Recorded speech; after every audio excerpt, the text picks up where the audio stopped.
To be a virtuous wife chapter 54 to chapter 105. Wang Yi, be careful where you step, the Yahuan carrying the lantern said in a soft voice. There aren't many people coming and going from Shisuyuan, it's not easy to walk. He Yuan looked with a smile at the Yahuan who spoke until the other shyly buried her head lower and lower before he said, if that's the case, then the lantern has to be carried brighter. The Yahuan's face was bright red. The lantern in her hand swayed before she recovered her composure.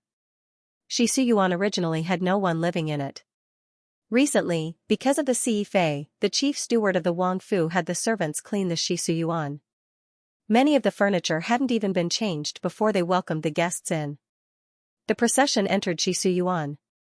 The lights were bright inside, but He Yuan's face didn't have the joy of taking a beauty as a seisher. He looked at the tightly closed door in front of him and then at the two Yahuan who were kneeling in front of him. He ordered in a deep voice, open the door. Yes, the Yahuan who was guarding the door bowed and gently pushed the door open. He Yuan raised a foot to enter the door. Passing through the shelf of many treasures, he saw Chiyusu sitting on the bed. She was wearing a light-colored girdle dress, the girdle a light green. Her head was lowered, revealing her white neck. She looked somewhat beautiful. He Yuan stood next to the shelf of many treasures, motioning for the people in the room to leave before he slowly walked forward. Wang Yi, Chiyusu stood and gave a light bow. There was an indescribable grace in her movements. She looked more like a woman from a scholarly family than Wang Fei Qinsher. The beauty is waiting for Ben Wang. He Yuan went forward and raised her chin with his index finger, his thumb curling at the corner of her lips. A moment of beauty is 1,000 pieces of gold. We can't waste it. Finishing, he didn't care for Chiyusu's thoughts as he threw her onto the bed. The piercing pain below caused Chiyusu to cry. She had never thought that her wedding night would be like this. Painful and without any warmth. She didn't even hear a gentle word from the man above her. Maybe to this man, she was just a plaything. The pain gradually became numb. She widened her eyes to look at the lotus embroidered on the pink gauze. She wouldn't always be like this. Chu Qingju could live well, why couldn't she? What Chu Qingju could do, she could too. When Chu Qingju heard that Chang de Gongfu had used a blue sedan to send Chiyusu to Rui Wangfu, she was sitting in Jingyuan listening to the flattery of the Qiesher. After she finished listening to what had happened, she sighed emotionally, such a pity. She did not like a woman like Chiyusu, but to give a 15-year-old girl away as a concubine like this, it was a waste of her talent and appearance. Having a mother like Xianxia, it could be said that her life had been ruined. The Qiesher sitting below didn't know what to say. They all knew that Wang Fei didn't have a good relationship with her paternal family. Her half-sister rushing to become a Qie for Rui Wang wasn't a glorious thing. On the surface, should they be happy that the person Wang Fei hated was a Qie, or sad that Wang Fei's paternal family's Mimi made her lose face? Jian Yongyu glanced at Wang Fei. She saw that she wasn't angry or happy, but rather regretful. Her thoughts turned and she said, Qie heard that Chu Xianxia is both beautiful and talented. No wonder His Highness Rui Wang has fallen in love. For a person like He Yuan, women were just playthings in his heart. How could he fall in love or not?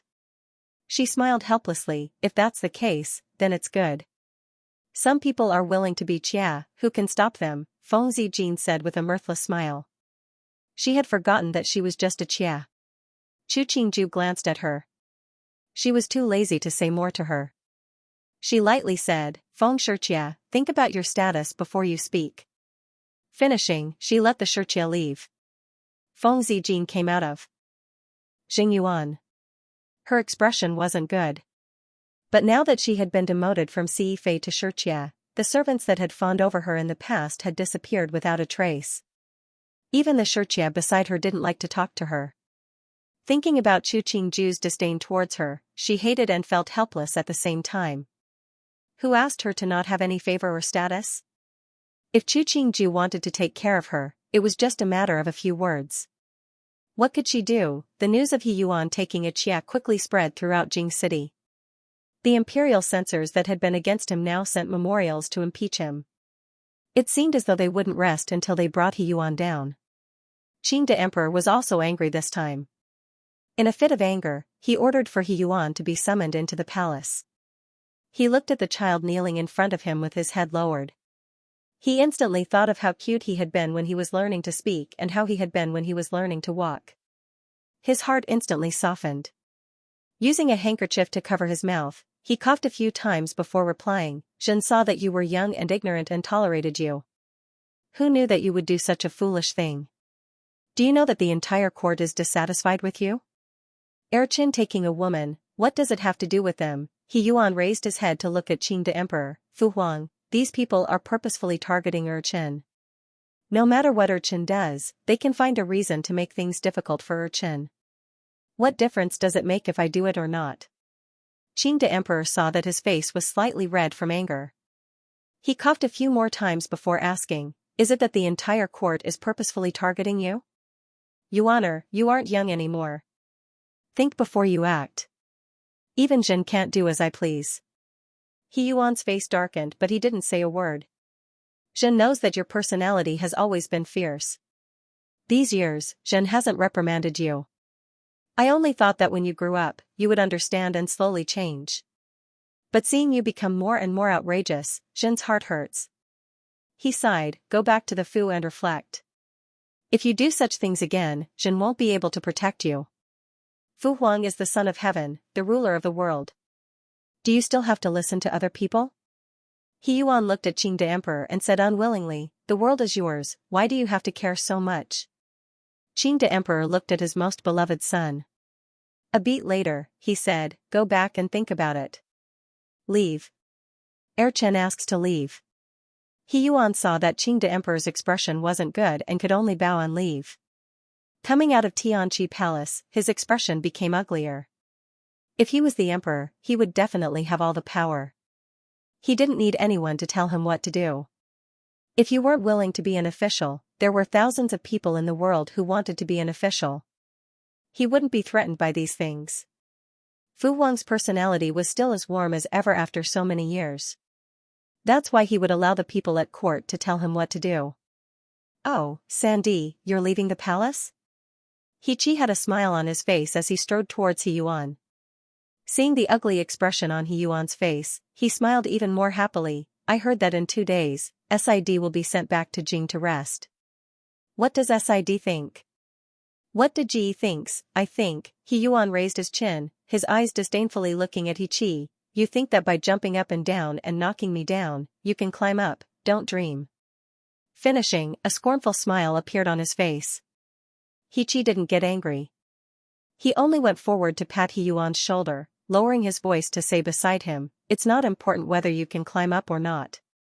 As long as I can see Sandy fall down, De Ji will be happy." When he finished speaking, he straightened his body and smiled. "That year when third brother and I were playing a game, third brother fell and caused this prince and imperial mother to kneel in Jiaoxiang Palace for an entire night. Don't forget that. It was all based on ability. If De Ji and Wen Guipin had the ability, they wouldn't have asked for forgiveness in front of Didi and Mufei's palace." He Yuan's lips curved into a smile. "Of course I won't forget that. It was a rare good show that year." The smile on He Qi's face darkened. He looked coldly at He Yuan. "You should pray to the heavens that you can watch a good show for the rest of your life. De Ji doesn't have to worry about this." He Yuan raised an eyebrow and looked in the direction of the palace. "Goodbye." Expressionlessly watching He Yuan leave, a cold smile appearing on He Qi's face. Arrogant people usually died quickly. He didn't know if he would still be arrogant at that time. In another corner, He Hing looked with a smile on his face as his 2 brothers parted. He turned to Ming He behind him. "Ben Wang's De Ji and San Di have a very good relationship. It is a fortunate event that the brothers of the imperial family are harmonious." Ming He responded with a smile. "Naturally it is a fortunate event." He rubbed his chin and smiled. Thinking about Lao Si who would be returning to Jing in 2 days, he said, "After you return to the Fu, remember to have Wan Fei prepare some medicine for healing wounds and replenishing blood." Ming He lowered his head in acknowledgement. He understood that Wang Yi was preparing for Qing Wang and said, "Wang Yi doesn't have to worry. Nukai remembers that the Fu's storeroom still has some rare and good medicine for replenishing blood. Qing Wang will definitely recover." He Hing nodded and turned to sit on the carriage to return to the Fu. When he reached the Fu, he habitually went to Jingyuan to eat the evening meal. Entering the gates of Jingyuan, he smelled a faint scent of medicine. He looked over and saw the servants of Jingyuan coming and going to clean up some herbs. It was quite busy. When the servants saw him, they all stopped what they were doing and bowed. No need to be so courteous, just do your own things. He entered the room and saw Chu Qingju burying her head in writing. When he walked closer, he found it was a list of herbs. It seemed that they were all good things to replenish the body. Wang Yi has returned? Chu Qingju raised her head to glance at him before continuing to bury her head in her writing. She didn't even stand. This was prepared for Sid? He looked at the handwriting that wasn't particularly beautiful but was still neat. The things are quite complete. There's still 2 more months until the wedding of Si Shu and the Luo family's Gunyang. Chu Qingju put down the brush. She scanned the list before saying, originally, Si Shu's successful return from investigating a case was a joyous occasion. Who knew that he would encounter an assassination attempt? Luckily, his life wasn't in danger. How can he not rest? He finally remembered that the wedding of Sid and the Luo family's Gunyang was almost here and the spring examination was about to start. When Fu Huang had sent Sid to investigate, had he thought that Sid was about to get married? Maybe he had, maybe he hadn't, but one thing he was sure of was that for He Yuan, Fu Huang could overlook all these things. Chu Qingju didn't know how much affection He had for his Didi, He Ming, but she felt that it wasn't to the extent that he didn't have a thread of humanity. At least, his desire to help He Ming recover was real. The items on the list weren't priceless, but they were all valuable and suitable for He Ming. She dried the list and put it to one side. She stood to say to He Heng, in another 2 days, Si Shu will return to Jing. Wang Yi, don't worry too much. I remember when I was young, in the palace, I played with Sid for a period of time. But after there was more homework, we brothers started to interact less. He thought back to the past. Even though he wasn't as highly regarded by Fu Huang as He Yuan, but compared to Lao De and Lao Si, he was still much better. Of the 4 brothers, the one who received the least treatment was Lao Si. These years, we've grown up, and the feelings of the past have faded. But we are still brothers, there should still be some feelings.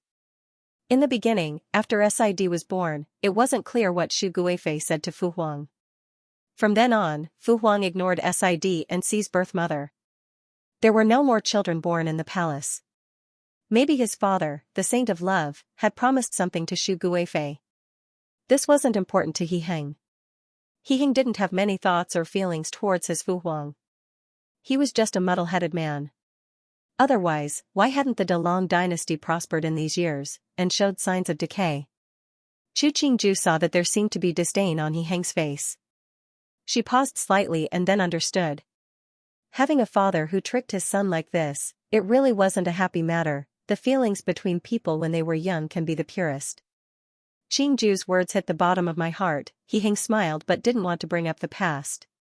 He changed the subject. Lao San's Fu gained a CE sure. Even though it isn't a major matter, but our Fu should give a gift. Lao San had done this silently and hadn't officially informed the brothers. But as an older brother, he had to do his part. Chu Qingju felt that He Heng didn't have good intentions. The emperor had clearly expressed his displeasure at He Yuan taking a Xia, but he still said it was a joyous occasion. Was it good to stab a brother in the back?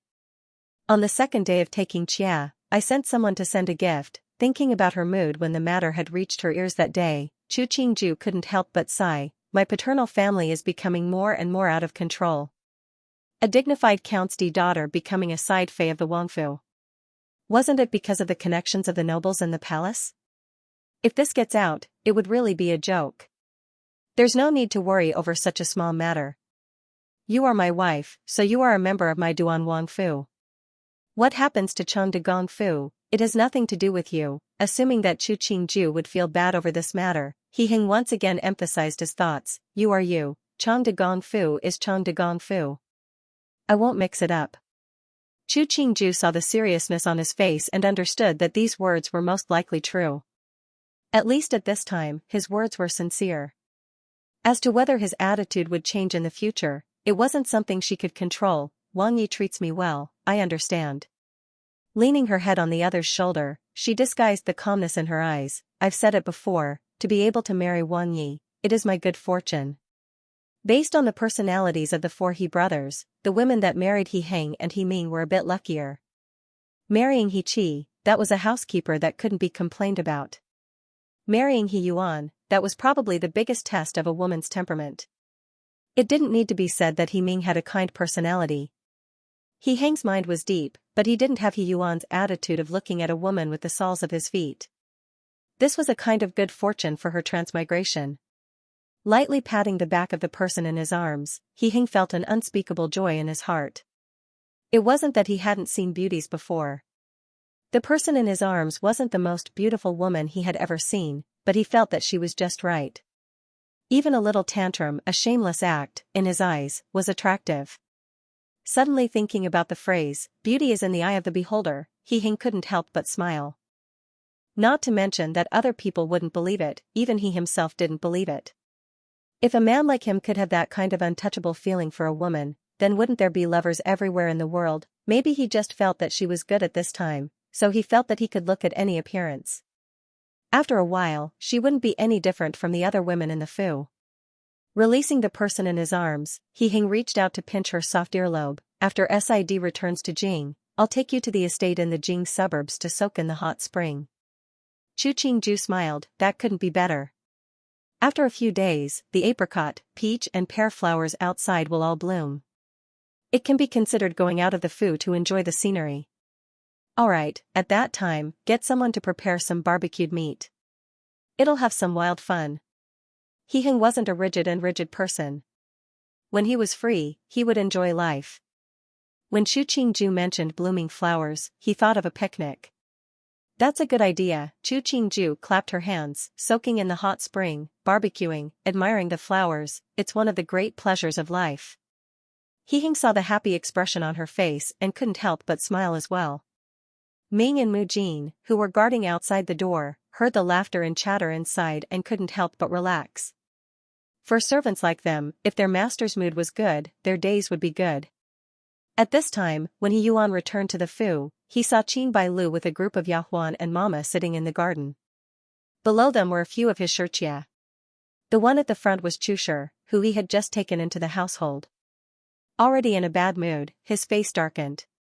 He looked coldly at Qin Bailu. What is Wang Fei doing, making all these Xianxia kneel here to block Ben Wang's way? The expressions of Qin Bailu and the Xianxia all changed. The former was because they had lost face, the latter was because of Wang Ye's uncaring attitude. In an instant, the garden became silent. Why aren't you getting out? What are you all kneeling for? If you really want to block Ben Wang's way, why don't you get out and kneel at the main gate? He Yuan kicked the manservant kneeling at the side. He pointed at Qin Bailu and said, a good Wang Fu, what have you turned it into? Ben Wang feels irritated just looking at it. Qin Bailu knew that Wang Yi had probably been reprimanded by the emperor in the palace. The cause of this was clearly Chushi. Why was he getting angry at her now? Thinking about it, her heart didn't feel good. She lowered her head to glare at Chiyusu, who had already stood to one side. She forced down her anger and made her voice sound gentler. Wang Yi, don't be angry. It's just taking a chia. Fu Huang definitely won't be angry at you. How can Fu Huang's thoughts be guessed by you? He Yuan's face darkened. Thinking about what Fu Huang had said, and the way Fu Huang had looked at him, he felt the anger in his heart turn ugly. He turned and saw Chushi standing obediently at the side. He ordered, Chushi, come with Ben Wang. Everyone else, leave. Qin Bailu gritted her teeth as she watched Wang Yi take away that whore Chushi. She could only point hatefully at the other Chushi. You can't even serve Wang Yi well, there's no use in keeping you. Get out. The Xianxia that had been used as a punching bag by Wang Fei hurriedly retreated. They hated Wang Fei for being so harsh and hated Chushi for being so cunning. These past few days, Wang Yi had been staying at Chushi's place. Where would they find a place to stay? Chiyusu wasn't loved as they had imagined. He Yuan's actions towards her were rough and heartless. In front of him, she was just a plaything for him to vent his emotions and desires. If he wanted to torture her, she couldn't say no. Every morning, she would look at the bruises on her body and the gifts that He Yuan had people bestow on her. She would feel humiliated and angry. She hated the heavens for being unfair, hated He Yuan's cruel personality. She didn't know how long it had been before He Yuan finished venting and stood to leave, leaving her to lie on the empty bed. Listening to Yaoshi sobbing by her ear, she strangely thought of Chu Qingju. What was she doing at this time? Was she sleeping in Duan Wang's embrace, or was she sleeping peacefully alone on the soft bed? Juzi, newbie will help you bathe. Yaoshi saw that Juzi's expression was dazed as though she had lost her soul. Her voice rose, Juzi, newbie will help you bathe. Yaoshi, what do you think Jia is doing right now? Chiyusu woodenly stood. When Yaoshi helped her into the tub, she suddenly asked. Yaoshi stilled. A beat later, she answered, it's getting late, she should be preparing to sleep. Yes, sleeping. Chiyusu covered her face with a hand and laughed out loud. Chu Qingju let the servants put away the chessboard. She asked He Heng with dissatisfaction, Wang Yi, don't you feel that my chess skills have improved a lot? He Heng's face trembled in that instant, improved a lot. This is all due to Wang Yi. Chu Qingju walked to his side and kissed him on the cheek, then next time, let's continue. He Heng touched the place where he had been kissed. He lifted the person and put her on the bed. Qingju made me happy. I will definitely make Qingju satisfied. Chu Qingju twisted her waist, expressing that those words were too perverted. She, who had good cultivation, expressed her bashfulness. Then she reached out to pull the other's belt, tilting her head innocently to ask, what is happy and satisfied? At this time, it wasn't a man that could resist. He Heng pressed the person down. The cloud brocade robe that Chu Qingju was wearing was ripped open. The inner garments were mercilessly ripped apart. The pocket embroidered with peach blossoms was pulled by his large hands. Easily undone. Chu Qingju reached out with her left hand to cover her chest, her right hand to pull the other's robe. She used her actions to express her wish to be naked and happy together. Men were always better at undressing, especially on the bed. When the two of them started to move naked, Chu Qingju was still thinking. She didn't know if it was her imagination, but He Heng was becoming more and more passionate. In the end, Chu Qingju was carried by He Heng into the tub. As usual, they wiped each other's backs and bathed. She let He Heng take a few bites of her. After putting on the inner garments, she stayed for He Heng to carry her back to the bed. The reason was, she had used too much energy, so He Heng was willing to carry her, his face blooming. On the day He Ming returned to the capital, it was drizzling in the capital. He leaned against the carriage and listened to the sound of the rain outside. With a pale face, he lifted the curtain and looked at the city gate in front of him. He revealed a faint smile. When the carriage neared, he saw De Ji and Er Ji on horseback. Behind them were the officials that received them. He motioned for the carriage to stop and was about to get off.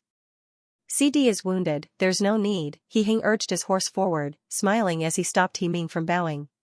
He flipped off the horse, raising his hands in a fist salute. CD has suffered this time. RGE is too serious. It's just that I have failed Fu Wang's trust and feel very guilty. Even so, He Ming still returned a bow from the carriage. His face was slightly ashamed, and made Fu Huang worry. It is even more unfilial as Chen. You did your job seriously, but the people are vicious. What does that have to do with you? He Heng smiled. Fu Huang specially ordered me and RGE to take you back to the palace to report. CD, don't worry. Thank you for your trouble, De RGE. He Ming bowed to He Qi and He Heng before sitting upright in the carriage. The guard driving the carriage carefully closed the curtain, waiting for Ning Wang and Duan Wang to go first. He Heng mounted the horse and turned to stand next to He Qi, who had been on the horse all this time. He looked at the carriage behind him and said to He Qi, De Ji, let's go. He Qi nodded. Then he sighed in concern. CD's body has gotten much thinner. You must have suffered a lot on the road. He Heng smiled as he responded. He turned to say, in a few days, it will be the spring examination. After the spring examination, it will be SID's big day. At that time, us brothers can have a good time. Of course it will be a good time. He Qi laughed brightly and didn't converse with He Heng. After He Ming entered the palace to visit Qing the Emperor, he was rewarded with some herbs before leaving Tianqi Palace. When he went to visit Mufei and Gui Pin shed a lot of tears. After listening to Mu Fei finish describing what had happened in Jing, He Ming smiled and said, Mu Fei doesn't have to worry. This is actually a good thing. At least Urchin can use the excuse of recuperating to close the fu and not participate in their affairs. After Ngui Pin heard this, her expression suddenly changed. Ming could it be that you, seeing that there was no one else in the room, He Ming lowered his voice and said, those assassins didn't seem to have any intention of harming Urchin. Instead, they tried to kill Right Minister Wei. Chen's injury looked dangerous, but in reality, it didn't hurt any vital parts, so Lady Mother doesn't have to worry too much. Ngui Pin wiped her tears and said hatefully, He Yuan and He Chi have gone too far.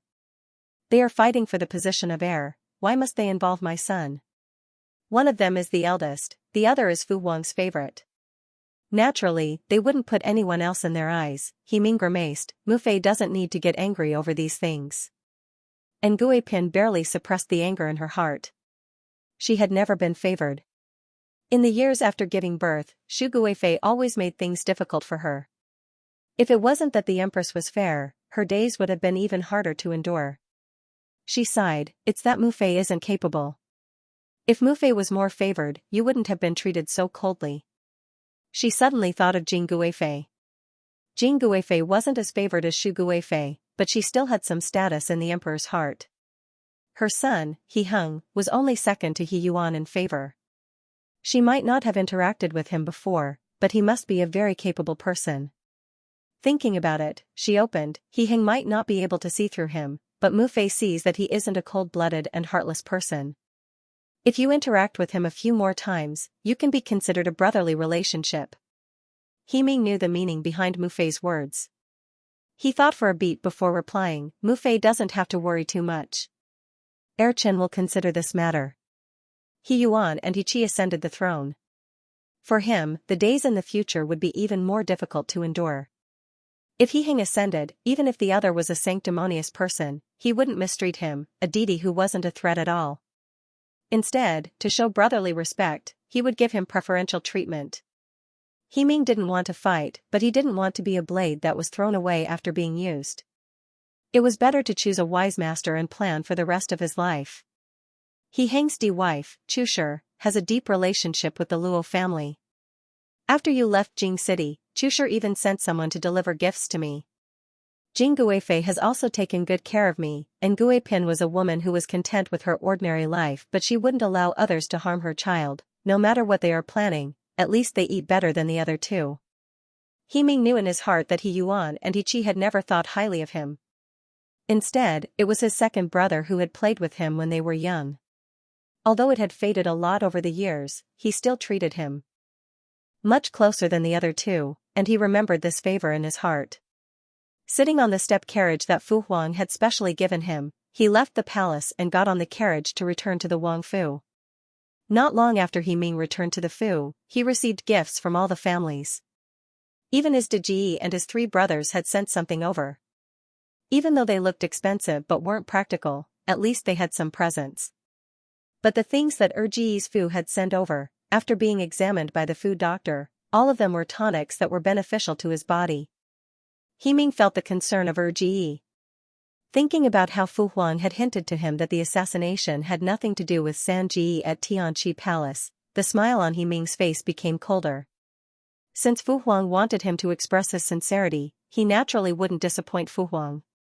As to whether people would believe him or not, it would depend on Fu Huang and San Ji's abilities. Benevolent father and filial son? He Ming threw the sandalwood bead bracelet that Qing de Emperor had bestowed on him to the ground. Looking at the sandalwood beads bouncing around, he sneered to himself, what a joke.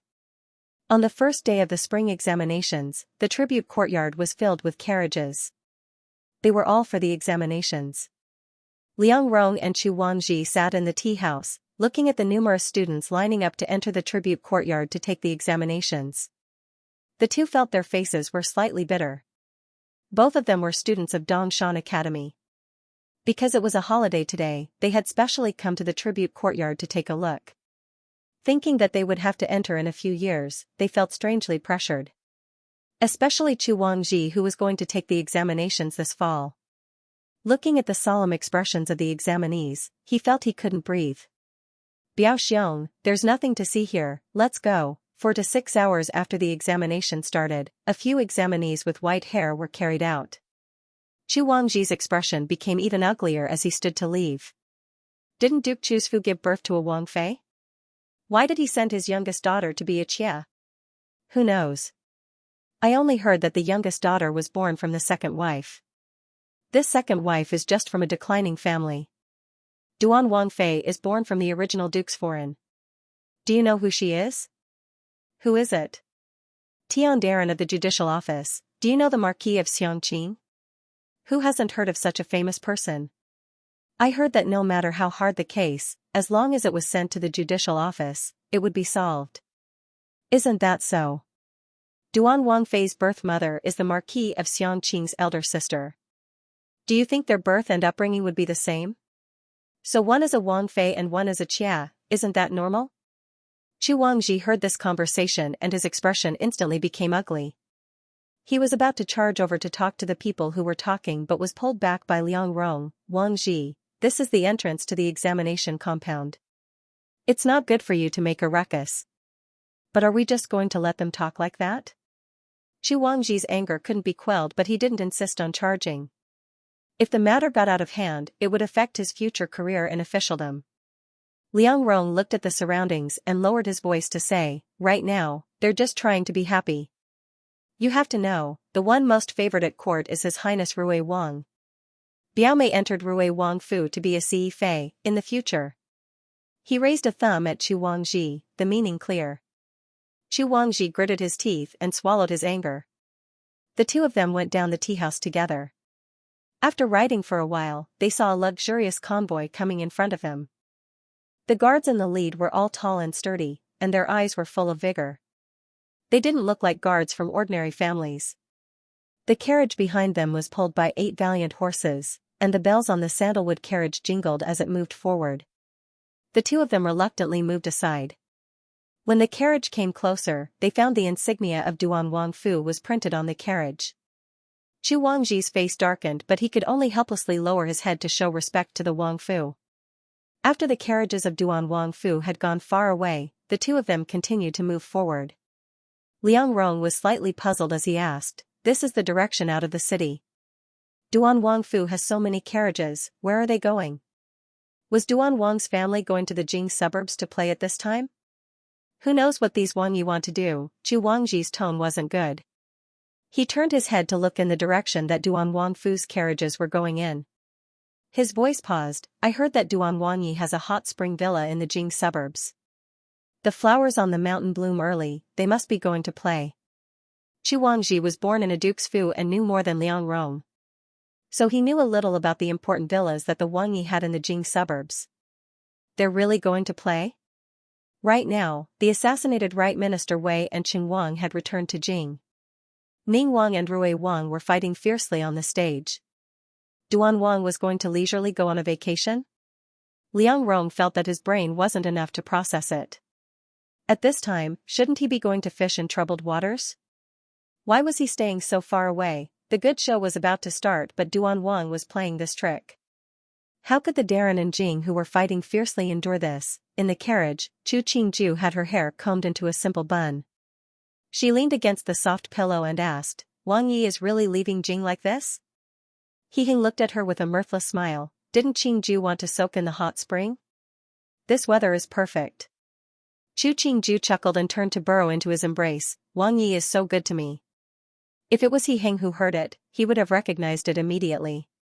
He smiled helplessly, replying, "At this time, Jing City will definitely be in a mess because of SID and the rankings of the spring examination. Ben Wang isn't interested in these things. It's better to stay far away, that way I can have some peace." Chu Qingju looked at his smiling face and strangely felt that black-bellied was written all over his face. Che, he thought she hadn't heard the story of the mantis stalking the cicada, unaware of the oriole behind. The hot spring manor on the outskirts of Jing wasn't far from the city. Chu Qingju looked at the plaque on the manor gates that said Fu Lang Manor. She put down the curtain and commented to He Heng beside her, "This name is very common and elegant, but the meaning is very good. This was the name that Fu Huan gave us a few years ago, Mu Fei gave it a few years ago, He tilted his head and smiled. After going through the gates, we still have to walk for a while before we reach our residence. There are some crops planted here. There are some fruits and vegetables that are not in season and can only be grown near hot springs. Many of our fruits are grown in this manner. As expected, the wisdom of the ancients was limitless. Even though they didn't have plastic or greenhouse vegetables, but they could use the power of nature to grow crops that were out of season, and they were even more natural than greenhouse vegetables. There are some peach blossoms on the mountain, the pear blossoms are blooming just in time. After a good rest today, I'll walk around with you tomorrow. Xianxia saw the admiration on her face and his smile became even brighter. Baiyun Mountain is very close to here. At that time, we'll go to the Wu Zhuang Monastery up there to take a look. Baiyun Mountain Wu Zhuang Monastery? Chu Qingju felt the name was familiar. She thought that it wasn't anything important, otherwise she wouldn't find it so familiar. She didn't think more about it and occasionally lifted the curtain to look at the scenery outside. The roads were built very neatly, all made of limestone. Tall trees were planted along the sides of the roads. Behind the tree path on the left was a row of fields with some wheat and various small vegetables planted in them. On the right, there were fruit trees. They didn't look very symmetrical, but Chu Qingju didn't have obsessive-compulsive disorder, so it was very interesting. After the carriage traveled a certain distance, it stopped. Chu Qingju heard a voice come from outside. This lowly one Zhang Hong greets Wang Yi, Wang Fei. Chu Qingju stilled and suddenly understood. This Zhang Hong could be the main steward of the estate, so he had come to receive the two of them on the way. She looked at Xianxia and saw that the other seemed to be used to it. Steward Zhang, you don't have to be so courteous. Has everything been arranged for the manor? Xianxia smiled insincerely as he looked at the fawning Zhang Hong. This is the first time Wang Fei has come to this estate. If you serve her well, you will naturally be rewarded. If you make a mistake, then you will be punished. Chief Steward Qian, do not worry. This lowly one will serve you well and not dare to slack off. Zhang Hong did not expect that Wang Yi or Wang Fei would respond to him. He smiled and retreated to the side with the stewards behind him. The mountain has already prepared hot water and food. Even though it is not as good as the fu, it is good in that it is game. It would be good for Wang Yi and Wang Fei to have a taste. You're smart. Now that you're out of the Wang Fu, you just want to eat something wild, Xianxia said in a small voice. He gave Zhang Hong a look of approval and then waved his hand to signal for the carriages to continue forward. Watching the convoy leave, the steward behind Zhang Hong asked, Steward Zhang, what are we going to do now? What are we going to do? Hurry up and follow. If something happens to the people below, we won't be able to bear the consequences. Zhang Hong changed his fawning attitude and glared fiercely at the person who spoke. He strode to catch up with the carriages. The stewards stared at each other. Wang Yi didn't usually come to the estate, so they didn't know what Wang Yi and Wang Fei liked. But seeing the steward's impatience, they could only run to follow. When the carriage stopped, Chu Qingju finally saw the main door to the main building of the estate. The building wasn't as grand as the Wang Fu, but it had its own style. It looked very exquisite, especially the exquisite three-story building at the back. Chu Qingju couldn't help but look a few more times. If you like Jade Cloud Tower, can we stay here for the next few days? Xianxia suggested. Next to Jade Cloud Tower is the Tangqi Pavilion. There's a white jade pond inside, it would be convenient to soak in the spring. Chu Qingju nodded. Alright, it's more spacious than the top floor. Hearing that Wang Fei and Wang Yi were going to stay together in Jade Cloud Tower, the servants moved everything in. They even lit incense and copper animal warmers to make the masters happy and warm. Chu Qingju let Xianxia accompany her to walk around the main building of the estate. She found that the manor was carved and painted, not a single step was exquisite. It leaned towards the style of Jiangnan. She even saw a steaming little stream meandering through the manor. It must have been built using the hot spring water. In comparison, Chu Qingju felt that the hot spring villas that she went to in her previous life that were said to be at the imperial level were weak. Look at how the Wang Ye's hot spring villas were, how luxurious would the imperial level be? This manor is slightly small, but it's exquisite. It's okay to come and play occasionally. Xianxia didn't have much interest in the flowers and plants of the manor. He held Chu Qingju's hand as they slowly walked towards Jade Cloud Tower. these past few years, I've only come once or twice, but haven't had a close look. Then Wang Yi has to play with me for a few days this time. Chu Qingju knew that he purposely didn't care about the matters of court and said, it's just that Wang Yi is a bit far from court. He Hing smiled, it's fine, I don't have much to do these few days. After court, I'll come back to accompany you. Thinking about the things he had arranged in Jing City, the smile on his face faded. Even more, I'm sitting in the carriage. Even if I wake up early in the morning, I can still sleep in the carriage. Chu Qingju laughed that he was slacking off. He Hing pinched her cheek. The two held hands as they joked and laughed along the way. The servants that passed by all lowered their heads and knelt down, not daring to look at their faces. After the noon meal, the two took a nap together before getting up to take a walk outside. Chu Qingju sat in front of the mirror, watching as Yuzan skillfully braided her hair. She said, these days, you don't have to be too particular about hairpins and accessories. You don't have to act like you are. Yuzan nodded. She picked out hairpins and accessories for Chu Qingju and picked a light yellow dress for her to wear. Chu Qingju tilted her head to look at her Jiangnan womanly self in the mirror. She smiled and remarked, Yuzan's hands are very skilled. As she spoke, she gave each of the 4 senior Yahuan a pearl-inlaid hairpin. At this time, He Hing had also finished dressing. Seeing Chu Qingju's fresh appearance, he commented, as expected, Qingju is beautiful no matter what she wears. What was as expected? Chu Qingju raised an eyebrow. Wang Yi is extraordinarily handsome no matter what he wears. He Hing was wearing a long robe the color of the moon. It looked like he had the ability to seduce women. She came forward and hooked her fingers through his palm. You make me unable to move my eyes away. Shouldn't he be the one to say that to her? He Hing smiled helplessly. Holding her hand, he said, let's go, it's rare that the rain has stopped today. Let's go to the back mountain to take a look. The entire mountain they were on belonged to He Hing, so Chu Qingju felt as though she was inspecting her husband's property. She and He Hing sat side by side on the carriage, looking at the grass and trees on both sides. When they reached the back of the mountain, she pointed at the little waterfall formed by the mountain stream in front of them. She exclaimed in surprise, the scenery here is like a painting. Green mountains, blue water, thin mist, and pink peach blossoms faintly blooming in the forest. Chu Qingju sighed.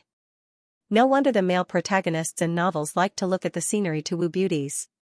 It was because looking at the beautiful scenery made people feel happy. Even though Chu Qingju had been in the entertainment business for many years, she was still mesmerized by the scenery in front of her.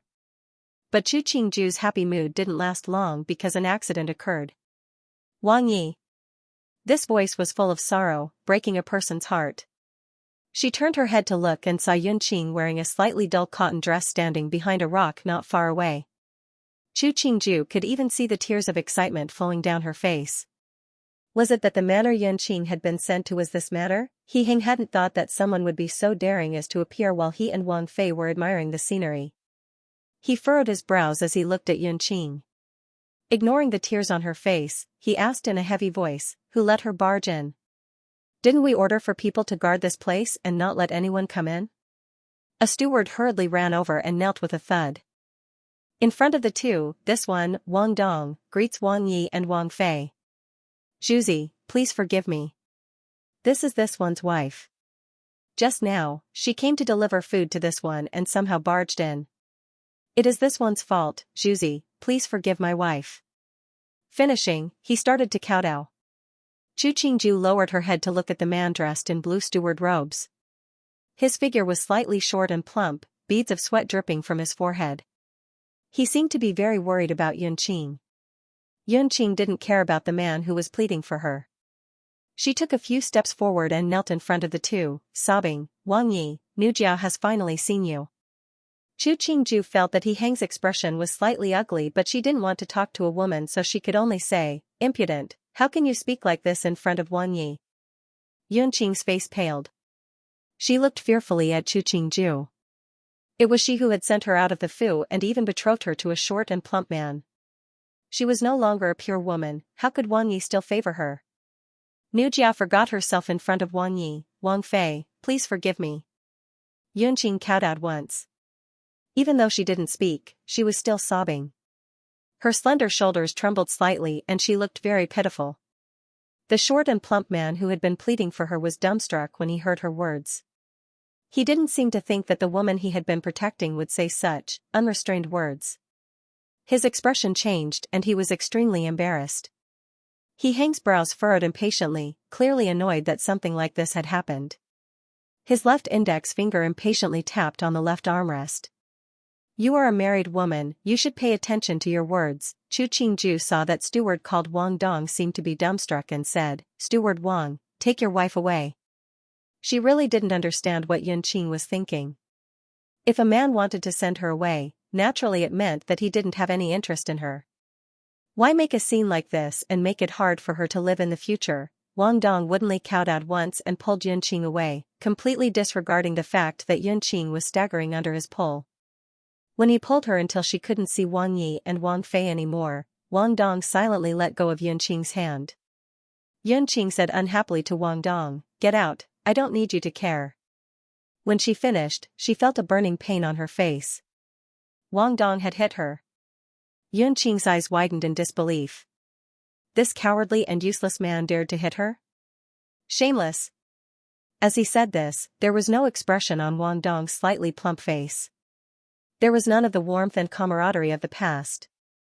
Yun Qing was startled. Seeing Wang Dong turn around and leave without even looking at her, her mind was blank for a moment. Hang felt that his ears were quiet again. A beat later, he gave a satisfied smile and pointed to the other side. "There's a very large spring there, even larger than the spring in the hot spring pavilion. It's just that the terrain isn't good, so they built a large open-air hot spring. When the weather warms up, we can go play in the water." Chu Qingju looked in the direction that Yun Qing had left in. She smiled and nodded, "Then I'll go take a look." If one wished for something they couldn't obtain, then their life was fated to be a tragedy. Everyone knew that Qing Wang had been wounded in the arm by an assassin. Even though the wound had already healed, but the Tai had said that there would be residual effects. When winter came, it would be unbearably painful. So a Tai had given an idea to have Qing Wang soak in the hot springs when he had nothing to do. It was good for his body. But Ming didn't have many manners and didn't have hot springs. At this time, he coincidentally heard that Ji had gone to the manors to soak in the hot springs. He applauded and personally sent an invitation, stating that he wanted to go to Fu Lang Manor to soak in the hot springs. In the eyes of others, this action may have been a coincidence, but those who were observant could see. His Highness Qing Wang had been back in Jing for a few days. Why hadn't anyone suggested going to the hot springs? Why did it have to be brought up at this time? Suspicion was suspicion, but Qing Wang didn't participate in the fight for the throne. He usually didn't have much courage. The people at court didn't care, putting their attention on the rankings of the spring examination and the assassin. As to the target of the assassination, because the emperor didn't place much importance on it, it was ignored by them. Hang had received Ming's invitation at the palace gates. Ming's writing on the invitation was just like his person, proper and proper. Even though it didn't give off a romantic feeling, but it wouldn't make people dislike it. Hang handed the invitation to Ming. "Go personally to Qing Wang Fu. Say that Ben Wang, as the older brother, will definitely welcome my younger brother." Ming nodded, turning to mount a horse and quickly gallop in the direction of Qing Wang Fu. Hang looked in the direction that Ming left in and raised his head to look at the sky. His brow furrowed as he commented, "The weather doesn't look very good. The fog has come down so early. We have to hurry back to the manor." Xianxia went forward to close the curtain of the carriage that Hang was sitting in.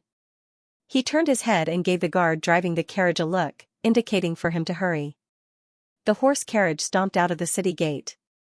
The fog had gradually thickened and even the sky looked gloomy. From time to time, there would be gusts of cold wind blowing. Xianxia touched his arm and took a deep breath. This spring chill was too strong. Today was much colder than the previous few days. He carefully looked ahead and suddenly saw movement in the bushes beside him. He immediately signaled for the carriage to stop. Before the carriage came to a complete stop, he stood in front of the curtain and screamed, "Protect the emperor!" In the misty weather, this scream caused the guards to tremble uncontrollably. By the time they reacted, they saw nearly 20 men holding knives jump out of the bushes. Without a word, they chopped at the Wang Yi's carriage. From time to time, arrows would fly out from the woods.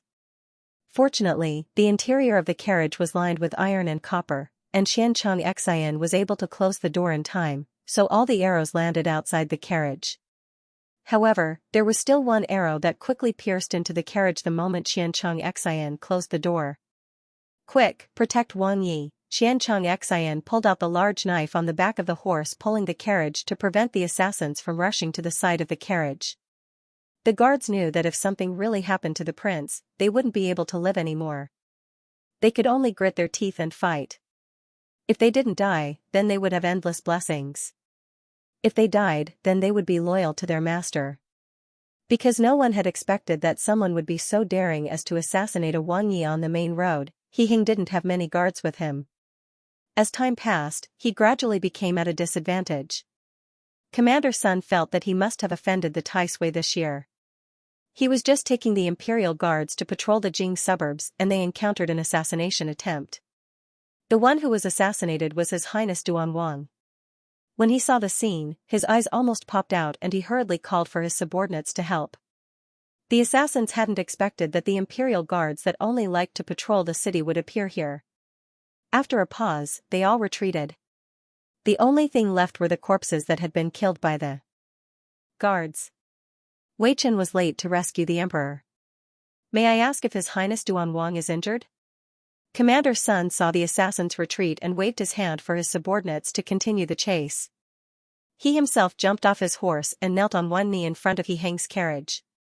Xianxia also got off the carriage and knelt in front of the carriage. This one is useless and has frightened Wang Yi. The door in front of the carriage slowly opened. He Heng walked out under everyone's fearful and worried gazes. Xianxia looked at his right sleeve that was dyed red with blood and was so frightened that his legs softened. Wang Yi, you're injured? When Commander Sun heard the words, the sweat on his forehead instantly flowed down. He raised his head to look and saw that Duan Wang's left sleeve was already dyed red with blood. His right hand was holding an arrow with streaks of blood. It's just a scratch, it didn't injure the bones. Finishing, he handed the arrow to Xianxia. This arrow was left behind by the assassins when they injured Ben Wang.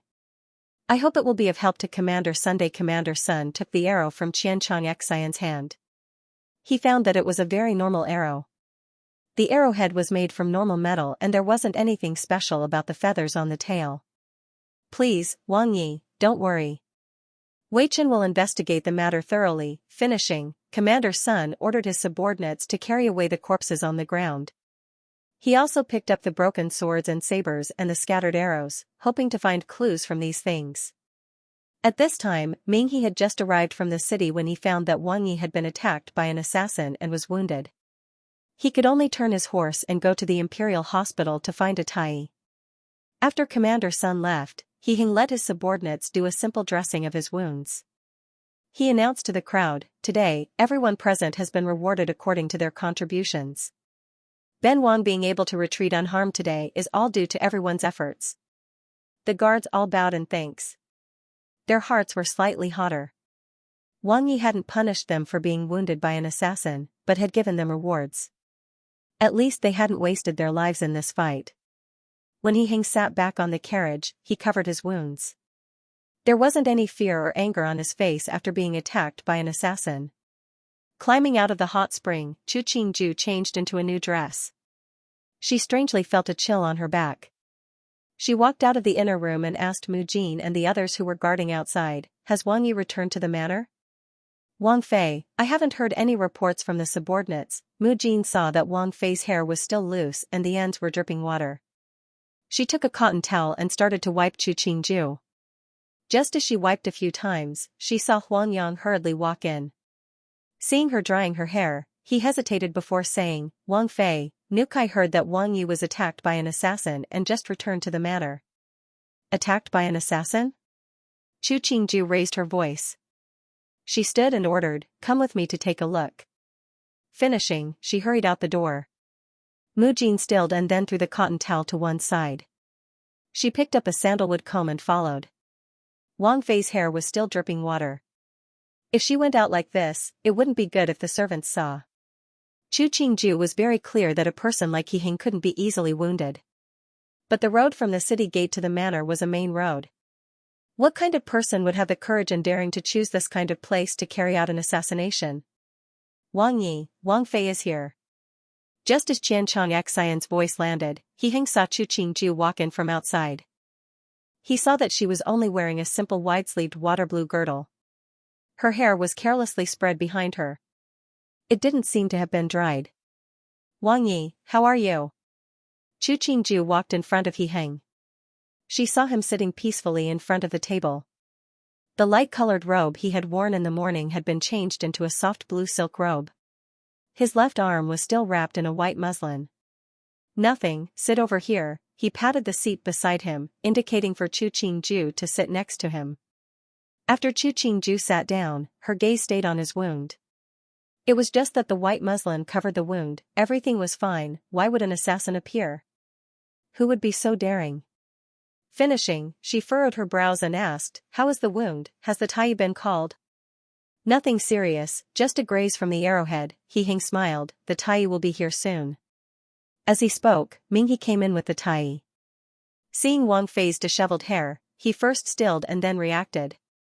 He bowed and announced, Wang Yi, Wang Fei, the Grand Doctor has arrived. Wei Chen greets Wang Yi, Wang Fei. The Grand Doctor was over 50 years old but was very energetic. He saw that Wang Yi and Wang Fei were sitting very close and instantly understood. The rumors outside said that Duan Wang and his wife had a good relationship. He had originally thought it was just a rumor, but looking at it today, it really was the case. Yuanju, please stand. Take a look at Ben Wang's wound so that Wang Fei doesn't have to worry. He Hing stretched out his left arm, smiling faintly as he said, don't purposefully exaggerate. Yes, the Yuanju carefully opened the white muslin covering the wound. He saw that the wound on Duan Wang's wrist was very long. It really did look like a graze from the arrowhead. It looked very frightening, but it hadn't reached the bones. Chu Qingju inhaled sharply. She watched as the Tai skillfully cleaned the bloodstains on the wound. Then he started to apply medicine and wrap the wound. Wang Yi, your wound might not have reached the bones, but the wound is very large. You need to rest for a while and you can't touch water in the next few days. Remembering that Wang Yi's main purpose for this villa was to soak in the hot spring, the Yuanju felt some sympathy for the other. Why Duan Wang had been assassinated, and who had ordered it, to him, it wasn't important. What was important was that he didn't get dragged into it. After the Yuanju finished everything, he stood to bid farewell. Minghe personally saw him out and gave him a lot of money. Yuanju Darren, do you think that Wang Yi's wound should quietly rest for a few days? Quiet and peaceful, the Yuanju paused and then smiled, replying, of course it should quietly rest for a few days. Wang Yi is usually very busy and probably won't have much free time in the next few days. This one understands. Thank you, Yuanju Darren. Darren, please. Minghe bowed and then smiled as he made an inviting gesture. Ming Gonggong doesn't have to be so courteous, there's no need to send me off. Goodbye. The Yuanju returned half a bow before smiling as he sat on the mule cart and left the villa. Minghe looked at the mule cart that was moving further away. After a laugh, he turned to return to Yu Yunlu Aya, I came out with my hair down like that.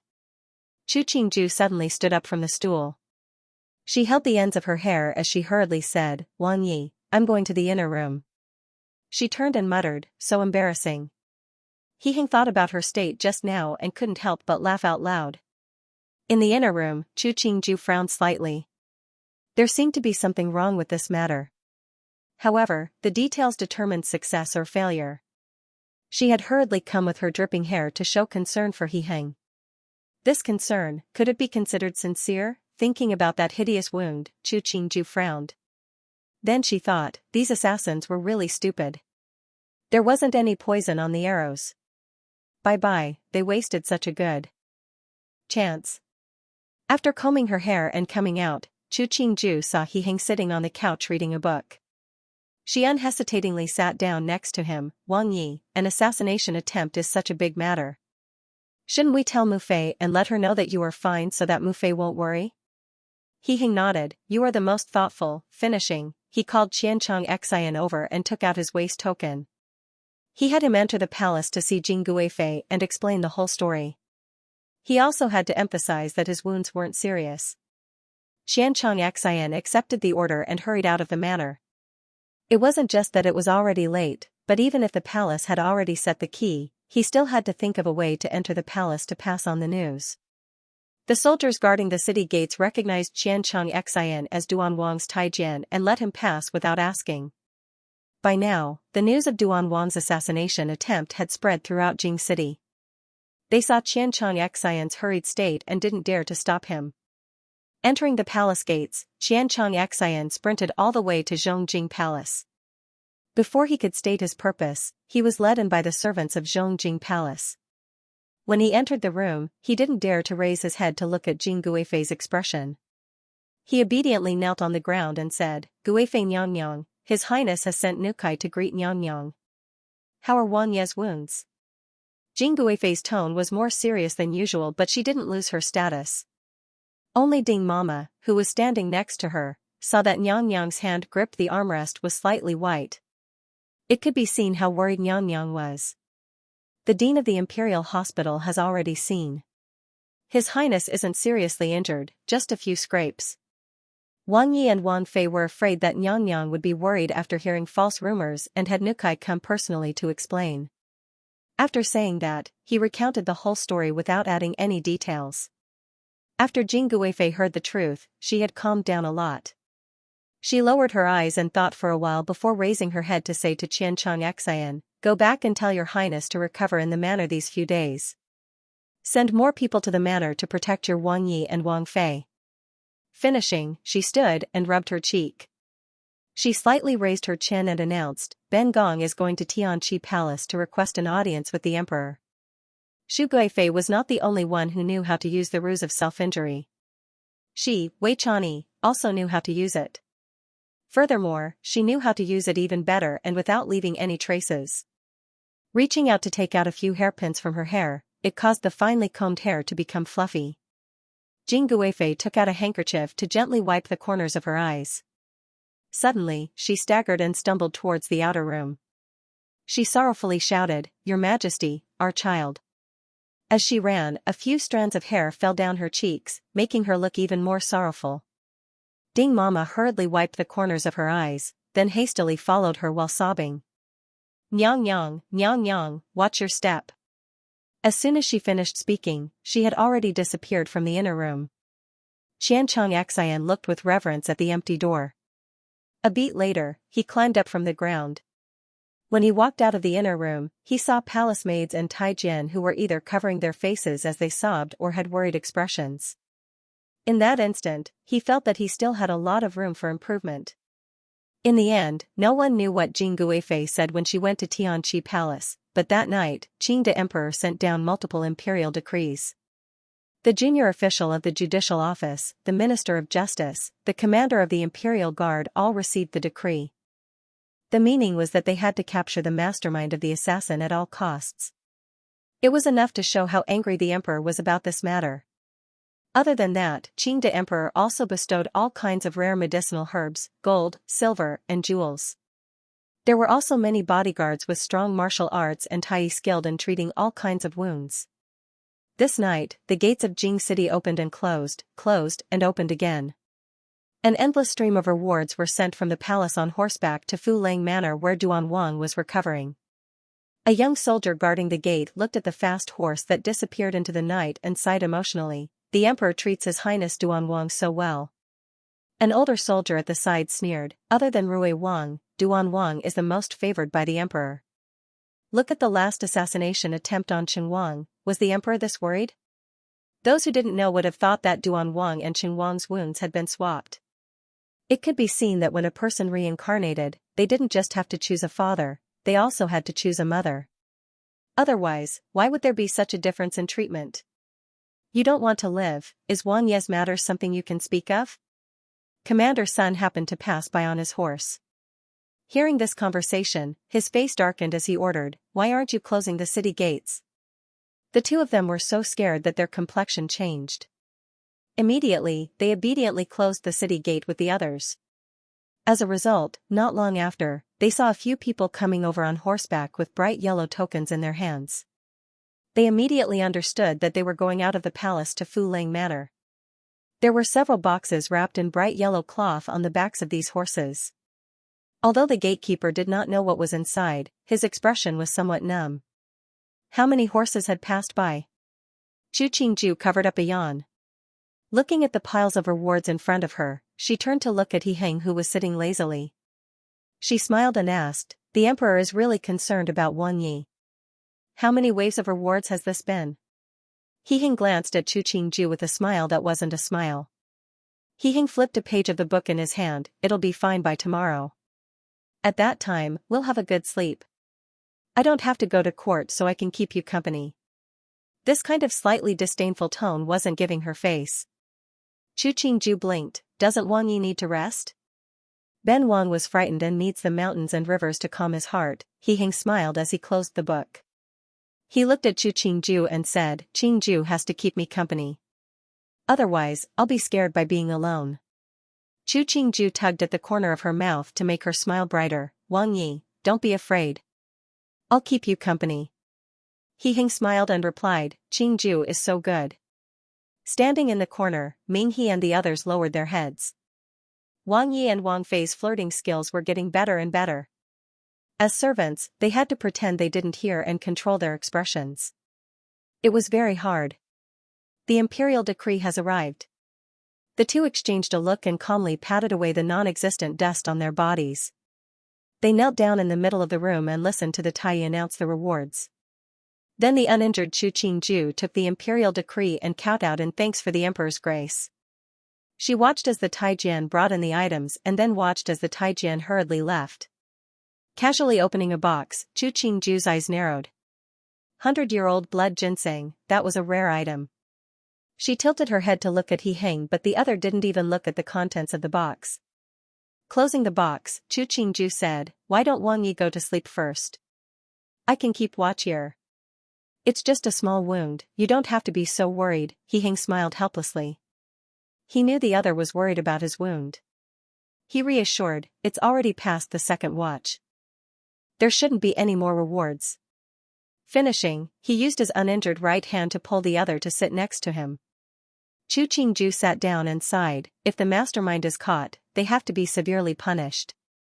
"Don't worry, someone will be punished." He Heng gripped her hand and reassured, "In a few days, Chengwan may come to the estate. Get someone to prepare a residence." "Sishu?" Chu Qingju paused and then smiled. "That's true. Soaking in the hot springs is good for Sishu's muscles and bones." "And," He Heng kissed her cheek, "my Qingju is so smart." Chu Qingju raised an eyebrow. "Is Wang Yi coaxing a child?" He Heng laughed lightly. In the end, his shoulder was bitten by Chu Qingju. The result was that he laughed even more happily. Chu Qingju buried her head in the other's chest. She gave a yawn and rubbed against him before closing her eyes. Seeing the person in his arms fall asleep like that, He Heng smiled helplessly. Just now, didn't she say that she was going to sleep first? Why did she fall asleep first? Thinking about how the person in his arms had run in with her hair disheveled, He Heng's heart itched. Even though she hadn't put on any makeup and her hair was disheveled, but in his eyes, she had been extremely beautiful in that moment. He Heng lightly tapped her moist lips with his finger. The corners of his mouth curled up slightly, and even his eyes were tinged with a smile. The morning of the second day, the court was a mess because of the assassination attempt on Duan Wang. Before, the matter of the imperial envoy being assassinated hadn't been investigated. Now, Duan Wang had been assassinated. Luckily, the imperial guards had been patrolling that area. If Commander Sun hadn't taken people to that area, who knew how much chaos would have occurred?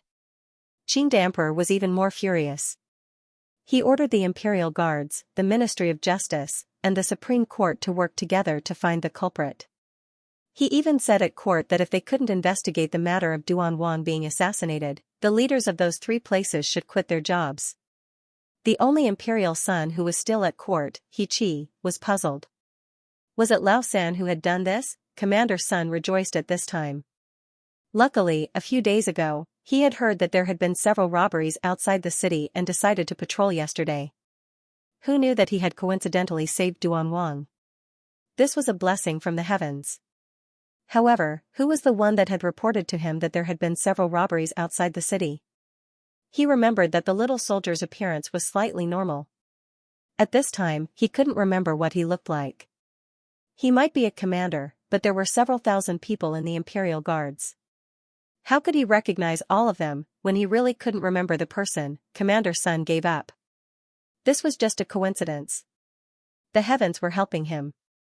Otherwise, if Duan Wang had been assassinated while he was the commander of the Imperial Guards, he wouldn't have been able to keep the hat on his head, and his head would have fallen along with it. In Qingwangfu, He Ming finished listening to the servant's report on Ji being assassinated. He muttered to himself for a beat before ordering, "Prepare a congratulatory gift for Duan Wang. Maybe in 2 days, Ben Wang will go to Fu Lang Manor to accompany Ji to recover." As expected, that afternoon, Fu Lang Manor sent someone to Qingwangfu. They said that Fu Lang Manor had beautiful mountains and clear waters, and that the Tai there was skilled. They hoped that His Highness Qingwang would go to Fu Lang Manor to soak in the hot springs for a few days. At the same time, they would let the Tai take a look at his wounds. The White Jade Hot Spring, for Chu Qingju, was just a small swimming pool. She happily swam a few times in the hot spring, swimming back and forth from one side to the other. Then she leaned on the edge of the pool to look at He Heng, who was sitting on the shore drinking tea. "It's such a pity that Wang Ye's wounds haven't healed. Otherwise, you could come down and soak with me." Finishing, she saw the other's gaze sweep towards her. Her feet pushed and she swam out again. Seeing Chu Qingju treat the hot spring as a place to swim, He Heng smiled helplessly. Even though the other's actions were slightly infuriating, but her swimming postures were very beautiful. His gaze landed on the person in the pool. The other was wearing a red fish-patterned dress. In the water, it spread out like a mermaid. In the mist, only that smear of red was the brightest and most beautiful. Yet the other was purposefully making seductive postures. When he saw Chu Qingju's head tilt back, revealing her white neck, He Heng took a large gulp of the half-warm tea to suppress the fire in his heart. It wasn't advisable to soak in the hot spring for too long. Chu Qingju stepped on the jade steps beside the hot spring and came out of the pool. Taking down a wide cotton cloth to wipe the water on her body, she then took off the soaked fish-patterned dress in front of He Heng. She tied the wide robe over her body and walked in front of He Heng, bending down to take the teacup from his hand. She smiled as she said, "Wang Yi, drinking too much tea will leave scars." He Heng had finished admiring the picture of a beauty coming out of the bath and naturally didn't care about that cup of tea. He reached out with his right hand to pull the other into his embrace, allowing the teacup in Chu Qingju's hand to fall to the ground and make a crisp sound. "Since I can't drink tea, why don't I taste the tea, beauty?" Chu Qingju's finger lightly brushed across the bandaged wound on He Heng's left arm. She smiled ambiguously and regretfully, but the Tai said that Wang Yi needs to rest. The Tai didn't say that Qingju needed to rest. He Heng moved as he hugged the other. A certain part of him that was unusually energetic happened to touch a sensitive place in Chu Qingju. "Why don't Qingju exercise more?" Chu Qingju twisted. Seeing the other take a breath, she exhaled and licked his neck. "Wang Yi wants Jia to help." His right hand holding that willow-like waist, He Heng's voice trembled. "Is Qingju willing to help?" Her hands wrapped around He Heng's neck, Chu Qingju's lips curling up. It was an indescribable charm. She said in a light voice, "Wang Yi, guess?" The two's gazes met. The white mist shrouded the two, lit the room. More than an hour later, Chu Qingju and He Heng walked out hand in hand. Chu Qingju's hair was put into a simple bun using a red jade hairpin. She wore a wide-sleeved gown that was like a red sunset. Walking together with Wang Yi dressed in a black brocade robe, they looked like a painting. As He Ming was being led inside by the servants of the villa, he happened to see his second brother walking shoulder to shoulder with a woman dressed in red. He was slightly startled, but immediately reacted. He lowered his eyelids and quickly walked a few steps to the two. "Hello, second brother," second saw. "Hello, Si Shu." Chu Qingju slightly bowed her head and took a small step back. "You finally came. Wei Xiong had been waiting for you to come." He Heng released Chu Qingju's hand, smiling as he said, "Let someone take you to your residence first. If there's anything you're not satisfied with, just tell them." "Thank you, Ji." He Ming raised a fist and then led the people he had brought from the Fu and followed the villa servants to his residence. His residence was not far from the Jade Cloud restaurant. It was called the Jade Music Pavilion, and what was even more amazing was that there was a hot spring next to the Jade Music Pavilion. It was obviously specially arranged for He Ming. He Ming looked around. The furnishings in the room were all very exquisite. Even the color of the bed curtains was the color he often used. After sitting down in front of the carved pear wood table, a servant girl came in with tea and snacks and placed them in front of He Ming. Just as he took a sip of tea, He Ming saw Ming He walk in with a smile. He first respectfully bowed before opening. "Your Highness Qingwang, our Wang Yi said that after you have rested well, he would invite you to Jade Cloud Restaurant for the evening meal. Also, if there's anything you're not used to, Nu Kai will immediately have the servants change it. This place has been arranged very well, there's nothing to be uncomfortable about." "Thank you, Ge." He Ming smiled and pushed the teacup to one side. "It's me who is disturbed. Please, Gong Gong, tell Ge that I will arrive on time. Your Highness Qingwang is too serious. You and our Wang Yi are blood brothers, there's no such thing as disturbing." Ming He bowed as he said, "Nu Kai will go report to Wang Yi now. Please, Your Highness, have a good rest." Finishing, he bowed again and helped Qingwang close the door before retreating. After the door was closed, the room became much quieter. He Ming even found that the servants that passed by purposefully lightened their footsteps, clearly not wanting to disturb his rest. Ge's people are very well behaved. He Ming spread his arms and allowed his personal Taijian Sun Hai to undress him. After the jade crown was taken off his head, he leaned back on the soft chair and said, "Coming here today means that I'm standing on the same side as Ge." Sun Hai carefully put the jade crown back into the box. Hearing Wang Yi mention this, he said in a small voice, "Wang Yi, you're just here to recover. Why, being in the middle of a situation, who can stay out of it?" He Ming smiled faintly. "It wouldn't be worse than now. Even more, Ge might be warm and courteous usually, but he definitely isn't a soft-hearted person. Lao Da might be open and kind on the surface, but in reality, he is narrow-minded. Compared to remembering favors, he likes to remember grudges more. Dealing with this kind of person, unless everything is successful, you won't be able to gain any favor from him. Lao San's personality is arrogant and willful. In his heart, he only has power and not the people. Being close to this kind of person, even if he becomes the emperor, he won't have any good days." When He Ming got to this point, his tone changed, but Ge, his personality isn't like Lao Da who pretends to be honest, and he isn't like Lao San who looks down on others. His mind is deep, but he isn't a fickle person. Following this kind of person, as long as he doesn't make a big mistake, there will be some affection. Originally, he had been hesitant, but when he saw Ge and Sa holding hands as they walked together, he made up his mind. As an emperor, he naturally couldn't be soft-hearted, but he couldn't be emotionless. Ge was just right like that. Sun Hai didn't understand why Wang Yi would suddenly make such a decision, but as a personal Taijian, other than being loyal, he had to be careful with his words and actions. So he only needed to obey Wang Yi's orders. "Take the gifts that Ben Wang has brought to you. Yun Lu say that Ben Wang, as a deity, has regards." He Ming stood and ordered, "Go, Ben Wang will rest for a while."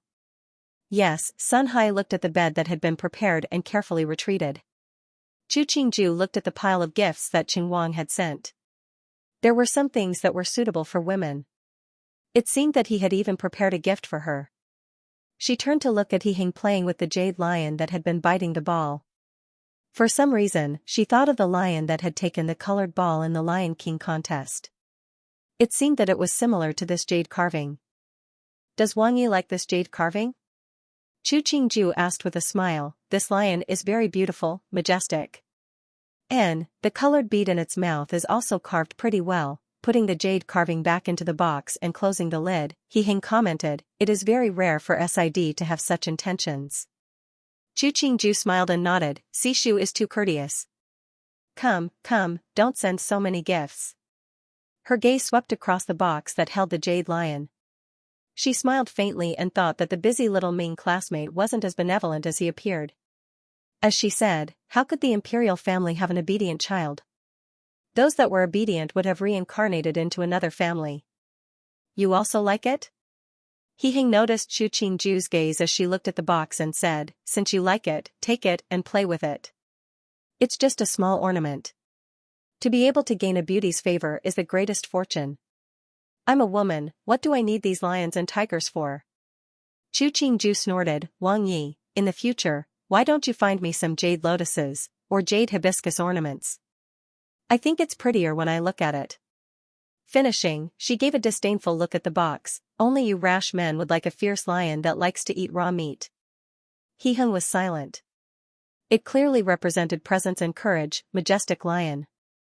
Why did it become a meaningless beast that only knew how to eat raw meat in the mouth of his Wang Fei? He thought again, wasn't it just a beast? What other meaning did it have? Even if there was, it was just a jade lion ornament. At night, He Heng hosted a banquet for He Heng. Chu Qingju didn't go with him. Even though the relationship between the men and women of Delong dynasty was similar to the northern and southern Song dynasties in the history of her previous life, but she was very perceptive and didn't join in. Eating the food that was unique to her, Chu Qingju's appetite wasn't affected at all. She even drank an extra half bowl of pearl pheasant soup. Wang Yi said that he might drink with His Highness Qing Wang for a while. If Wang Fei is tired, then rest early. When Ming He came downstairs, he saw Wang Fei had just finished eating and was washing her hands. He added, "Wang Yi also said that tomorrow, he will go with you to climb Baiyun Mountain." "I know. Get the servants to prepare a hangover soup. If the banquet is over, serve the two Wang Yi some." Chu Qingju dried her hands and added, "Also, pass on my words. Tell Wang Yi to drink less.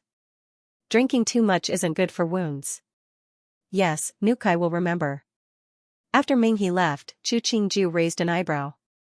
Since she had played the trick of injuring herself, then she had to play it from start to finish.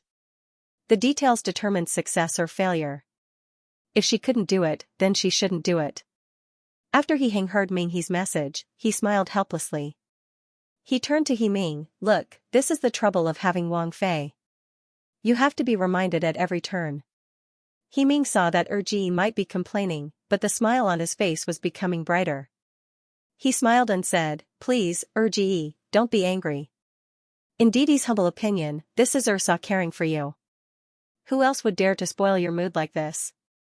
It can be seen that Ursa cares about your body." When he finished, the smile on He Heng's face became even brighter. He raised his cup to He Ming, declaring, "It seems that Sid will be the one to care for his wife in the future. This is a good thing." He Ming raised his cup and then drained the wine in one gulp. He Heng said to Ming He, "Go back and tell Wang Fei that I know. Tell her to rest early." Yes, Ming He once again retreated and continued to pass on the message between Wang Yi and Wang Fei. He Ming faintly felt that Ji was trying to show off. But based on his understanding of Ji's personality, he quickly rejected this thought and felt disdain for having such a thought. Sometimes, the truth always brushed past you carelessly. The assassination attempt on He Heng had thrown the court and the Hogong into chaos. But He Heng himself was very free. He didn't need to wake up early to attend court, and didn't need to argue with his two troublesome brothers. He looked at He Ming, who was wearing a brown robe, as he walked over, and a smile appeared on his face. "The weather today isn't bad, it's perfect to go out." He Ming nodded. The day after the assassination attempt on Ji, there had been a moderate amount of rain. Today, the sun was unusually bright. Thinking about how after eating with Ji last night, Ji had invited him to Baiyun Mountain for a walk, he hadn't hesitated to agree. At this time, he saw Ji standing in the yard as though he was waiting for someone. "Ud heard that there is a 5-manor monastery on Baiyun Mountain. Many people go there." He Ming smiled, "It's me who doesn't usually go. Us brothers are usually busy with court affairs. It's rare that we have the free time. We should take a good walk and see." He Heng's tone was relaxed, as though he hadn't encountered the assassination attempt. As the two brothers were talking, He Ming saw an unfamiliar Taijian hurriedly walk over and bow in front of them. "Wang Yi, Wang Fei said that we can depart in 15 minutes. He Heng nodded. "Go order the servants to prepare the things for the journey. We'll depart in 15 minutes. He Ming watched as the young Taijian walked away before hesitating. Ji, Ud didn't know Ursa would also be traveling. We're all family, There's no need to be concerned with such small matters, He Hing smiled as he patted his shoulder. Your Saw has been married to me for these months, and has been managing the household for me all day. She hasn't had a chance to walk around. The weather today is so good, can we let it down? Hearing that Ji's tone was treating him as one of his own, He Ming's heart warmed. He bowed, replying, Ji is right, it's Didi that is too rigid. Inside Jade Cloud Tower, Chu Qingju put on her flat, flower-embroidered shoes. In a good mood, she left with her 4 dowry Yahuan. Seeing that the 2 He brothers were present, her steps slightly paused before she quickly walked in front of He Heng. She respectfully bowed to He Ming. Hello Si Shu. Hello Ersa. He Ming hurriedly returned the greeting. Chu Qingju took half a step back, motioning to avoid the half-bow. She turned to smile at He Heng. Wang Yi has waited for a long time. Today, she did not wear the floor-length skirt that her messengers usually wore. Instead, she wore a peach blossom patterned skirt that matched the spring scenery. Did you leave anything behind? If not, we'll be leaving. He Heng reached out to touch the butterfly wings golden buyao in Chu Qingju's hair. For some reason, before he even saw the outside, he already felt it was alluring. Chu Qingju shook her head, the buyao lightly brushing across He Heng's palm. I didn't miss anything. This is the perfect time to leave. If that's the case, then let's go. He Heng reached out to hold Chu Qingju's hand, tilting his head to say to He Ming, CD, please. Ji, Ursa, please. He Ming took a step back and slightly lowered his head to show his respect to his brother and sister-in-law. He Heng smiled at him and held Chu Qingju's hand as he walked at the front. He Ming walked 2 steps behind. His gaze landed on the backs of his brother and sister-in-law and he couldn't help but feel envious. The relationship between Ji and Ursa was so good. Thinking that he was going to marry the Xianxia of the Luo family soon and that the Ministry of Rites had already started to prepare for his wedding, He Ming couldn't help but feel anticipation. When his Wang Fei entered the Fu, would they be as affectionate as his brother and sister-in-law? Sun Hai, who was following behind He Ming, sighed. It was said that the imperial family was heartless, but that was because they hadn't met the right person. Look at Duan Wang and Duan Wang Fei, they were a perfect match, a match made in heaven. As the chief steward of Qingwang Fu, he might not have the best eyes and ears, but at least he knew what he needed to know. He had heard that there were quite a few beauties in Duan Wang Fu, but after Wang Fei entered the Fu, he only heard which beauty had been sent away. He hadn't heard that Duan Wang had any dissatisfaction towards Duan Wang Fei. Even after the incident at Changde Fu, he hadn't heard that Duan Wang and Duan Wang Fei had done anything wrong. He didn't know if it was because Duan Wang was infatuated or because Duan Wang Fei was skilled, but no matter what, of the 3 highnesses that were married, only Duan Wang was the most enviable. Even though it was a mountain climb, the servants following behind had prepared a sedan. When their master was tired, they would have to help. Leaving the territory of Mount Fulang, it didn't take long before they saw Mount Baiyun. Chu Qingju looked at the tablet carved with the 3 characters Mount Baiyun at the foot of the mountain. She couldn't help but raise her head. She saw that the towering green mountain seemed especially majestic under the sunlight. What, your legs are soft? He Hing saw her worshipping posture and smiled, urging, if you don't want to go, let them carry you up. Finishing, he pointed at the sedan following behind. Chu Qingju slightly raised an eyebrow. She reached out to pull on his sleeve. I'm afraid I can't go up, so I'll drag you. He Hing laughed lightly and whispered by her ear, if you can't walk up, I'll carry you up. Chu Qingju first smiled and then her smile disappeared. She looked regretfully at his left arm. It's a pity that Wang Yi is injured. He Ming felt that it must be that his name wasn't good enough. Otherwise, when his brother and Sa talked, why did it seem as though he was as transparent as crystal, completely non-existent? He slightly moved his gaze away, looking at the 5 Estates monastery halfway up the mountain. He didn't know when he could climb up. After the 2 of them teased each other for a while, they continued to walk up. After all, the 2 of them knew that since the 5th Manor Monastery was famous, there would definitely be pilgrims. If they met someone from an official's family, it would be a little embarrassing. The path up the mountain was paved with stone steps. Stepping on these stone steps, there was an indescribable feeling. Listening to the chirping of birds, Chu Qingju turned back to look at the stone steps she had stepped on. A sense of accomplishment rose. After taking 2 breaths, Chu Qingju used a handkerchief to wipe the fine sweat on her forehead. Panting, she said, "I didn't think that I had climbed so many steps." Finishing, she saw that He Heng's face wasn't red or panting. She instantly felt that it wasn't logical. Didn't they say that these imperial sons didn't have the strength to truss a chicken, and only knew to eat, drink and play? He Heng's calm and composed appearance, was it a mockery of her common sense? Wang Ye's stamina is so good. Chu Qingju reached out to grab his sleeve, letting herself climb up a step. How much longer until we arrive? We started learning the 6 arts when we were 6. When we were young, we liked to ride horses, shoot arrows, and do kuju. Climbing such a small mountain, there's no need for stamina. He Heng saw her like this and wanted to let the servants help her onto the sedan but was refused by Chu Qingju.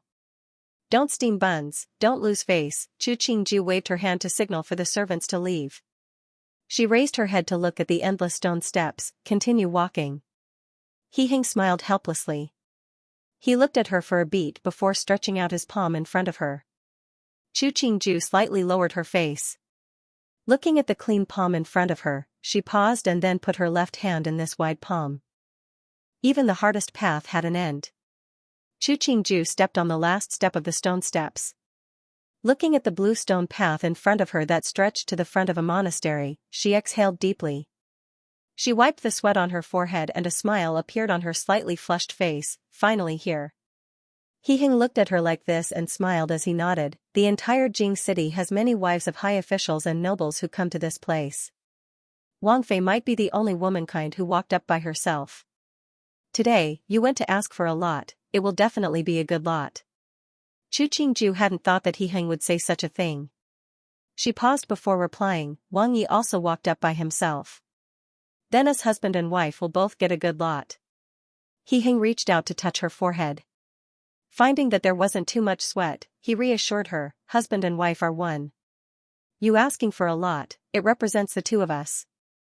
Chu Qingju thought inside, who didn't know that you felt that it wasn't good for a man to do such a thing?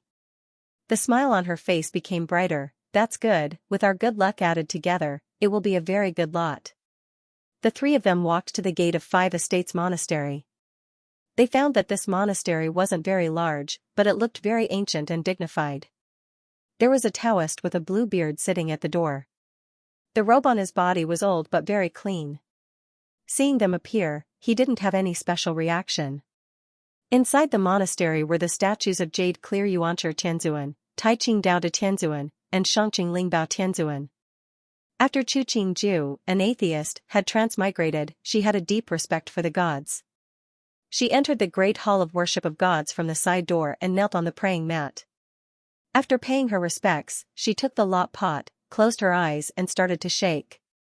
A short while later, a lot fell. She glanced at it and found that she could recognize the characters individually, but when put together, she couldn't make out what they meant. Putting the lot pot back in its original position, she took the lot and walked out from the side door, walking in front of the Taoist. "Please, this one, interpret this lot for this one." Chu Qingju politely presented the lot with both hands. The blue-bearded Taoist followed her hand and raised his head to look at her. He stood to take her lot with both hands, a warm smile on his face as he said, "Female honored one, please sit, let this poor Taoist take a look." He Heng saw Chu Qingju sit in front of the blue-bearded Taoist and walked behind Chu Qingju to see how the Taoist would interpret the lot. Who knew that after the Taoist looked at the lot for a while, he put the lot in his hand to the side, stroking his green beard as he said, "Immeasurable Tianzuan, there has been a sudden change in Jing recently. Very few people come to the monastery to ask for lots.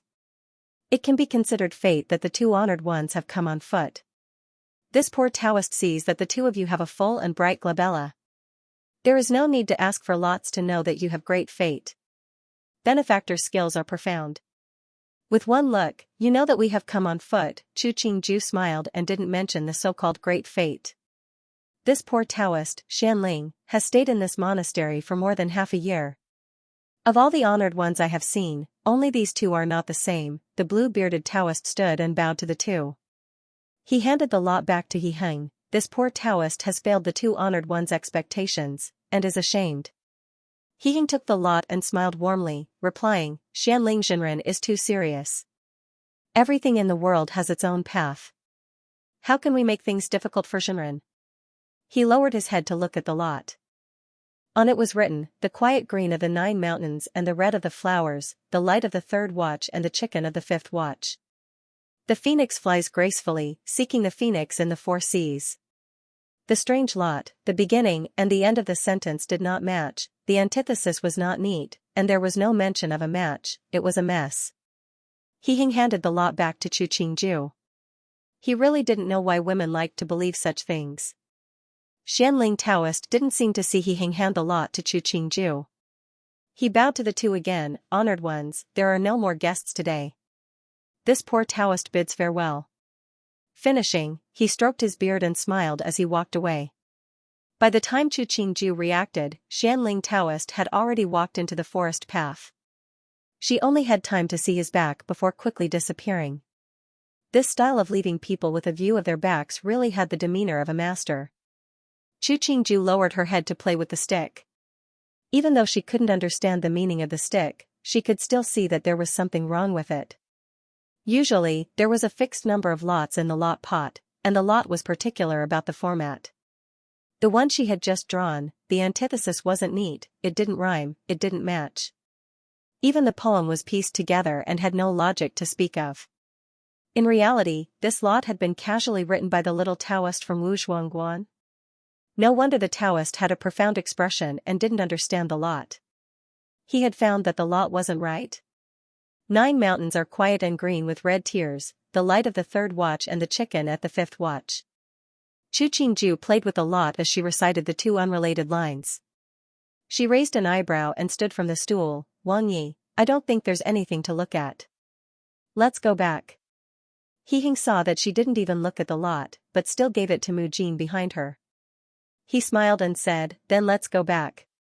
That Taoist said they were nobles, that something had happened in Jing and that there were fewer pilgrims. It was just that their clothing wasn't ordinary and there had been an assassination attempt a few days ago. As to them walking up the mountain, he turned to look at Chu Qingju's flushed face. It was very obvious. Ghosts and gods, it was just a matter of the benevolent seeing benevolence and the wise seeing wisdom. What 9 mountains are quiet and green with red tears, the light of the 3rd watch and the chicken at the 5th watch. Hang's expression suddenly changed. His steps paused and he turned to look at Mu Jin who was supporting Chu Qingju. Let Ben Wang see the lot. Seeing that Wang Fei didn't object, Mu Jin carefully presented the lot. Then she saw that Wang Ye's expression wasn't right. This lot is nonsense, don't bother keeping it. He threw the lot to Xianxia beside him. He said to Chu Qingju, the path down the mountain isn't easy, we'll take the carriage back. Chu Qingju didn't look at his movements, smiling as she nodded. The 2 walked in front of Ming. Seeing Ming's bewildered expression, Hing commented, a lot that doesn't match up. It seems that your Ursaw's hand at drawing isn't that good. Chu Qingju smiled and said, just now, I asked you to go with me, but you didn't want to go. You said you wanted me to beg with you. Now you're complaining that my luck isn't good. What kind of logic is that? Fine, good men don't fight with women. Hing smiled and waved his hand, let's go down the mountain. There's a small stream at the foot of Baiyun Mountain. We can have a picnic by the stream. This is good. Ming acted as if he did not see the 2 flirting just now. There was a simple and honest smile on his face. Ud has long wanted to eat a meal in the green mountains and clear waters. As the 3 of them talked, they walked along the stone path. For some reason, the topic turned to Ming's assassination attempt in Jiangnan. The court might be arguing fiercely, but this matter will have a conclusion sooner or later. Hing knew his dilemma. He patted his shoulder, consoling, there are always difficult things in the world. You just have to endure it. RGE is right. Even if Fu Huang is the ruler of the 9-5, he can't do as he pleases. Ming smiled, don't worry, RGE, UD understands. Hing nodded. Looking at the 3-step carriage in front of him, he said, CD, please. Please. Hing bowed slightly, showing the respect of a deity towards an older brother. When the 3 of them got on the sedan, Chu Qingju looked out through the thin gauze of the sedan. She felt the sedan start to sway slightly as it moved forward. Ming was right. Even the emperor, as the ruler of the 9-5, couldn't do as he pleased, much less others. Suddenly, she straightened. The ruler of the 9-5. 9-5, patting her face, Chu Qingju once again lazily leaned back on the soft pillow. It didn't matter if she was thinking too much. Today, she had only gotten a useless stick and nothing else. Every step down the mountain had to be steady. The servants carrying the palanquin carefully stepped on every stone step. When they stepped on flat ground, they all heaved a sigh of relief. The flat ground was much easier to walk than the downhill path, and it was also much safer. Just at this time, they saw several carriages coming from another direction. The carriages all looked the same, and there were 2 armored guards beside each carriage. Xianxia narrowed his eyes to look and instantly understood. These were probably the candidates that had been sent into Jing from other places. His expression didn't change. He didn't let the sedan carriers change paths and continued forward. The driver at the front didn't know who was coming, but seeing the number of guards following behind the 3 sedan, he knew that these were high-ranking officials and nobles coming out for a stroll. He pushed the carriages to one side. After these people passed by, he started to drive the carriages again. The candidates sitting in the carriages looked at the sedan that gradually moved away and started to converse in low voices. I wonder who's sitting in the sedan. Such a grand display. A candidate about 15 years old spoke, it looks so dignified. To have so many guards and attendants, it's not something a normal person can have. A slightly plump candidate glanced at her, maybe it's a Wang Yi or Jun Wang. You're bluffing. Is it so easy to encounter Wang Yi? Another candidate teased, maybe it's a Wang Fei's miss. In an instant, the candidates in the same carriage started to laugh. The guard driving the carriage heard the commotion inside the carriage and his face became colder. With this kind of bravado, they didn't have the fate of being a noble mistress. He thought about the news he had heard from the outside. He heard that Jing City wasn't stable these days. Qing Wang and Duan Wang had both gone to the outskirts of Jing to recover. Thinking about it, his expression couldn't help but change. Was it Duan Wang or Qing Wang that had just passed by? Otherwise, at this time, who would have such a grand display to appear in this place? When the sedan stopped, the curtain in front of Chu Qingju was opened. She held Mu Jin's hand as she came out of the sedan. Looking at the patch of green grass that had grown in front of her and the stream at the end of the grass, she couldn't help but sigh, this place is really beautiful. She turned back to look and saw the servants had already started to set up the boilers, chairs, and benches. In a short while, everything that needed to be prepared was ready. Chu Qingju felt that the period dramas that the artists under her command acted in her previous life were too weak. Just the ability of the servants to do things wasn't good enough. He Hing walked next to her and pointed at the other side of the stream, declaring, this stream is very wide, so it's named Qingxi River. There's also a manor on the other side. It was bestowed to me by Fu Huang 2 years ago. Chu Qingju gave a small smile at the worry of not being able to live in all of these houses. Fu Huang has a loving heart, but it's a pity that we don't go out often and can't finish living in the manor that Fu Huang bestowed. It's such a pity. In the future, if there's time, I will accompany you out more. He Hing saw that she was smiling happily and the smile on his face became even more pronounced. He pulled her to sit at the table that had been set up and announced, I'll get the guards to go hunt some wild game and have the chefs from the Fu make some wild things to try. He Ming basked in the warm sun and his heart also warmed.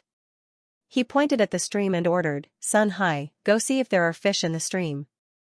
If there are, bring a fishing rod. Sun Hai hurriedly ran to the stream to look and quickly ran back. He smiled and said, Wang Yi, this one sees fish swimming in the water, but I don't know how big they are. Then Ben Wang will go fishing. He stood and raised his hands to He Hing, Ge, Didi will go fishing for a while. He Hing nodded, be careful not to wet your shoes. Hearing this, He Ming smiled, Ge, don't worry, Didi knows. Chu Qingju watched as He Ming lifted his robe and tied the back of the robe around his waist. He had the servants carry a stool and a fishing rod and bait to the stream. She couldn't help but sigh. A 17 or 18-year-old youth, in her previous life, would have been a brat. He Ming was already so mature. It was rare for him to show some of the liveliness of a youth. She didn't know if it was genuine or just an act. She glanced at He Heng beside her. The person beside her was just over 20 years old but already had such thought and skill. It could be seen that the imperial house was a place to train people. The complexity of it surpassed the entertainment circles of her previous life. If one lost in the entertainment circle, they would lose fame and fortune. If they lost in the imperial house, they would lose their lives, their wives, and children. Thinking about it, it wasn't easy for He Heng, a young man just over 20 years old, to achieve what he was doing now. She felt a sliver of motherly instincts rise from deep inside her. But thinking about this person's scheming, that sliver of motherly instincts instantly disappeared. She used a silver skewer to pick up a piece of pear and put it in her mouth. It was smooth and juicy, the taste pretty good. She picked up another piece and held it in front of He Heng, indicating for him to have a taste. He took a bite from Chu Qingju's hand. He Heng nodded and smiled, commenting, "Not bad." Xianxia glanced at the fragrant pear that was placed very close to Wang Fei. Wang Yi didn't seem to like eating pears. In Jean and Princess Royal's Fu, He Guanyan flipped through the card in her hand. Her expression was calm as she said, "Just say that Ben Gong is tired these past few days and won't see any guests." These people just wanted her to find some information about Duan Wang and Qing Wang. They didn't think about how much she, a woman, would know. Even if she knew, she wouldn't tell them. Thinking of the news she received from the palace, she hesitated for a moment before summoning her trusted aide, Du Mama, to say, "At the painting banquet last time, Ben Gong heard that daimai likes to eat fruits. Ben Gong has obtained a lot of new fruits. Have someone send some to daimai. In addition, send the herbs Ben Gong prepared for D and Sid as well." After Du Mama finished listening, she suggested, "Princess, the court is in a mess because of the assassination attempt. Why don't you wait a few days before sending it over?" He Guanyan's expression was grave as she replied, "The imperial guards found that the arrow used to assassinate Duan Wang might have been made of normal craftsmanship, but the wood used for the arrow hilt was a tree unique to one of Rui Wang's villas. This matter has been handed over to the Judicial Office and the Ministry of Justice. It will be reported to Fu Huang sooner or later." Du Mama's expression changed slightly. A beat later, she opened her mouth to speak, "The emperor has always favored Rui Wang. This way, the people of the world are watching." He Guanyan caressed a card, "Even if Fu Huang wholeheartedly favors Rui Wang, it can't stop the mouths of the people of the world. No matter the result, Rui Wang in this life, unless Ben Gong's other 3 brothers are gone, he has no fate with the throne. Newbie will do it now." Du Mama understood and hurriedly retreated. She flipped open the card in her hand. On it was written Wei Shi of Chong de Gong Fu. She smiled coldly. Did she think that just because it was the old Tai Tai of Chong de Gong Fu, she had to give face? She really thought too highly of herself. There were many people in Jing City that she wouldn't give face to, much less an old foreign of a Duke's Fu that was destined to fall. Right now, Rui Wang had become the target of public criticism. First, he was suspected of attacking his deity, now he was suspected of trying to assassinate his Gij. This lack of filial conduct, even if it hadn't been confirmed, but in everyone's eyes, other than Rui Wang's arrogance, Rui Wang had another crime of not being filial. Qing de Emperor hadn't thought that the 2 incidents would both involve his 3rd son. He looked at the arrow that the commander of the Imperial Guards had presented. A beat later, he sighed. No matter what the truth was, Yuan really wasn't cut out to be emperor. "Your Majesty," Shu Guifei Nyang asks for an audience. The head Taijian came in and knelt in front of him. Qing de Emperor stood and walked to the window to look at the woman standing outside the yard. He closed his eyes and ordered, "Let Shu Guifei return. Just say Zhen is busy with government affairs and won't see her." A threat of shock appeared in the eyes of the head Taijian, but it quickly recovered. He bowed and retreated. It seemed that the emperor was disappointed in Third Highness. "Guifei Nyang, the emperor is busy with government affairs right now. I'm afraid he can't see you." The head Taijian walked in front of Shu Guifei and respectfully said, "Please return." "The emperor isn't willing to see Ben Gong?" Shu Guifei looked at the open door, anger rising in her heart. She turned and left, clearly angry at the emperor's actions. Respectfully sending off Shu Guifei Nyang, the head Taijian leisurely bent his waist and watched as Shu Guifei hurriedly left his sight. Then he slowly straightened his body, a smile that was no different from usual on his face. Xu Guifei's personality hadn't changed after so many years. But at this time, why was she still throwing a tantrum? Xu Guifei came out of the main gate of Tianqi Palace. After she sat down on the step carriage, her face darkened. Even the bright sunlight didn't make her expression any better. When Jing Guifei encountered Xu Guifei in the imperial gardens, she was holding 2 blooming roses in her hands. Seeing the other's ugly expression, she smiled and asked, "Where did Mimi come from?" "Jie is in a good mood," Xu Guifei snorted. "It seems that His Highness Duan Wang's injuries aren't serious." "Isn't it the heaven's protection?" Jing Guifei handed the flowers to the palace maid beside her. "I wonder how the person who injured him feels right now." Xu Guifei sneered. She had always looked down on Wei Shi's act and used flowery words to make the emperor happy. She motioned for the Taijian carrying the step carriage to continue walking, with no intentions of getting off the ground. Jing Guifei narrowed her eyes as she watched Xu Guifei and her entourage angrily leave. She lazily gave a smile. She likes. Otherwise, how could she have climbed to this position? Just as everyone assumed that this matter was connected to Rui Wang, Rui Xing, Wang, Minister Tian Wang, Tian. Tian Deren said that the judicial office had received a report from the steward of Rui Wang Fu's estate 3 months before Duan Wang was assassinated. He said that many trees had been lost in the back of the mountain. Even though it wasn't anything valuable, but in order to prevent people from being unscrupulous, it was better to report it to the judicial office. The meaning of Tian Deren's words is that because someone from Sandi's Fu made a report, it has nothing to do with Sandi. He asked in amusement, "Has Deren ever thought that Sandi did it on purpose?" The truth of the case, Wei Chen doesn't know. Wei Chen is only reporting what I know to Emperor. Tian Jingke didn't care at all that Ning Wang was making things difficult for him. He made a bow to Qing de Emperor. "Emperor," Wei Chen also found out that 3 months ago, the imperial guards encountered some carriages transporting wood in the suburbs of Jing. After questioning, they found out that these people were His Highness Ning Wang's servants. One of them even showed His Highness Ning Wang's token. Nonsense. Ben Wang, in the beginning, had only ordered people to repair the estate in the suburbs. Half a year ago, the estate suffered a fire. That is something that everyone in Jing knows. What does Tian Deren mean? He hadn't thought that Tian Jingke would drag the matter onto him. He instantly shouted angrily, "Ben Wang thinks that you have ulterior motives and are purposefully framing Ben Wang in front of Fu Huang. His Highness Ning Wang, please don't be angry. Wei Chen has said before, Wei Chen is only talking about some of the things that I found. I didn't say that this matter was related to your highness." Tian Jingke bowed to him. "Maybe it was just a coincidence." Qing de Emperor's eyes narrowed as he looked at his eldest son. He trusted Tian Jingke. This was someone he had known before he ascended to the throne. He impatiently interrupted Heqi's words, "Don't say more. Let the people of the Ministry of Works go and check how much wood you used to repair the estate." Finishing, he turned to Tian Jingke, "Subject Tian, do you know how much wood Ning Wang had sent in?" "Wei Chen has already investigated." "Please, Emperor, take a look." Tian Jingke bowed as he presented the document with both hands.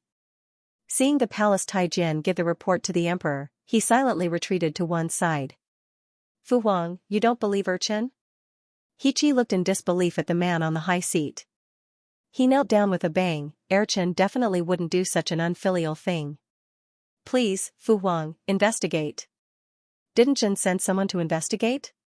"Stand up," Qing de Emperor impatiently waved his hand. "Tomorrow, Jin wants to know the result." Court dismissed. When the emperor left, the officials also left in 2s and 3s. Heqi's expression was ugly as he looked at Tian Jingke. The other's calm expression made the anger in his heart burn even brighter. Tian Deren is a good dog. When he bites, he loses half his life. Tian Jingke raised his eyelids and raised his hands in a greeting, replying, "His Highness Ning Wang is joking." Rather than joking with Wei Chen, Wang Yi should go back and check if there is anything wrong with the wood. Tian Jingke. Heqi's face was black as he waved his sleeves and left. Tian Jingke watched as Ning Wang angrily stormed out of the discussion hall. His expression was calm as he straightened his clothing and continued to leisurely walk out of the hall. In the Fulang manor, Chu Qingju sat in the bathtub, looking at the man who was bathing with her with one hand raised. She used a cloth to wipe his chest and touched the other's pectoral muscles. She nodded in satisfaction. Wang Ye's body is very good. How? My body is, of course Qingju knows best. He Hing smiled as he rubbed the ends of Chu Qingju's hair. He suddenly asked, when Qingju was young, did you have something you especially wanted? His gaze swept across the jade gourd hanging in front of the other's chest, across her white and alluring chest before he slowly moved his gaze away. Something you especially wanted? Chu Qingju's hands didn't stop moving as she helped him wipe his lower abdomen. Intentionally or unintentionally, she teased, when I was young, I wanted too many things. Every day, my thoughts were different. When I saw other people's beautiful clothes, beautiful headgear, I wanted them very, very much. When I grew up, I wanted to live a peaceful and stable life, to have someone to live with me, to tolerate me and love me. Saying this, she laughed. It wasn't clear if she was happy or self-deprecating. He Hing assumed that the other people she was talking about were Chu Su and the others. He smiled as he said, in the future, you don't have to be envious of other people. I will give you many, many good things, and let other people envy you. He reached out to touch the smooth jade gourd. I will be with you and love you. Chu Qingju's hand stilled. She smiled as she looked at He Hing, something moving in her eyes. I believe that Wang Ye's words are sincere. There were many men in the world that were sincere when they spoke, but how long would that sincerity last? A month, a year, or a lifetime, no one knew. A slender and soft hand caressed the other's back. Chu Qingju laughed lightly, replying, if Wang Yi loves Chia for a lifetime, Chia naturally will not leave or abandon you. He Hing's heart shook. For some reason, there was a slightly itchy and prickling feeling, as though there was a sweetness and sourness covering his heart. He deeply hugged her waist. The waist in his arms was very soft, but it gave him a feeling of toughness. In this instant, he suddenly felt that even if a more outstanding woman appeared in front of him in the future, no one would give him this feeling in an instant. The steam from the bathtub blurred the figures of the two, and caused the two's eyes to be covered in mist. It was beautiful and unreal, but it also made people feel that it was how it should be. The next day, in the royal court, all the officials stood fearfully.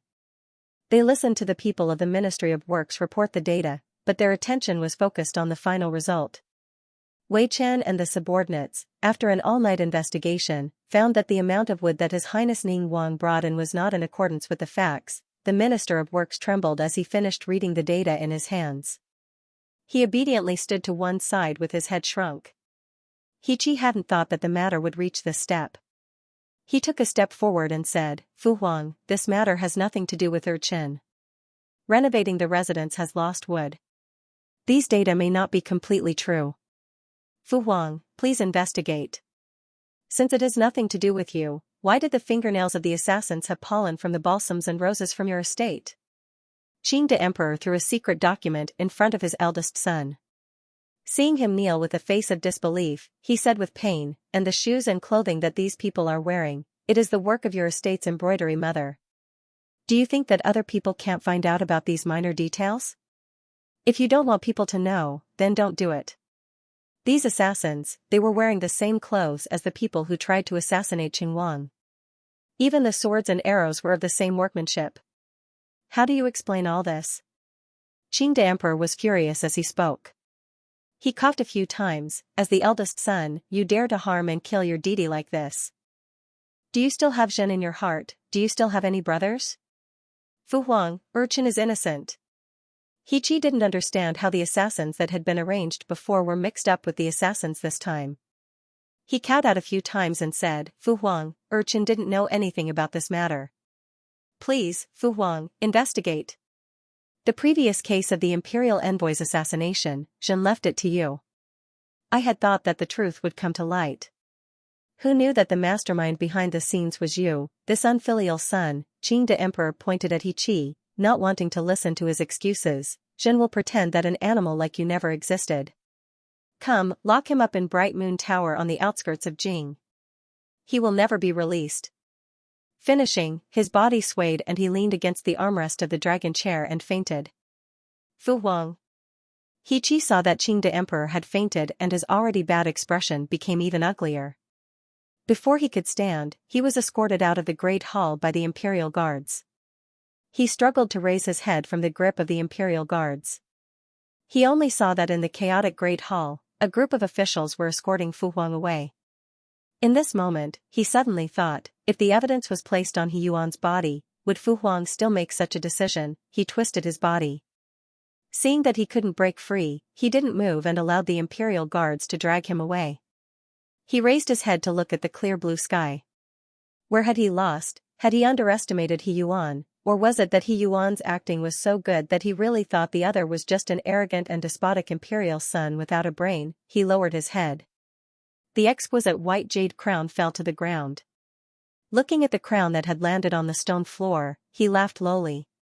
Before placing a piece, you have to look at the front, the back, the left and right. You have to cut off other people's paths and also leave a path of retreat for yourself.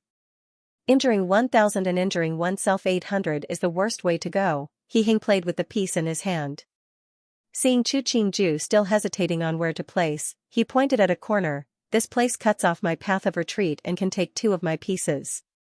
If I place another piece to block your path of retreat, you can place a piece here and you won't have to worry. Chu Qingju looked at the black and white pieces and didn't see any path of retreat or forward. She randomly placed a piece at the place He had pointed. She smiled as she commented, "The weather today is so good, playing chess while bathing in the sun is a pleasure." And the person sitting in front of her was clearly in a good mood. "I think you're being lazy." He purposefully let her play and didn't try to block those obvious holes. Just as he was about to continue, he saw Ming He lead the blue-robed Wang Chongming hurriedly in. It was clear that something major had happened. Chu Qingju saw Ming He lead He Hang's retainer in and prepared to stand to leave. Who knew that He Hang put down a piece on the chessboard, indicating for her to continue. Greetings to Wang Yi, Wang Fei. After Wang Chongming bowed to the two, he lowered his head and reported, "Wang Yi, His Highness Ning Wang has been taken to Bright Moon Tower on the outskirts of Jing to be locked up. The emperor has also fallen ill from anger." Ning Wang had gone too far? Chu Qingju's hand froze, surprise showing on her face. Why is Debo imprisoned? What did he do? After investigation by the Judicial Office, the Ministry of Justice and the Imperial Guards, His Highness Ning Wang is related to the assassination of the Imperial Envoy and the assassination of Wang Yi. Wang Chongming hadn't expected that Wang Fei would speak, but seeing that Wang Yi didn't seem to care, he responded, "The palace has already sent down the decree to release His Highness Rui Wang from confinement." This one heard that Rui Wang has already entered the palace to give his thanks. De Ji had just been locked up. And Lao San, who had fallen ill from anger, was released. This old emperor was too impatient. Wasn't the head of the judicial office her Jojo?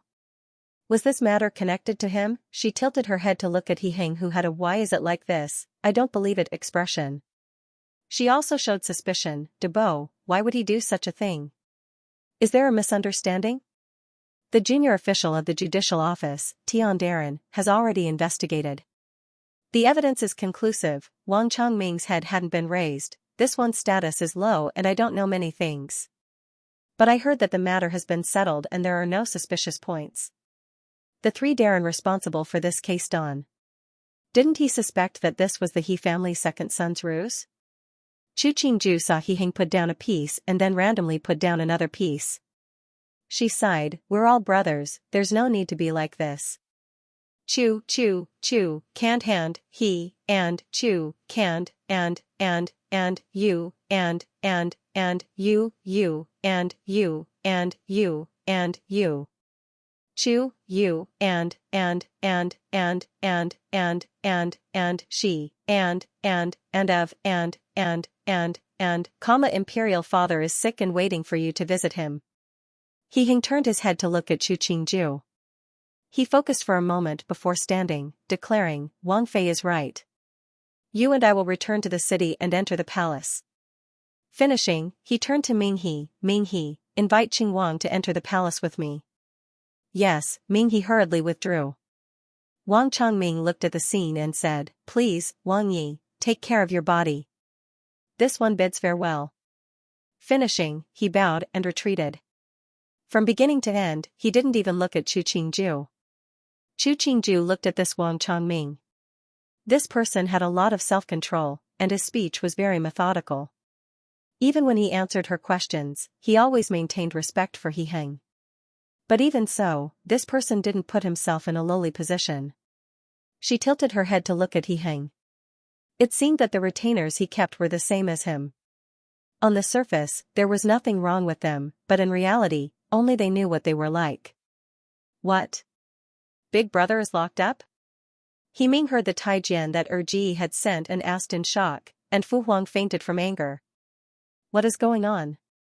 Even though there was still some confusion on his face, he took the servants and walked out, displaying his complete trust in He Heng. Ming he slightly bowed as he explained the situation in a small voice behind him. The procession had already reached the main gate and saw that the carriage was already prepared. He Heng and Chu Qingju were standing by the carriage waiting for them. It's Didi's fault for making Ji and Ursa wait. He Ming strode forward and raised his hands to greet the husband and wife. Please. We just came out. He Heng's expression was grave as he said, you should know the whole story. We'll get on the carriage now and go to the palace to greet Fu Huang. We'll talk about the other matters later. The procession quickly got on the carriage. At this time, they couldn't care about the period of recuperation. He Heng sat straight in the carriage, his face growing paler, but he didn't bend at all. Chu Qingju saw his expression become uglier and guessed that this was what he wanted Qing Damper to see. Her mouth still said, Wang Yi, since Fu Huang has woken up, there shouldn't be any major problems. You have to take care of your body. I know. But thinking that Fu Huang is still sick, I can't sit still. He Heng patted her hand and sighed. Husband and wife looked at each other, both showing an expression of I'm very worried, I'm very sad. This was probably what was called being connected by heart. After the carriage passed through the main gates of the palace, it couldn't continue. The three got off the carriage and walked to Tianqi Palace. They saw a matron kneeling in front of the main hall. Chu Qingju recognized this woman as Ning Wang's birth mother, Wengui Pin. When they passed by Wengui Pin, she couldn't resist lowering her head to glance at this woman. She only saw the bun of her hair that was stuck with a green jade hairpin, and the bend of her neck. After waiting at the door for a while, a Taijian invited them in. Chu Qingju reached out to support He Heng's hand and walked half a step behind He Heng to his right. Qing the Emperor leaned against the dragon bed. Seeing He Heng, his wife, and He Ming come in, a thread of heartache and guilt appeared on his face. Before the three finished their greetings, he gave them a seat. Just now, we heard Fu Huang had fainted.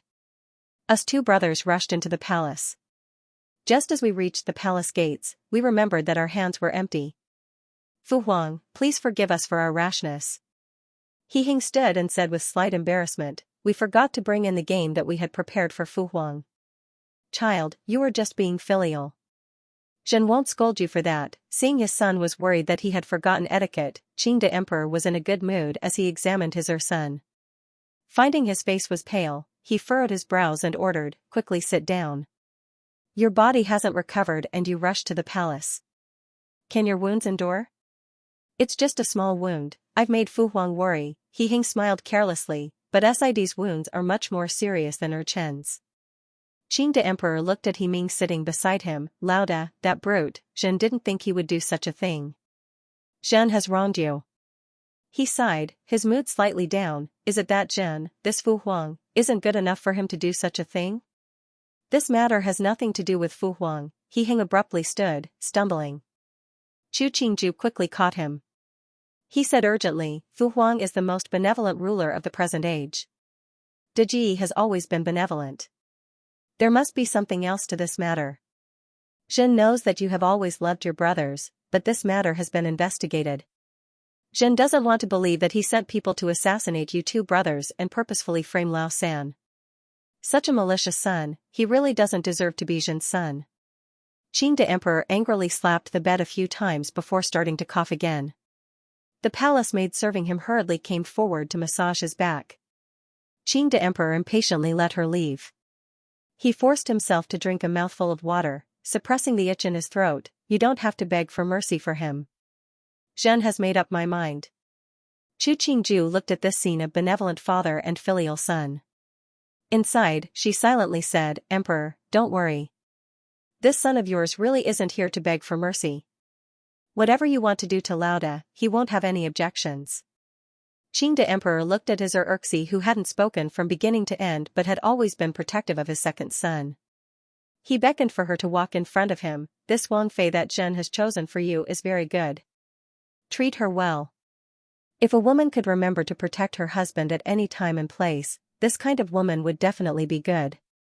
Fu Huang, urchin understands. A sliver of a smile appeared on He Heng's face. He reached out to hold Qing de Emperor's wrinkled hand, his eyes reddening. You've gotten thinner recently. This child, Qing de Emperor saw the rims of his son's eyes redden and his heart, which had been chilled by Lauda, warmed again. He reached out and patted his shoulder. You're wounded, go back and rest early. These days, stay in the Wang Fu, and when you're better, you can continue to work for Zhen. Erchin will definitely get better soon, He Heng said. Fu Huang, don't worry. Chu Qingju listened to this conversation. For some reason, she thought of Xu Guifei. Didn't Qing de Emperor like this kind of woman? Didn't his Urxi also have this kind of standard? Thinking about it this way, she didn't feel the joy of being praised. Was there really no problem with this double standard? Seeing the father and son say a lot more before reluctantly separating, Chu Qingju thought inside, father and son must have been very satisfied with this heartwarming drama. Otherwise, why would they be so engrossed in it? He Ming still pretended to be invisible. Until the three left, He Ming only said a few words of greeting before leaving. Chu Qingju saw his calm demeanor and knew that he was used to this kind of state. Coming out of the main gate, Chu Qingju saw Wen Guipin was still kneeling outside. She couldn't bear to move her gaze away. How many mothers in the world could watch their children suffer? Even someone as careful and attentive as Wen Guipin would gather the courage to come to Tianqi Palace to beg. Wasn't all of this for the sake of the child? Your Highness Duan Wang. Wen Guipin didn't know if it was because she had no other choice or that her mind wasn't clear after kneeling for so long. She grabbed a leg of He Heng's robe and begged, Your Highness Duan Wang, please speak for Ning Wang. Chi'er won't assassinate you, please help him. He Heng took a step back. Seeing Wen Guipin's tight grip, he raised his hands in a greeting. Wen Guipin Yang, I have already pleaded for De Ji. Fu Huang will make a decision on this matter. Beg again for Ning Wang, Wen Guipin said tearfully, I beg you, put in a good word for Ning Wang. She saw He Heng wasn't speaking and turned to Chu Qingju, I beg you. Chu Qingju moved her gaze away, not wanting to meet Wen Guipin's tearful eyes. She wasn't a soft-hearted person, but she couldn't bear to see this kind of scene. What is this, making a ruckus at the gates of Fu Huang's palace? Chu Qingju furrowed her brows. He Yuan had just been released and he was here to die? He Yuan strode in front of Wen Guipin, who was begging Chu Qingju. He smiled as he lowered his head to look at her. What is Wen Guipin doing? It is a great crime to make a ruckus in Tianqi Palace. Wen Guipin used her sleeve to wipe away the tears on her face. She smiled coldly as she stood, raising her chin to look at the arrogant Wang Yi in front of her. If it was like this, I don't know how many times Rui Wang Yi would have been punished. Whether or not I would be punished, it would be up to the emperor, it's not up to Wang Yi to decide. Ever since Wang Yi started learning etiquette, did no one teach you what to do in front of your Shu mother? He Yuan was pushed back by an unfavored Fei Ping and his face instantly darkened. He said in a low voice, Ben Wang's etiquette doesn't need you to teach. If Wen Guipin has the ability, she should beg Fu Huang to release De Ji earlier. Finishing, he turned and raised his hands to He Heng. Ji, Sa, greetings. Good day Sandi. He Heng looked at the guards standing in the surroundings, a courteous smile on his face. If Sandi is here to see Fu Huang, then send someone to report earlier. Fu Huang has just taken medicine and will most likely rest in a while. I didn't think that Ji and Sid would come faster than me. He Yuan's words hinted that He Heng had come earlier because he had wanted to find out information. We just heard that Fu Huang was sick and rushed back. He Heng didn't seem to understand the meaning in the words, an embarrassed expression on his face. Luckily, Fu Huang's fortune is as great as the heavens and nothing serious happened. It was me who made a fool of myself. Standing at one side, He Ming bowed to He Yuan. He didn't speak and retreated to one side. He Yuan glanced at him and said nonchalantly, it seems that Sid's body has almost recovered. Many thanks for Sanji's concern. Ud is fine now, He Ming's tone changed and he continued, "It's a pity that I didn't do a good job for Fu Huang. I'm ashamed." He Yuan narrowed his eyes as he looked at this nondescript deity. A long while later, he sneered and didn't respond to his words. Chu Qingju silently watched this annual drama of the imperial house. When Guiping's hatred towards He Yuan's obvious disdain towards He Ming, and He Heng's faint discontent towards He Heng. All of this fell into her eyes. She felt that in this world, the most complicated relationships between husband and wife, father and son, and brothers, all came from the imperial house. Because he had been framed by his boss a few days ago, he had been locked up in the Fu. Even his imperial father was disappointed in him. Now that He Yuan had been released from his confinement, he would think of the days when he saw people related to He Qi. He had always been a flamboyant person and was never willing to be wronged. He said whatever he wanted to say and did whatever he wanted to do. He looked coldly at Wen Guiping and saw that the other party's eyes were filled with hatred. He sneered, "Why is Wen Guiping looking at Ben Wang with such eyes? If it wasn't for De Ji framing me, how could I be imprisoned in the Wang Fu? If you want to hate someone, you should hate Big Brother for having such malicious thoughts, not hate an innocent person like me. His Highness Rui Wang is innocent?" Wen Guiping didn't have the usual warmth and sincerity.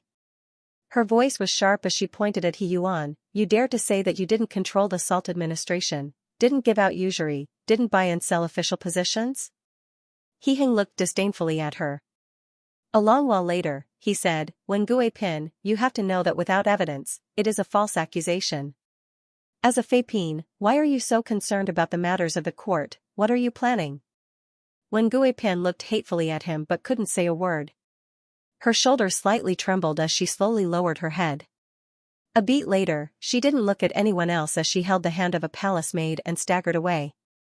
Chu Qingju looked at He Yuan's state, looked at Wen Guiping's bleak back, and thought of the Jiangnan case. Was this case just going to be shelved like this? Was there something wrong with the old emperor's head? This was a major matter of the people's livelihood. How could he treat it like a game? As an emperor, because he was biased towards his son, he didn't care about the lives of the people. Usury, salt administration, buying and selling official positions, which one of them wasn't a major matter? If he didn't know, it would just be an oversight in his work. But if he knew, why didn't he suppress it? Wasn't he telling these people that the emperor wouldn't care about this kind of matter and they could do whatever they wanted? Thinking about it, she felt disgusted. This kind of person becoming the emperor, it really harmed the people of the world. If the previous emperor had another son, the throne probably wouldn't have landed on this kind of person. At this time, a Taijian hurriedly came out, saying that the emperor was summoning Rui Wang for an audience. Chu Qingju watched as the little Taijian bowed as he welcomed He Yuan in. She moved her gaze away as she followed He Heng down the white jade stairs. It wasn't until they sat on the carriage heading back to Duan Wang Fu that she looked at He Heng and said, "Wang Yi, the people of the world don't have it easy." Finishing, she raised a hand to lift the curtain. The people dressed in sackcloth were giving way to their carriages, their faces wooden with respect and caution. She wasn't a true young miss of a noble family. Even though she liked fine clothing and good food, but she wouldn't feel that it was right to bully others and sacrifice a large number of people to satisfy her own desires. He Heng hadn't thought that Chu Qingju would say such a thing to him. He silently looked at this woman. At this moment, there was no charm on her face, no smile, and her gaze wasn't even on his body. But he had never felt that she was so worthy of being loved. He followed her hand to look at the crowd on the side of the street. His eyes gradually calmed. A beat later, he lowered his face to state, "It's because they don't have it easy that those in power need to govern strictly." Chu Qingju put down the curtain and tilted her head to look at He Heng. She suddenly smiled as though she had decided something. She nodded, "Wang Yi is wise, I believe you." He Heng silently looked at her. He reached out to hold her hand and sighed, "You." Chu Qingju lowered her head to look at her hand that was being held. The person in front of her might not be a good man, but he could become a good emperor. Originally, she didn't care who became emperor, but after today, she hoped that this man would become emperor. She wasn't a saint, but she was still a person. So she couldn't accept the way Qingde emperor and He Yuan did things, couldn't agree with their attitude that everything they did was as it should be. So, if He Heng wanted to be emperor, she wouldn't trick him. Qing Wangfu and Duan Wangfu were separated by a street. When He Ming bid farewell to Ji and Sa, he strangely felt that the atmosphere between the two of them was different. Even though it was still intimate, but there was something else that he couldn't explain. When he returned to Qing Wangfu, he received a list from the Ministry of Rites. On the list was the betrothal gifts that the Ministry of Rites had given to Luo Shangshufu. The meaning was that this was what the imperial family could give for him. If he didn't want to add anything, they would prepare it like this. Putting the list to one side, He Ming thought back to the interaction between Ji and Sa. He called Sun Hai over and added many things. He might not be favored, but he was still a Wang Yi. He wouldn't fall so low that he couldn't give anything good. The next day, the officials from the Ministry of Rites received the list that Qing Wangfu returned. After reading it, they couldn't help but sigh. This Qing Wang was really generous. Luo Shangshu's granddaughter was really fortunate. After a few days, the rankings of the spring examination came out. Those that passed were mostly disciples of prestigious families. Some clever people found that in the list of those that passed, there weren't any recommendations from Ning Wang's faction, and there weren't many from Rui Wang's faction. The ones at the top of the rankings were mostly the second sons and Shu sons of the less famous prestigious families. Ning Wang had been imprisoned, so it was normal that there weren't any of his people. But there weren't many of Rui Wang's people either. That was interesting. Very quickly, someone found out that a few days ago, Rui Wang and his Shu mother had quarreled at the gates of Tianqi Palace. Some conservative officials couldn't help but sigh inside. This Rui Wang was too arrogant. Even if his Shu mother's status wasn't high, but she was still Ning Wang's birth mother. Rui Wang's conduct was too arrogant. Not long after the results were released, it was the court examinations. At this time, He Heng was still recovering in the Fu. Every few days, the Fu would receive gifts from the emperor, empress, and Jing Guifei. Chu Qingju had people lock all of these things in the storeroom. She remembered that when she had gone to the palace to visit the emperor had hinted to He Heng to recover early and go to court. But looking at He Heng's leisurely manner, it was clear that he wanted to delay going to court after the examinations. Wang Yi, what do you think of my potted plant? Chu Qingju put down the scissors in her hand. Seeing He Heng walk in, she beckoned for him to come over and admire her new work. Glancing at the potted plant, He Heng couldn't find the right words to describe it. Because potted plants were particular about an artistic conception, but his Wang Fei had forcefully cut out an ingot. This shape is very unique, He Heng smiled as he reached out to touch the center of the ingot. Seeing the table full of broken leaves and twigs, he didn't mind and sat down next to the table. He said, "Today, I accompanied Sid to Luo Shangshu's Fu to place the betrothal gifts. Luo Lao Tai asked about you. Luo Lao Tai has taken care of me a lot. She must have thought of me when she saw Wang Yi." Chu Qingju smiled. She turned to wash her hands in the basin that Jin Zhan had brought over. As she wiped her hands, she commented, "I've even prepared the things to add to Luo Gunyang's dowry." It seemed that He Ming placed great importance on the Luo Gunyang. Otherwise, why would he seriously invite his elder brother to place the betrothal gifts? He Heng wasn't interested in the affairs of women. Hearing this, he only smiled. For a man that trusted his woman, the Hoyuan was given to the woman. He didn't need to care too much. CD is going to marry soon, he furrowed his brow as he remarked, "This year, many female candidates have come into the palace. I don't know what Fu Huang is planning." Chu Qingju's action of wiping her hands paused. She then handed the cloth to the Yahuan behind her. Her eyebrow slightly moved. "Wang Yi means that there will be new people coming into the Fu." He Heng carefully looked at her expression. At first glance, it looked normal, but he felt a murderous aura coming towards him. He hesitated before replying, "I can't say for sure, but don't worry, I won't look at them." "Who cares who you look at? In the future, there will be more beauties in the Fu." Chu Qingju stood and glanced at him. She rubbed her forehead as she said, "Wang Yi, Chia isn't feeling well. I'll go in and rest for a while." Finishing, she supported Mu Jin and turned to leave. He Heng rubbed his nose and smiled helplessly. He stood and followed behind her into the room. He felt that Chu Qingju's glare had made his entire body comfortable. Chu Qingju didn't really sleep when she entered the room. She took a book and sat by the window. Seeing He Hing come in, she didn't pay attention to him, flipping through the book in her hand. He Hing walked step by step until he was behind her. He looked at the book in her hand. This book is interesting, why don't we switch to another one? What graceful. There's a common saying that beauties are graceful. Is that what your highness meant? Chu Qingju glanced at him. She put the book in her hand to one side. Wang Yi must like this kind of book. These two books were about how men won the hearts of many beauties. This is a great injustice. With a beautiful wife in my arms, I don't need to read these. He Hing smiled as he half-crouched in front of her. His slightly raised peach blossom eyes carried a different seriousness. What I think, Qingju, don't you know? Chu Qingju looked at the man half-crouching in front of her. Her expression gradually calmed.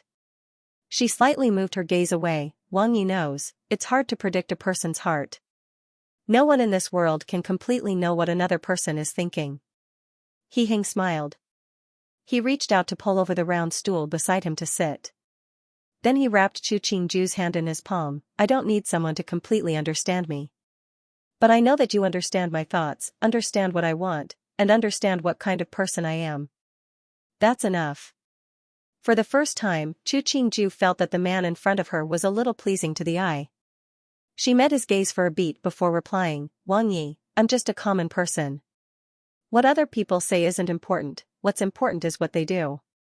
I understand. He Hing stood and kissed her forehead. The people of the imperial house are born to think more than others. But other than that, they aren't any different from normal people. Chu Qingju looked deeply at him. She suddenly smiled. She didn't say she believed or didn't believe. She stood to the head of the bed and took out a pouch to give to He Hing. She pointed at his waist. The pouch I sewed a few days ago is old. Change it. He Hing smiled as he took the pouch. After carefully changing it, he gripped the old pouch in his hand. He stood, declaring, in a bit, I have to go to Sid's Fu. I'll try to come back earlier tonight. Chu Qingju nodded. Seeing him hurry out the door of the inner room, the expression on her face gradually disappeared without a trace. She stood and walked to the window. She watched as He Hing walked into the yard. As he walked, he put the old pouch into his bosom. She frowned, her eyes slightly complicated. Wang Yi is so good to you. Just now, when he left, he specially ordered Nubi to serve you well. Yin Lu walked in from the outer room. Seeing Chu Qingju standing in front of the window, she asked, just now, the steward of the kitchen handed over a menu, do you want to order? Chu Qingju turned to glance at her. She walked to the bed and sat down. Taking the menu from Yin Lu's hands, she randomly picked a few dishes that were pleasing to the eye, just these. Let them choose the other fruits and pastries. Yes, Yin Lu put away the menu. Seeing that Wang Fei's expression was slightly strange, she asked, Wang Fei, what is it? Chu Qingju waved her hand. It's nothing, just a little surprising discovery. Yin Lu didn't understand, but it wasn't good for her to keep asking. She could only obediently retreat. Chu Qingju sighed. In reality, the truth of the matter was that He Hing's acting had reached perfection and he had returned to his natural state. In Qingwang Fu, He Hing and He Ming sat opposite each other. He Ming raised a wine cup, declaring, Ge, Didi toast you. He Hing raised his cup and drained it in one gulp.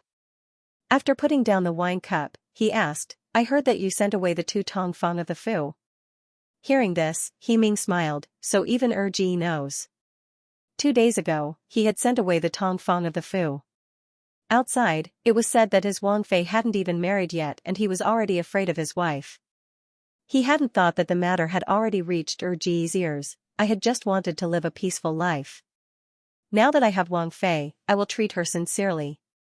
Other than making Wang Fei feel uncomfortable, what use is there in keeping those Tong Fong? CD is very considerate. He thought of the wedding night when Chu Qingju married him. At that time, he felt that the Chu family was too troublesome, and that Chu Qingju was too timid. His heart wasn't so warm. The two barely managed to spend the first 3 days of the wedding together. After she returned to her home, they didn't stay together. Even though he had specially ordered not to mistreat her, but he didn't have much affection for her. In his first impression, Chu Qingju either kept her head down or kept a wooden face and didn't make a sound. She didn't speak an extra word, didn't wear an extra accessory. At that time, he had pitied her for being tortured by Cheng de Gongfu and felt that the days of husband and wife were boring. He didn't know when Chu Qingju became alive in his eyes. He gradually didn't like going to the Si Feng. Hearing He Ming's words, he couldn't help but nod. If the two of them live well, though Si Fei and Xianxia are just the icing on the cake. There isn't much difference if they don't exist or not. Yudi thinks that Ji will understand. He Ming smiled. It was because I saw how much you loved her, saw that Didi decided to take this step. He Hing paused slightly. He swirled the wine cup and smiled, replying, my own Wang Fei, naturally I have to love more. Finishing, he raised the wine cup. Come, drink a cup. The slightly cold wine slid into his stomach and turned into a burning heat. The night was as cold as water. He Hing tiptoed into Jingyuan. He waved his hand to dismiss the greetings of the Yahuan who was keeping watch at night. He walked straight into the inner room and saw Chu Qingju curled up in the blankets, sleeping soundly. He thought for a second and then left the inner room. After washing his hands and face and soaking his feet, he tiptoed back in, undressed and laid on the bed. Chu Qingju drowsily felt someone lay down next to her. She twisted her body but didn't open her eyes. Wang Yi just came back? He Hing saw her drowsy state and didn't say more. He reached out to pat her back. Sleep. As expected, after a short while, the person beside him fell asleep again. Xianxia and the others retreated after serving Wang Yi. He walked shoulder to shoulder with Ming He out of Jingyuan before saying in a small voice, it's so late and Wang Yi is still thinking about Wang Fei. It can be seen how much importance you place on Wang Fei. Ming He knew the meaning behind his words and said in a light voice, in this fu, the other Si sure can't even enter Wang Ye's eyes. Us brothers only have to serve Wang Yi and Wang Fei. Who knows what will happen in the future? Let's take one step at a time.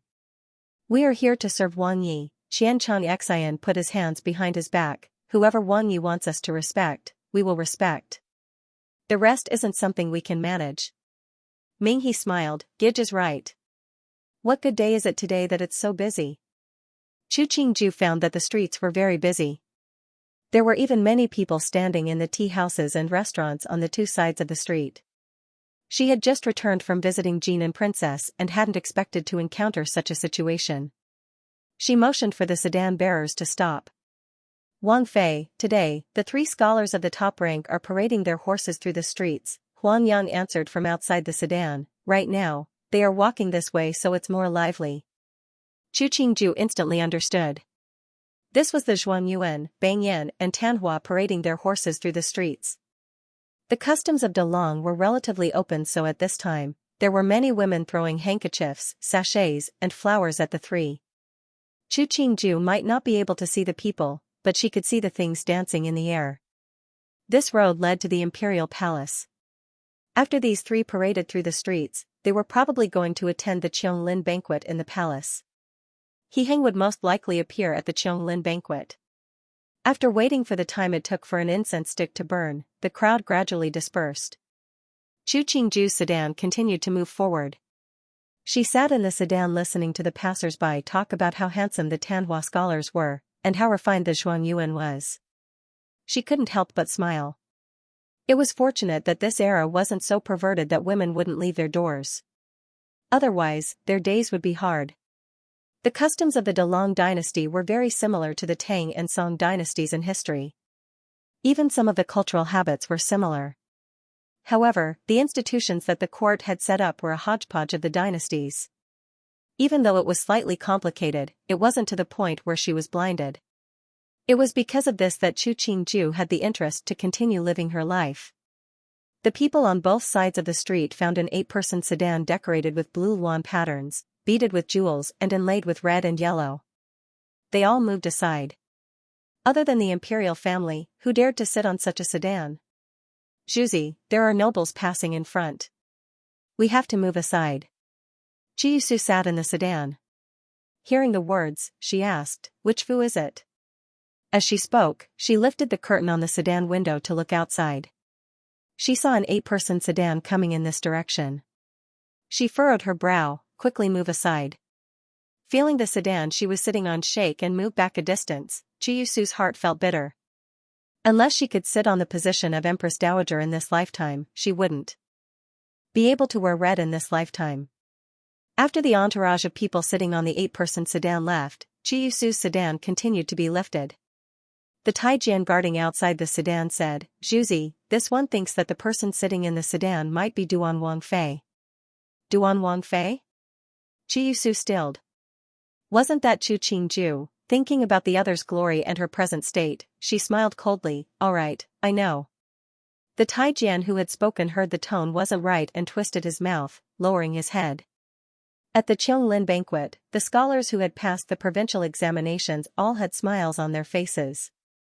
After all, hadn't they studied so hard for this day? Qing Emperor sat for a while before leaving. The rest was handled by the Ministry of Rites. Some of the scholars wrote poems or got to know each other. It made the Qionglin banquet very lively. But there were many who were very steady. They didn't speak carelessly, didn't show off their literary talent, and didn't drink carelessly to avoid losing their composure when drunk. He Hing sat at the first seat on the left, looking at the hundreds of people below. There were so many students, but only a few were used. This was the cruelty of officialdom. Chu Qingju flipped through the account book in her hand. After flipping for a while, she smiled at Xiao Ganzi who was standing below. "You've done very well these past few days." Finishing, she motioned for Mu Jin to give a pouch to Xiao Ganzi. "They say that if the water is too clear, there will be no fish.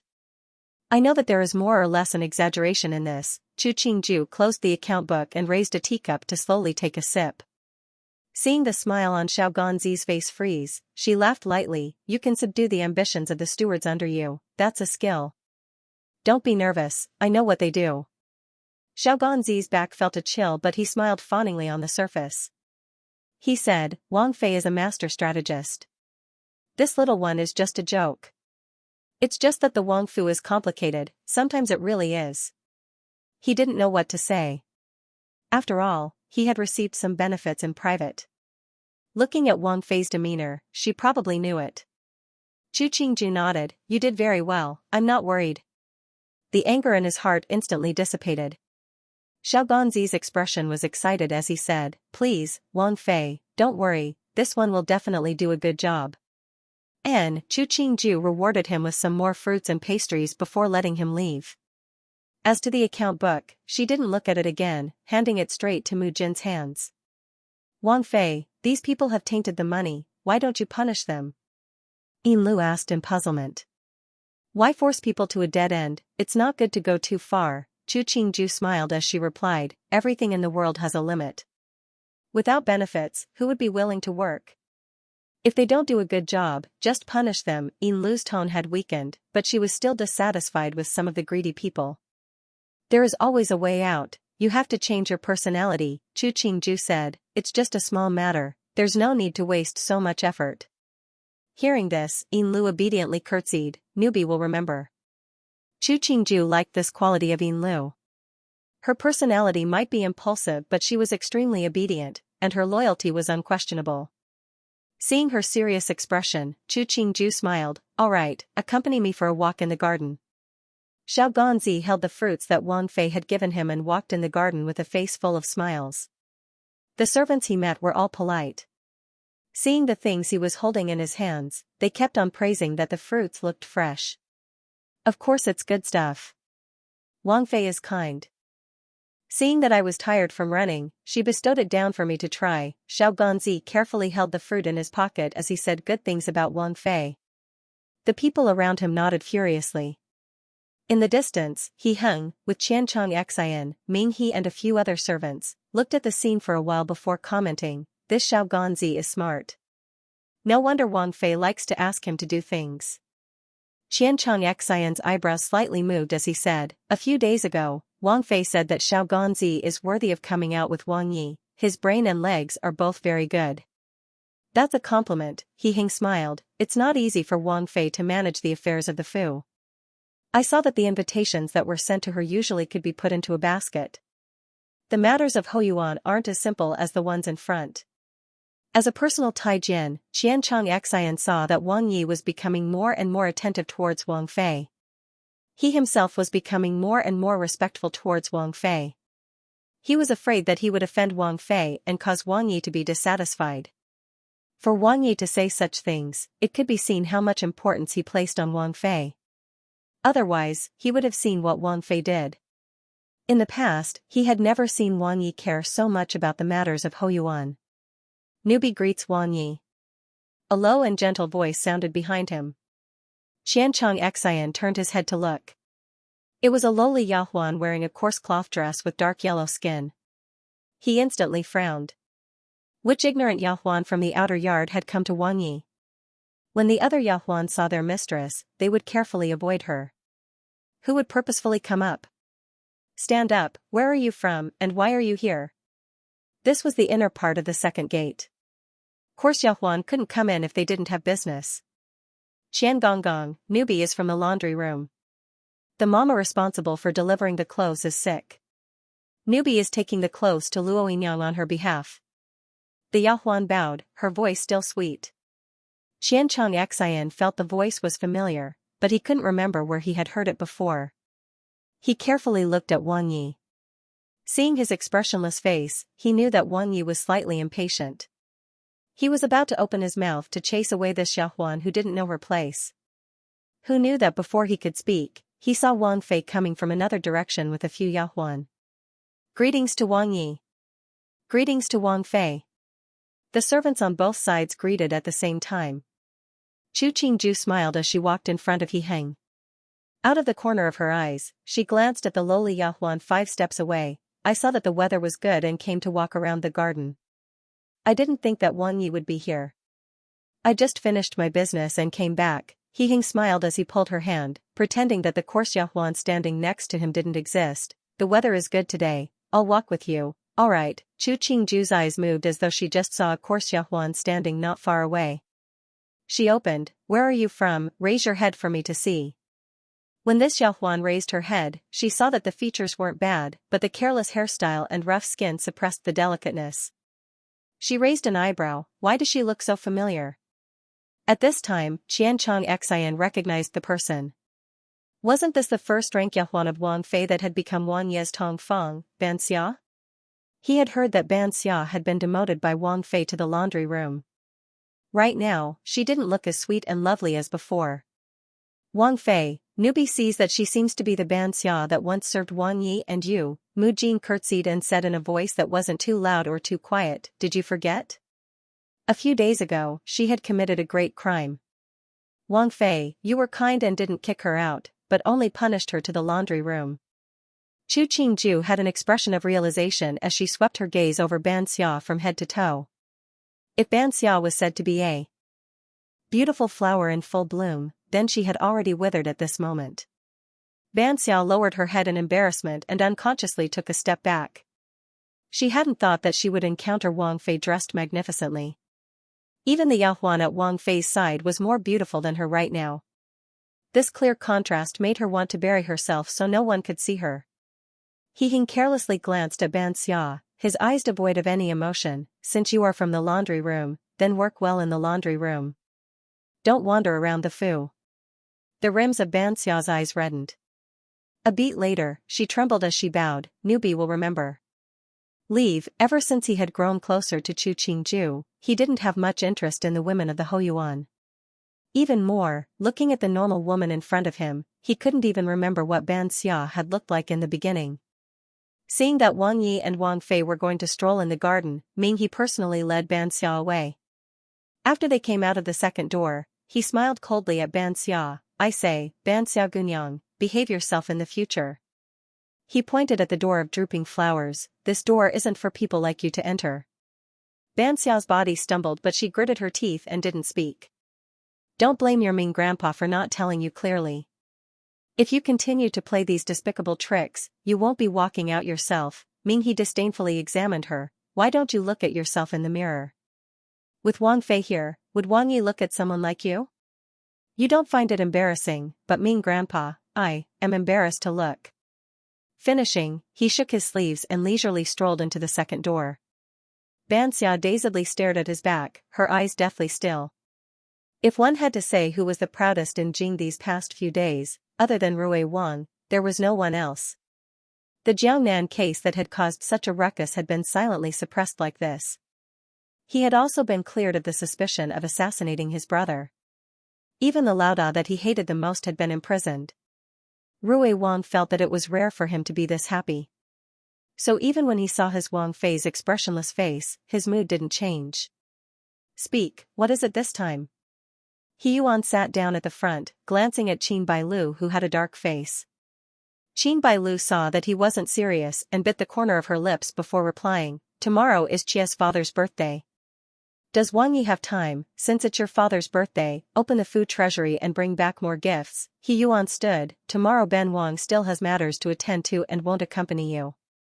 Sleep early tonight, Ben Wang will go to Shi Yuan. Qin Bailu looked at He Yuan's back, her eyes slowly becoming cold.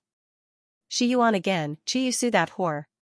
Wang Fei, the Yahuan supporting her looked worriedly at her. It's nothing. Send the order. Ben Wang Fei is going to check the food treasury.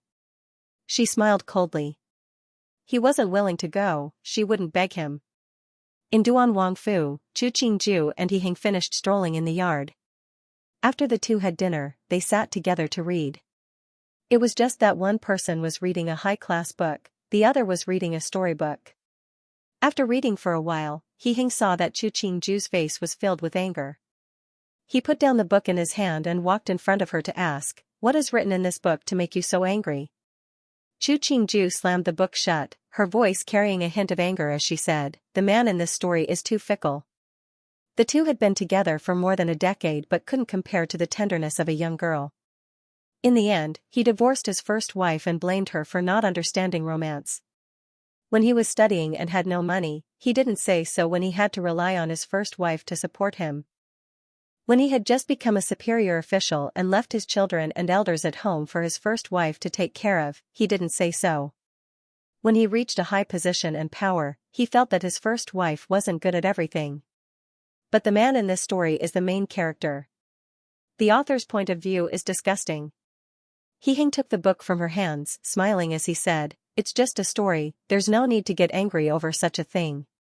Life is lived by oneself, the final result is controlled by one's own hands. He looked disdainfully at the name of the author on the page, Master Shengguan. Usually, people with this kind of name are poor scholars.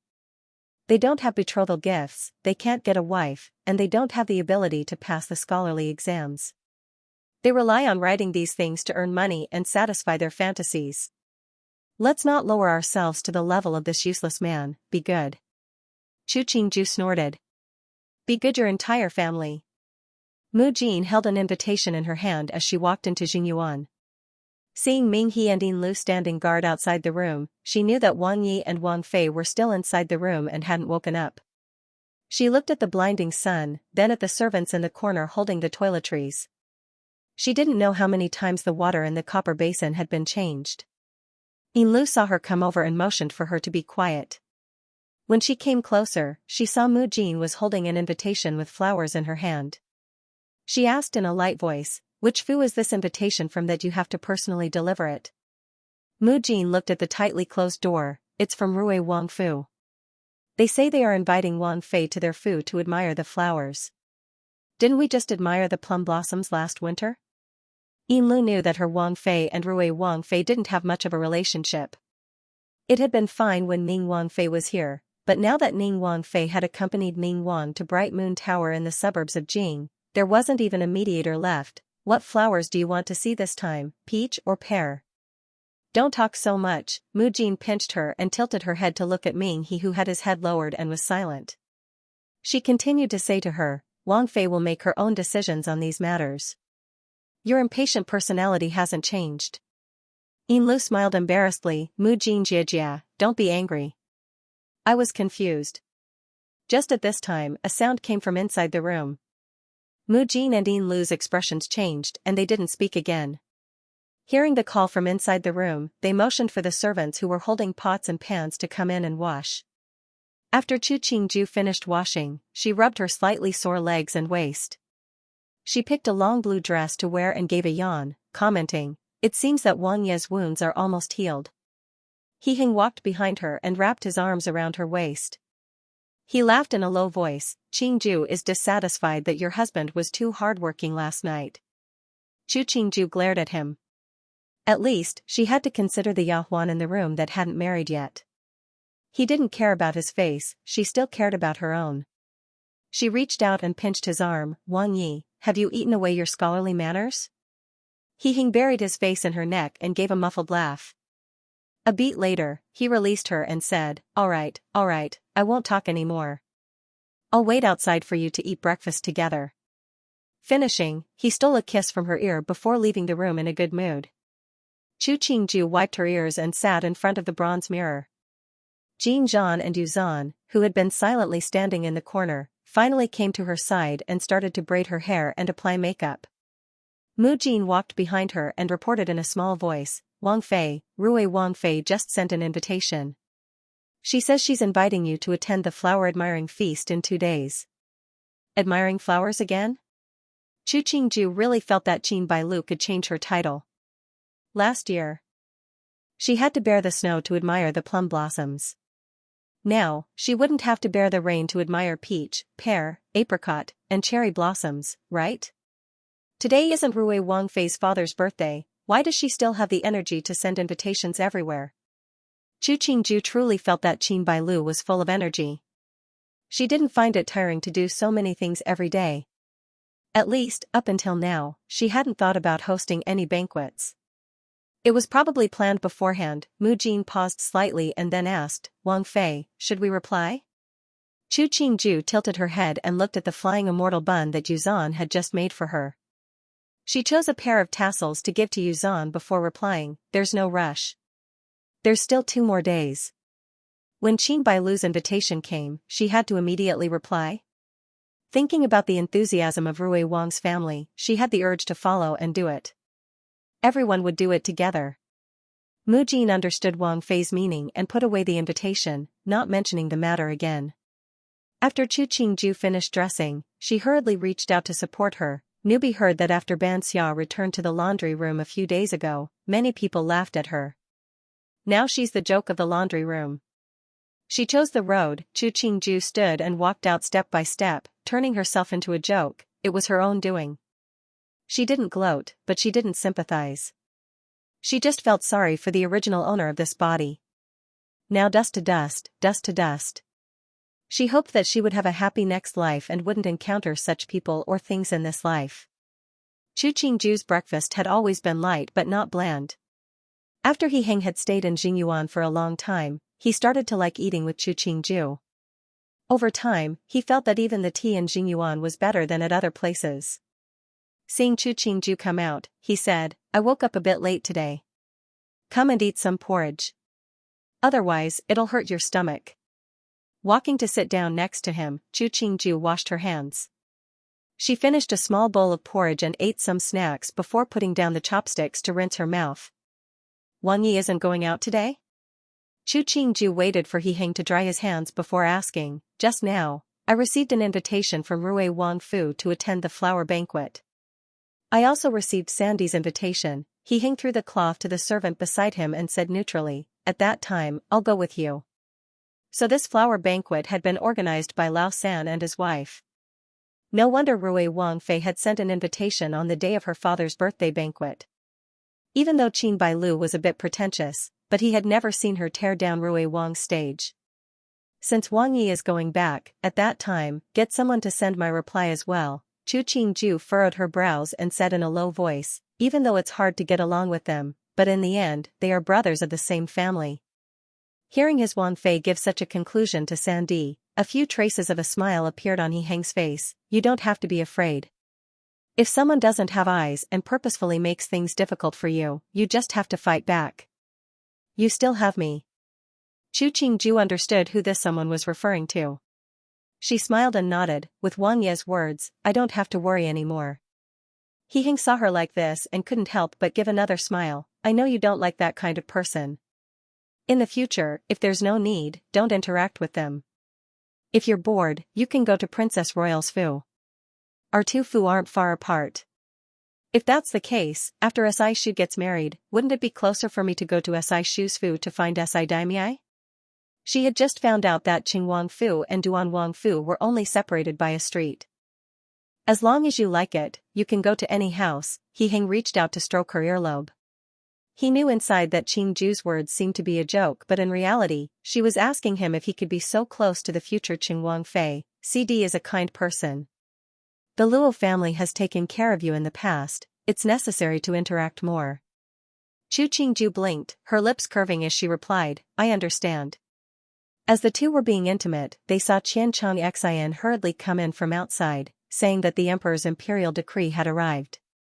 Chu Qingju was slightly surprised, but seeing that He Heng didn't seem surprised at all, she followed him out. When the Taijian that had delivered the decree finished, Chu Qingju understood. This was Qing the Emperor reminding He Heng that it was time to go to work. Even though the majority of the contents of the imperial decree were concerned about his son's wounds, but the final point was for He Heng to go to work and also to bestow a pile of gifts. If the 4 children of Qing the Emperor were to be ranked, then He Yuan was raised by Qing the Emperor, He Heng was raised by Qing the Emperor, He Qi was raised by Qing the Emperor, and as for He Ming, he was probably a gift that Qing the Emperor bought when he was traveling incognito. Since the emperor had personally given the decree, He Heng replied with a memorial and had the servants quickly send it into the palace. The main idea was that his son's wounds were almost completely healed. It was unfilial for Fu Huang to worry. In 2 days, Sandy would hold a flower-admiring banquet. After attending the banquet, his son would start to work seriously. Long live Fu Huang, long live. Half Pagoda Mountain in the northern suburbs of Jing City was famous because there was a half-built pagoda on the mountain and Bright Moon Tower was built on the summit of this mountain. The name of Bright Moon Tower also had its origins. Because Half Pagoda Mountain was very tall and the wooden building was built on the summit, as though it was very close to the moon, it was named Bright Moon Tower. He Qi sat by the window, looking at the moon hanging in the sky. A long time later, he sighed, time and fate, Lao San really played hard this time. He purposely used the wood from his mountain to make arrows to assassinate Lao Er to make people feel that he wouldn't do such a stupid thing. Then he used the mentality of others to frame him. He didn't know which retainer he had raised had the idea. Wei Qingyi heard his sigh and hesitated before asking, has Wang Yi ever thought that this matter could be related to Shu and Si Shu? Lao Si doesn't have such a large network. Even if he wanted to, he couldn't do it. He Qi walked to sit down next to her. I might not understand Lao Er's personality, but if there was such a good chance, he would have schemed against me and Lao San. Why would he leave Lao San, who was favored by Fu Huang, alone? This isn't worth it. If he was Lao Er, he wouldn't bear to give up such a good chance to kill 2 birds with 1 stone, much less Lao Er who had the ability to do so. Wei Qingyi heard the words and knew she was overthinking it. She said, Rui Wang is too hateful. I only regret dragging you and your son down, causing you and Zhong'er to suffer with me. He Qi's expression was slightly bitter. Compared to when he had just been imprisoned, he was much calmer. But even so, he had gotten thinner. It's me who was useless. Wang Yi, how can you say that? We are one family, how can we say different things? Wei Qingyi gripped He Qi's hand, even more, other than the number of people going in and out of Bright Moon Tower, there's nothing missing. He Qi sighed again and continued to look at the moon in the sky. When the new emperor ascends the throne, as long as it's not He Yuan, we will be able to leave. He was clear that now that he had lost, the only ones who could ascend were Lao Er or Lao San. For both official and private reasons, he hoped that Lao Er could ascend. Lao San's personality wasn't good enough. He wasn't cut out to be emperor. If he became emperor, it would be the people of the world who would suffer. It was a pity that Fu Huang was too biased. Otherwise, he wouldn't have had to fight with Lao San for so many years. If Fu Huang's heart had been just, Lao San would have been doomed long ago. Thinking about it, He Qi raised his voice, come, serve brush and ink. Since he wanted to gain benefits from the new emperor in the future, then he had to pay the price. His Majesty, are we going to change the tokens tonight? The Taijian in charge of the daily living of the emperor in the Department of Household Affairs brought over the tokens of the Feipin in the palace. Inside were the fish-shaped tokens that represented the identity of the Feipin of each palace. Qing the emperor finished reading the memorials Lao Er presented in his hands.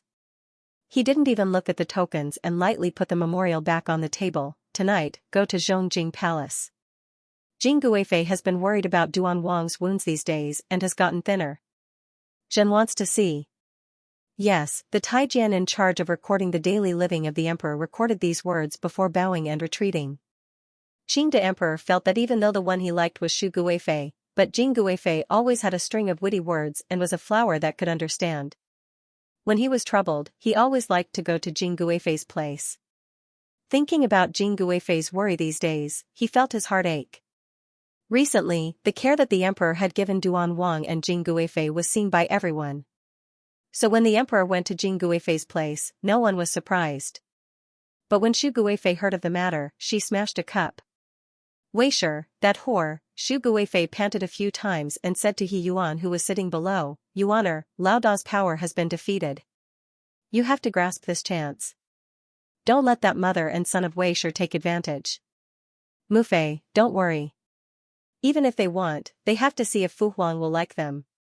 Jing Guifei has played so many tricks, but doesn't Fu Huang still love you the most? He Yuan said disdainfully, Lauer always likes to put on a sanctimonious front. But some people fall for it. Xu Guifei furrowed her brows, you can't underestimate Duan Wang. To be favored by the emperor, he must have skill. Weisher, that whore, might not be as favored as I am, but after all these years, the emperor hasn't forgotten her. Even her position isn't lower than mine. You have to be more careful of the methods of that mother and son.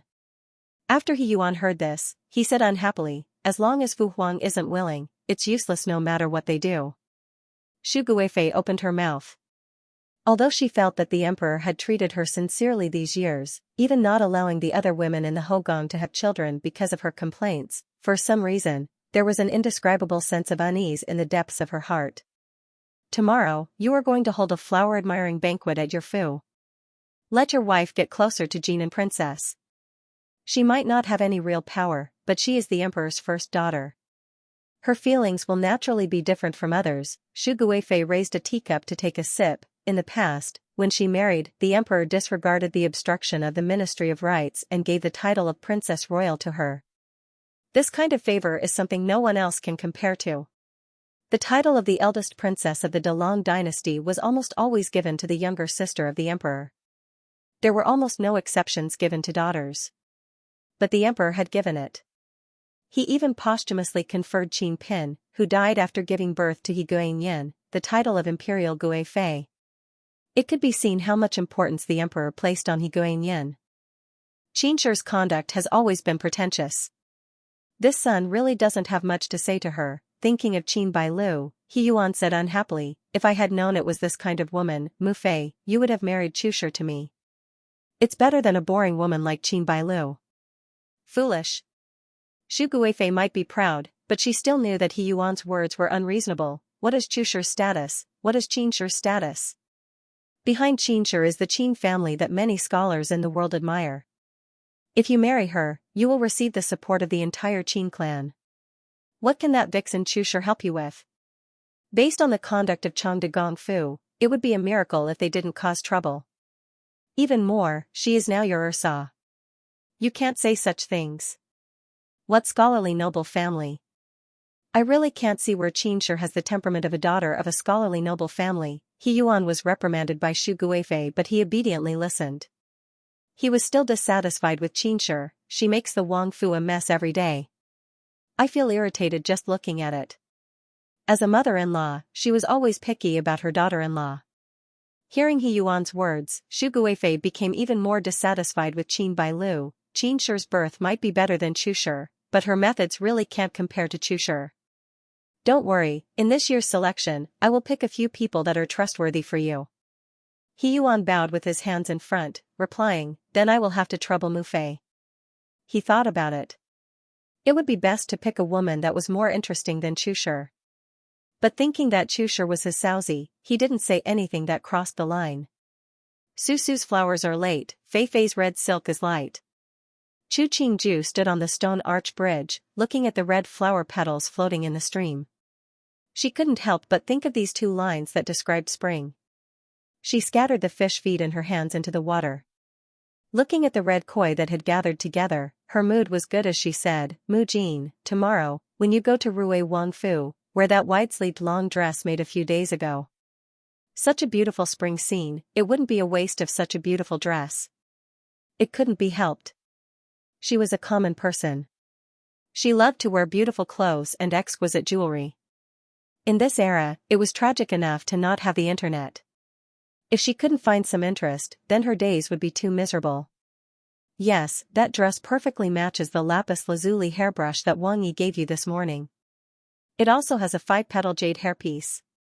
Mu Jin thought in her head. She had already started to consider what necklaces, earrings, and bracelets Chu Qingju should wear. Even the handkerchief and shoes had to match perfectly. Chu Qingju saw that Mu Jin, Yuzan, and the other Yahuan had started to discuss. She smiled as she leaned on the stone pillar of the little bridge. Looking at the crystal-clear water, she said with narrowed eyes, no matter what, tomorrow, I just need to be the most beautiful. Didn't that Qin Bailu like to wear light-colored clothing and pretend to be cold and noble? A common person like her could only develop towards beauty. Thinking about being in a sea of flowers, dressed beautifully in front of Qin Bai, Chu Qingju strangely felt that her mood was good. She knew that Qin Bailu looked down on a common person like her. She couldn't stand Qin Bailu's actions. Since they hated each other, she might as well add insult to injury. Wang Fei, Luo Yinyang wants to see you. Rui Xiang hurriedly walked over and bowed in front of Chu Qingju. Newbie saw that Luo Yinyang's expression isn't very good. Something must have happened. Luo Yinxiao? In her impression, this person was quiet, didn't fight for favor, didn't talk much. Chu Qingju didn't have a deep impression of her. Hearing Rui Xiang's words, she said, let her sit in the outer hall. I'll be right there. Yes, Rui Xiang bowed before retreating once more. Wang Fei, why is this Luo Yinyang suddenly asking to see you? According to Jin Zhan's understanding, Luo Yinyang was very dutiful and timid. Usually, in front of Wang Fei, she was timid and didn't dare to speak. Now that she was alone asking to see Wang Fei, she didn't know what had happened. Let's go see first. Chu Qingju felt that among He Hang Si Fei, if Jiang Yongyu and Luo Yinxiao had a choice, they definitely wouldn't want to be Wang Ye Si sure. But reality forced them to accept it. When they reached the main hall, Chu Qingju had just sat down when Luo Yinxiao knelt in front of her with a bang. Chu Qingju finally saw that Luo Yinxiao's face was covered in tears. Wang Fei, newbie begs Wang Fei to help newbie. Luo Yinxiao was panting from crying and couldn't even speak properly. What happened, Yin Lu? Quickly help Luo Yinyang up. Chu Qingju saw Luo Shi's face was red from crying and asked, what happened? Speak clearly first. After Luo Shi finished speaking, Chu Qingju finally understood what had happened. Luo Shi's parents had died when she was young and she had been placed at her Jojo's home. Jojo's family had treated her very well. Even though Jojo was just a little 7th grade, he didn't mistreat her. Even his own daughter probably wouldn't have been treated as well. But at this time, Luo Shi had received a letter from Jojo's family saying that Jojo had died of illness and would be buried in 3 days.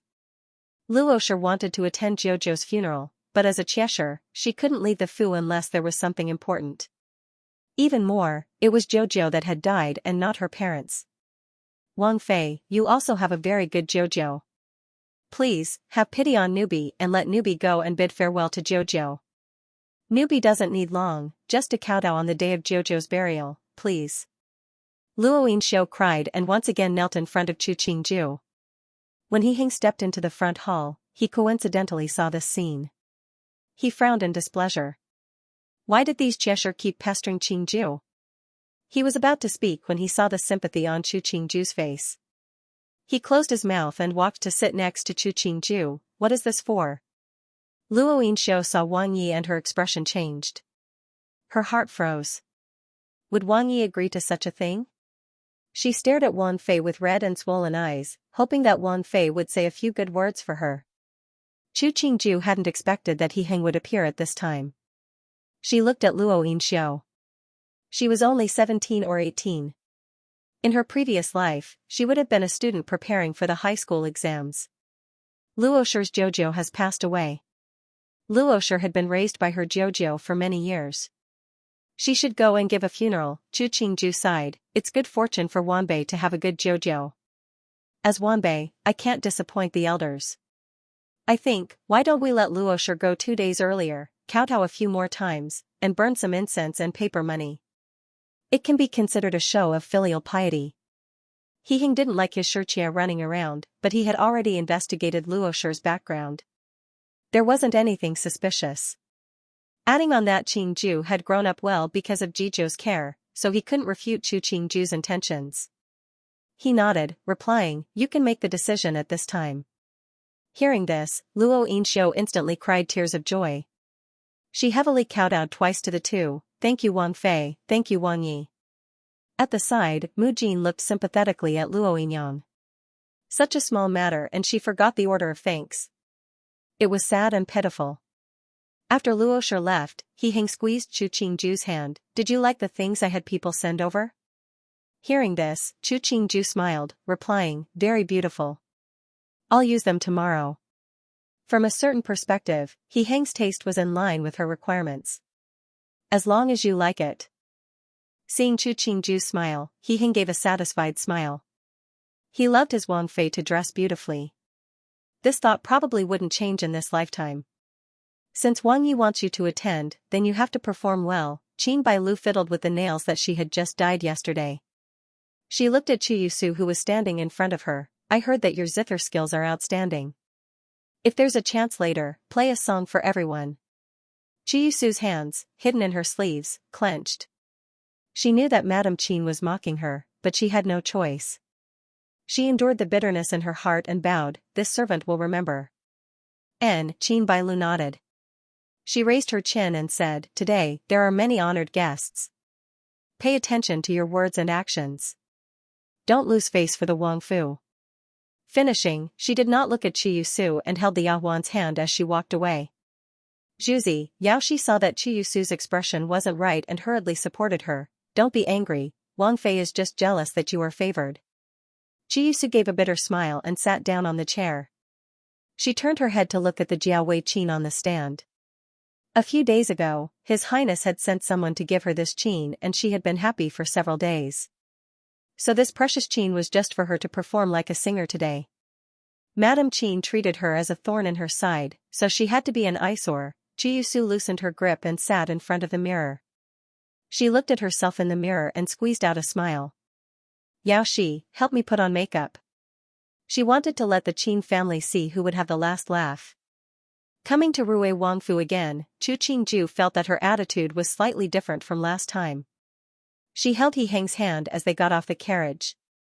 Looking at the two majestic stone lions at the gates of the Wangfu, she tilted her head to whisper in He's ear, "After a few days, I will also hold a banquet and have these people sit in carriages and come to our fu." Riding in a carriage wasn't something to be happy about. She felt that she had to let others do it for her in order to feel better. He smiled as he glanced at her, his gaze sweeping across the tassels hanging from the sides of her hair. He also said in a low voice, "All right, when we get back, we will tell the people to start preparing." Chu Qingju noticed his gaze and used a handkerchief to cover the corner of her mouth. "Are you satisfied with what you see?" Chu Qingju felt a bit domineering when she said the words that the male lead loved to say to the female lead in the novel. "Very satisfied. Qingju is even more beautiful than usual today." He cooperatively followed up even though he didn't understand why his Wang Fei's eyes had suddenly become especially spirited. "This one greets Duan Wang Yi and Duan Wang Fei.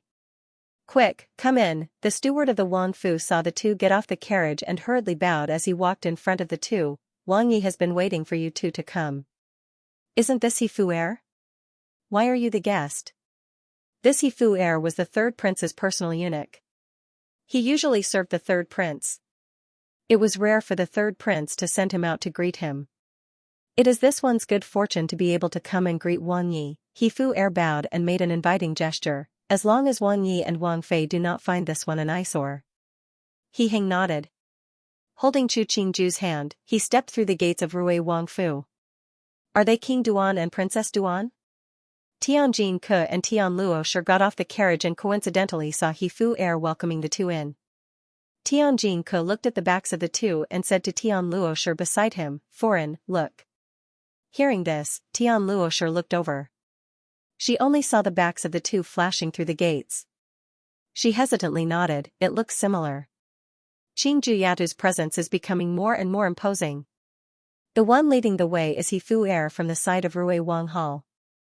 It must be correct, Tianjin Ke saw someone come out to greet them and walked shoulder to shoulder with Tian Luosher towards the gates. People have to grow up one day. Tian Luosher smiled, that's good. In the imperial family, it was better to have an imposing presence.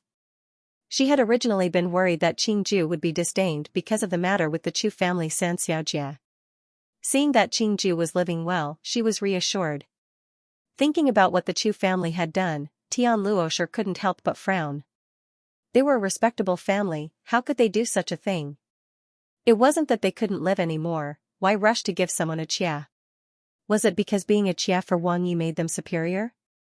In this Jing city, a daughter of a duke's fu, even if the other was a Wang Yi, it was still a joke. He Fu Er followed half a step behind Xianxia, Ming He and the others. Looking at the backs of Duan Wang and Duan Wang Fei walking together, he couldn't help but sigh. If his Wang Yi and Wang Fei could be so close, as servants, they wouldn't have to suffer so much.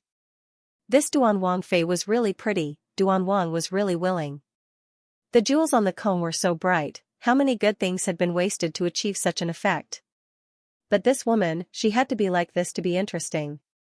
He might be a useless Taijin, but he was at least half a man. If a woman like Duan Wang Fei was more skilled, the Chieshur of Duan Wang Fu wouldn't have a place to stand. When he led them to their destination, He Fu Er cleverly retreated. Before he left, he even received a pouch from Duan Wang Fei. Even though he didn't care for this little thing, at least she looked at a Taijin like him, didn't she? By this time, there were many men and women sitting in the pear blossom forest. Hearing the Taijin announce that Duan Wang had arrived, they all stood to welcome him. He Yuan and Qin Bailu personally walked a few extra steps to the entrance to wait for the two to come. The moment she saw Chu Qingju, the smile on Qin Bailu's face cooled. She had always looked down on women who only knew how to dress but didn't have any inner qualities. But Chu Qingju kept dressing prettier and prettier every time she appeared in front of her. Some women wearing dresses with 100 flowers and butterflies were gaudy, some women wearing them were beautiful. He Yuan's gaze swept across Chu Qingju beside He Heng, his eyebrow slightly moving. It had only been a short time since they last met, but this or saw of his seemed to have gotten prettier. Noticing He Yuan's gaze, He Heng carelessly let go of Chu Qingju's hand. He took a step forward and coincidentally walked in front of Chu Qingju. He smiled at He Yuan as he said, "Today I have troubled Sandi, Sandimei. Erji is too polite. Why don't you drink with me?" He Yuan made an inviting gesture, indicating for He Heng to sit with him on the left. Even though the banquet wasn't specially separated, but the men gathered on the left to drink wine, the women on the right to drink tea and eat desserts. He Heng's smile didn't change, then Yu Xiong will respectfully accept. Finishing, he turned to Mu Jin and the others, serve Wang Fei well.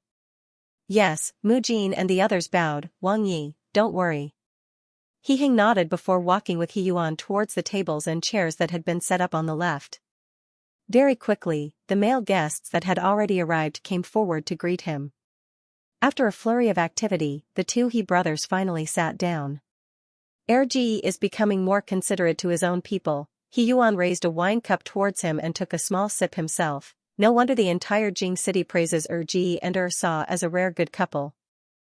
Sandy is drunk. He Heng raised his cup and took a small sip. Isn't it normal for men to treat their own people well? What's there to talk about? He Yuan's lips curled, his gaze unconsciously starting to search for Chu Shi's figure. Just as he saw a shadow, before he could take a closer look, a wine cup appeared in front of his eyes. Sandy's Fu's pear blossoms are so beautiful. Let's drink another cup. He Heng smiled as he raised his wine cup. Such a beautiful scene, if we don't drink, it would be a waste. That's true. He Yuan took his gaze back and smiled as he started to drink with He Heng. Chu Qingju had originally wanted to sit down with Qin Bailu, but seeing Tian Luosher also walk over, she took a few steps towards Tian Luosher and helped her up. I didn't see Jomu just now. Otherwise, I would have come in with you. Tian Luosher smiled warmly and held her hand as they walked to the table. She patted the back of her hand, remarking, Wang Fei walked in front, she wouldn't know what happened behind. The other womenfolk came forward to greet Chu Qingju. Their gazes were both shocked and envious as they swept across Chu Qingju's entire body. They all sighed. Once Duan Wangfei appeared, they all paled in comparison. Even Rui Wangfei, who was standing at the side, seemed slightly dull. Qin Bailu noticed the gazes of the womenfolk and the smile on her face became even uglier. Coincidentally, she heard someone announce that Jin and Princess had arrived and turned to welcome Jin and Princess. She didn't even want to look at Chu Qingju and didn't want to stand with her. Daimai has already arrived? When Jin and Princess came in, she smiled as she walked next to Chu Qingju and Tian Luoshi. She examined Chu Qingju and sighed. In the past, when people described beauties, they liked to say they were exquisite and unparalleled. Ben Gong always thought it was exaggerated. Seeing Daimai today, I feel that those words aren't deceiving me. Such a peerless beauty. Jia, don't tease me in front of so many people. In the future, how can I have the face to go out? Chu Qingju pretended to lower her head. You see that I'm easy to bully and purposefully humiliate me. Don't be angry. If this beautiful face doesn't come out for Ben Gong to see in the future, wouldn't it make Ben Gong unable to eat, unable to sleep? Jin and Princess curtsied. Jia is apologizing to you here. My good Daimai, don't be angry. Where did this letter come from, so frivolous that it makes people laugh? Chu Qingju pretended to lightly push Jin and Princess and then shyly covered her face as she sat down at the side. The womenfolk at the side saw this scene and all covered their faces in laughter. But inside, they were shocked at the closeness between Jin and Princess and Duan Wangfei. Rui Wangfei, who was sitting at the side, didn't seem like a family. Beauty, don't be angry, don't be angry. Ben Gong will pour tea for you as an apology. Jin and Princess really poured tea for Chu Qingju and bowed like a man, please. Chu Qingju instantly smiled and raised the teacup to drink half a mouthful. Your skills aren't bad. I'll keep you as a servant to make tea. Are you willing? She could detect Jin and Princess' closeness. Even though she didn't know what the others' intentions were, it was clear that there wasn't any malice. She was happy to accept this kindness. Beauty's orders, I don't dare to disobey. The smile on Jin and Princess' face became even brighter. Qin Bailu looked coldly at the exchange between Jin and Princess and Chu Qingju. A cold smile appeared on her face. Wang Yi had told her to get closer to Jin and Princess, but when the other came, she went with Chu Shi. What could she do? When most of the guests had arrived, Qin Bailu finally opened. It's rare for everyone to come to our Fu. Our Fu has prepared some songs and dances for everyone to enjoy. Please do not dislike them. When she finished, she clapped her hands. Everyone saw a plainly dressed female come out holding a jiawei qin. When the plainly dressed female sat down, everyone didn't know what expression to show. Because this female was the third miss of the Chu family. It had to be said that the third miss of the Chu family could be considered Duan Wangfei's Mimi. Rui Wangfei letting someone come out to perform, was there any suspicion of embarrassing Duan Wang and Duan Wangfei? Chu Qingju ignored the gazes that were sizing her up. She smiled at Jin and Princess and Tian Luoshi beside her. This tea isn't bad. The fragrance lingers in the mouth, it really isn't bad. Before, He Yuan had used this move on the pleasure boat. Qin Bailu had come again. Didn't this couple have any other moves to attack their opponent? This kind of attack power was ineffective against her and he hung. The zither sounds of women were usually more gentle, more lingering. Chu Qingju leaned against the back of the chair, her index finger lightly caressing the rim of the cup. She looked at the flower petals falling into Chu Yusu's hair. When the spring wind blew, the petals scattered down, carrying an indescribable charm. Because of her occupation in her previous life, she liked to admire all kinds of beauties. A beauty with long hair floating in the rain of flowers in plain clothes, it was a beautiful painting. Even more so, the sound of a beauty's zither was beautiful. The light rain on Tian Street is soft and crisp, the color of the grass seen from afar is not there. The best thing about the spring of the year, surpassing the flowers and willows of the imperial capital. Chu Yusu's beautiful voice started, reciting a poem that described spring. Her fingers stopped, giving a perfect ending to the song. The surrounding people woke up from the music. Some clapped, some sighed in praise. But no one brought up the fact that this Jia had originally been the daughter of a duke. The person is beautiful, the music is beautiful. He Hing played with the wine cup in his hand, praising with a mirthless smile, good.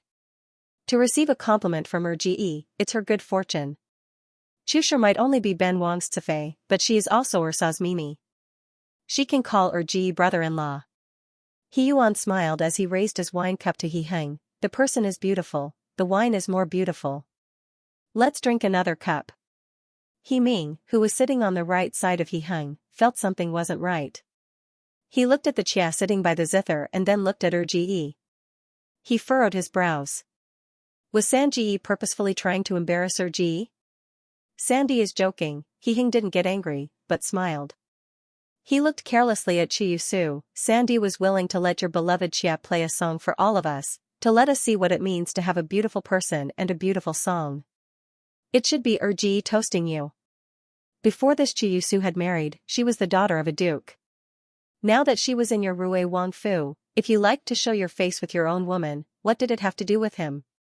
You didn't find it embarrassing. What was he afraid of? Finishing, He Hing deliberately turned his head to ask He Ming beside him, CD, don't you think we should toast Lao San with a cup? He Ming had a confused expression on his face.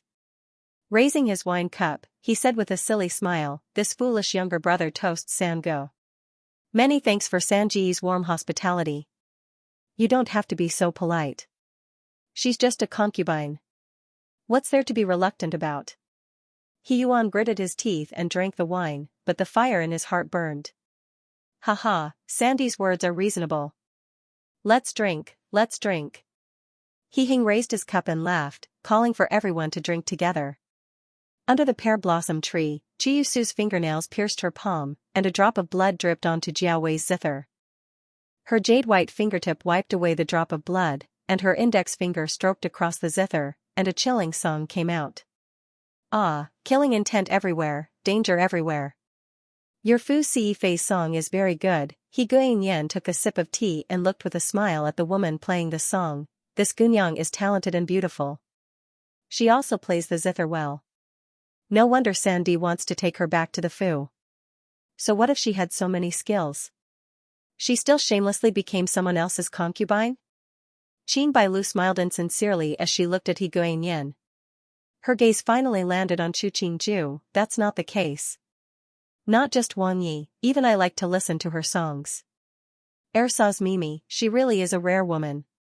Hearing this, Chu Qingju sighed, it's San Shu and San Daimiai's good fortune. Before I married, San Mei lived with stepmother. We rarely even saw each other, much less appreciate San Mei's zither skills. Now that I've come to Daimiai's Fu, I have the good fortune to hear it. No matter what, I still have to thank San Daimiai. Otherwise, I wouldn't have had many chances to listen to San Mei's zither in this life. She smiled as she sighed. It seems that San Daimiai is very fortunate to have such a good helper to take care of San Shu for you. After He Guanyan heard Chu Qingju's words, she couldn't help but sigh. As expected of her Daimiai. She was a match made in heaven with Erdi. Even her words were so murderous. She tilted her head to look. As expected, she saw Qin Bailu's expression change. Any woman who heard such words wouldn't feel good. Which woman was willing to have a beautiful and talented Chia to share a husband? Many thanks, Ursa. I hope that Ursa will have such good fortune in the future. Qin Bailu raised a teacup and took a sip, trying to make the smile on her face appear natural. This kind of good fortune isn't something anyone can have. I won't hope for it, Chu Qingju said with a smile, but just listening to the music isn't that interesting. San Daimiai, why don't you call for some beauties to accompany you? That would be fun. Qin Bailu squeezed out a smile, the dancers have already been prepared. Since Ursa wants to see the beauties dance, Daimiai, I will let the servants prepare. Did they really think that her Rui Wang Fu was a theater that they could order whatever they wanted to see? Qin Bailu indicated for the originally prepared program to proceed according to plan. Very quickly, there were dancers dressed in snowy green skirts appearing in the yard. There were also many musicians accompanying the music. It made the entire yard seem very lively. As the atmosphere became more and more lively, Chu Qingju's gaze swept across the male guests. These men were either exchanging cups, or using silver chopsticks to tap on the street. For some reason, she thought of a poem written by Bai Juyi. It wrote, "The head of the silver comb smashes the joints, the blood-colored silk skirt turns the wine stains." This year, the laughter returns to the new year, the autumn moon and spring breeze await leisurely. It was probably like this, luxurious and rotten. Men were greedy for beauty, but women's youth was so short. After their youth, where would the heart of the man be? Halfway through the song and dance, He Yuan pointed at the leading dancer, "Ge, what do you think of this beauty?" He Hing smiled as he looked at He Yuan. He slowly opened, "In terms of beauty, she naturally surpasses others, but she isn't what I like." He Yuan, who had been waiting for the other to praise him before giving away the beauty, hadn't thought that He Hing would say such a thing. He paused before asking, "What does Ge like?" "When I see her, my heart is pleased. She is what I like." He Hing put down the wine cup in his hand and adopted the posture of an elder brother as he said earnestly, "Sandy, no matter how many beauties there are, it's just icing on the cake. A man shouldn't be too greedy for beauty. The so-called burial ground of beauties, the nest of pleasure, it's the easiest to wear down a man's ambition.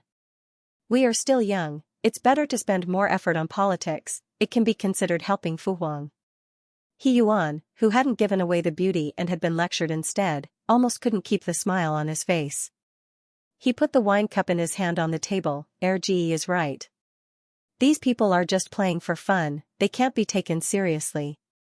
It's Didi's fault for making Ge worry. I know you have always been sensible. I was just saying a few words." Finishing, he smiled as he raised the wine cup, "Come, drink." He Ming watched with wide eyes as his second brother pushed the beauty out just like that, and even taught his third brother a lesson. His respect for his second brother rose involuntarily. As expected of his second brother. The fact that Rui Wang had wanted to give away a beauty to Duan Wang while they were enjoying the song and dance only reached Chu Qingju's ears when everyone was eating lunch together. Her face didn't change and she generously commented, "To have a beauty as a gift, it's a good thing. It's a pity that you can't take this beauty home." He Guanyin smiled as she wiped the water off her hands. She smiled as she looked at Chu Qingju and commented, "My Erdi said, no matter how beautiful a beauty is, it's just icing on the cake. It's enough to have one that pleases the heart." He also said that men should put more effort into politics. The womenfolk at the side all praised Chu Qingju's good fortune. One said that Rui Wang was generous in his conduct, the other said that Duan Wang was diligent. The left and right families all praised. Even He Guanyin was praised for having two good Didi. Chu Qingju listened to the words of these people and couldn't help but think, poor He Xiaoxi, he was once again forgotten by these womenfolk. Qin Bailu looked at the happy smile on Chu Qingju's face, the sourness in her heart almost spreading to her throat. She was clearly of higher birth than Chu Qingju, and was even more talented than her. Her husband was also more favored by Fu Huang than her husband, but why was she better than her in every aspect? Her popa was warm to her husband loved her, and even her clothes and jewelry were more luxurious than hers. Wasn't it clear that she was the one who was more proud? Other than being a bit prettier than her, how else could Chu Qingju compare to her? The heavens were really unfair. Such a vulgar woman could have such a good life. Why couldn't she obtain the love of her husband, the satisfaction of her popo, and even have to fight for a man with those Xianxia and the Hoyuan who couldn't even be seen in public? Ersa is so beautiful, those common rouge and powder can't compare. Qin Bailu opened, "It's natural that Duan Wang doesn't like those dancers." It sounded like she was praising herself, but why didn't it feel right? Chu Qingju smiled as she looked at Qin Bailu, "San Daimiai's words really make me feel ashamed. Did Jia just teased me, and now you're doing it again? Us women only have a few short years of youth. What beauty, it's just that." Many of the womenfolk present had been married for many years. Hearing Chu Qingju's words, they couldn't help but sigh.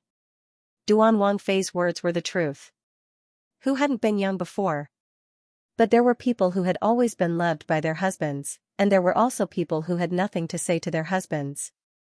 So something like beauty, it could only be a momentary happiness, how could it last forever? In the Shi Yuan, Chiyusu calmly watched as Xiaoxi bandaged her wounds. Hearing the laughter in front of her, she grimaced, "Today, I've lost all my face." Now, it was too late for regrets. "Xiaojia." Yaoxi's eyes were red as she exclaimed, "Xiaojia, don't think too much. You still have a long life ahead of you. yes, a long life ahead. Chiyu dazedly looked at the half-open door as though she was remembering the conversation between Duan Wang and Wang Yi. So she was just a plaything. Plaything? After the noon meal, the procession once again returned to the pear blossom forest. After playing the game of throwing the pot, and calling for 2 more scenes, everyone started to bid their farewells. Chu Qingju and Qin Bailu were naturally at odds with each other and naturally took this chance to bid farewell. Even Jin and Princess and Tian Luoshur also bid farewell. Qin Bailu pretended to urge them to stay. Seeing that she didn't succeed, she followed a few steps. Who knew that after she took a few steps, she saw Duan Wang walk over. She slightly lowered her head and only saw the corner of Duan Wang's robe embroidered with cloud patterns and the dark boots of an official. Want to go home? He Hing saw Chu Qingju walk out and knew that she wanted to return to the Fu. He saw that Jin and Princess was also present and raised his hands to her. Jin and Princess smiled and said, all right, you don't have to be so courteous in front of me. I'll leave first, you don't have to send me off. Jia, take care. Chu Qingju bowed slightly. Jin and Princess returned the bow before holding her Yahuan's hand to leave. She didn't want to be a third wheel. Tian Luoshur naturally wouldn't stand there. After giving Chu Qingju a few words, she followed. Only Chu Qingju, He Hung, and He Yuan were left. It's still early, Ji and Ursa should sit a while longer. He Yuan put his hands behind his back as he suggested, don't waste this beautiful spring scenery. I'm still here, how can it be a waste? He Hing held Chu Qingju's hand, Sandi and Sandaimai don't have to send us off, we will bid farewell. If that's the case, we won't force you to stay. Take care. He Yuan raised his hands. Qin Bailu, who had been silent at the side, also bowed. She raised her head and saw that Chu Qingju's hand was being held by Duan Wang as they walked away step by step. She suddenly remembered the first time she saw Chu Qingju, it was at the gates of the imperial palace. At that time, it had been like this. Duan Wang and Chu Qingju's fingers were intertwined, but she and He Yuan could never walk together. It wasn't until the backs of the two could no longer be seen that she took her gaze away. Looking at the man 2 steps away from her, she suddenly felt tired. Rubbing her forehead, she said, Wang Yi, I'm slightly tired. I want to return to Jingyuan to rest. He Yuan nodded expressionlessly. Thinking of what had happened at the banquet, his mood was not good. He didn't want to see Qin Bailu like this. Go, don't wait for me tonight. Qin Bailu sneered. She had not waited for him since a long time ago. A man who was destined to never come, why should she seek trouble for herself? The news of Duan Wang politely rejecting the beauty was spread out. Many people praised the deep love between Duan Wang and Duan Wang Fei. Duan Wang's reputation among the womenfolk rose by a large amount. He almost became the standard for noble women to choose husbands. Chu Qingju heard the discussion outside and couldn't help but find it funny. She listened as Huang Yang and Jin Zhan vividly acted out the rumors outside. She couldn't help but open, based on what you guys are saying, I'm not a person. It's just a rumor, but you guys took it seriously. Wang Fei, let the 2 of them have fun. Otherwise, they will suffocate. Mu Jin took out a cushion and put it behind Chu Qingju so she could sit more comfortably. This time, when Wang Fei left, Rui Wang Fei's expression wasn't very good. Newbie saw that she was very dissatisfied with you. Our positions are different. No matter what I do, she will be dissatisfied. Chu Qingju thought of Qin Bailu's actions at the banquet and furrowed her brows. Maybe it's because Chu Yusu entered Rui Wang Fu. She has hatred and even hates me. Mu Jin heard this and thought of the path Xianxia had chosen. She couldn't help but sigh, no. One would have thought Xianxia would do this. Newbie thinks that Rui Wang Fu isn't a good place to go. When she finished speaking, she instantly reacted. She shouldn't have said that. She bowed and apologized. Newbie spoke nonsense. Wang Fei, please forgive me. You don't have to be so formal, Chu Qingju said, you have a steady personality. I believe that it was just a slip of the tongue. Mu Jin heard Wang Fei say this and became even more wary. She reminded herself to not slip of the tongue in the future. It was fine if there wasn't anyone else here. If there was someone else, wouldn't it mean that Wang Fei didn't teach her well? Wang Fei, Luo Yinyang asks for an audience. Yuzan walked in. Seeing Mu Jingjiajia's expression wasn't right, she lowered her voice to say, "Newbie sees that Luo Yinyang's mood isn't very good. Let her come in," Chu Qingju thought. She didn't plan on changing places to receive Luoshi. A short while later, she saw Luoshi obediently walk in. When Luo Yinxiu entered the room, she knelt before speaking. Chu Qingju hurriedly let the servants help her up. "What are you doing, Mu Jin? Quickly help Luo Yinyang sit. Newbie shouldn't have come to see Wang Fei like this."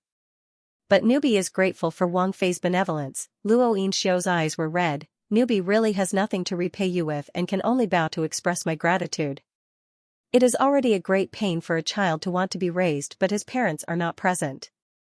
We, as females, cannot serve in front of the elders who raised us.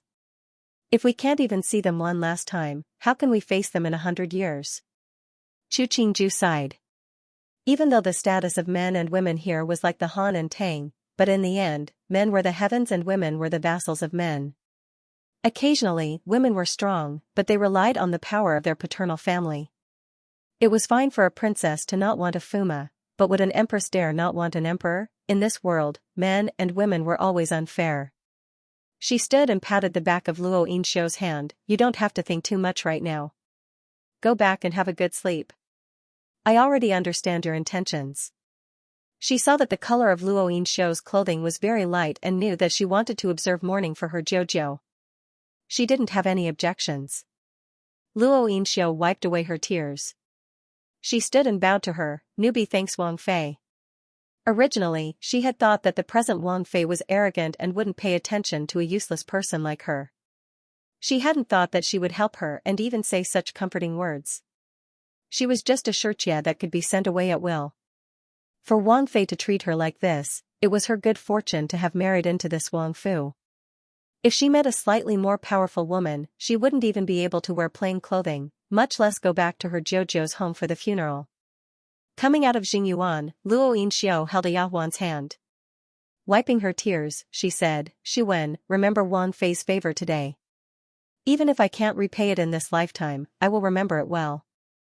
The Yahuan called Xu and carefully supported her and said in a low voice, "Zhuzi, I feel that Wang Fei treats people very well, not like what Feng Yinyang said." Feng Yinyang was asking for it. Luo Yinxiu's expression had recovered. Crying in a place like this, it was just letting others laugh at her.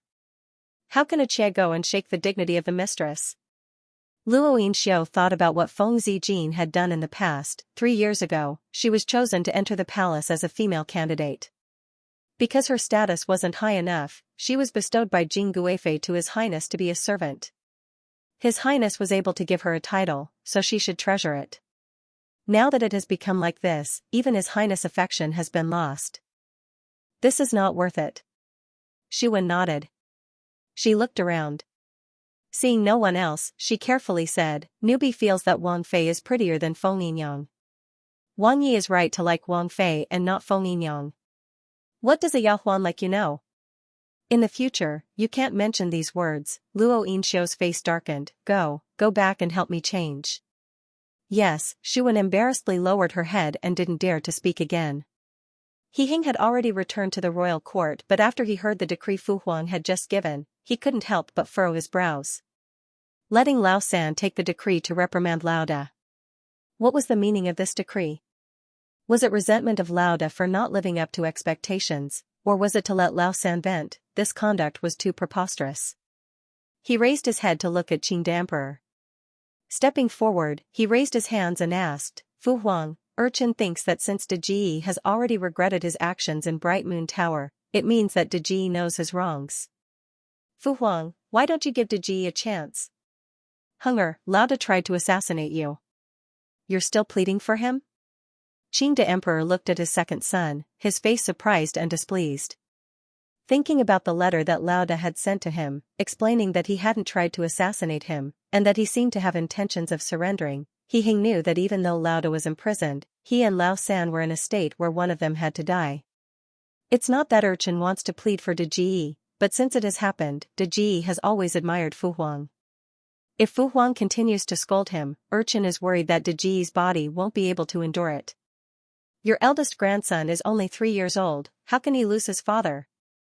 He Hang's tone was sincere. Fu Huang, how can you bear the pain of losing a son?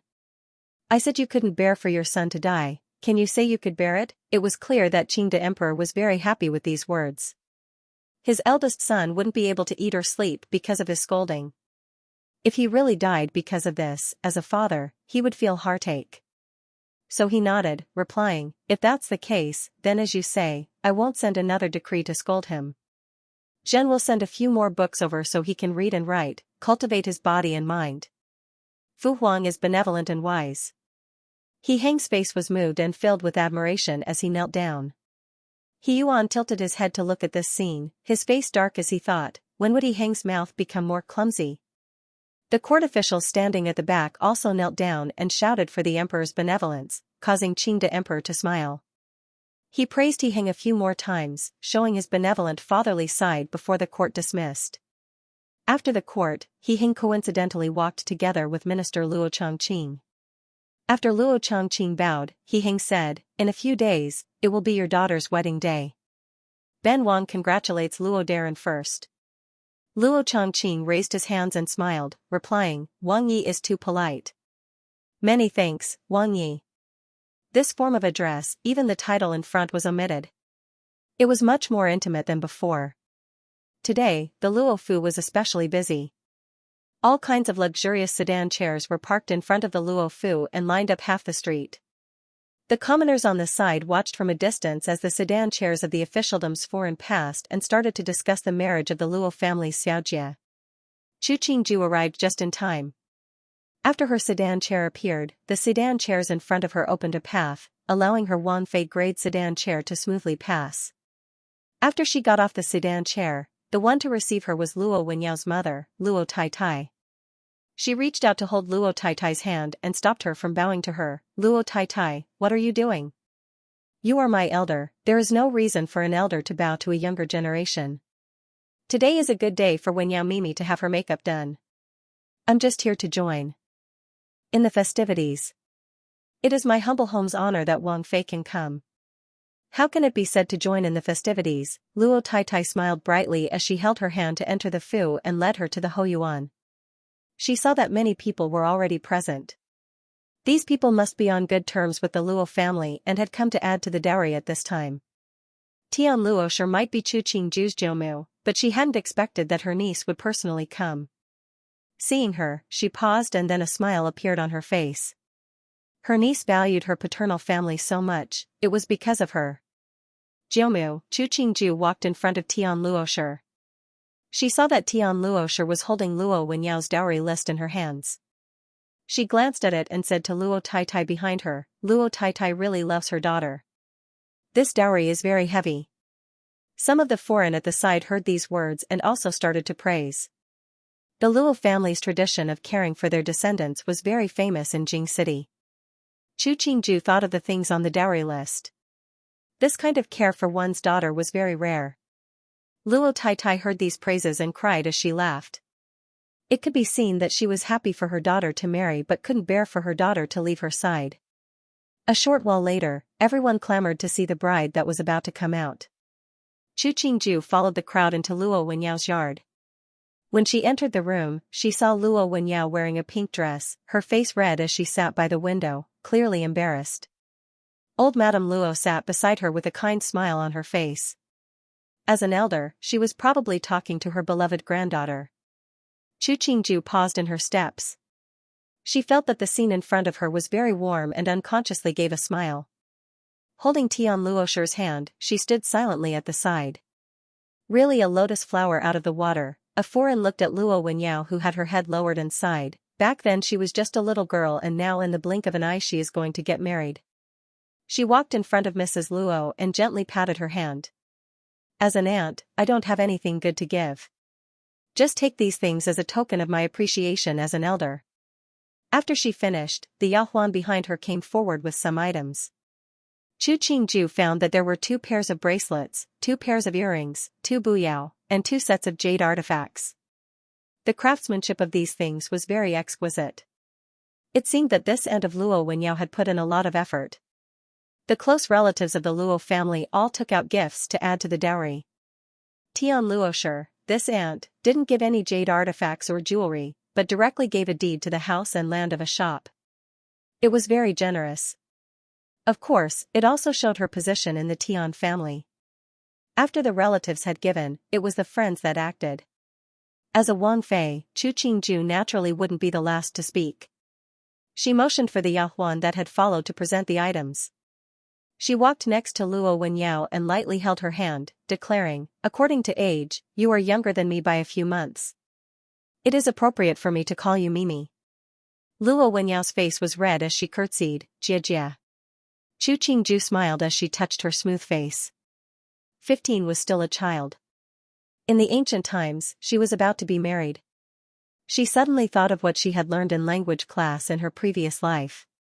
The phrase "if a girl doesn't marry at 17, her parents are guilty" was often used as a joke. Now that she was living in this place, she finally knew what reality was.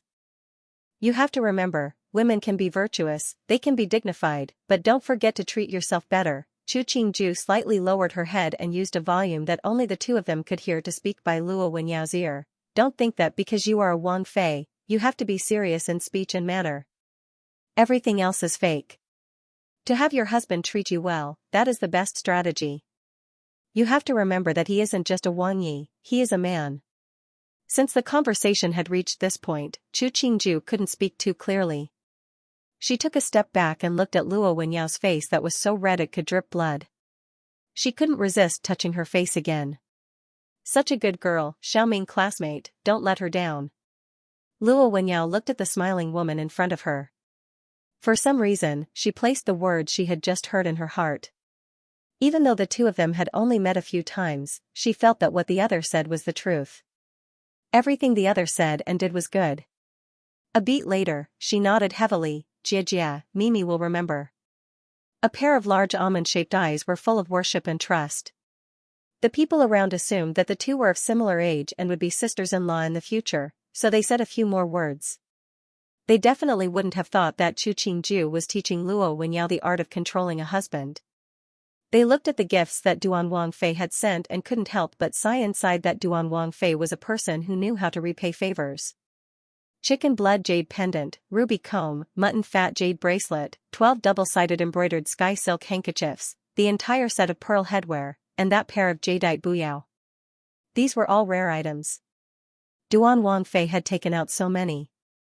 It could be seen that she remembered how well the Luo family had treated her in the past. Thinking about it, everyone laughed inside at Chang de Gongfu. A good D eldest daughter had to be treated harshly. Now that the D eldest daughter had grown up, she was like a stranger to them. The D second daughter that had been placed at the pinnacle of their hearts rushed to become a Xia. This matter had become the joke of Jing City. Did the people of Chang de Gongfu still have the face to go out? Not long after, even the Princess Royal and some of the Feipin in the palace sent people to add gifts. It could be seen how much importance they placed on the Luo family. It also showed that in the future, when Luo Wenyao married over, she wouldn't be treated harshly by the imperial family. After the guests left the yard, Luo Wenyao sat by the window. Thinking about Chu Qingju's words, she blushed. She turned to look at her grandmother who was accompanying her and said in a small voice, "Grandmother, Duan Wang Fei is a good person." Luo Lao Tai heard her granddaughter's words and smiled. "Duan Wang Fei might not be a good person, but she treats you well. Yao girl, you have to remember, tomorrow, you are going to marry into the imperial family. The people that treat you well might not be good, and the people that treat you well might not be true." Luo Wenyao nodded. She hesitated before opening. "I don't know why, but the first time granddaughter saw Duan Wang Fei, I felt she was especially close." "Is granddaughter too rash?"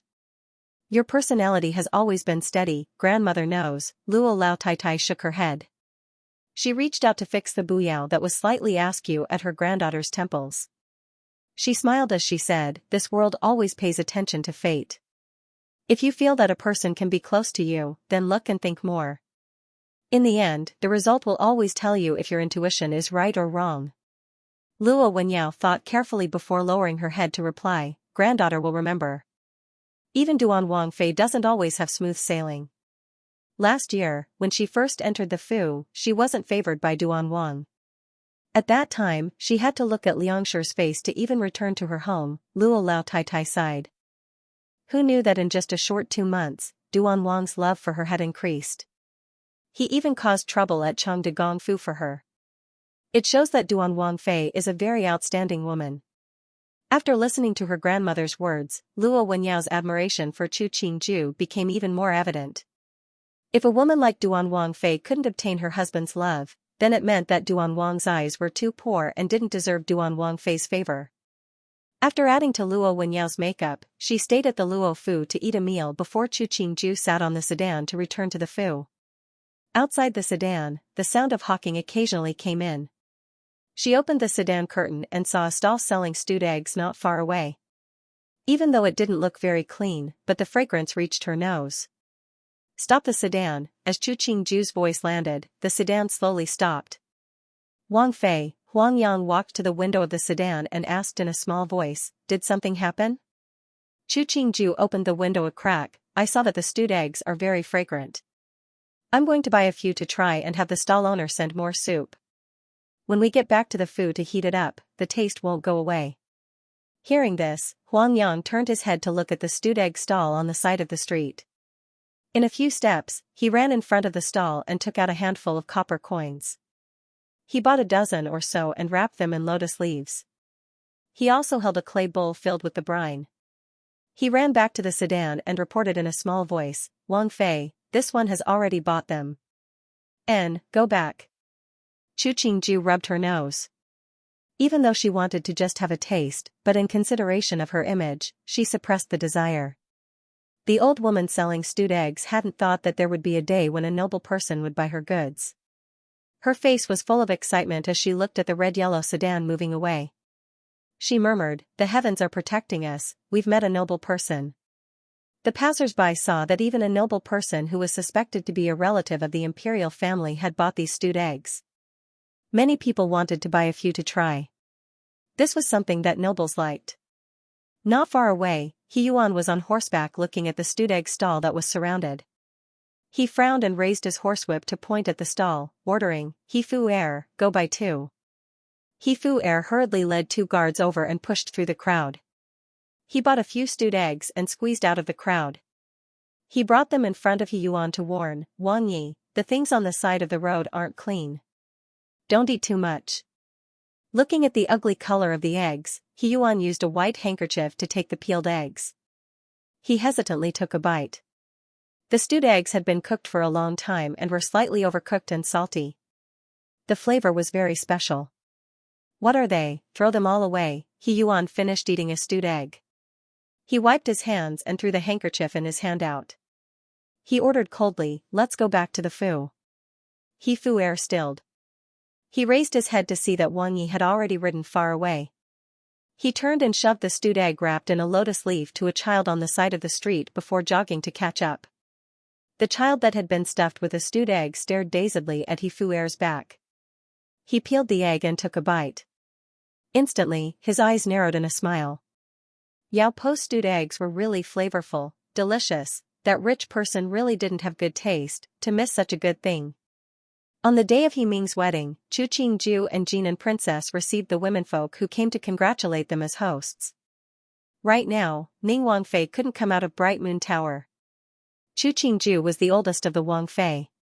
Even if she wanted to slack off, she couldn't. The womenfolk were fine. They ordered a few festive and lively plays, served fruits and snacks, and sat together to chat. It wasn't too difficult. But the male guests were more complicated. Not only did it involve some private benefits, they had to be careful not to get drunk and cause trouble. Adding on that He Yuan wasn't willing to do the small things of receiving guests, He Heng and a few officials from the Ministry of Rites arranged the guests. Even though it looked chaotic, but most of the people that came were smart people. They wouldn't cause trouble at this kind of place. Most of them obediently sat down, waiting for the wedding banquet to start. Jin and Princess paid attention to the time. Not long after, a Taijian hurriedly ran in, saying that the sedan was about to arrive. The crowd of womenfolk came together to the front hall, waiting to see the newlyweds bow to the heaven and earth. Chu Qingju and Jin and Princess stood together. She scanned the hall. The men and women stood to one side to watch the spectacle. The men on the left and the women on the right were clearly separated. A short while later, joyous music sounded. She tilted her head to look and saw He Ming wearing a bright red wedding robe, one end of the red silk in his hand as he walked in from outside. The other end of the red silk was Luo Wenyao wearing a phoenix coronet and robes. Qing the Emperor and the Empress might not have personally come, but their gifts had already come down. Chu Qingju looked at the husband and wife bowing to the empty seats and once again scorned the imperial house. The father wasn't present when the son was getting married. What was the meaning of the imperial father and son being like this? On the day of He Ming's first 3 older brothers' weddings, Qing the Emperor had specially written a congratulatory message to read before the newlyweds bowed to the heaven and earth to express his regret as a father for not being present. How come there wasn't one when it came to He Ming? After the ceremony, Chu Qingju and the others followed the newlyweds to the bridal chamber, waiting for He Ming to lift the bride's veil. The bridal chamber was very busy.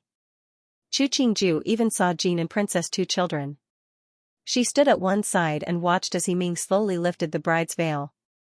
Under the veil, Luo Wenyao's face was full of bashfulness, like the moment when a flower was about to bloom. Some people said that women were the most beautiful on their wedding day. Chu Qingju smiled as she looked at the bashful and timid Luo Wenyao. She somewhat acknowledged this saying. She and Jean and Princess smiled as they went forward to say some auspicious words.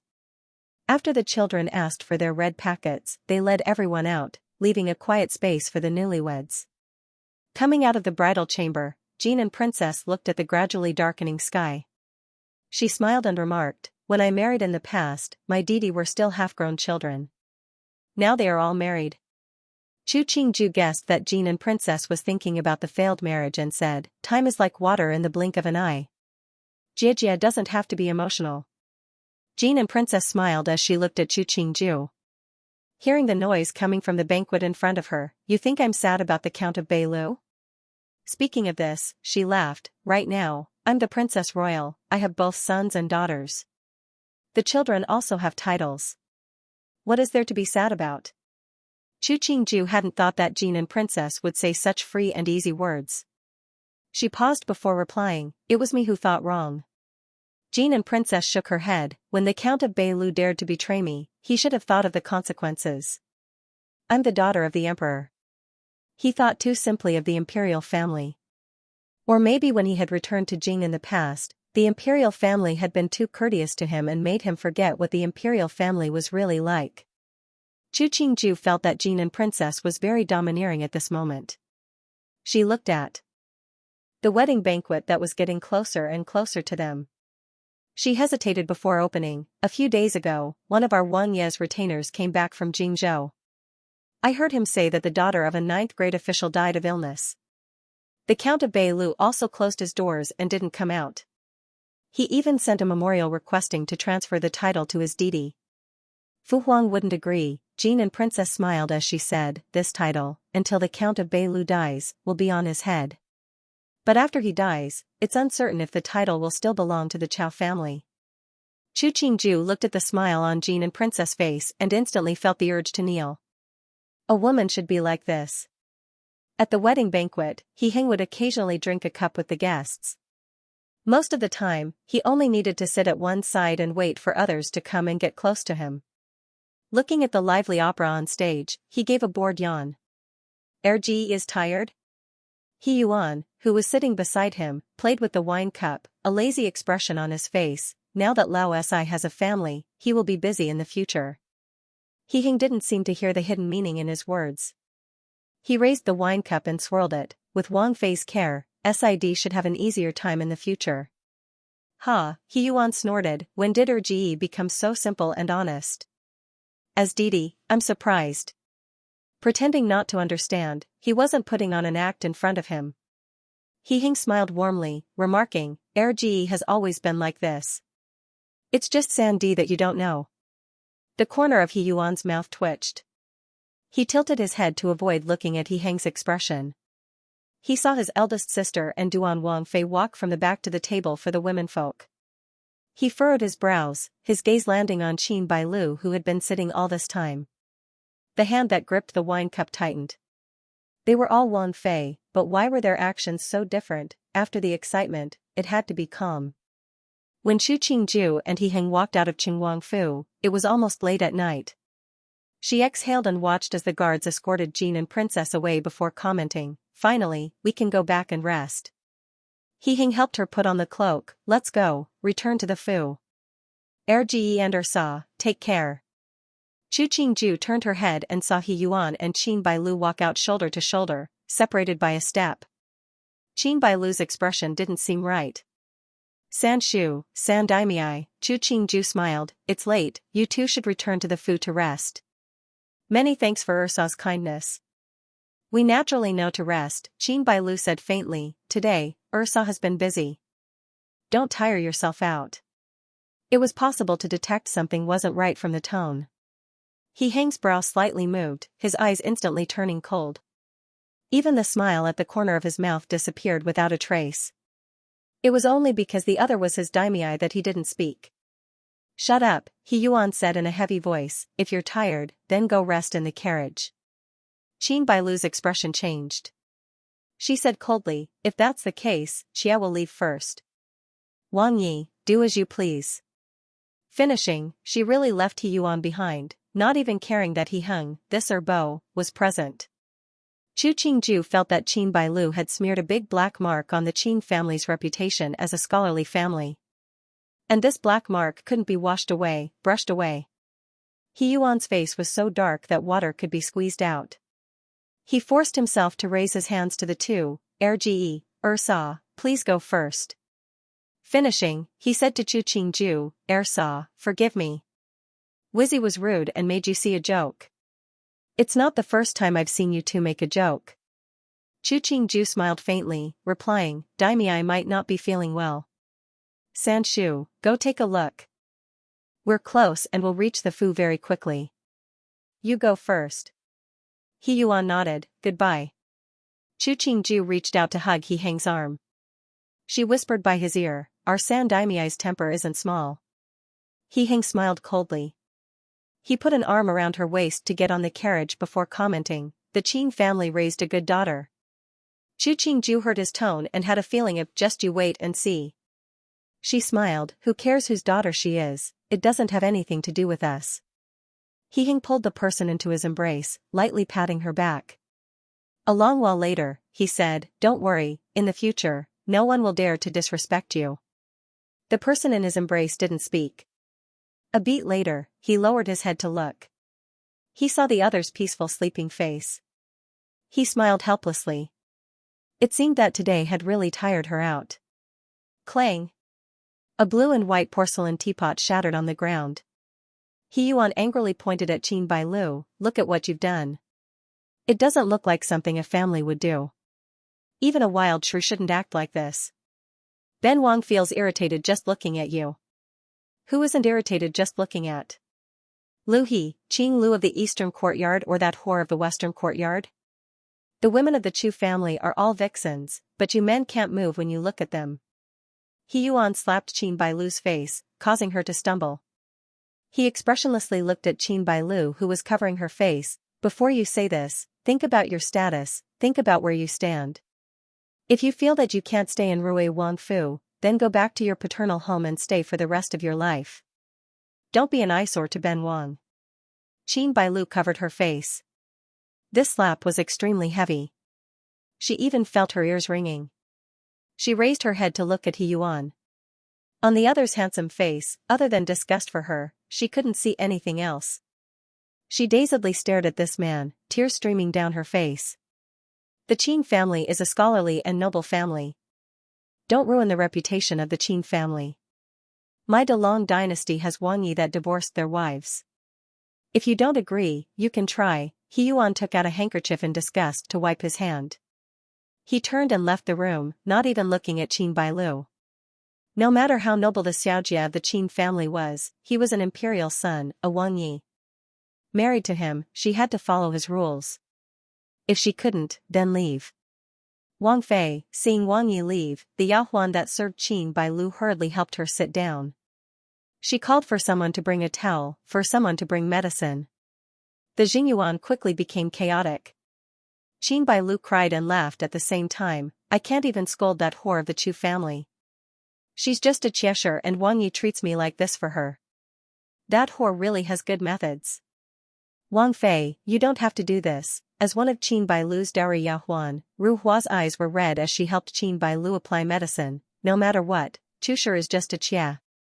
Why do you have to become enemies with Wang Yi because of her? Qin Bailu looked woodenly at the darkness outside the door. Tell me, how is Chu Qingju stronger than me? Do men care so much about a woman's face?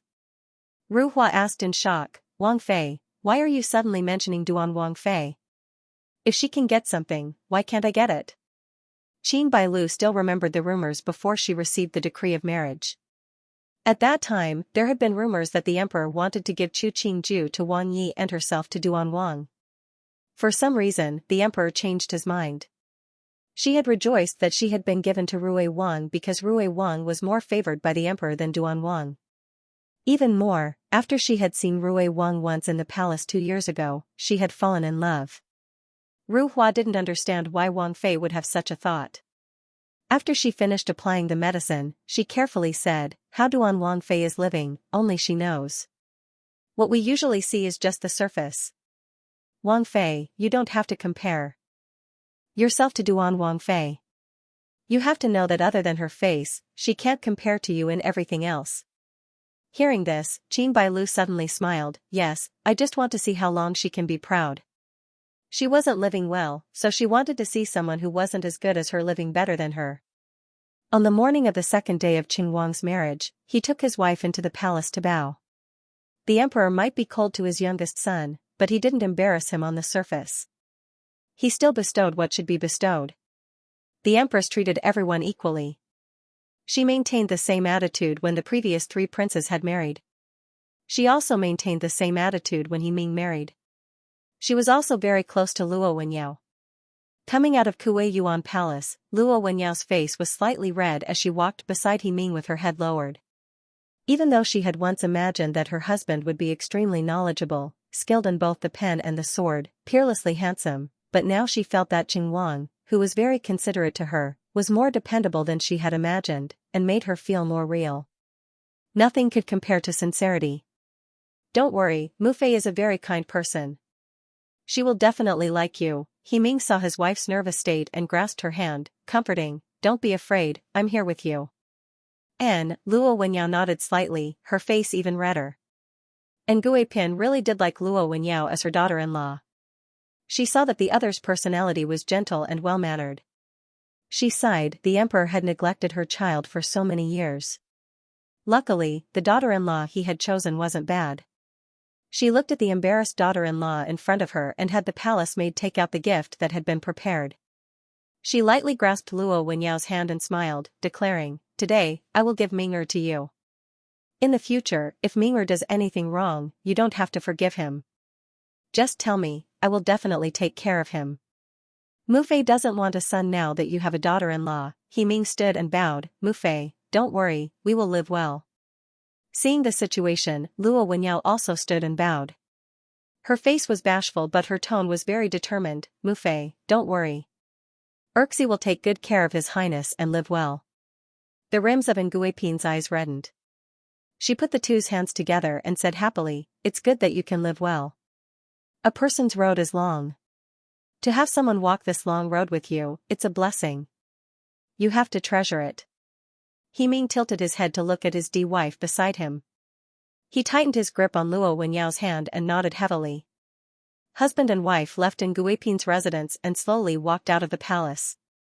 He Ming saw that Luo Wenyao was half a step behind him and stretched out a hand to grab her hand, saying, when we get back to the Fu, we'll look at the gifts we prepared to return home and see if there's anything inappropriate. Luo Wenyao shook her head and said in a small voice, His Highness has already prepared, what else could be wrong? I don't know what my in-laws and mother-in-law like. You have to be the judge, He Ming said with a smile. Otherwise, what if my in-laws are not satisfied with me as their son-in-law? Luo Wenyao heard his words and the hand that He Ming was holding turned back to hold his thick and strong hand. She smiled and said, then even more I can't help you. What you prepared is the intention, what do I prepare count as? The two looked at each other and smiled, but their hearts gradually grew closer. Chu Qingju stood beside the fake mountain. Looking at the sweet couple not far away, she couldn't resist smiling. She commented to Mu Jin beside her, "It's good for them to be like this." Mu Jin smiled and asked, "Wang Fei likes Qing Wang Fei very much?" "I like all good Gunyang." Chu Qingju slowly walked in the direction of Zhongjing Palace. Seeing Mu Jin's puzzled expression, she smiled and explained, "Young Gunyang, even more beautiful than the most beautiful flower. A woman's entire life is tied to one man, and that man doesn't have to only have one woman. The world is like this. A woman's beauty may be short, it may be very long. The only similarity is that they all had a good life. It's just that they met different people and had different fates." Mu Jin hadn't thought that Wang Fei would say such a complicated thing. She thought, so Newbie will accompany Wang Fei.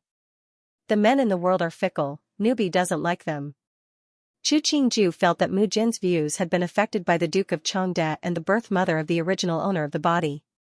She helplessly patted the back of Mu Jin's hand. "I won't force you to do anything you don't want to, but in the future, if you meet someone you like, you have to tell me." Mu Jin smiled and agreed, but inside, she didn't agree. Men, that sort of thing, couldn't even compare to a handkerchief. At least a handkerchief could be used to wipe things.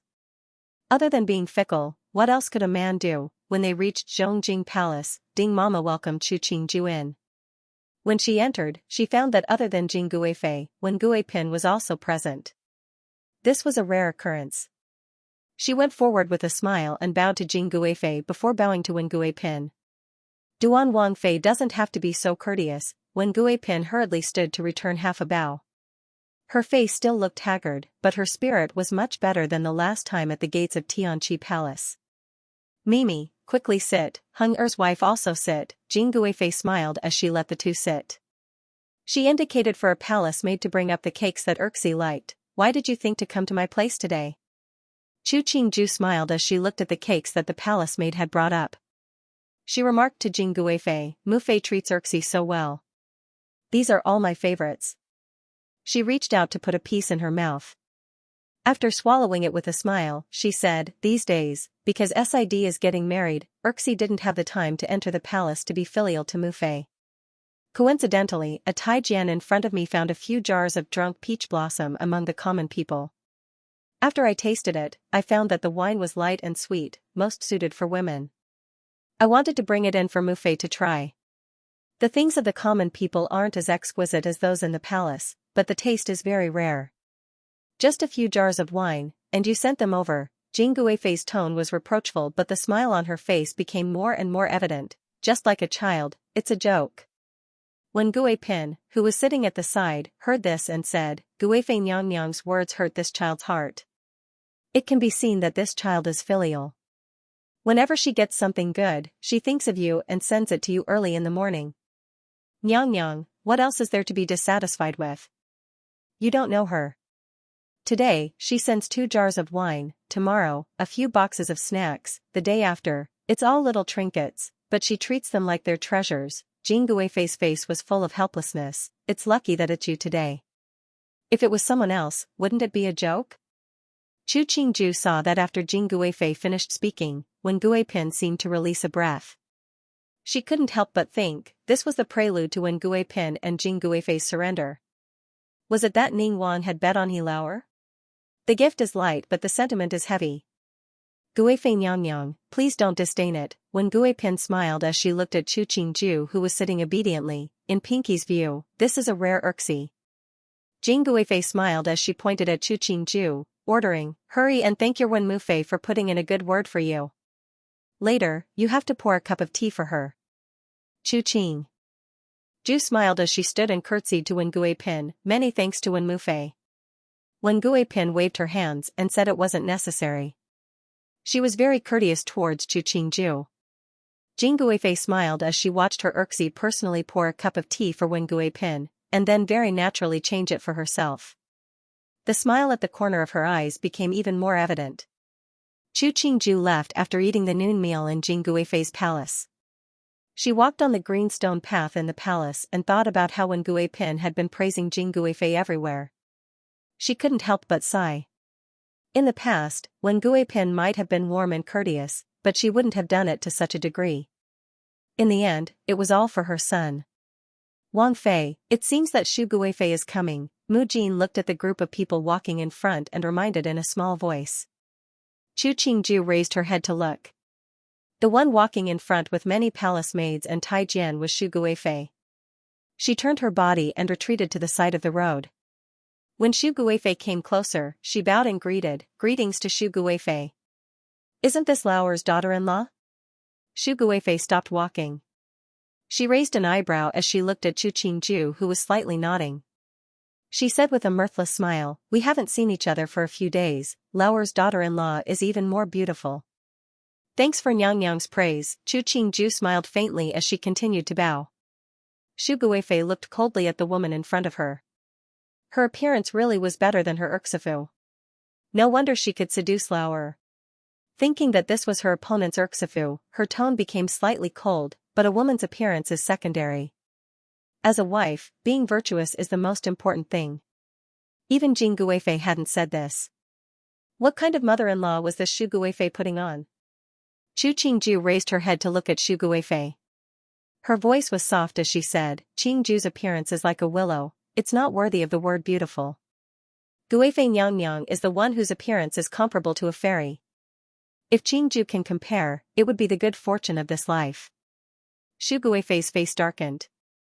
These words were clearly praising her beauty, but in reality, they were blocking her words.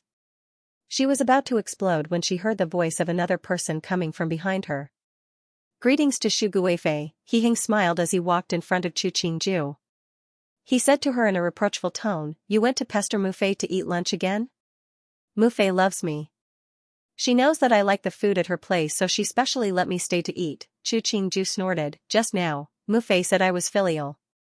How can you say that I pestered her?" "Never mind, Mu Fei usually loves you. I can't win against you." He Hing helplessly raised his hands towards Xu Guifei. "Mu Fei has always spoiled her wife. Xu Guifei Nyang has seen a joke." The smile on Xu Guifei's face had disappeared without a trace.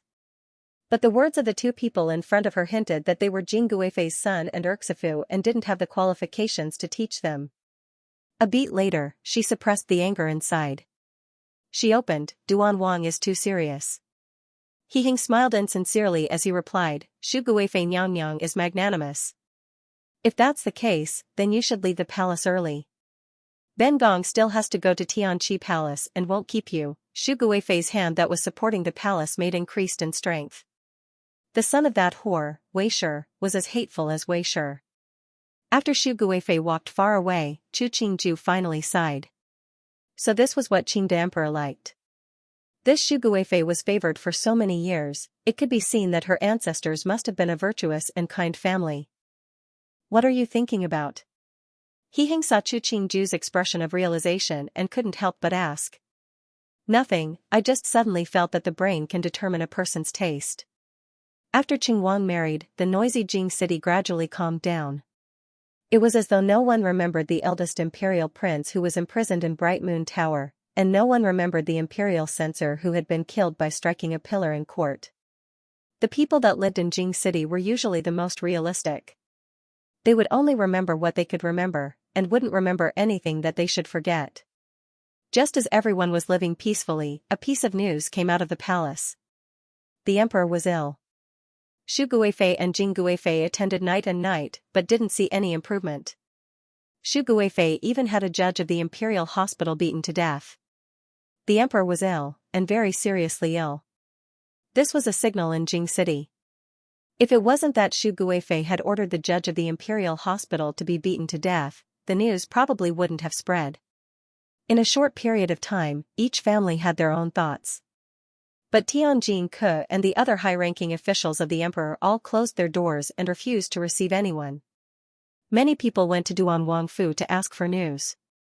Not just Chu Qingju, even the paternal families of Feng Zijin, Jiang Yongyu and the others were asked.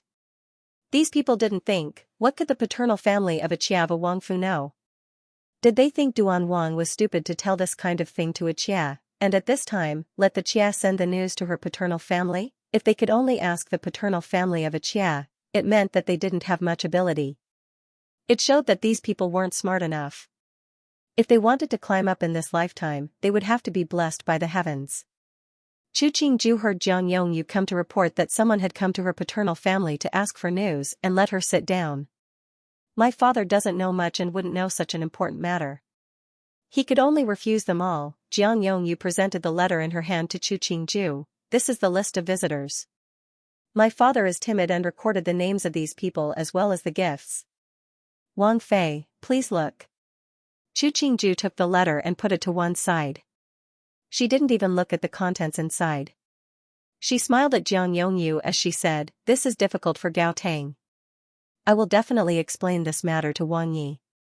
In Chu Qingju's eyes, Jiang Yongyu was the one that could see the situation the best out of Xianxia and was the one that could do things the best. She even felt pity for Jiang Yongyu. If Jiang Yongyu did not enter the palace as a female candidate and married an ordinary rich family's son, she would have a good life. Jiang Yongyu saw that Wang Fei didn't look at the letter and wasn't surprised. With Wang Fei's personality and conduct, she definitely wouldn't look at these things. This was one of Wang Fei's cleverness. The needlework in this servant's room is not finished yet. I won't disturb Wang Fei any longer. Goodbye. What she wanted to say had been said. Jiang Yongyu didn't want to rely on Wang Fei to gain Wang Ye's favor. She thought very clearly now that her beauty had no chance of gaining Wang Ye's favor. It was better to follow Wang Fei's footsteps. Her days would be better. Chu Qingju didn't keep her. She nodded and had Mu Jin personally send her out. Jiang Yongyu walked out of the main house and thanked Mu Jin again and again for sending her off. Finally, Mu Jin walked her to the gate of the main courtyard before turning to leave. Ai Lu supported Jiang Yongyu as she carefully walked down the steps. She turned to look at Mu Jin's departing figure and said in a small voice, "Zhuzi, Wang Fei let the most trusted Mu Jin Gunyang send you off. It means that Wang Fei thinks highly of you." Jiang Yongyu didn't speak. After she walked a short distance, she saw Wang Yi walking from another direction. Her steps paused and she lowered her head in greeting to Wang Yi. He Hing saw her come out from the direction of the main courtyard and asked, "Wang Fei didn't take a nap?" Wang Fei had already gotten up just now, Jiang Yongyu obediently answered. He Hing nodded and walked in the direction of the main courtyard. He didn't even look at Jiang Yongyu. Jiang Yongyu straightened her body and raised her head to look at He Hing's back. She suddenly thought, now that the emperor was seriously ill, if Wang Yi, she shook her head. No matter what, she had to respect Wang Fei. She saw this Wang Fu very clearly. It was already in Wang Fei's hands. Even if other women entered the Fu in the future, they would just be Wang Ye's playthings. Wang Ye's love for Wang Fei wasn't fake. He Hing carelessly flipped through the list in his hand. Seeing Chu Qingju start to work on the potted plants again, he said, "These people aren't important. Some of them are Lao San's subordinates that came to fish in troubled waters. The people of the Jiang family are very practical." Chu Qingju was carefully trimming out a rabbit ear. Hearing He Hing say this, her hands paused. She hadn't thought that He Hing would mention outside matters to her. Did he really think of her as one of his own that he didn't even disguise his words? Wang Yi means that San Shu is secretly doing something? She put down the scissors and turned to wash her hands before asking, "Wang Yi, how about I tell you a folk story?" "What story?" He Hing saw Chu Qingju's expression was stern. She waved her hand for the servants to leave before smiling and suggesting, "Why don't I hear it?" An old man had 2 sons. The old man favored the younger son and always left all the good things for the younger son. Later, the old man became seriously ill. The younger son thought that the old man would leave all the property to him. But one day, the younger son heard a neighbor say that his father had secretly given something good to Ji. The younger son was angry and went to find his father to make a fuss. Who knew that the old man was angered to death? The younger son was very regretful. Later, he found out that the neighbor was lying. But the dead are dead, there's no use in regret. Chu Qingju sighed, "Do you think that this younger son harmed himself? It's not a good thing to follow the crowd." He Hing smiled, replying, "I've heard this story before. Qingju and I really are connected." Chu Qingju smiled. She talked with him for a while before he hurriedly left. She knew inside that He didn't want her idea, but her attitude. This man was ambitious. He didn't want the person next to him to have a different stance than him. But he was satisfied with this person, so he said those words to test her. It hadn't even been a year since she came to this place, but she understood what power was, and understood the terror of power. With power, a woman could divorce her husband. Without power, she had to grovel and bend her knees to others. Looking at the letter that He had left behind on the table, Chu Qingju reached out to take a look. She slowly closed the list and handed it to Mu Jin for her to carefully put it away. Mu Jin looked worriedly at her. Right now, Jing City was in such a mess, she didn't know what would happen. Wang Fei, don't worry. Tell the servants that everything in the fu will be the same as before. But if anyone dares to speak nonsense, they will be thrown out of the fu. No one can be merciful. Chu Qingju's expression was calm as she ordered, the Cheshire and the fu cannot send messages to outsiders. If there is any disobedience, just report to me. Yes, Mu Jin saw that Wang Fei seemed to have a card up her sleeve and her heart slowly relaxed. Nyang, a palace maid, ran in front of Xu Guifei with a panicked expression. Seeing that the room was filled with Xu Guifei's trusted aides, she opened, Newbie just heard a piece of news from Xiao Dazi of Tianqi Palace. Today, when Jing Guifei Nyang was attending to her illness, the emperor praised Duan Wang in front of many people. Xu Guifei, who had been lying on the chaise and being massaged by a palace maid, instantly straightened. Her expression changed slightly as she exclaimed, "The emperor has woken up? What did he say?" The palace maid knelt down and said fearfully, Newbie heard that the emperor praised Duan Wang for his conduct, for his breadth of mind, and that he had the air of Shandi. Shandi? Xu Guifei furrowed her brows. Shandi was a wise ruler that many people praised. The emperor was very respectful of Shandi and often lamented that he wasn't a wise ruler. If it wasn't that Shandi only had one son, he wouldn't have been able to inherit the throne. After hearing these words many times, Xu Guifei understood the position Shandi held in the emperor's heart. Now the emperor was comparing Duan Wang to Shandi. What did he mean? When Yuan'er was born, didn't the emperor say that only Yuan'er's eyes and brows were similar to Shandi? Why was he praising the son of that whore Weisher? Go summon His Highness Rui Wang into the palace. Say that Ben Gong is sick from attending to the illness. Let Rui Wang show his filial piety before the emperor goes to bed. The Yahuan kneeling on the ground hesitated, but in the end, she silently retreated. At this time, Nyang was saying to the public that she was sick from attending to the illness. In the eyes of others, would there be a suspicion that she wasn't willing to attend to the emperor? But she was just a little palace maid. Guifei definitely wouldn't like her to talk too much. Even more, the emperor had always favored Guifei. It probably wouldn't be a big matter. In Tianqi Palace, Qingde Emperor woke up from his dreams. Smelling the faint scent of medicine in the room, he was dazed for a moment. He looked outside the tent and saw a hazy figure sitting outside the tent. It must have been watching over him. His heart warmed and he couldn't resist asking, "Beloved Fei, why haven't you gone to rest?" "Emperor, you're awake?" The mosquito net was hung up. Jing Guifei's joyful tearful face appeared in his eyes. He finally understood. The one guarding outside was Jing Guifei and not Xu Guifei. In this instant, he was slightly startled. 23 years ago, when he had fainted from a great illness, who was the woman crying by his ear? "Emperor, what's wrong? Are you not feeling well?" Jing Guifei's face was full of panic. She turned and sent someone to summon the Tai outside. Then she knelt by his bed, sobbing, "Emperor, you really scared Xia. If something happened to you, what would Xia do?" "It's not that serious," Qingde Emperor coughed a few times. He reached out to pat her arm that was lying on the edge of the bed. "Hunger is so big, why are you crying like this?" "It's because hunger is big that Xia doesn't have anything to worry about. If it was you, what meaning would there be for Xia to live?" Jing Guifei saw the Tai come in and stood to wipe the tears of true emotion on her face. She pretended to be stern as she said, "Take good care of the emperor's pulse. If you don't do your best, then you will end up like the Tai that Xu Guifei beat to death. Please, Nyang, don't worry." The Tai bowed to Qingde Emperor and then reached out to take the emperor's pulse. A long time later, he slowly released a breath. Now that the emperor has woken up, it means that he has survived. But in the past few days, the fire in his heart has been too strong and caused his body to be weak. Adding on the exhaustion from managing state affairs, he suddenly fell ill. He just needs to rest for a while and he will recover. Is what you say true? Jing Guifei didn't care that there was a Tai present. She cried and laughed, thank the heavens and earth, thank the heavens and earth. The Tai who was taking the pulse looked at this scene and felt deeply moved. Didn't they say that Shu Guifei was more favored than Jing Guifei? Why was it that it was Jing Guifei who had been watching over the emperor and was even crying in joy because the emperor's body had recovered?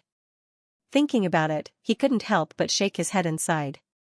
He didn't care for a woman that truly cared for him, but favored the tyrannical Shu Guifei. The emperor really wasted Jing Guifei's sincerity. Quick, go write a prescription for the emperor, Jing Guifei said as she wiped her tears. When the emperor recovers, Ben Gong will reward you well. After the Tai left, Jing Guifei took the bowl of medicinal porridge from the palace and helped Qing de Emperor eat half a bowl. Seeing Qing de Emperor's complexion improve slightly, she said, seeing the emperor like this, Xia remembers 23 years ago. At that time, Xia was kneeling in front of your bed, frantically crying and begging the heavens. Even when I fainted, you didn't wake up. She gave a bitter smile. Today, Xia has finally seen you wake up with my own eyes. It really is a blessing from the heavens. 23 years ago, you. Qing de Emperor's expression changed. He looked at Jing Guifei's haggard face. A beat later, he gave a long sigh. Grasping her hand, he said, Jin sees that you are tired. Go rest in the side hall. But, be obedient. If you don't trust Jin will send someone to call you in 4 hours. This is Jin's decree. Qing de Emperor's tone was resolute. Jing Guifei could only helplessly stand and leave the main hall.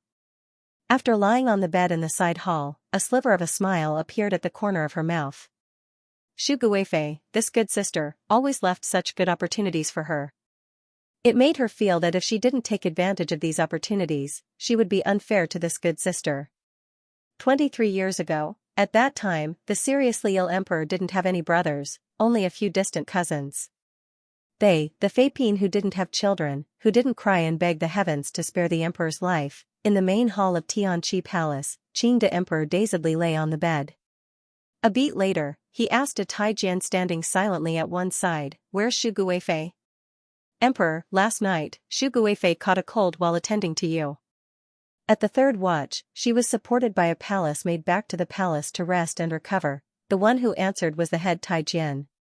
He said in a small voice, in the morning, someone came to report that Shu Guifei Nyang was overworked. If she doesn't rest, she might fall ill. Then when did Jing Guifei Nyang start watching over Jin? Qing de Emperor's face was slightly cold. Jing Guifei Nyang heard that you fainted and has been attending. The head Tai Jian looked at the emperor's expression and carefully said, in the morning, Jing Guifei fainted from exhaustion. But Nyang wasn't willing to leave and Nukai didn't dare to persuade her, so Nyang hasn't slept for 2 days and 2 nights. Jin knows. Qing de Emperor closed his eyes. Just as the head Tai Jian thought he had fallen asleep, he opened again, had the imperial kitchen simmer lily yam pigeon soup for Jing Guifei Nyang. Jin remembers that she likes to use this. The head Tai Jian hurriedly complied and retreated. When he came out of the main door of the main hall, he looked at the sky dyed red by the setting sun. The sky was probably going to change. In the silence of the main hall, a sigh came from Qing de Emperor. Had he been wrong all these years? When he took Chu Qingju to Tianqi Palace, all the Feipin in the palace with children were present. Chu Qingju even saw a few princesses and Fuma that she wasn't familiar with. But these people clearly weren't valued by Qing de Emperor and were silently standing at the side. The one sitting by the dragon bed wasn't anyone else, it was Jing Guifei. She saw her son and Erxi come in but didn't pay attention to them. She insisted on feeding Qing de Emperor medicine before announcing, Emperor, Hunger and Hunger's wife have come. Ever since Qing de Emperor had woken up yesterday, he had gotten much better. He looked at his son and Erxi who came forward to bow to him. He waved his hand, stand up, no need to be so courteous. Finishing, he motioned for a Tai Jian to bring a stool for the two to sit. Chu Qingju found that Qing de Emperor's smile when he looked at Jing Guifei was especially warm. His gaze when he looked at He Heng was even more amiable than usual. Strangely, she felt a chill run down her back. He had just been sick for a few days. Why did Qing the Emperor look so strange? She looked at the Feiping and princesses that were still standing at the side. She saw that He Heng had actually pulled a stool to sit next to the bed. She followed and sat down next to He Heng. She obediently watched as Jing Guifei gently took a cushion for Qing the Emperor and gently adjusted the blanket for Qing the Emperor. It was as though in Jing Guifei's eyes, Qing the Emperor was an existence even more important than her son. Her brow slightly trembled. Chu Qingju felt that she had thought of something she shouldn't have. She silently moved her gaze to He Heng and saw He Heng looking worriedly at Qing the Emperor. She adjusted her expression and tried to not fall behind in their footsteps. Fu Huang's health is better. A few days ago, Urchin heard that Fu Huang wasn't feeling well and was extremely worried. I waited a few times in Tianqi Palace but didn't see you wake up. Today, seeing that you are much better, Urchin can relax. He Heng's expression eased slightly. He looked up and down at Qing the Emperor's expression before saying, "This son is unfilial. Fu Huang is so ill that I can't always be by your side. You're grown up now, and there are many matters at court. You can't always be by Zhen's side." Qing the Emperor smiled and looked at Jing Guifei. "Your Mufei has taken good care of Zhen. Zhen understands your filial piety." Chu Qingju raised her eyelids to look at Jing Guifei. She only saw a faint smile on the other's face. It really hasn't been easy for Jing Guifei these past few days. The Empress, who hadn't spoken all this time, spoke at this time. She walked to the bedside. He Heng and Chu Qingju both stood and retreated to one side. There was no reason for them to sit while the Empress was standing. "Emperor, when you recover, you have to properly reward Jing Guifei. 2 days ago, Chia urged her to rest a few times but she couldn't bear to leave you." When the Empress said this, she sighed helplessly at Jing Guifei. "In just a few short days, she's gotten thinner." "Not just the Emperor, even I feel heartache." Qing the Emperor nodded. "Her intentions, Zhen understands." The Empress smiled, not a hint of jealousy on her face. In Chu Qingju's view, the Empress seemed to be very satisfied with the present situation. This made her suspect if the Empress was really on the same side as her popo. "Emperor, Shu Guifei and His Highness Rui Wang ask for an audience." The chief Taijian came in. Seeing the atmosphere in the room was just right, he reported in a low voice, "His Highness Qing Wang and Qing Wang Fei are also waiting outside the hall." Qing the Emperor seemed to have thought of something and his brows slightly furrowed. "Let them all come in." Seeing the son he truly loved and doted on come, why did Qing the Emperor have such an expression? And why was Jing Guifei smiling so warmly? The Empress's smile was slightly cold. This situation wasn't right. Shu Guifei walked in front with her son and Erxi. He Ming and Luo Wenyao walked behind. After the 5 came in to greet, Qing the Emperor didn't give them a seat. He only asked Shu Guifei, "Zhen heard that you were sick from serving Zhen. Are you better now?" The rims of Shu Guifei's eyes were slightly red as she walked to the side of the bed. She choked out, "Chia is fine now. It's good that Emperor has woken up. It's all that Chia's body is useless. Otherwise, I wouldn't be able to continue to serve Emperor.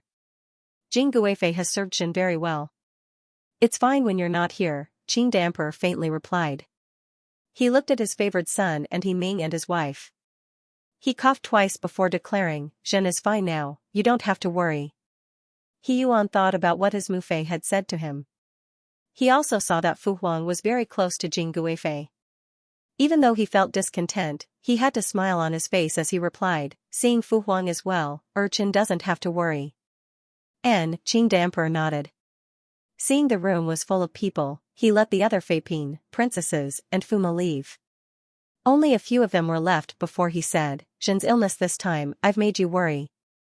Everyone said that as long as the Emperor was fine, it was the best thing. They also said for the Emperor to take care of his body and so on. "Now that you've all grown up and have families, Zhen is very comforted," Qing the Emperor sighed. His gaze swept across his 3 sons and the Wang Fei at their sides. He coughed a few times. "Zhen is gradually getting old. You have to pay more attention to the matters of the court. This can be considered sharing Zhen's burden." The 3 brothers of the He family instantly agreed and said that they wouldn't hesitate to die for Fu Wang's burden. Xu Guifei's heart became more and more uneasy. Why did the emperor say such things? Didn't he favor Yuan the most? Why did it seem like he was treating everyone equally? Alright, Zhen is tired. You can all leave. Qing de emperor thought for a second. Jing Guifei, stay. Xu Guifei's expression changed slightly. Seeing the emperor had already closed his eyes to rest, she could only close her mouth. She looked at the smile on Jing Guifei's face and felt that this smile was mocking her. Coming out of Xianxia Palace, Xu Guifei's forced smile instantly darkened. She glared coldly at He Heng and Chu Qingju before leaving with He Yuan and Qin Bailu. Chu Qingju turned to look at the smile on He Heng's face. Stepping down the white marble stairs, she asked, "What is Wang Yi smiling about?" "Of course I'm happy that Fu Wang's health is improving," He Heng smiled as he glanced at her. "Don't you think so?" "Of course this kind of thing is worth being happy about," Chu Qingju smiled as she nodded. She turned to He Ming and Luo Wenyao who were walking behind. "A few days ago, the Fu hired a Shu chef. Si Shu and Si Daimei, can we have lunch together?" Luo Wenyao tilted her head to look at He Ming. Seeing him nod, she said, "To be able to taste the delicacies of Erbo and Ersau's Fu, it's our good fortune." Chu Qingju smiled, "It's good fortune to have a meal. You don't have to be like this when talking to me." Luo Wenyao gave a bashful smile, clearly embarrassed. Seeing the situation, He Ming bowed an apology to Chu Qingju for her. Seeing him protect Luo Wenyao like this, Chu Qingju smiled, fine, if I didn't know better, they would think that I, as a Sasa, was bullying you too. Spare me." He Heng smiled as he watched Chu Qingju and Luo Wenyao become close. Holding her hand, he advised, "I think you should walk properly. Otherwise, if you fall, it won't look good." "I'm not a child," Chu Qingju snorted but obediently allowed He Heng to hold her hand as they walked. Luo Wenyao followed behind the two. Looking at the two holding hands, a smile appeared on her face. When Xu Guifei returned to the palace, she let the palace servants in the room leave. She looked at her son whose expression was also ugly. She lowered her voice and said, "Yuaner, I suspect that the emperor wants to pass the throne to He Heng."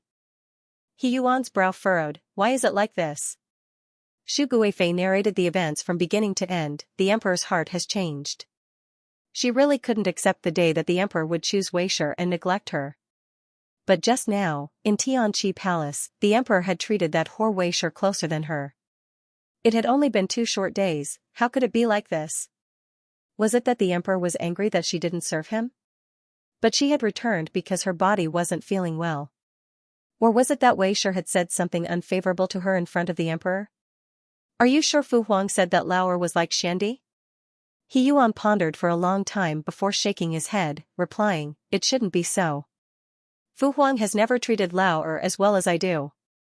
Why would he suddenly change his mind? Is it that Jing Guifei intentionally spread false information? I had suspected it before, but you saw the emperor's attitude towards Weishur today," Xu Guifei said coldly. "The emperor's heart has changed. We can't wait to be captured.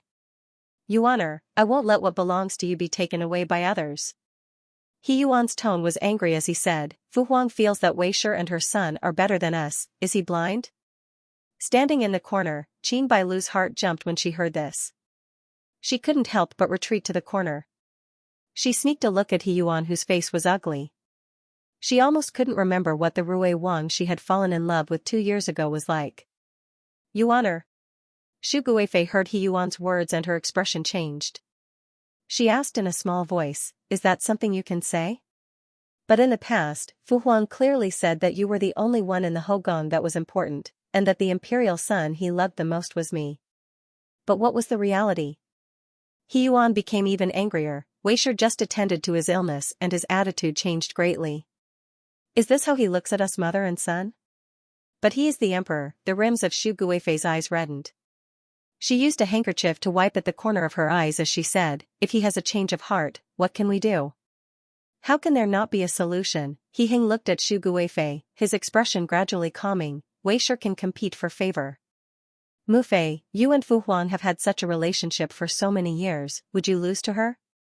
Xu Guifei thought of the cold gaze the emperor had when he had looked at her and nodded. As to He Heng, He Yuan smiled coldly, "No matter who he is like, the one who laughs at the end is the winner." Before, I was more favored than him, in the future, I won't lose to him. In Tianqi Palace, Jing Guifei looked at the emperor who had already fallen asleep. She slowly took her hand out of the emperor's grasp. Her expression was calm as she looked at the old man on the bed, the corners of her lips rising. What did it mean to miss out on so many years? The emperor was becoming more and more fond of telling jokes. It was a pity that after so many years, this kind of joke wasn't funny anymore. It was the first time Luo Wenyao came to Duan Wangfu. She found that Rui Wangfu was much grander and more exquisite than Qing Wangfu. She couldn't help but tighten her grip on He Ming's hand, her heart aching for the person walking beside her. He Ming thought she was nervous and smiled at her. What do you like to eat later? Just tell Ursa. Let's not skimp on their behalf. Even if you want to skimp, you can't, He Ming smiled as he led them to the main hall. After everyone sat down, he said, Your Ursa has always been particular about food and clothing. With her here, there's nothing to skimp on. Does Wang Yi dislike me for eating too much? Chu Qingju took the teacup from the hands of a Yahuan. Hearing this, she snorted. I'm happy that you eat and drink well, how could I bear to dislike you? He Ming smiled as he replied, Qian Chang Xian, quickly go to the kitchen and urge them to bring up the peanut pastries that Wang Fei likes to eat. Otherwise, your Wang Fei won't forgive me today. Nonsense, if they didn't know, they would think I was a lion. Chu Qingju put down the teacup and burst into laughter. Si Shu and Si Daimei are still here. You just want them to laugh at me. Saw, I didn't hear anything. He Ming smiled as he continued, Ji and Saw love each other. As Didi and Daimei, we can only be happy, we won't laugh at you. Luo Wenyao used a handkerchief to cover the smile at the corner of her mouth. Even though she didn't speak, but the awkwardness between the four of them slowly disappeared. Chu Qingju could see that He Ming wanted to be close to He Ming, and He Ming clearly accepted He Ming's good intentions. That was why his attitude towards He Ming was so casual. In terms of how to treat people, if He Ming said he was second, no one would dare say they were first. As expected, the topic gradually shifted towards the assassination attempt on He Ming. He Ming held the teacup as he said, From what I see, Sid, the assassination attempt on you has nothing to do with Sandy, but the Jiangnan case definitely has something to do with Sandy. He Ming nodded, unconcernedly saying, Since Fu Huang isn't pursuing it, I don't have anything to think about. I don't have anything to do right now anyway. It doesn't matter who did it. I just have to live well in the future. Hearing this, Chu Qingju felt that He Ming was probably the one with the least ambition and the easiest to satisfy among the four He brothers. But this must have been a helpless move.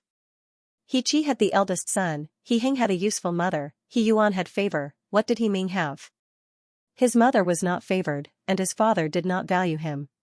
If he did not have a good attitude, how could he continue living? Maybe He Ming knew that He Ming's shadow was in these matters, so he said it was fine as long as it was good in the future. This was to express his attitude to He Ming. Did it mean that he, the younger brother, was going to work together with Lao? The peanut pastries came up. Chu Qingju randomly picked a piece and put it in her mouth. Her gaze landed on Luo Wenyao and saw that she was completely oblivious as she ate the pastries. Chu Qingju smiled. No matter if she really didn't know or faked ignorance, this girl wasn't dumb. At least, she was smarter than Qin Bailu. The days will get better and better, He Ming smiled, it's good that Sid has this thought. Hearing this, He Ming smiled. Even his eyes were tinged with obvious mirth. The few of them chatted for quite a while. When it was time for lunch, the four of them sat at the table and watched as the servant girls served the dishes one by one. The dishes of Sichuan had always been sour and spicy. First of all, from the color, it gave people the impression that it must be very spicy and delicious. Even though most of the dishes on the table were shu dishes, there were also some light dishes. Chu Qingju never had any resistance to these delicacies. In her own home, she didn't want other people to pick food for her. Sometimes, reaching out to pick a dish she liked was a part of the process of enjoying the food. The meat slices and the spicy boiled fish were all chosen from the most delicate part of the fish belly. The spicy boiled meat had to come from the live meat of the pork leg. The pickled cabbage and sour cabbage fish was old jar pickled cabbage, making people salivate when they smelled it. The fish head tofu soup was rich and delicious, the braised pork tendons were smooth and smooth. There were also some mushroom cabbage, stir-fried wild mushrooms and other light dishes. The ingredients used in these dishes weren't very expensive, but the taste made it was enough to make Chu Qingju eat an extra bowl of rice. Chu Qingju would never eat less than one bowl of rice to maintain her image in front of He Heng. She elegantly and unhurriedly ate 2 bowls of rice before rinsing her mouth and washing her hands. In the end, she slowly wiped the corner of her mouth as she looked at the table full of dishes. She said regretfully, "Tonight, let's eat hot pot. It's more lively with the 4 of us."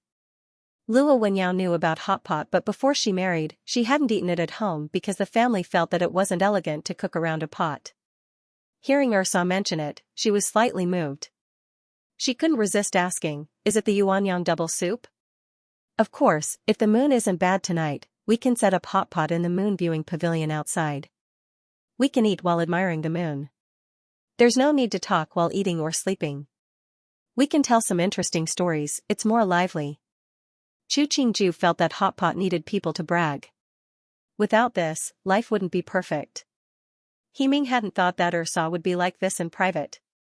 He looked in shock at Ji and found that his gaze was on Ursa, his face full of smiles. In an instant, he understood. "Alright, if that's the case, then Sid and Si Daimei shouldn't go back tonight.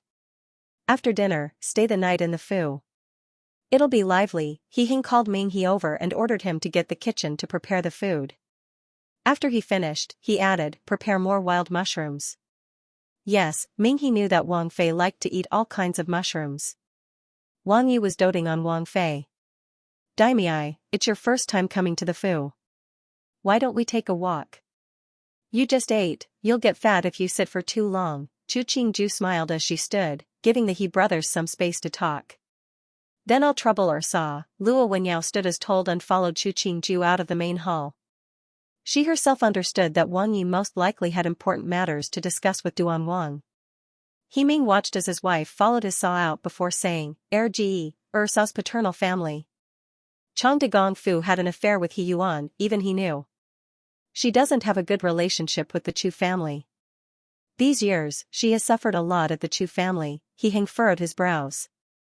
When the Chu family was mentioned, he wasn't in a good mood. "You don't have to worry about the people of Chang de Gong Fu. Your Ursa wouldn't care." He Ming nodded. "If that's the case, then the matter between the Liang family and the Chu family, I'll have someone leak it out. Families like this, they shouldn't have been allowed to exist a long time ago." He Heng thought of the suffering Chu Qingju had suffered at the Chu family and coldly said, "Keep them alive. Living but having nothing, it's better than death." He hadn't expected that Ji would hate the Chu family so much. He Ming paused before nodding. He remembered that the Chu family still had a daughter in He Yuan's Fu as a Chia and said, "I wonder if San Ji will help." Lao San's personality, is he the kind of person that would act for a Chia? He Heng raised a teacup to take a sip, a faint smile on his face as he asked. He always liked people to circle around him. When would he circle around someone else? That's true, these years, He Yuan had been arrogant even to him, much less a Chia. A hint of a smile appeared on his face. "Then the Chu family is pitiful." After Luo Wenyao and Chu Qingju strolled around the garden, they followed to Xingyuan. When she saw the decorations inside Chu Qingju's room, she couldn't help but gape. The glass lanterns that were worth cities, the night pearls that were the work of nature, and all kinds of exquisite decorations. She had heard her grandmother mention that when Duan Wang Fei had married, the Chu family hadn't added much as a dowry. What she had brought to the Wang Fu was only the dowry that her birth mother had received when she had married into Chang de Gong Fu, and the dowry that the Tian family and other relatives had added. Luo Wenyao's dowry had already been generous, but the decorations in this room were even more exquisite than those things in her dowry. So she knew very well that these things definitely weren't Duan Wang Fei's own, but Duan Wang had bought them for her. Thinking about the dowry that Duan Wang Fei had given her before she had married, Luo Wenyao couldn't help but remark, Beau treats Ursa so well. Hearing this, Chu Qingju laughed lightly and pulled her to sit by the window. Outside the window was a blooming white magnolia. Isn't Si Shu also very good? Chu Qingju smiled as she looked at Luo Wenyao. I see that Si Shu is really good to you. This is the best. Hearing this, Luo Wenyao gave a sweet smile. For some reason, she felt that Saw mentioning the word really was strange. She hesitated as she looked at Chu Qingju, her gaze unknowingly landing on the magnolia outside the window. These words are really beautiful. Many people in Jing City liked to plant magnolia in their courtyards because it was rumored that if a magnolia was planted in their home, their days would become more beautiful. Some lovers also liked to give magnolia to each other, using the white magnolia to represent their sincere love. Luo Wenyao didn't know what the truth of the matter was, but she believed that if a man would spend so much effort to find these things to give to a woman, no matter what, he had this woman in his heart. She looked at the faint smile on Chu Qingju's face and hesitated before opening. A person's heart is formed over time. There isn't a clear boundary between what is true and what is false. Chu Qingju's hand that was holding the teacup paused. She looked at Luo Wenyao. She didn't know if she was talking about He Ming or if there was another meaning. She followed Luo Wenyao's gaze to look at the magnolia outside the window. She smiled as she replied, "You are right, it isn't easy to distinguish what is true and what is false. Living better and better is what is true." Ersaw's words are reasonable. Luo Wenyao smiled as she nodded. She pointed at the magnolia outside the window. "Just be like the magnolia, your days will naturally become better." Chu Qingju blew on the surface of the tea and carelessly glanced at the magnolia. She suddenly remembered that a few days ago, He Hing had sent over a set of hairpins and jewelry from the magnolia. But due to the fact that He Hing would send things over for no reason, she had never worn this set of magnolia jewelry. Thinking about it, she curled her lips. Good days were in the hands of others. Could one live well just by relying on a flower?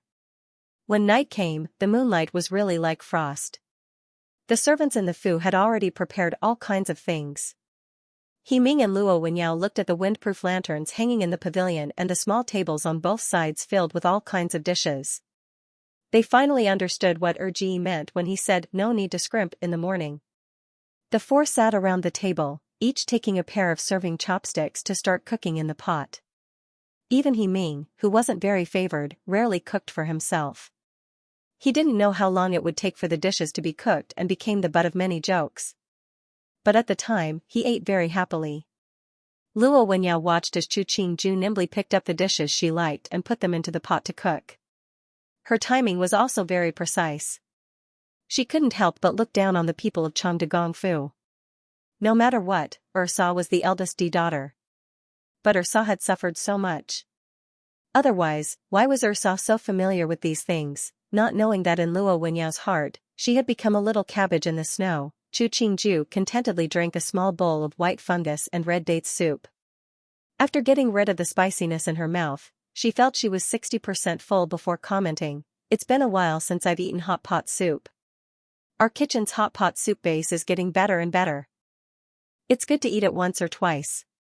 If you eat it every day, you won't like any soup base." He Hing used the serving chopsticks to pick up a cooked tea tree mushroom and put it on her plate. He smiled as he commented, "You ate a lot of meat tonight, it's hard to sleep early." Chu Qingju picked up the tea tree mushroom and dipped it in her plate. After putting it in her mouth, she said, "Then later, you play chess with me." "Alright," He Hing grimaced. He turned his head and picked out Chu Qingju's favorite food to put in her bowl. He Ming poured a small bowl of white fungus and red dates soup for Luo Wenyao. Seeing Ji and Saw expertly pick out the dishes they liked for each other, he thought inside, he hadn't done enough. Sidi's wounds have healed, the marriage is complete. Fu Huang also said that us brothers should put more effort into politics. Why don't you go to the Ministry of Revenue and the Ministry of Works more often? You can learn more. He Hing raised a cup to He Ming and took a small sip, commenting, "I might be the second oldest, but I'm not even 2 years older than you. You should put more effort into politics." How could He Ming refuse? Among the four brothers, other than his eldest brother who was 7 years older than him, his second and third brothers were about the same age. But the second and third brothers were already familiar with the affairs of the court. He was the only one who, after turning 16, went to court every day, but in reality, there was not much to do. Father Emperor had never had any intentions towards him. His mother was not favored and there was no one in his mother's clan who could say anything. That was why he had been muddle-headed in the court for 2 or 3 years without accomplishing anything. Now that second brother had said these words, he wanted to give him a helping hand so that he could stand firm in the court. Thank you, Ge. Ud will learn well, or Ge will be disappointed. He Ming raised his wine cup. Ud toasts Ge. Sitting at one side, Luo Wenyao smiled gratefully at Chu Qingju. Even though she didn't know the whole story, but now that Duan Wang was willing to help her Wang Yi, she was naturally full of gratitude towards Chu Qingju, Duan Wang Fei. After the meal, both host and guest were happy. The four admired the moon in the garden for a while to aid digestion before returning to their rooms. He Hing naturally played a game of chess with Chu Qingju before hugging the beauty into the land of tenderness. After a round of passion, the two contentedly fell asleep. In the guest room, Luo Wenyao took off her hairpins and laid on the bed with He Ming. She hesitated for a long time before asking, Wang Yi, is Erbo trying to rope you in? Silly Wenyao, Ji doesn't need to rope me in. He Ming leaned against the headboard of the bed, pulling the person into his embrace. What I have, Ji also has. What I don't have, Ji still has. If I hadn't married you, Ji might not have been willing to help me. Luo Wenyao paused. She suddenly thought of Yumu who had married into Xianxia Ho Fu, and then thought of Duan Wang Fei who was very close to Yumu. In that instant, she understood. She hugged He Ming with heartache and said in a small voice, that's because Wang Yi has the ability, so Erbo wants to help you. Otherwise, no matter who you married, it wouldn't have been useful. He Ming smiled as he patted her back, his laughter spreading through the entire room. Because Qing the Emperor was seriously ill, the people of Jing City were fearful. Who knew that after a few days, the emperor would gradually improve and could even persist in going to court? The thoughts that had been wandering gradually calmed down. After that, there was an imperial censor who censored Chang de Gongfu, listing all the scandals that Chang de Gongfu had done. Allowing slaves to harm people, giving out money, using their power to buy the land of the common people at a low price. It also mentioned that 16 years ago, when the Duke of Changde's wife had just passed away, he had taken a new wife, such an immoral act. Even the Duchess of Changde, Xianxia, had allowed her paternal family to use the power of the Duke's Fu to bully people, and had harshly mistreated the daughter of the first wife and the daughter of the Shu. Instantly, the entire court was in an uproar. They had heard of the matters of Chang de Gongfu, but no one had the energy to care. Now that someone was censuring them, naturally these matters became unpardonable crimes. Even more, everyone in Jing City didn't know that Duan Wang loved his wife dearly. Chang de Gongfu doing such things, wasn't that making Duan Wang unhappy? Of course, there were people who looked at Rui Wang's expression. Liangxi's daughter had become Rui Wang's concubine. If Rui Wang wanted to protect her, they couldn't just kick her when she was down. After they watched for 2 days, they found that Rui Wang had no reaction to the matter. Everyone instantly understood. Rui Wang didn't have the energy to care about the paternal family of a concubine. Since Rui Wang didn't care, and Duan Wang didn't have any good feelings towards Chang de Gongfu, the officials of the court instantly understood. In a few short days, memorials to censure Chang de Gongfu were presented in front of the emperor like snowflakes. There were countless matters, big and small. In a short time, Chang de Gongfu became the mouse that everyone wanted to beat, as though looking at it would dirty their eyes. When Chu Qingju heard that Chang de Gongfu was being censured, it was the 3rd day of the matter. After she finished listening to Jin Zhang's report, she paused for a beat before asking, there's really no one pleading for Chang de Gongfu at court? Jin Zhang shook her head. She looked at Wang Fei's expression and found that Wang Fei didn't seem worried at all for Chang de Gongfu before continuing. Newbie heard that many Darren are censuring the Duke and the Liang family. The emperor is very angry about this matter. Chu Qingju nodded, I understand. Based on He Hang's disgust towards Chang de Gongfu, he definitely wouldn't plead for the Duke of Changde.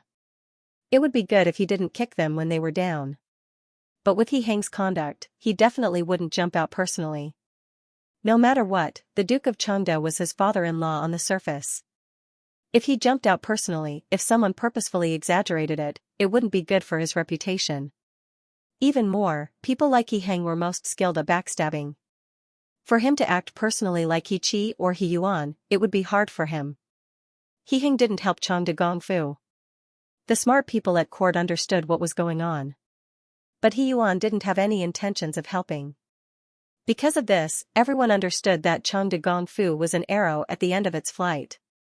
It was said that there weren't many who would help in the hour of need, but there were many who would kick them when they were down. The people that censured Chang de Gongfu and the Liang family naturally popped up. Hearing someone mention the crime of the Duke of Changde marrying a new wife before the corpse of his wife was even cold, Chu Qingju felt a bit pleased. Tian Chu sure was so unlucky to encounter a man like the Duke of Changde. Even more, Tian Chusher's cause of death was suspicious, but the Duke of Changde had used illness as an excuse to dismiss her. The people of Xianqing Hofu had this chance, how could they let it go? As expected, that day, Tianjin Ke sent a memorial. The main idea was that Jiejia's cause of death was suspicious. Liangshi had given birth to twins 8 months after entering the Fu. He suspected that the Duke of Changde had killed his wife because Liangshi was pregnant so he could marry Liangshi into the Fu. When the news came out, Jing became even more lively. That year, Liangshi had given birth to twins in less than 8 months after entering the Fu. At the time, the explanation was that she was pregnant with twins, which caused the babies to be born prematurely. But thinking about it now, this matter was suspicious. If there wasn't anything suspicious, why would the Duke of Changde be in such a hurry to welcome them into the Fu? Was it that he couldn't even wait for his wife's 100 days? When this matter came out, those that had been in contact with Chang de Gongfu and the Liang family all cut off contact with the two families. The two families couldn't find a way to ask for help. Every day, Chu Qingju heard the latest news about the Chu family at court. Her mood became better and better. Who knew that when she had just finished listening to the gossip that Jin Zhan told her, she heard a report from outside that the Duke of Changde was asking to see her. The Duke of Changde, Chu Qingju's memories of the Duke of Changde were extremely indifferent and even held a thread of hatred. Hearing that the Duke of Changde had come, she hesitated for a second before standing and ordering, "Tell the gatekeeper to have the Duke of Changde wait in the side hall of the Wang Fu." "Mistress, you want to see the Duke?" Mu Jin looked worriedly at Chu Qingju, clearly worried for her. "What's there to be afraid of? I'm Wang Fei now. Do I have to be afraid that he will scold me for Liangshi?" Chu Qingju smiled coldly. "Jin Zhan, help me change." Jin Zhan hurriedly complied. The Yahuan in the room also started to work. Looking at the different hairpins and jewelry that the Yahuan brought in as well as the grand dresses, Chu Qingju picked a thick and luxurious wide-sleeved Luan robe. In her memories, didn't the Duke of Changde like to act like a father and scold the original owner of his body? Then she would let him understand what it meant to use power to suppress others. The Duke of Changde waited for a long while outside the gates of Duan Wangfu before someone let him in. He followed the Taijian in front of him to the side hall of the Wangfu. Behind him, Liang Hong took out a pouch and shoved it at the Taijian leading the way. He asked fawningly, "This little brother, when will Wang Fei be free?" He had accompanied Ifu to many families.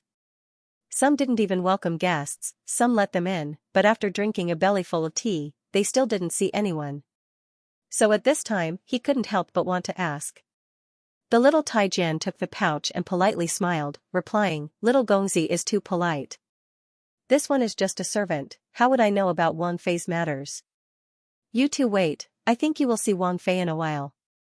Finishing, he made a bow and hurriedly left. Very quickly, there were servants that brought fruits and refreshments for the two.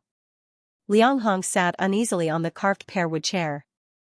Looking at the well-dressed servants of the Wang Fu silently standing in the room, he strangely felt it hard to breathe. The Duke of Changde held a teacup as he sat for the time it took for half an incense stick to burn.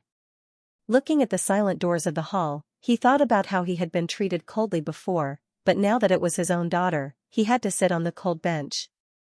Instantly, his expression became ugly. He heavily slammed the teacup onto the tea table, angrily declaring, "I really raised a good daughter.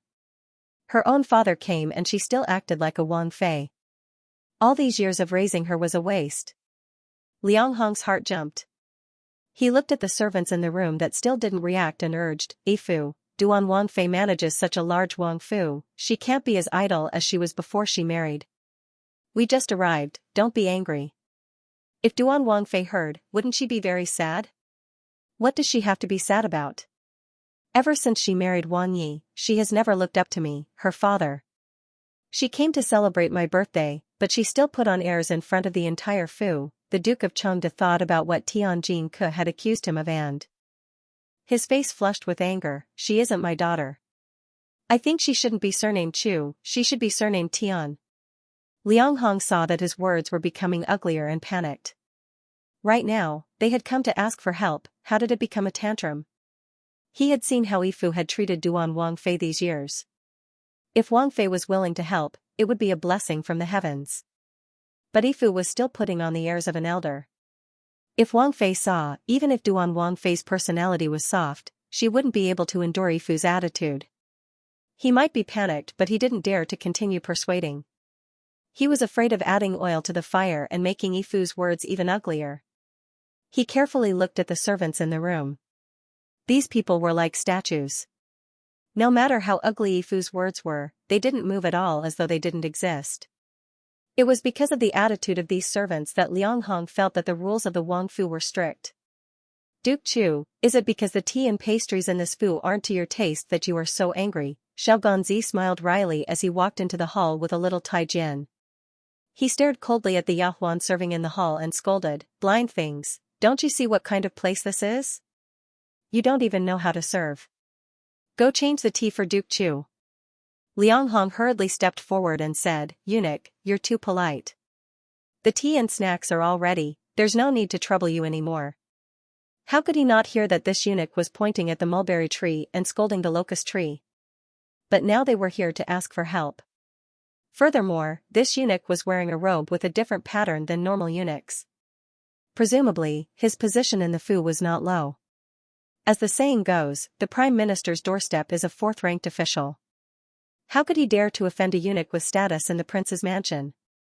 Xiao Ganzi turned his head to look at the young man in front of him. With a fake smile, he raised his hands to Liang Hong and said, "This young master is the young master of Duke Chu's family. This one greets you too. I do not dare to accept Gongong's greeting. I am Liang Hong, Jiufu's nephew." Liang Hong returned the greeting and was about to ask for a pouch to give to Xiao Ganzi. Liang Gongzi does not have to be so courteous. This one's words carry little weight and do not dare accept Gongzi's courtesy. Xiao Ganzi unhesitatingly pushed away Liang Hong's pouch. "Please sit for a moment. Our Wang Fei will arrive shortly. Honger, sit down. Today, I want to see when this good daughter of mine will arrive. I've waited for so long and just called a eunuch to send us away. Now that she has become a Wang Fei, she has become arrogant, she doesn't even care for her own father." The Duke of Chengde looked impatiently at Xiao Ganzi and Liang Hong. His words were full of disdain for Xiao Ganzi, this eunuch. Xiao Ganzi didn't get angry, but smiled. He came forward and bowed, saying, "Duke Chu, don't be angry. Our Wang Fei isn't as leisurely as Chu Xianxia. Usually, she has to manage the fu and the affairs of the major estates. She is extremely busy. Today, when she heard that the Duke had come, she went to change and dress before rushing to see you. It can be seen how much she respects you." Hearing this, Liang Hong felt even more bitter inside. Why wasn't he more leisurely than Chu Sanxiaojia? Inside, he blamed Yifu for his fiery temper, his angry words disregarding the occasion, and blamed Xu Qingju for not giving him face. But he was very clear inside, the situation was stronger than the person. If Yifu continued to make a fuss, when Duan Wang found out, the matter would be even more difficult to resolve. The Duke of Chengde snorted coldly, "If she respects me, why would she make me wait so long?" Just as he finished, the half-closed door to the hall was suddenly pushed open. The inside of the room instantly lit up. The Duke of Chengde and Liang Hong looked over and saw Chu Qingju wearing a luxurious red floor-length dress standing expressionlessly at the door. Behind her were more than 10 Yahuan and Tai Jian. Without speaking, they gave people a strange feeling of pressure. Chu Qingju looked coldly at the Duke of Chengde sitting steadily on the chair. Holding Mu Jin's hand, she walked into the room. When she walked to the main seat, she slightly raised her chin to look at Liang Hong, who was obediently standing, and the Duke of Chengde, who was still sitting. This was the first time Liang Hong saw the married Chu Qingju. Last time, he had heard that she had come to Yifu's birthday, but he hadn't had the chance to see her. Seeing her today, he finally understood what it meant to turn the world upside down. The features of the gorgeously dressed woman in front of him didn't seem to have changed, but something was different. He even felt that standing in front of her, there was a sense of awe that came from the depths of his heart. Suppressing the fear in his heart, after Chu Qingju sat down, Liang Hong stepped forward and bowed. This student, Liang Hong, greets Duan Wangfei. Chu Qingju glanced coolly at him. She picked up the teacup on the table and took a small sip. Her brows furrowed as she ordered, "Today's tea is a bit astringent, change it." "Yes," Mu Jin bowed as she took the teacup. She turned to hand it to the second-rank Yahuan behind her. Very quickly, a Yahuan came over to bring new tea to her. She then turned to bring it to the tea table next to Chu Qingju. Liang Hong obediently stood with his body bowed, not daring to move. "Liang Gongzi doesn't have to be so courteous. Please sit." Chu Qingju raised the teacup again. She slightly raised her eyelids to look at the Duke of Changde. "Why have you two come? You are a Wangfei now, don't you know what has happened to your paternal family?" The Duke of Changde said in a heavy voice, "Or is it that you don't even care about your paternal family?" "Oh?" Chu Qingju raised an eyebrow. "Are you referring to the matter of Liang Shi using the power of Chang de Gongfu to let the Liang family do as they please in Lanqin Commandery, or the matter of you marrying a new wife before your wife's body was cold, or the cause of Ben Wangfei's mother's death?" She spoke very slowly, her tone very calm, but it caused a chill to run down Liang Hong's spine as he sat trembling. He looked at Duan Wangfei's dandruff-stained hand slowly caressing the teacup. The strings in his brain were so tight they almost snapped. At this moment, he regretted accompanying Yifu to Duan Wangfu. Is this the attitude you, as a daughter, should have towards your father? Chang de Gongfu felt slightly guilty, but seeing that even his once submissive daughter dared to speak to him like this, the anger in his heart grew. He stood and pointed at Chu Qingju, scolding, "If I had known it would be like this, I would have strangled you in the beginning. I wouldn't have left you alive to anger me today." After Chu Qingju heard this, she smiled sweetly at the Duke of Changde. She then threw the teacup in her hand onto the ground. The expensive official kiln teacup instantly shattered into pieces. The crisp shattering sound scared the Duke of Changde back. She reached out a hand and looked at her fingernails that were dyed bright red. She glanced at the Duke of Changde. "Why aren't you scolding anymore? Weren't you very happy just now?" The Duke of Changde couldn't help but take a step back. He opened his mouth but found that his throat was numb. He couldn't say a word. I have a bad habit. I hold grudges." Chu Qingju put down her hand and adjusted her sleeves. She took another teacup from Mu Jin's hand and smiled as she spoke. "Liang Gongzi, you've lived in Changde Gongfu these years. How do you think the Fu has treated me?" Liang Hong's face was covered in sweat but he couldn't say a word. He might be a member of the Liang family, but he knew that his Imu had treated Duan Wangfei badly before she had married.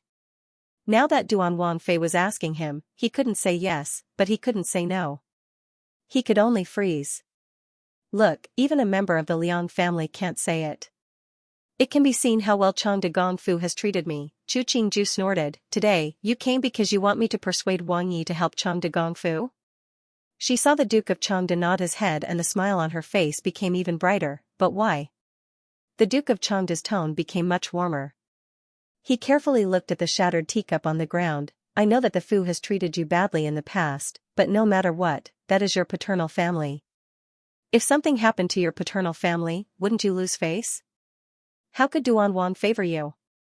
If He Hing treated her like He Yuan treated Qin Bai Lu, then this matter would have an effect on her." But Hu and Jing didn't know that Duan Wangfei wasn't close to Chang de Gongfu. Who didn't know that Duan Wang and Duan Wangfei were deeply in love? Thinking about it this way, Chu Qingju suddenly wondered why He Hing treated her so well. For the Tian family? But the people of the Tian family were only loyal to the emperor. That was something that everyone in Jing knew. Why would they support He Hing just because she married him? He Hing would treat her well because the Tian family didn't mistreat her. So when he married the original owner of the body, he fed her well but didn't get close. The original owner's personality was soft. Before she was married, other than Tian Luosher who taught her some things when they were together, there were no other elders who would teach her the secrets of the inner courtyard and how to interact with husband and wife. That's why when she married in, the Xianxia took advantage of the loophole and caused her to lose her life. The source of the tragedy of the original owner of the body was the Duke of Changde. To think that he had the face to come here and shout. For a man like this to live until now, it was really the virtue of his ancestors. The Duke of Chengde saw Chu Qingju lower her head in thought and thought that his words had moved her. He continued, "Don't believe the words of the Tian family. You have to know that we are one family. Can the words of outsiders be trusted?" Chu Qingju, who was so disgusted by these words that her train of thought was interrupted, said disdainfully, "Even outsiders were willing to add so much as a dowry when I married. Why is it that you, the family, aren't willing? It's just the heart of a wolf and lungs of a dog, shameless."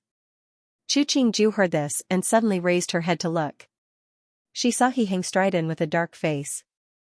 At this time, the Duke of Chengde didn't dare to put on airs. He and Liang Hong obediently finished their greetings and stood in the middle of the hall, but didn't dare to look directly at He Heng's angry face. When He Heng heard the Duke of Chengde say that he wouldn't value Chu Qingju because of the matter of Chengde Gongfu, the anger inside couldn't be suppressed. He looked at the shattered teacup on the ground and walked to sit next to Chu Qingju. He patted her hand, declaring, "Anger harms the body. Everything has me." Finishing, he glanced at the Duke of Chengde and furrowed his brows, asking, "Duke Chu wasn't satisfied with angering your wife to death. Today, you want to come to Ben Wang to show off. Who gave you the guts? Wang Yi, please understand."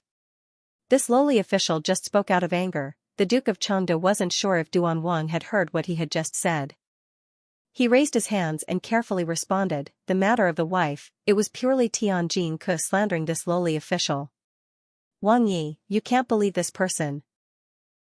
He Heng raised an eyebrow at the Duke of Chengde, to think that there would be such a shameless person like Duke in this world. It really broadens Ben Wang's horizons. Wang Yi. The Duke of Chengde hadn't thought that Duan Wang's words would be so merciless. He couldn't help but look at Chu Qingju. "Come, send off the guests." He Heng smiled coldly and disdainfully snorted, "Don't dirty Ben Wang's place." Chu Qingju looked at He Heng's state. For some reason, she laughed softly. A few rough Taijian sent the Duke of Chengde and Liang Hong out of the fu. Xiao Ganzi stood in the doorway, looking down at the two people at the bottom of the stone steps. He slowly said to the people beside him, "In the future, when you receive an invitation, open your eyes wide. Don't accept just anyone. Otherwise, some people will think that they are someone important and can shout at Wang Yi and Wang Fei. If they don't know better, they would think that they are the Wang Yi." Finishing, he clapped his hands and closed the doors of the Wang Fu in front of the two. Liang Hong looked at the tightly closed doors of the Wang Fu. He suddenly remembered, from beginning to end, Duan Wang Fei hadn't called Ifu father once. He looked at the man whose face was filled with anger and discontent, his palms gradually sweating. If Imu had treated Duan Wang Fei more wholeheartedly in the beginning, maybe things wouldn't have reached this step today. This time, if Biaomei couldn't persuade His Highness Rui Wang, the Liang family would be finished. The side hall was very quiet. Chu Qingju sat on the chair, looking at the shattered cup on the ground. The expression on her face wasn't good. He Heng motioned for the servants to put away the broken pieces of porcelain. He rarely saw Chu Qingju show such a dazed expression, but he didn't want to see it. He couldn't resist going forward to touch her face. He smiled as he asked, "What, you don't have any energy after getting angry?" Chu Qingju raised her head to look at the smile on his face. She looked seriously into his eyes. From his feigned relaxed expression, she found the concern that was concealed by his smile. She forced a smile, "Just feeling sorry for my mother and myself." She wasn't very clear why the Tian family had betrothed their daughter to the Chu family. She only heard that it was because of an agreement made by the previous generation. These parents, because of their own personal feelings, would disregard the wishes of their children and randomly set an engagement. They even called it the order of their parents. Was the marriage of their children a method to prove their friendship? Or did they feel that if the elders were friends, then their children would definitely be harmonious, and the husband wouldn't mistreat his wife? Reality was usually more painful than ideals. Chu Tianxia didn't receive the warm treatment of the Duke of Chengde just because the elders were good friends. Did the old Marquis of Xianxia regret it? Was he angry? She wasn't truly from the ancient era, so she couldn't understand this kind of mentality. But if she had children in the future, she definitely wouldn't bear to treat them like this. "I know," He Heng pulled her into his embrace and said in a light voice, the people that bullied you in the past, I will remember them for you. In the future, we still have a long way to go. Don't harm your body because of their anger. Otherwise, it will be good to find a chance in the future to bully them back. Chu Qingju sat on the chair and leaned her head against He Heng's waist. Listening to the man hugging her talk about how she would bully those people back, the little bit of sorrow in her heart had disappeared without a trace. She turned her hand around his waist and smiled as she rubbed her forehead against his waist. He Heng saw that she had recovered and the smile on his face relaxed. The servants at the side all carefully lowered their heads, not daring to look at the two mistresses. But Mu Jin and the others already had smiles hanging on the corners of their mouths. It seemed that no matter what happened to Chang de Gongfu, Wang Yi wouldn't lower his affection for Wang Fei. These days, the servants of Rui Wangfu were all trembling in fear. The disharmony between Wang Yi and Wang Fei was an open secret that the Fu didn't dare to spread. Everyone knew that Wang Fei disliked Chu Siyifei of Shisuyuan.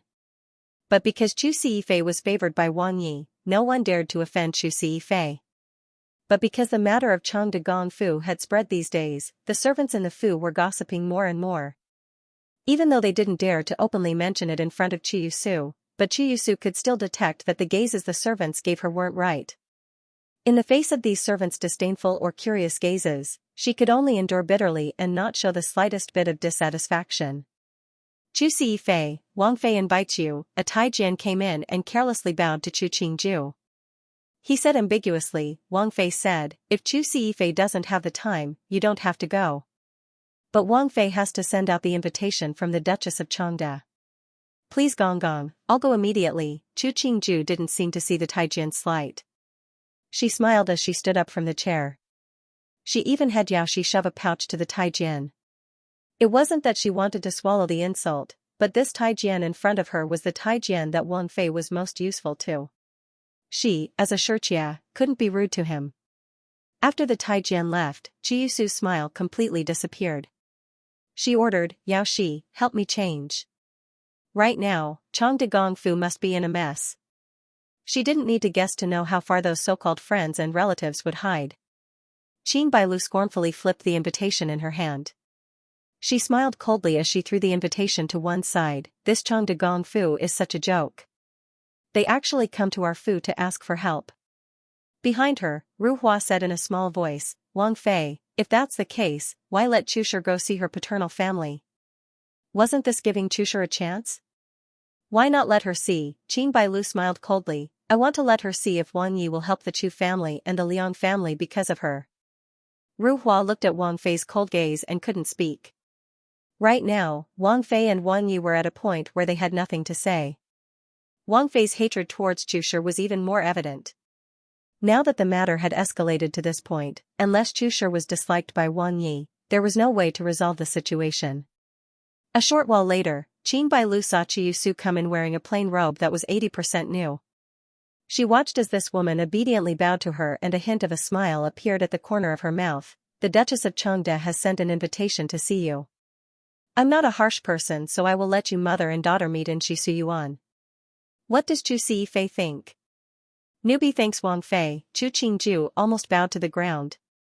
She looked at the disdain in Qin Bailu's eyes and gritted her teeth as she turned to leave the main gate of Xingyuan.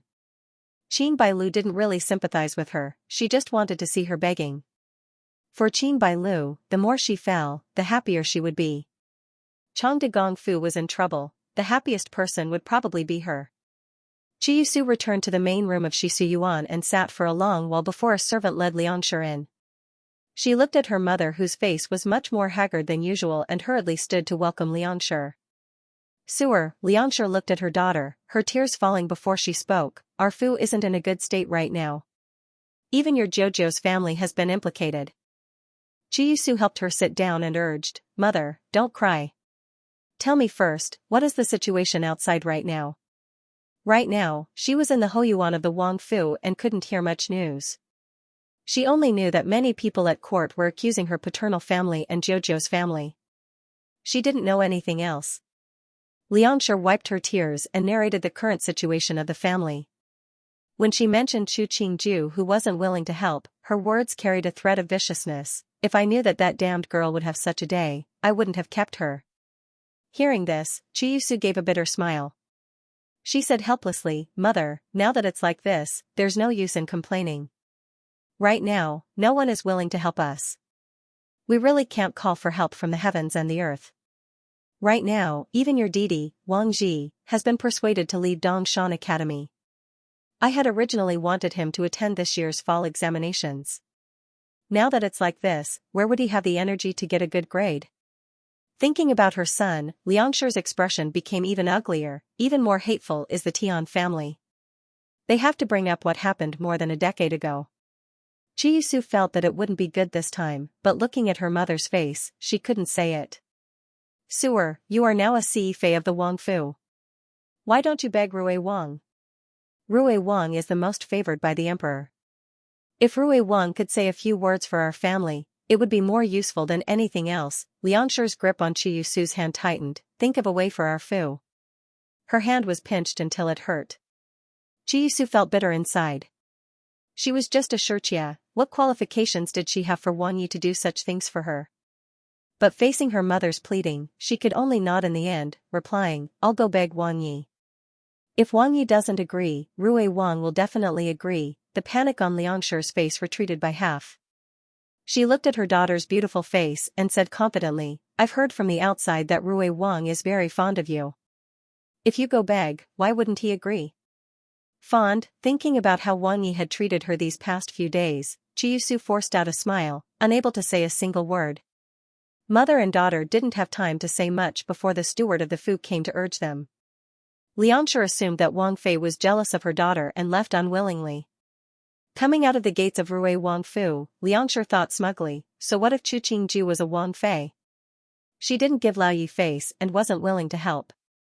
In the end, didn't the Fu's hopes rest on the daughter she gave birth to? The moonlight was like frost. Qin Bailu looked at the bright moon outside the window and asked Ru Hua with a thin smile, "Wang Yi went to Shisu Yuan?"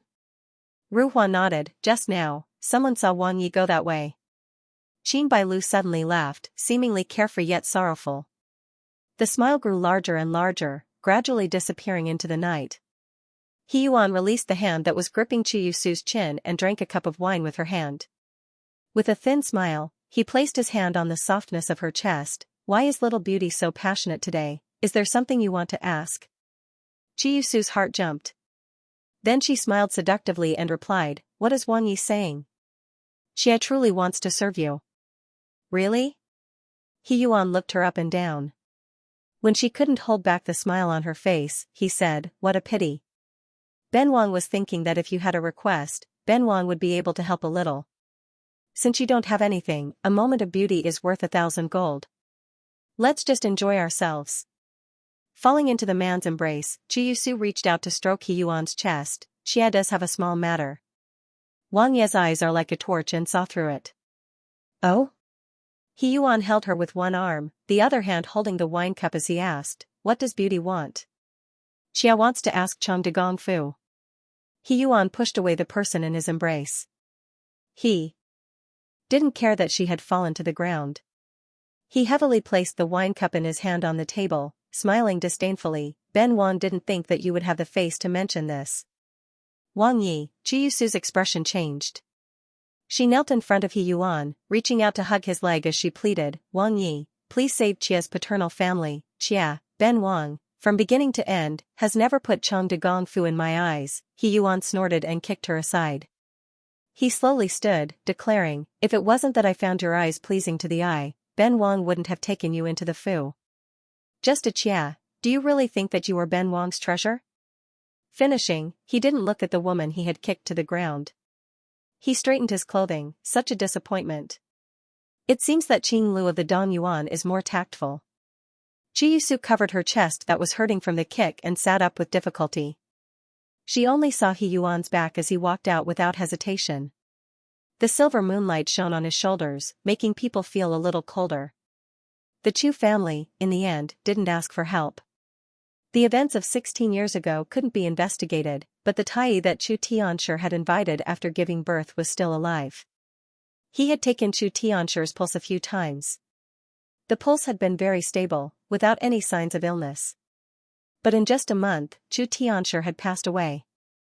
He was suspicious, so even after all these years, he still remembered taking Chu Tianshi's pulse.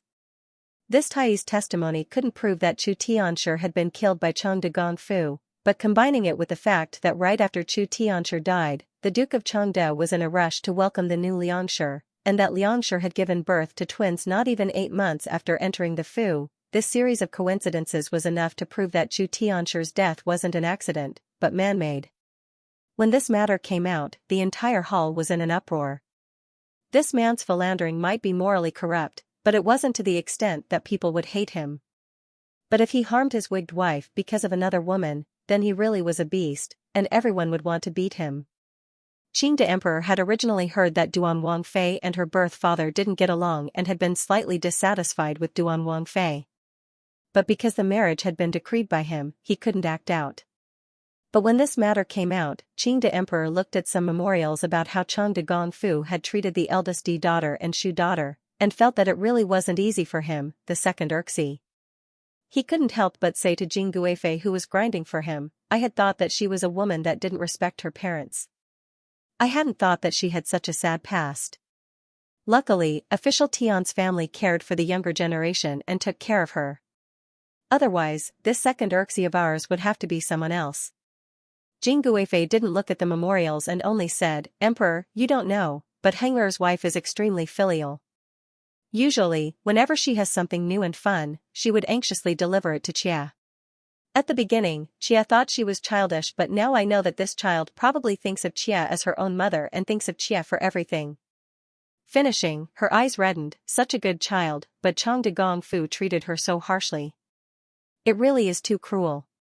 Qing the Emperor was moved by Jing Guifei's words. He reached out to pat her, consoling, "Right now, you are her popo, so you are her mother. She thinks of you all the time. One reason is that she is filial, the other is that you are close to her. Not only is she a good Erxi, you are also a good popo. That's why there is such closeness." Jing Guifei smiled through her tears at Qing the Emperor's persuasion. At this time, a Taijian came in from outside to report that Shu Guifei was asking for an audience. Jing Guifei had a troubled expression as she said, "Since Mimi has something to ask Emperor, Chia should leave." "No need." Qing the Emperor reached out to pull Jing Guifei, not letting her leave. He turned to the Taijian who had come to report, "Tell Shu Guifei, Zhen isn't free and won't see her." "Emperor."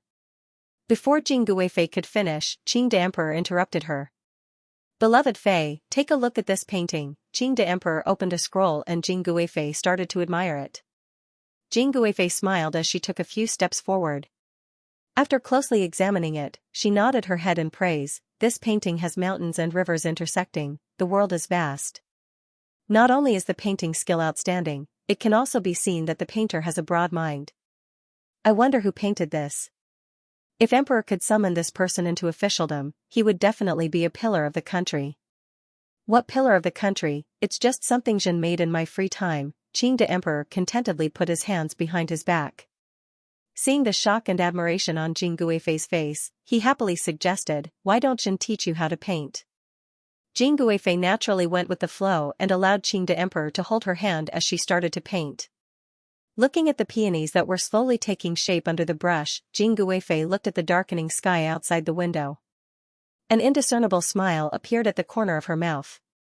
Shu Guifei looked at the tightly closed doors of the palace and unwillingly turned to leave. What, didn't have time? How could that whore Weisher accompany the Emperor? 20 years ago, Weisher hadn't charmed the Emperor. Was it that 20 years later, Weisher had hooked the Emperor? This kind of thing, even if she didn't believe it, no one would believe it. Because it involved the mystery of Chu Tianshi's death and the mess of Chang de Gongfu, Qing the Emperor was so angry that he wanted to execute the Duke of Changde. In the end, remembering that the Duke of Changde had given birth to Duan Wangfei, he spared him the death penalty. However, he took back the title of the Chu clan and demoted the entire Chang de Gongfu to commoners. The Duke of Changde was imprisoned. Even though the other people weren't imprisoned, they were kicked out of Chang de Gongfu. As to a small family like the Liang family, Qing the Emperor didn't need to spend much effort. He directly sealed the Liang Fu and erased Liang Hong's scholarly honor. He also stated that within 3 generations of the Chu family and the Liang family, they couldn't participate in the examinations. The Chu family that had caused so much trouble in Jing fell just like that. Among the people, there were people who started to write many dramas based on Chang de Gongfu. There was how a cruel man killed his wife and remarried, how a cruel father and stepmother tortured the daughter of the first wife, and even how the daughter of the first wife endured humiliation and finally married the husband. In any case, no matter how the dramas were changed, the Duke of Changde and Xianxia would always be the most vicious villains. Chu Qingju would always be the little cabbage that was being tortured. After flipping through the story of how she gloriously married the husband, and how domineeringly she looked down on the bad people of her paternal family, Chu Qingju almost cried from laughter. As expected, dramas originated from life but were higher than life. What was it about riding 12 golden sedan? What was it about Wang Yi, in a fit of anger, dragging out everyone in the Duke Fu and beating them all with planks? This kind of plot was too domineering. Mu Jin saw that Wang Fei was crying from laughter as she read the dramas. She came forward and attentively pressed her stomach. She smiled and said, "Wang Fei, be careful not to choke from laughing." Newbie had heard another version before. Does Wang Fei want to hear it? Quick, tell me, Chu. Qingju took a sip of tea and asked excitedly. After listening to Mu Jin's story, Chu Qingju felt that the creativity of the ancients was actually very strong.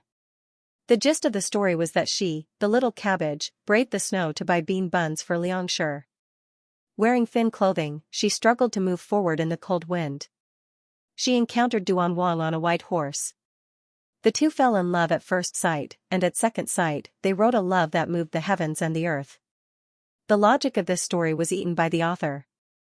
Xianxia didn't eat bird's nest in the winter, but ate bean buns? And in that kind of weather, who would set up a stall to sell bean buns? Even if someone did, who would buy it? What was even more amazing was that in such a heavy snowfall, He Hing didn't sit in the sedan, didn't sit in the carriage. Why did he torture himself by riding a horse? Just as Chu Qingju was about to laugh herself silly, Ming He suddenly came over and said that Wang Yi was taking her out of the Fu. Chu Qingju didn't understand what was going on, but seeing that Ming He seemed to be in a hurry, she looked at the clothes she was wearing and didn't find anything wrong. She didn't change before following Ming He out. When they got on the Wang Fu's carriage, Chu Qingju saw He Heng was already sitting inside. She asked in confusion, "Wang Yi, where are we going? The play is already at the end." "If I don't let you see the ending, what's the point?" He Heng smiled. He pulled her hand and said to the cart driver outside, "To Chang de Gong Fu." Chu Qingju looked with surprise at He Heng. After the carriage started to move, she asked, "Why did Wang Yi think of taking me there?" "Today, all the people of Chang de Gong Fu have been driven out. That was the place you had lived before. Before the Fu is sealed, I'll let you see if there's anything wrong," He Heng said with a smile. "I know, Qingju is a person who remembers old times." Hearing He Heng make it sound so dignified, Chu Qingju also smiled, replying, "Wang Yi is right, I am a person who remembers old times. Close can't be compared to the new." It was reasonable. When the carriage came to the gates of Chang de Gong Fu, the gates of Chang de Gong Fu were in chaos. The sounds of crying and begging made this place as noisy as a marketplace. Ming He went forward and half lifted the curtain in front of the carriage, allowing the two masters in the carriage to see the good show in front of the Fu gates.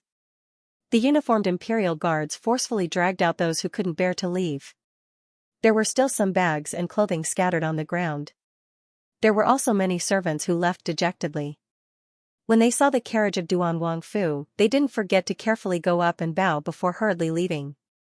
Chu Qingju looked coldly at the Chu family Xiaoxia supporting Chu Lao Tai out of the gates. Behind the two was Xianxia, her face full of fear and unwillingness. Chu Wangji walked behind Xianxia, his head down dejectedly like a duck with its feathers plucked. The whole family stood at the gates of the Fu, watching as the servants who had served them leave. Gradually, the number of people decreased until the ruckus became silence.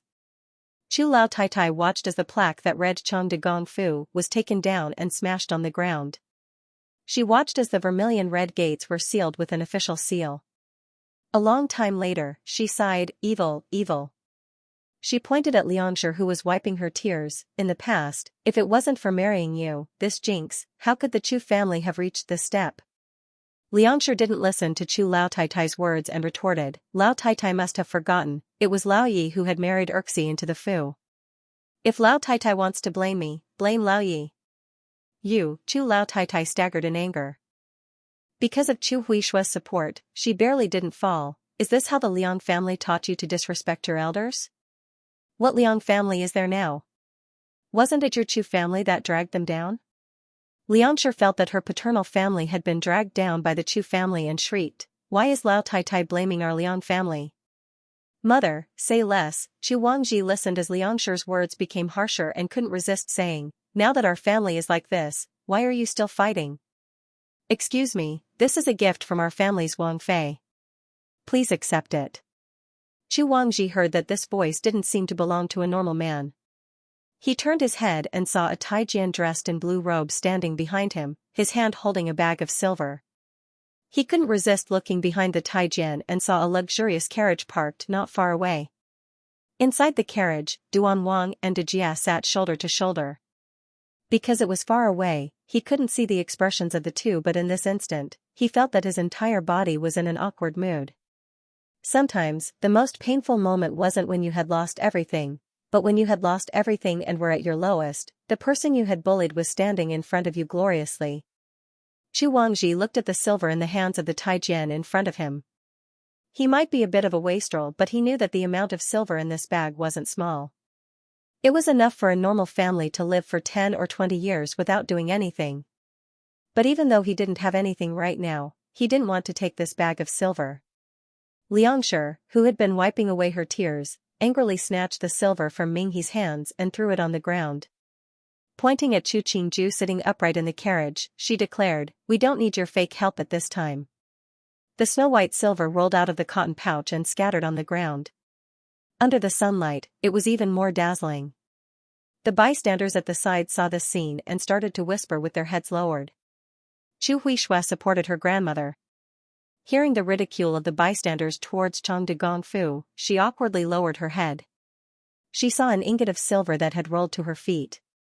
For some reason, she suddenly remembered a day 3 years ago when Tai Tai had thrown the teacup at De Jia's feet in the same way. That cup of tea was very hot. It was clearly the beginning of summer. She could even see the white smoke that rose when the tea splashed onto De Jia's feet. But at that time, De Jia had been burying her head and she couldn't see the expression on De Jia's face. For some reason, she suddenly felt slightly happy. Liangxia, who had been famous for more than a decade, Liangxia, who had treated her mother harshly, had finally landed in such a state. Thinking about it, a smile appeared on Chu Huishua's face. She crouched down to pick up the silver at her feet. Blowing away the dust on the silver, she put it into the pouch at her waist. Liangxia didn't notice her actions. Chu Lao Taitai saw but didn't say a word. She wasn't smart, but she could see the situation better than Liangxia, so she wouldn't do anything that would cause others to gossip. Liangxia could never have thought that there would be a day when her and Chu Qingju's positions would switch. The Yahuan in her memories would become high above, and she would become a lowly commoner. She was both hateful and discontent. She placed the source of all this misfortune on Chu Qingju sitting in the carriage. Chu Qingju calmly looked at Liangxia. This woman did have a bit of beauty, but it was just a bit. She couldn't even understand how infatuated the Duke of Chengde was with her that he would kill his wife in such a frenzy. Such a heartless man, did he really know what love was? Looking at Liangxia, who had lost all sense of reason and was swearing, Chu Qingju felt the unwillingness in the depths of her heart gradually dissipate. She touched her chest and seemed to see the lonely and helpless little girl spending her days and nights in Chang de Gongfu, seeing her marry into the Wang Fu, seeing her resist the approach of men, watching her silently lie on the carved bed with her eyes closed. He noticed Chu Qingju and lightly holding her, Chu in her. Chu Qingju's gaze met his eyes. She suddenly smiled and slowly shook her head, replying, "Nothing." She moved her gaze to Liangxia and bowed as she walked out of the carriage. She gave her hand to Mu Jin, who was standing beside the carriage. Stepping on the wooden stool, she walked step by step in front of Liangxia, who had an ugly expression. In a small voice, she said, "If you keep arguing like this, you're not doing good for your children. Has no one ever told you that I hold grudges?" Liangxia wanted to roar in anger, but when she saw the smile on Chu Qingju's face, she couldn't say a word. She turned to look at her son and thought of her daughter who was still a Si Fei in Rui Wangfu. She gritted her teeth, asking, "What do you want to do?" "You guess." Chu Qingju exhaled deeply and took a few steps back. "You have taken care of me for so many years. Whenever I think back to the past, I feel my heart surge and I can't control myself." "You whore." Xianxia reached out to grab Chu Qingju's face but was pushed away by Minghe. He shouted, "How dare you!" Wang Fei thought that Chu Lao Tai Tai was old and specially sent silver for you to live more comfortably. It's fine if you don't know the gratitude, but you want to harm Wang Fei. You really are vicious. The surrounding crowd saw the situation and automatically imagined that Duan Wang Fei, who had once been abused by Cheng de Gong Fu, felt sympathy for Chu Lao Tai Tai's old age and specially came to send silver. The result was that the vicious stepmother scolded her angrily when she saw her, without a hint of regret. It seemed that this Xianxia was even more vicious than the rumors.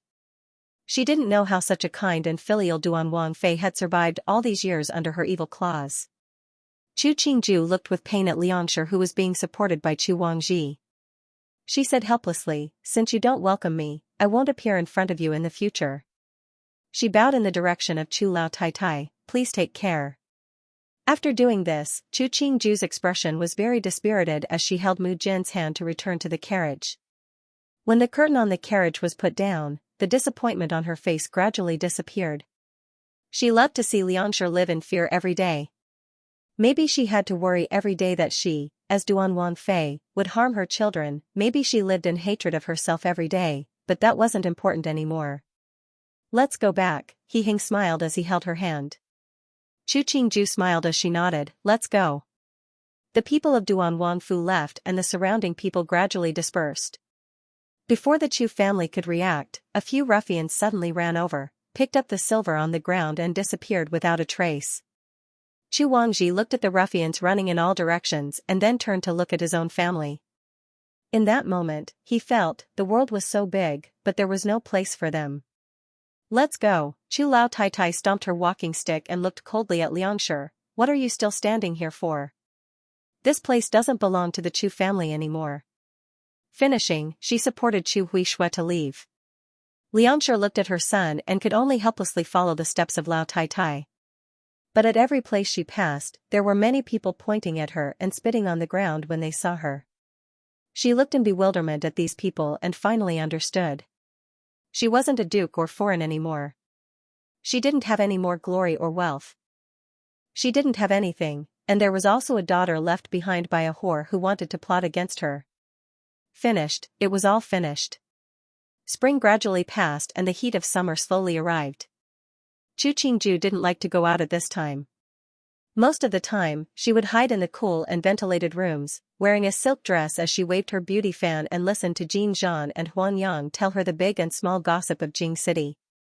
A few days ago, what surprised Chu Qingju the most was that Chu Huishui was asked to marry into the family by a Xiaocai. This Xiaocai didn't have any parents, but his family had good land and servants. What was even more surprising was that this Xiaocai's mother had once been a good friend of Chu Huishui's birth mother. After the Xiaocai married her, he didn't mistreat her because of Cheng de Gong Fu's past.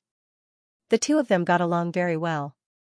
This was probably the most dramatic thing that had happened to Chu Qingju since she came to this era. This matter also proved that sometimes, life was more surprising than stories. After learning of the matter, she had Xiao Ganzi send a number of suitable congratulatory gifts to Chu Huishui. Among them, there was a list of past imperial examination questions and excellent answers. It could be considered her blessings to the two of them. Chu Huishui didn't have frequent contact with Chu Qingju because of this. She only solemnly wrote a letter of thanks and had someone send over some fresh fruits and vegetables as well as her own embroidery. After that, she peacefully lived her days. "Wang Fei, this is the new lily white fungus and luohan fruit soup that the servants have made. Have some to cool off the summer heat." Yin Lu carried a bowl of soup and put it in front of Chu Qingju. She took a fan from a yahuan beside her and unhurriedly waved the fan for Chu Qingju. Looking at the white flashing sun outside, she exhaled, "These days are getting hotter and hotter. I don't know when it's going to rain.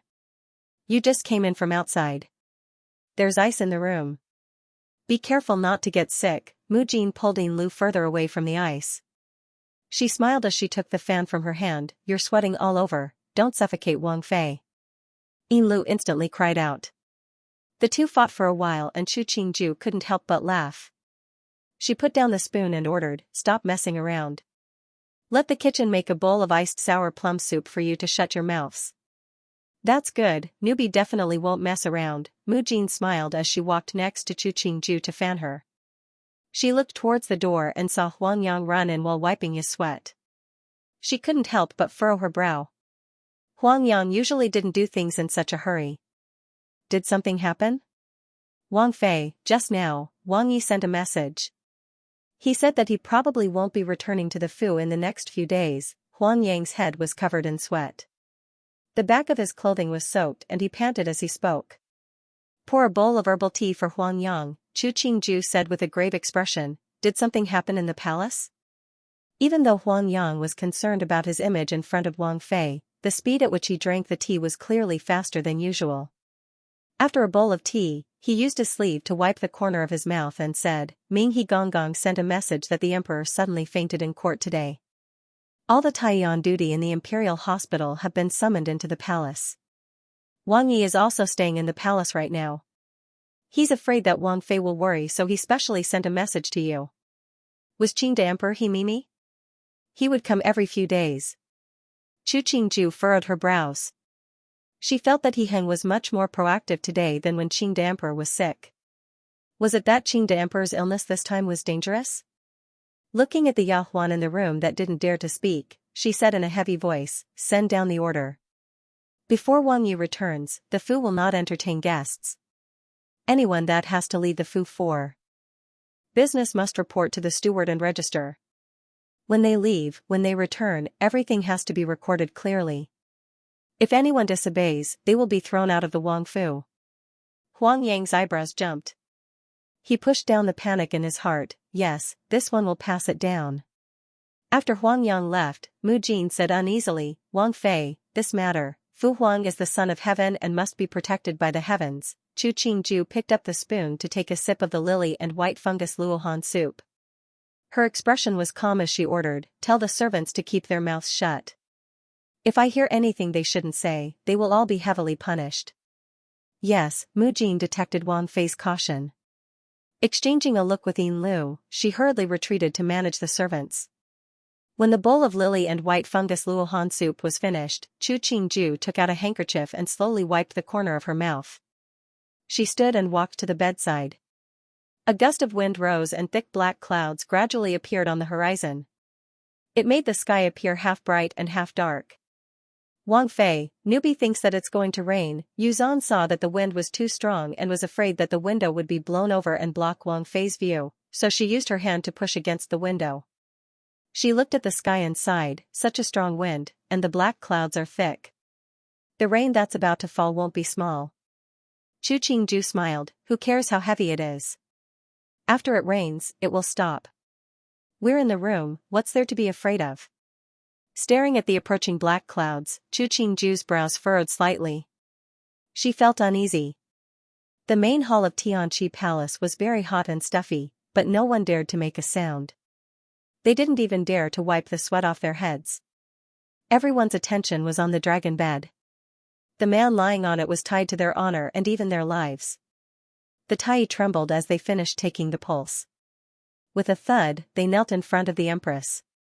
The head of the Imperial Hospital finally said in a trembling voice, Empress Xianxia, His Majesty's pulse is as thin as silk, sometimes faint, sometimes rising and falling. Chen is useless. Isn't His Majesty suffering from the heat? The Empress' expression changed greatly. Although she didn't understand medicine, she knew that only those who were seriously ill would have weak pulses. She looked at the imperial physicians who were pale even though it was a hot day. She gritted her teeth and said, no matter what, you have to wake His Majesty up. The Tai present exchanged a look before gritting their teeth and agreeing. The Empress looked at the unconscious man on the bed and wiped the sweat on her forehead. She thought for a second before summoning a messenger. Tai Jin, the Emperor is seriously ill. It's not good to be noisy, but as a father, I think of my children. Summon Duan Wang, Rui Wang, Qing Wang, and Jean and Princess who are waiting outside the hall. Xu Guifei and Jing Guifei also enter the hall to attend. Outside Tianqi Palace, all the Feiping, princesses, and Wang Yi that had given birth were waiting under the hot sun. When they finally saw Taijian come out, the eyes that had been dazzled by the hot sun instantly became much more alert. Pass on the Empress decree. Summon Jing Guifei, Xu Guifei, His Highness Duan Wang, His Highness Rui Wang, His Highness Qing Wang, and Jin and Princess Royal to attend. After the Taijian passed on the Empress decree, he didn't look at the expressions of the others and hurried back into the hall. The others weren't willing, but they couldn't do anything. Now that the emperor was unconscious, the empress was the most powerful person in the Hogong. If she said no one could enter, who dared to force their way in, the procession entered the stuffy hall.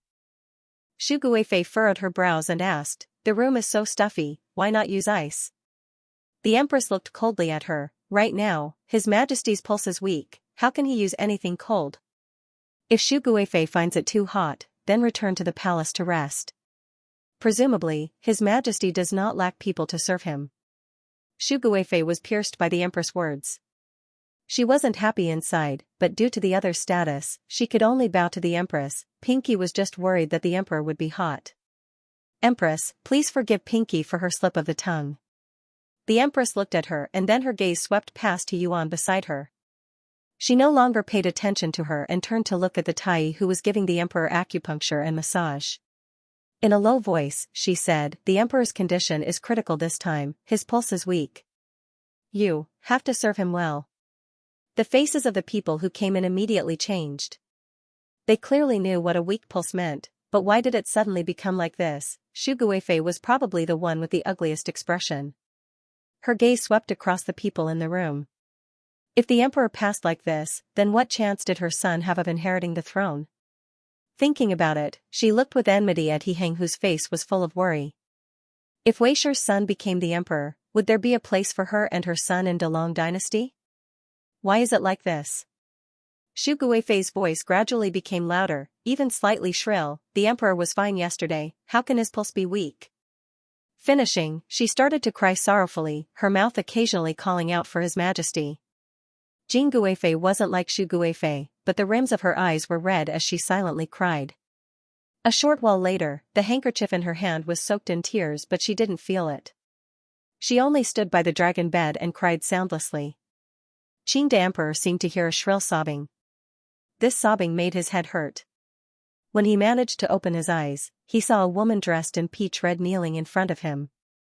He focused and saw Xu Guifei's joyful tear-stained face. His heart moved. When he opened his mouth to speak, he saw Jing Guifei standing at the foot of the bed with tears streaming down her face.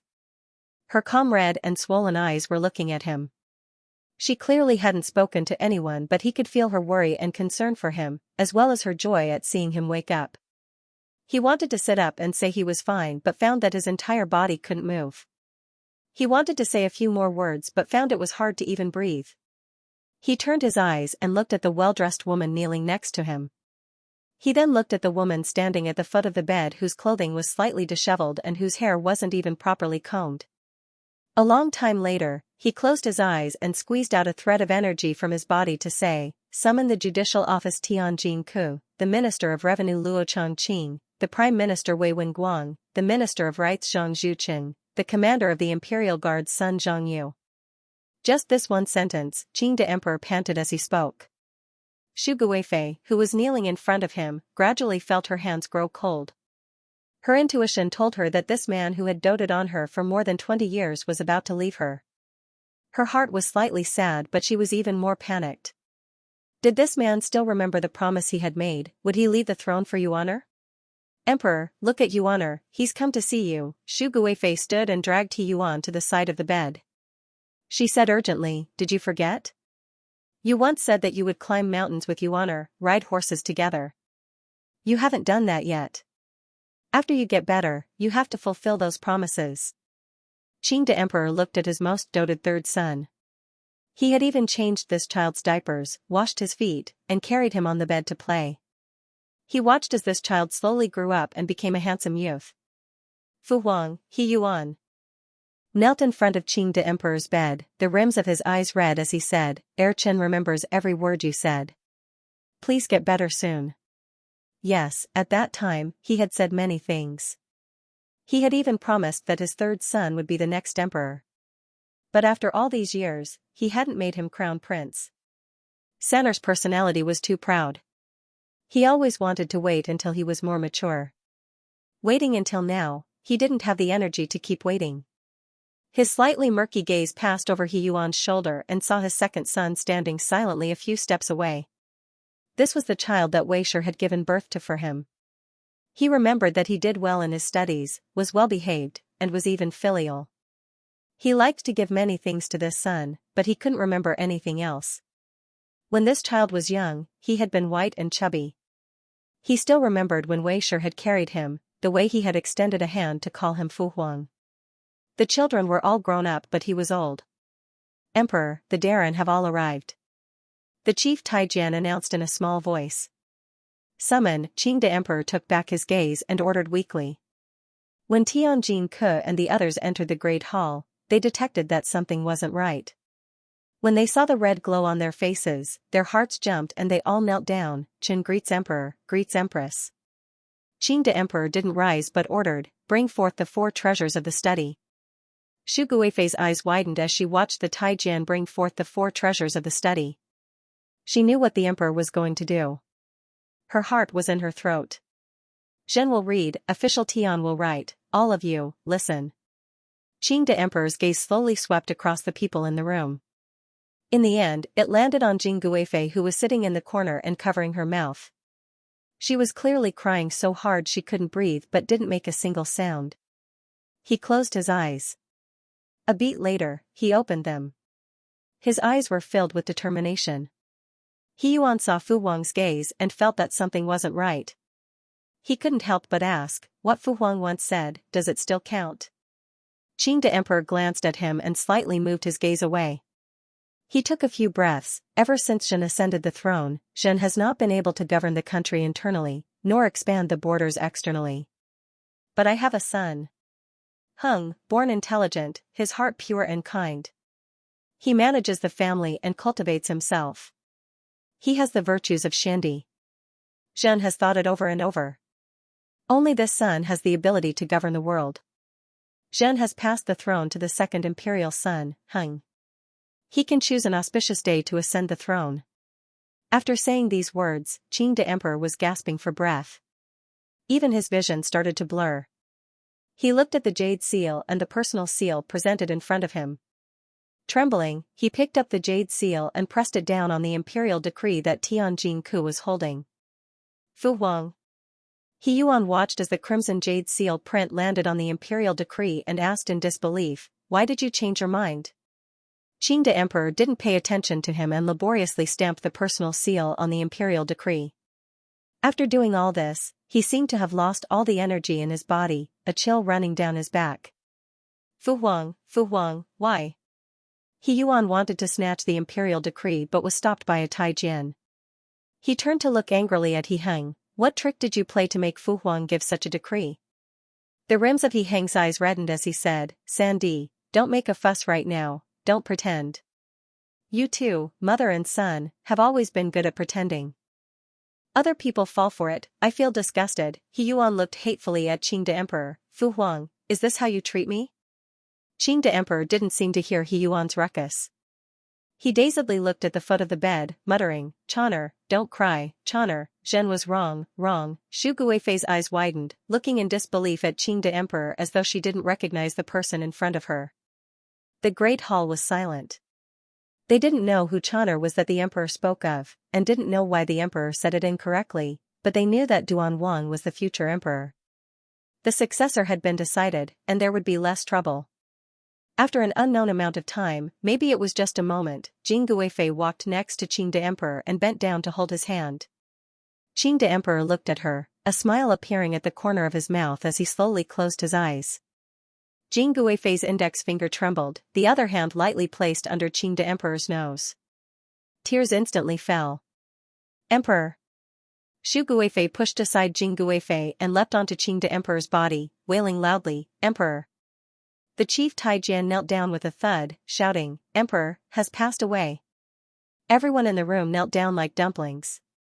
Tianjin knelt in front of He Heng, holding up the imperial decree, proclaiming, "The country cannot be without a ruler for a day.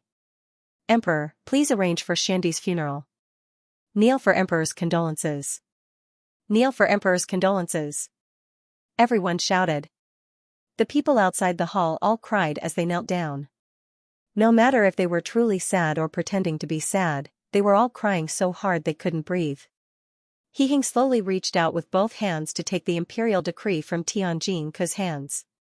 He knelt in front of Qing the Emperor and heavily kowtowed 3 times. "Er Chen's talent is mediocre. Receiving Fu Wang's love today, I will do my best and care for the people of the world." After kowtowing, he staggered to his feet and cried out. The guards and Taijian that had been guarding outside the hall, after hearing that Duan Wang had succeeded the throne, silently retreated as though they had never appeared. Suddenly, a peal of thunder rang out. The first rain of the beginning of summer finally fell. In Duan Wang Fu, Chu Qingju stood next to the window, looking at the Wang Fu that was shrouded in mist, occasionally waving her fan. A few days ago, she had detected that He Heng and He Ming had been plotting something. Did they calculate the possibility of Qing the Emperor suddenly passing away? Thinking about it, Chu Qingju furrowed her brows.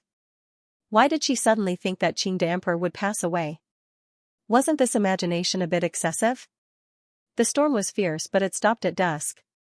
Even the sun broke through the clouds, bathing the entire Jing city in gold. Chu Qingju stood on the only 3rd floor of the Wang Fu. She narrowed her eyes at the stunningly beautiful sunset and a smile appeared at the corner of her mouth. Suddenly, from the direction of the imperial palace came the muffled sound of a bell. Because Duan Wang Fu was very close to the imperial palace, she could hear the sound very clearly. The expressions of Mu Jin and the others who were standing behind Chu Qingju changed. They all knelt down with a thud and then covered their eyes, trying to make their sobbing look sadder. Huang Yang even painfully called out "Emperor" before using his sleeve to wipe his tears. Chu Qingju's head buzzed and blanked for a moment. She looked in disbelief in the direction of the imperial palace. Under the setting sun, the imperial palace seemed to be plated with a layer of mysterious golden light. If this kind of scene was exaggerated, it would be an auspicious omen.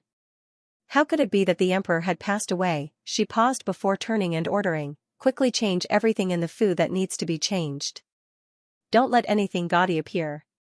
Seeing Huang Yang come down with red eyes, she lowered her head to look at the clothing on her body. "Go back to Jingyuan and help me change." Even though she wasn't clear what the situation in the palace was like, Chu Qingju still washed off the makeup on her face as fast as she could. She took off the peach-red muslin dress and changed into a normal snow-white dress with a plain belt around her waist. She took off the silk and incense pouches that held down the edges of her dress. She also changed her hairstyle into a simple bun and used a few silver hairpins to hold it in place. She even took off her earrings. The servants in the palace also changed their clothes and soon the palace was filled with white lanterns with black characters and white banners. Anything that had anything to do with the color red was taken back into the storeroom.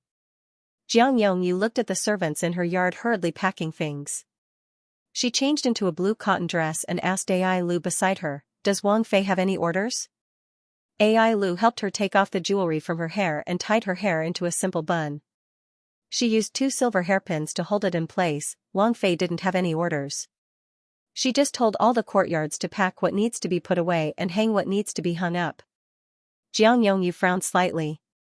She walked to the gate of the courtyard uneasily and looked at the servants coming and going outside.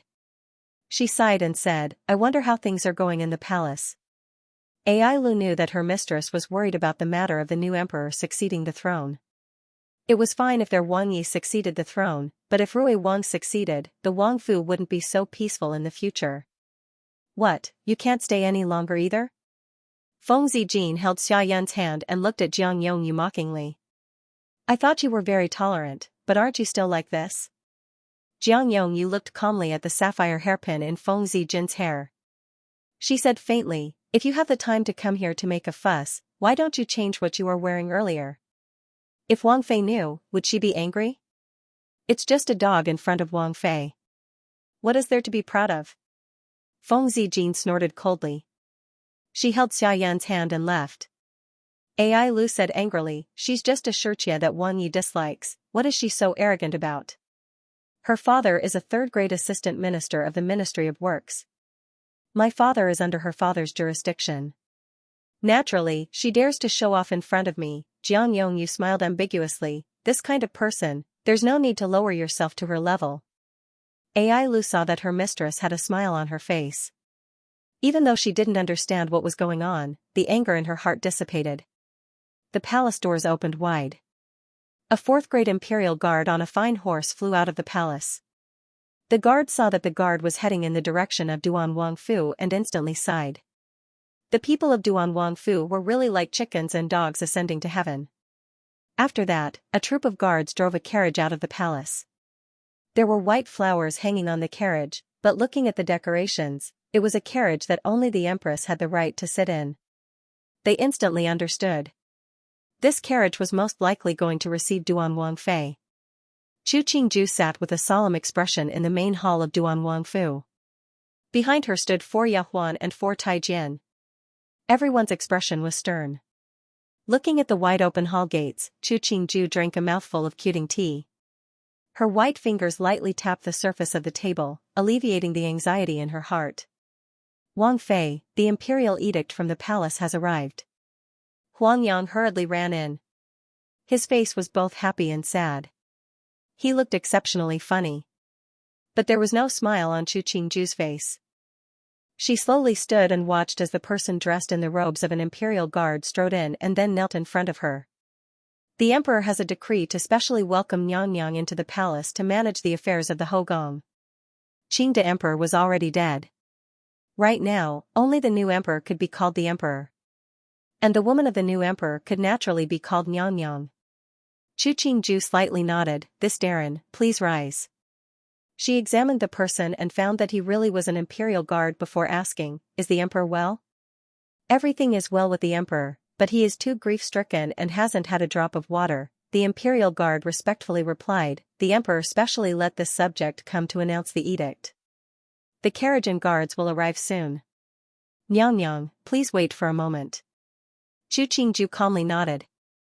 This calm caused the imperial guard to feel admiration. As expected of Duan Wangfei. Facing such a major event as Duan Wang's ascension, she was still so calm. She didn't lose her composure. She was really dignified and magnanimous, like the mother of the world. Behind Chu Qingju, Mu Jin and the others were overjoyed. It was only because there were outsiders present that they managed to control their expressions. Mu Jin went forward to hold Chu Qingju's arm. She said in a small voice, Nyang, why don't newbie go pack some things? Chu Qingju nodded. She asked the imperial guard, this Darren, please sit. How should I address Darren? This subject doesn't dare. The imperial guard raised his hands and replied, this subject is a 4th-grade imperial guard Gao Jin. I was once a guard of the Wangfu for a period of time. Chu Qingju nodded. She understood that this could be one of He Hang's own people. She quietly sat down at the front and didn't speak again. A short while later, the carriage arrived. Mu Jin and the other Yahuan had put away their things. Chu Qingju took a few personal attendants and walked out of the gates of the Wangfu. When she saw the grand carriage, she sighed. Her steps paused before she held Mu Jin's hand to get off the carriage. The commoners on the 2 sides of the street had been ordered to lead by the guards. Chu Qingju sat in the carriage, feeling slightly bored. In the past, when she sat in the carriage, she could hear the voices of passers-by. Now, other than the sound of the carriage wheels grinding against the ground and the sound of horse hooves, she couldn't hear anything else. Was this the difference between Wang Fei and Empress? The carriage didn't stop after it entered the palace. She slightly raised the curtain and saw the backs of the people kneeling on the ground. These people were all trembling and careful, as though if she even frowned, they would lose their lives. When the carriage passed a short distance from the palace gates, it stopped. Chu Qingju got off the carriage and switched to a phoenix carriage. She took a long detour at a moderate speed to reach Tianqi Palace. When she got off the phoenix carriage, she saw He Hang standing on the jade steps. She stood at the foot of the high jade stairs and looked at him. Step by step, she walked up. Every step she took was especially steady and forceful. Just when there were still 3 jade steps to He Hang actually walked down and held Chu Qingju's hand. The two walked together to the top of the jade steps. He Hing raised his head to look at the plaque of Tianqi Palace. Fu Wang's morning hall is in Shoukong Palace. Later, you and I will go and light incense. Chu Qingju suddenly understood. So Qing de Emperor's body wasn't in Tianqi Palace anymore? She turned her head to look at the bottom of the jade steps and found that the scenery above and below were completely different. She raised her head to look at the plaque of Tianqi Palace. For a moment, she didn't know whether to say condolences or congratulations. She turned to look at the man beside her. He wasn't as happy as she had imagined, but had an expected steadiness. Thinking, Chu Qingju. Still opened, I heard you haven't had a drop of water. The weather is so hot, don't hurt your body. He Hing smiled. He looked at the gradually darkening sun. If you're worried about me, then eat dinner with me. Chu Qingju nodded, a thread of concern on her unadorned face. The two entered Tianqi Palace together. The meal quickly came. Even though there wasn't any meat or fish, but the appearance was exquisite and wouldn't make one lose their appetite. After the meal, He Hing finished rinsing his mouth. As he wiped the corner of his mouth, he said, these days, the palace will be busy and chaotic.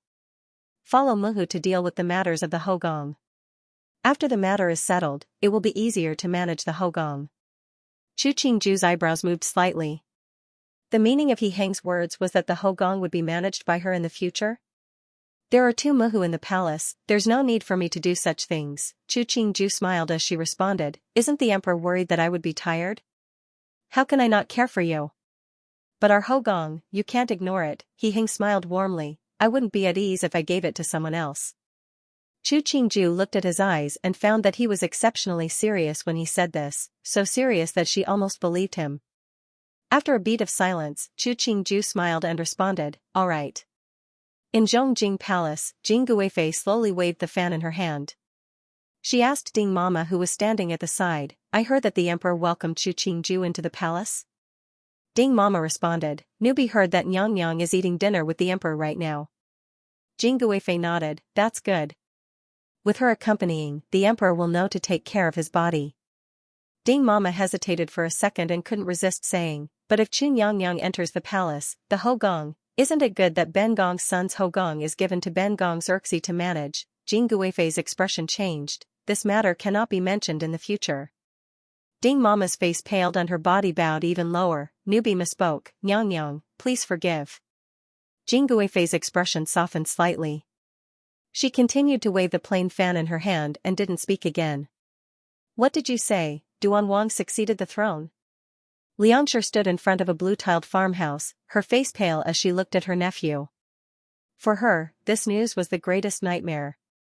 She muttered in disbelief, how could it be Duan Wang, then what about Rui Wang? Rui Wang? Liang Hong looked at his aunt stayed inside, because Rui Wang made a ruckus in front of Xiandi's memorial, everyone was displeased. Luckily, the emperor was benevolent and didn't punish him heavily. He was only punished to kneel in front of the memorial hall and repent. Wasn't Rui Wang the most favored by Xiandi? Why is it like this? Liangxia stumbled. A beat later, she started to cry, then what about Su'er, what should she do? Now that Rui Wang couldn't become the emperor, Su'er was still a Xia. What good days would she have in the future? Liang Hong saw that his aunt was crying so hard, he didn't know how to comfort her. In the beginning, he hadn't approved of Biao Mei becoming a Xia. Now that Rui Wangfu had lost power, Biao Mei as a Xia, would the rest of her life be comfortable? He looked at the blue-tiled farmhouse behind his aunt and couldn't help but think of the three Biao Mei of Cheng de Gongfu. De Biao Mei had married Duan Wang. Now that Duan Wang had succeeded the throne, De Biao Mei was definitely the empress. But it had to wait until the mourning period was over before she could be truly titled. Heir Biao Mei might have been a Shu daughter, but after the Chu family fell, a wealthy Shotsai married her. In the end, it was the third Biao Mei that had been raised by his aunt that became a Xia that people looked down on. Was this karma for Jiufu disregarding everything to marry his aunt? Liang Hong took out a small bag of silver from his bundle. Aunt, our entire family is preparing to move back to our old home in Shijun. Take this silver. He saw Liangxia standing woodenly and shoved the silver into her hands. Now that the new emperor has ascended the throne, he will pardon some people. I've already sent people to investigate.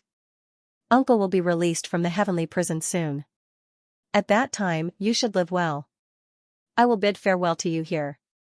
He had lived in the Chufu for a long time. Now that his entire family was leaving, he could only leave behind this small bag of silver. Biaoji is leaving? Chu Wangji walked out of the room. He was wearing a dusty coarse cloth robe, his hair a mess, looking extremely disheveled. Liang Hong looked at his cousin and cupped his hands. Goodbye, take care. Chu Wangji watched as Biaoji left, the terror in his heart growing. Even Biaoji's family had moved away. Dejia, who had been harshly treated by their mother, was going to become the empress. Could their family still live? He suddenly felt some resentment towards his mother. If his mother had treated his elder sister better, they wouldn't have ended up like this. Liangshi unwillingly looked in the direction of the imperial palace and turned her head to look at her wretched son. Unable to breathe, she fainted. Before she sank into darkness, she saw her son's panicked and helpless eyes. In the future, the imperial palace was a busy mess. All of Shandy's Hofei had to move out of their original residences. It was fine for those who had been favored and had children, but they had to move to a place in the Hogong specially made for the Taifei to live. Those who didn't have children and didn't have the rank of a Fei could only move to a temporary palace in the Jing suburbs to spend the rest of their lives. Chu Qingju looked at the list of Shandy's Taifei and carefully counted them. There were more than 20 who had status.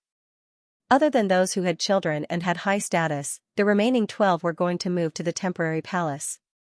As to those who had been favored by Shandy but didn't have status, according to the old method, they would all be sent to a Taoist temple in the Jing suburbs to become Taoist nuns, with no hope of ever coming out. Chu Qingju sighed and closed the list in her hand. According to the rules of the ancestors, these favored women must be sent to a Taoist temple? Xianxia looked at the list that Nyang had closed. He bowed and replied, Nyang, this is the usual practice. It isn't necessary to send these girls who have been favored into the Taoist temple as nuns. If that's the case, then arrange for these people to go to the temporary palace in the Jing suburbs. The temporary palace might not be as comfortable as the palace, but it's better than the poor Taoist temple. Chu Qingju furrowed her brow. If more people go in, even though it will cost more every year, but there's only so many people, how much can be spent? A Taoist temple full of nuns wouldn't have any incense. Going to a place like that, it was no different from suffering. As a woman, she didn't have the hobby of making things difficult for other women. Qing de Emperor had been emperor for decades and had favored all these women. Under this kind of dynasty background, he really couldn't be considered lustful. Nyang is benevolent, Nukai will send the orders. Xianxia took the list and then took out a map from his bosom. Empress Dowager has already moved from Kuei-Yuan Palace to Chongning Palace. This is the map for the renovation of Kuei-Yuan Palace. Does Nyang need any changes? This Muhu Empress Dowager had moved away, the new owner was this one in front of him. Chu Qingju took the map and glanced at it. She felt dizzy looking at the horizontal and vertical lines. She said, I'll take a look at the map first. There shouldn't be any major problems. Xianxia didn't say more. After stating that the emperor was coming over for the evening meal, he retreated. Chu Qingju stood at the window in the back hall of Tianqi Palace. She could see Kuei-Yuan Palace on the same axis as Tianqi Palace. These two were the only palaces built in the center and the distance between the two palaces was the closest. But the previous owners of these two palaces were like strangers, respectful of each other like ice. Even in death, they didn't have any feelings. She had heard Jin Zhan narrate what had happened when Shandy had died. Jin Zhan was very eloquent. When she spoke of the scene, it was as though she had been there. Because of this, Chu Qingju felt that it wasn't easy to be a member of the Hogong. The Empress' calm rationality, Xu Guifei's loss of composure, Jing Guifei's heartbreak, and even Wen Guipin and An Guipin who hadn't even entered the gates of Tianqi Palace. Qing de Emperor had died holding Jing Guifei's hand. Some people said he had left with a smile on his face. Chu Qingju didn't understand. Wasn't Qing de Emperor's true love Xu Guifei? Why, in the end, was he thinking of Jing Guifei's kindness, and who was that Choner that Shandy kept saying? Was it Jing Guifei or another woman? On the day of the emperor's burial, Chu Qingju and He Heng wore mourning clothes as they escorted Qing de Emperor's body to the imperial tomb. Then they knelt to the east and knelt to the west. When He Heng recited the eulogy, Chu Qingju knelt down and cried like everyone else. When the funeral ended, she felt as though her legs weren't legs anymore, her eyes almost turned into slits. The numb mourning clothes on her body could be wrung out of them. By the time they returned to the palace, it was late at night. Chu Qingju soaked in the bathtub before she felt alive. Just as she finished dressing, she saw He Heng come in wearing a plain robe. When He Heng entered the room, he saw that Chu Qingju had a tired expression, but she hadn't been burned by the scorching sun. His heart relaxed. He took the cotton cloth from Mu Jin's hands and helped Chu Qingju dry her wet hair. It's been hard on you these past few days. He sighed. After a few more days, the people from the Fu will be brought in. How will their positions be decided? Do you have any ideas? According to the rules, other than the D-wife, the other women of the new emperor had to wait at least 27 days after Xiandi's death before they could enter the palace. The formal title would have to wait at least 3 months. But no matter what had to be arranged had to be arranged. Even if they couldn't be promoted immediately, they had to decide who would be given what rank, and where they would live. Chu Qingju snatched the cotton cloth from He Heng's hands and slowly wiped her hair herself. They are Emperor's Feipin, I can't decide. Looking at the other's distant brows, He Heng's heart was slightly bitter. He sighed and pressed down on Chu Qingju's hand that was drying her hair. They are just Feipin of the Hogong. You are my empress, the woman that will accompany me for the rest of my life. Of course, these things can be decided by you. Chu Qingju suddenly smiled. She threw the cotton cloth to one side and looked at He Heng, asking, Emperor, do you mean what you say? Even though Chu Qingju used a joking tone to say these words, but He Heng strangely felt that the other's question was especially serious. His heart shook. He looked at her and solemnly nodded his head. He bent down and kissed her forehead. What I said is all true. Chu Qingju silently lowered her face. Then her eyes changed and she smiled, declaring, since Emperor says so, then in the future, I will decide the positions of the beauties in the palace. In any case, she had already decided to live one happy day at a time. It wouldn't change now. How long He Heng could tolerate her, how long she would be arrogant. When the day came that He Heng couldn't tolerate her, at worst, she would just die. Who didn't die in life? It was just a happy death or a sullen death. Detecting the other's inexplicable liveliness, He Heng didn't understand why she had changed so quickly. But the depression in his heart disappeared without a trace. He once again smiled as he picked up the cotton cloth to dry Chu Qingju's hair. Xianxia's birth might not be as good as Fengshe, but she is very steady and knows when to advance or retreat. Why don't you promote her to Fei and let her live in Yuping Palace? Luoshe is silent and honest. She is suitable to be a third-grade Gui Pin. Hanshe was the first to serve you, but her birth is too low. Why don't you make her a fifth-grade Liangdi? As to Fengshe, her birth might be good but she was demoted from Fei to Xianxia. I don't have any good feelings towards her. Her rank, emperor, can decide for yourself. Chu Qingju very frankly expressed her likes and dislikes. As to what He Heng thought, she was too lazy to care. He Heng really hadn't thought that Chu Qingju would directly say to him that she didn't like a certain Xianxia. Seeing that she didn't care what he thought, he was in a good mood as he said, we'll do as you say for the others. As to Fengshe, since you don't like her and I don't like her, then we'll make her a 7th-grade Kiran. She's an old member of the Wang Fu, it's not appropriate for her to be lower than 7th grade. Towards He Heng's last sentence that was like an explanation, Chu Qingju glanced at him, that's what you, Emperor, decided, it has nothing to do with me. It's not that I don't like her, what does it have to do with you? He Heng rubbed her hair. Finding that it was almost dry, he reluctantly stood, it's late. You've been out in the sun all day, go to sleep early. Because of the mourning period, they couldn't even stay for long in private, much less Tong Fong. Chu Qingju smiled as she watched him leave through the door of the rear hall. She reached out to brush her hair, the smile at the corner of her mouth becoming more evident. In the 34th year of Qingde Emperor of the Delong dynasty passed away. The second imperial son succeeded. Because Xiandi had just passed away, the new emperor was greatly grieved and expressed that he would continue to use Qingde as his Yuanjing and would observe mourning for 3 years. The officials were moved by the emperor's filial piety, but the emperor was so busy and noble. Observing mourning for 3 years was harmful to the body of the dragon and not beneficial to the country. So after the entire court begged countless times, the new emperor reluctantly agreed to replace the years with months and observe mourning for 3 months. Because of this, the new emperor went to Xiandi's memorial tablet many times to ask for forgiveness and offered incense every day. This action was praised by the scholars of the world, and many wrote books about it to show the filial piety of the new emperor. No matter what happened at court, a month after Xiandi passed away, Chu Qingju finally ordered for the Xianxia of Duan Wangfu to be welcomed into the palace.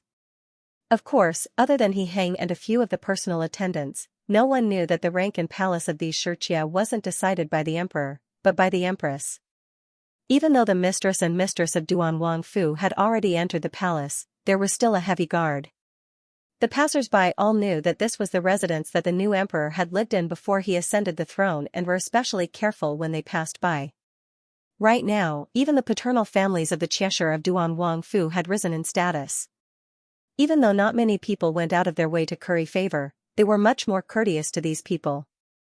For the Cheshire of Duan Wangfu, it was a great surprise that Wang Yi could succeed the throne.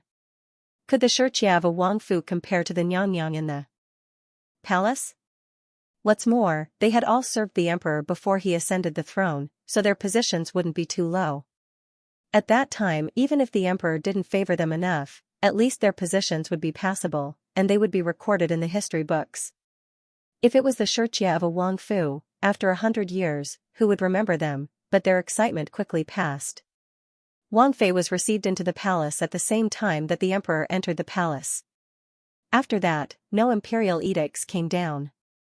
They watched as Xiandi's coffin was sent to the imperial tomb, watched as the emperor held the coronation, but there was still no one to receive them into the palace. Feng Zijin and Han Qinghe were anxious and decided to go find Jiang Yongyu together. No matter what, Jiang Yongyu was the one with the highest status out of all of them. But when the two of them walked into Jiang Yongyu's yard, they were dumbstruck. The two of them had been burning with anxiety, but this one was sitting under the shade of a tree reading a book. In front of her was a cup of herbal tea, and behind her was a Yahuan fanning her. She looked very contented. Feng Zijin didn't like her calm demeanor and went forward to remark, Jiang Fei is really well-mannered. You aren't anxious even at this time. Jiang Yongyu closed the book and glanced at the two. Mimi, please sit. It's such a hot day, why have you come to my place? The Yahuan brought over 2 stools and placed them behind the two. Han Qinghe was also anxious, but she knew that Feng Zijin's words weren't right. She gave her thanks before smiling and sitting down. These days, the emperor and Yang haven't been in the Fu. I was slightly bored and wanted to come here to chat with Jijia. Jiang Yongyu knew that Han Shi was also anxious to enter the palace. Although her words were prettier than Feng Shi's, her thoughts were no less than Feng Shi's. She raised a teacup and said, these are tea leaves that Yang specially had people bring over a few days ago. 1 sip will cool down the summer heat. Mimi, why don't you try some? Raising the teacup in front of her to take a sip, Han Qinghe felt that the tea was slightly bitter, but after swallowing it, she did feel the heat in her heart dissipate slightly. She put down the teacup and smiled, saying, the gifts that Yang has bestowed are really good things. It can be seen that Yang cares for Jijia. Of the 4 Xianxia in the Wangfu, Chu Qingju wasn't close to any of them, but she did treat Jiang Yongyu better. Thinking about it, Han Qinghe felt slightly regretful. If she had learned from Jiang Yongyu and submitted to Chu Qingju, in the future, even if the emperor didn't favor her, but with the empress to rely on, her days would be much better. Hearing that Han Shi's words were purposefully trying to curry favor with her, Jiang Yongyu smiled faintly. Yang treats us all the same. Mimi is joking. Finishing, she looked at Feng Zijin. Mimi also came to talk to me? I won't beat around the bush. I just want to ask you, do you know when we will enter the palace? Feng Zijin didn't even look at the tea on the table. She impatiently waved the fan in her hand. Don't say such empty words. Are we going to be ignored by Yang like this? When we enter the palace, it's up to the emperor and Yang. How would I know?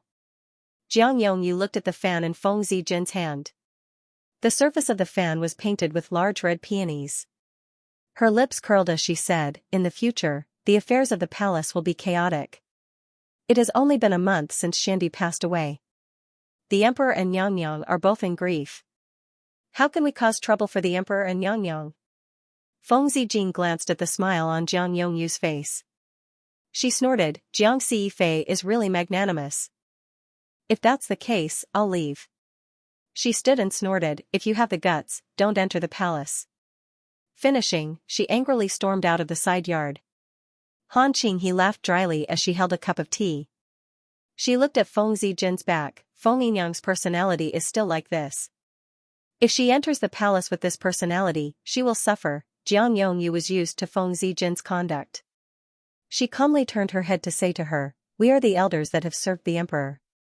Sooner or later, someone will take us into the palace. There is no rush. The people in the palace are changing. The mistresses of the palaces are moving. We aren't the principal wives. What right do we have to enter the palace as early as Xianxia? Jie is a rare understanding person. Mimi has learned. Han Qinghe smiled as she responded, Xianxia is virtuous and will definitely arrange everything. She might have been the first woman to serve Wang Yi, but in front of Jiang Yongyu, she could only call her Jie. Thinking that she was going to enter the palace soon, she felt uneasy. She didn't know what position the emperor would give her. She was the lowest of the four, so her position would be the lowest. Thinking about it, her original excitement dissipated. She said to Jiang Yongyu, of the four of us, my birth is the lowest. Even Luo Mimi had a Jojo that died of illness. What can I have? Thinking about her father's 8th grade official position, it was an official, but in reality, it couldn't even compare to the gatekeeper of the Wangfu. Mimi, don't think that way. We all serve the emperor. Is the emperor going to rank us based on our paternal family? Jiang Yongyu comforted, it's not right to think that way. Han Qinghe instantly reacted. Xianxia didn't even have her paternal family. She couldn't say such things. Thinking about it, she instantly said, I was wrong. That's right. As long as a person can think, there's no obstacle they can't overcome. Just as Jiang Yongyu finished speaking, she saw a steward of the Wangfu run in with a face full of joy. Once he arrived in front of them, he bowed and announced, Juzi, the emperor's imperial edict has come to receive Juzi into the palace. Jiang Yongyu counted the days. Today was the 32nd day of Shandi's passing. This time was the most suitable time to enter the palace. She looked in the direction of the imperial palace and sighed. Everything had been packed long ago, just waiting for this imperial edict to come. Because Shandi had passed away, the new emperor had succeeded the throne, and the weather was good. No one had come to discuss Tiheng. The only thing that made him unhappy was probably the imperial censor who had said that Chu Qingju's status wasn't worthy of being empress. His face was calm as he finished listening to the imperial censor's words. He sneered, based on what you say, if all the men in the world abandon their wives because their paternal family has done something wrong, then how can a wife who has gone through hardships not leave the hall? Or, in imperial censor Qin's heart, a wife can be abandoned at will. He heavily slapped the armrest of the dragon chair, pointing angrily at the imperial censor, such a heartless and ungrateful person, how can he be the imperial censor of my Dalong dynasty? If all the imperial censors in the world were like you, then what friendship would there be in my Dalong dynasty? Emperor. Imperial censor Qin hadn't thought that the emperor would speak so harshly. His legs softened and he knelt down, Emperor, Wang Fei might be emperor's wife, but she has such an unworthy elder, how can she be the mother of the world? Qin Deren's words mean that the women of my Tian family are unworthy? Tian Jin took a step forward, his voice sorrowful as he said, Emperor, this official's Mimi might not be an extraordinary woman, but she was careful in her speech and actions, intelligent and virtuous. In her early years, her life might have been harmed by a heartless person, but how could she be called unworthy? Please, Emperor, give this official's Mimi justice. Everyone knew that Imperial Censor Qin was referring to the original Duke of Changde and Liangshe, but Tianjin's Mimi was Wang Fei's birth mother. Imperial Censor Qin was giving this weakness to someone else. Emperor, this official thinks that Wang Fei's birth mother had been personally praised by Xiaoxiai Gong Empress. From childhood, she had been taught by the Marquis of Xiangqing. She is a virtuous and kind person. She is also the emperor's wife and the best choice for the empress position. Wang Fei was the victim of the crimes of the Chushi. Imperial censor Qin not only doesn't sympathize, but slandered Wang Fei's reputation. It really is absurd. Please, Emperor, punish this person heavily and give Tian Darin justice. Luo Changqing's face was also grave as he stood out. Xiao Xiaigong Empress was Shandi's deceased mother. Luo Changqing bringing her up was to elevate Chu Tianshi's status. This subject agrees. Wei Wenguang stood out. This subject D agrees. He Ming also stood out. This subject agrees. Every official present could see the affection the emperor had for Wang Fei. Even more, Duan Wang Fei had the support of the Tian family. This imperial censor Qin was a member of the scholarly Qin clan. How could he do such a stupid thing? Come, take away this person's official position. He will never be hired again in this life. He Hing looked coldly at imperial censor Qin's pale face. In a heavy voice, he said, scholars should first cultivate their hearts. Otherwise, no matter how much they read, if they lose their emotions, it's useless. There is no need to discuss the matter of the empress.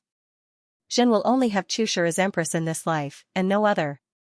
The front part was fine, but when everyone heard no other, they paused and then knelt down in unison, declaring, Emperor is a person who values relationships and righteousness. This subject will follow his example. Looking in satisfaction at the officials kneeling below him, He Hing stood and ordered, court dismissed. Everyone knelt as they watched the emperor leave before slowly standing up. Many people started to praise the virtue of the emperor.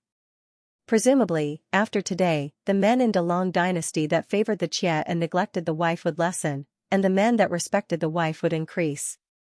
Even Tianjin Ke hadn't thought that the emperor would make such a heavy promise in front of all the civil and military officials. He almost didn't believe that the emperor would decide to only have his niece as his empress in this life.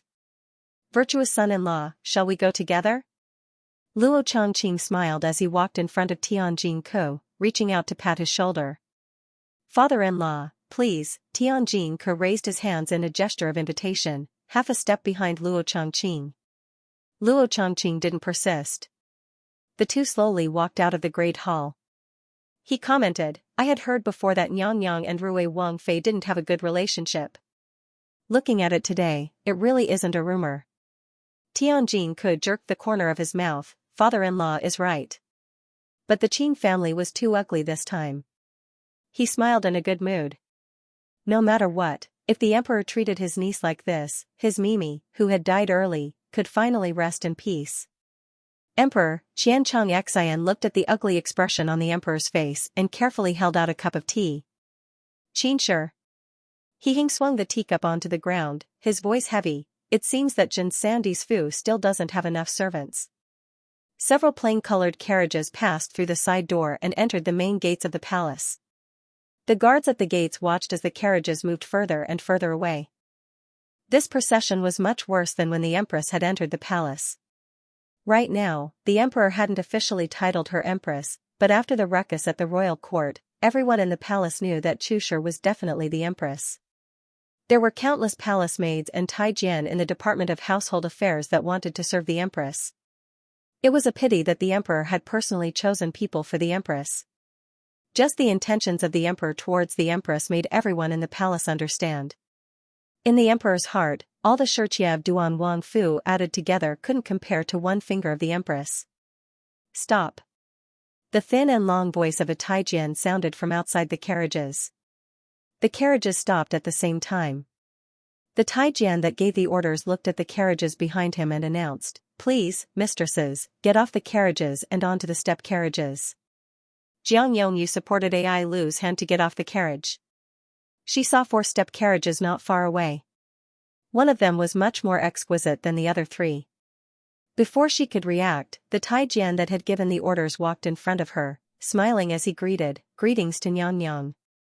Nukai is the chief steward of Yuping Palace, He Shou, please come this way. He reached out to lead Jiang Yongyu towards the most exquisite step carriage. Ai Lu, who was supporting Jiang Yongyu, was overjoyed. This Taijian dared to call her mistress Nyang. Didn't that mean that the emperor was going to give her mistress a high position? After Jiang Yongyu sat steadily on the carriage, the Taijian raised his hand, rise. Finishing, he didn't care about the other three and followed Jiang Yongyu. When Jiang Yongyu's step carriage started to move, a Taijian came forward to greet her mistress and lead the three onto the step carriage to follow behind Jiang Yongyu. The Xianxia first had to greet the empress when they entered the palace. The procession walked a certain distance. When they neared the rear hall of Xianxia Palace, they put down the step carriage and the four of them walked in. He walked to the door of the rear hall and said to the Taijian guarding the door, "The Zhuzi of Duan Wangfu have been received into the palace. Please, Gong, inform them." The Taijian guarding the door didn't have the same rank as He, but he was still on duty in Xianxia Palace. He saw He was very polite and naturally wouldn't put on airs. He raised his hands to He, "So it's He Gong, please wait, this small one will go in and ask." Thank you. The smile on He's face became even warmer. Seeing the other go in to inquire, he turned to walk next to Jiang Yongyu and said in a small voice, "Nyang, because the renovation of Kuei-Yuan Palace is not small, the Empress is temporarily residing in the rear hall of Tianqi Palace. The Yuping Palace that you are residing in is not far from Kuei-Yuan Palace. In the future, it will be very convenient to pay respects to the Empress." Jiang Yongyu instantly understood that this person called He was the chief Taijian steward in her palace. She quickly examined him. Seeing that he was well-mannered and wasn't a foolish person, she nodded. The Empress' status is high, it naturally takes more effort to renovate the place she lives in. He smiled and heaved a sigh of relief in his heart. He was originally worried that he would have to serve a confused master, but now that he looked at him, he realized that he was a smart person. Of the four Xianxia, only she could be made a fei. Even her residence was Yuping Palace, which was closer to Kuei-Yuan Palace. This at least meant that the Empress treated her the closest. It wasn't too serious that the Emperor didn't like her. If even the Empress didn't like her, how could they live in the future? Feng Zijin stood behind Jiang Yongyu, her expression slightly ugly. From entering the palace until now, these people had been flattering Jiang Yongyu. Was she going to have the highest status out? Of the four of them in the future, her birth was the best of the four. Why did the highest status become Jiang Yongyu, Luo Yinxiu and Han Qing? He stood docilely. They didn't even dare to raise their heads to look at the door to the rear hall, waiting for the Empress to summon them. The four stood for a while.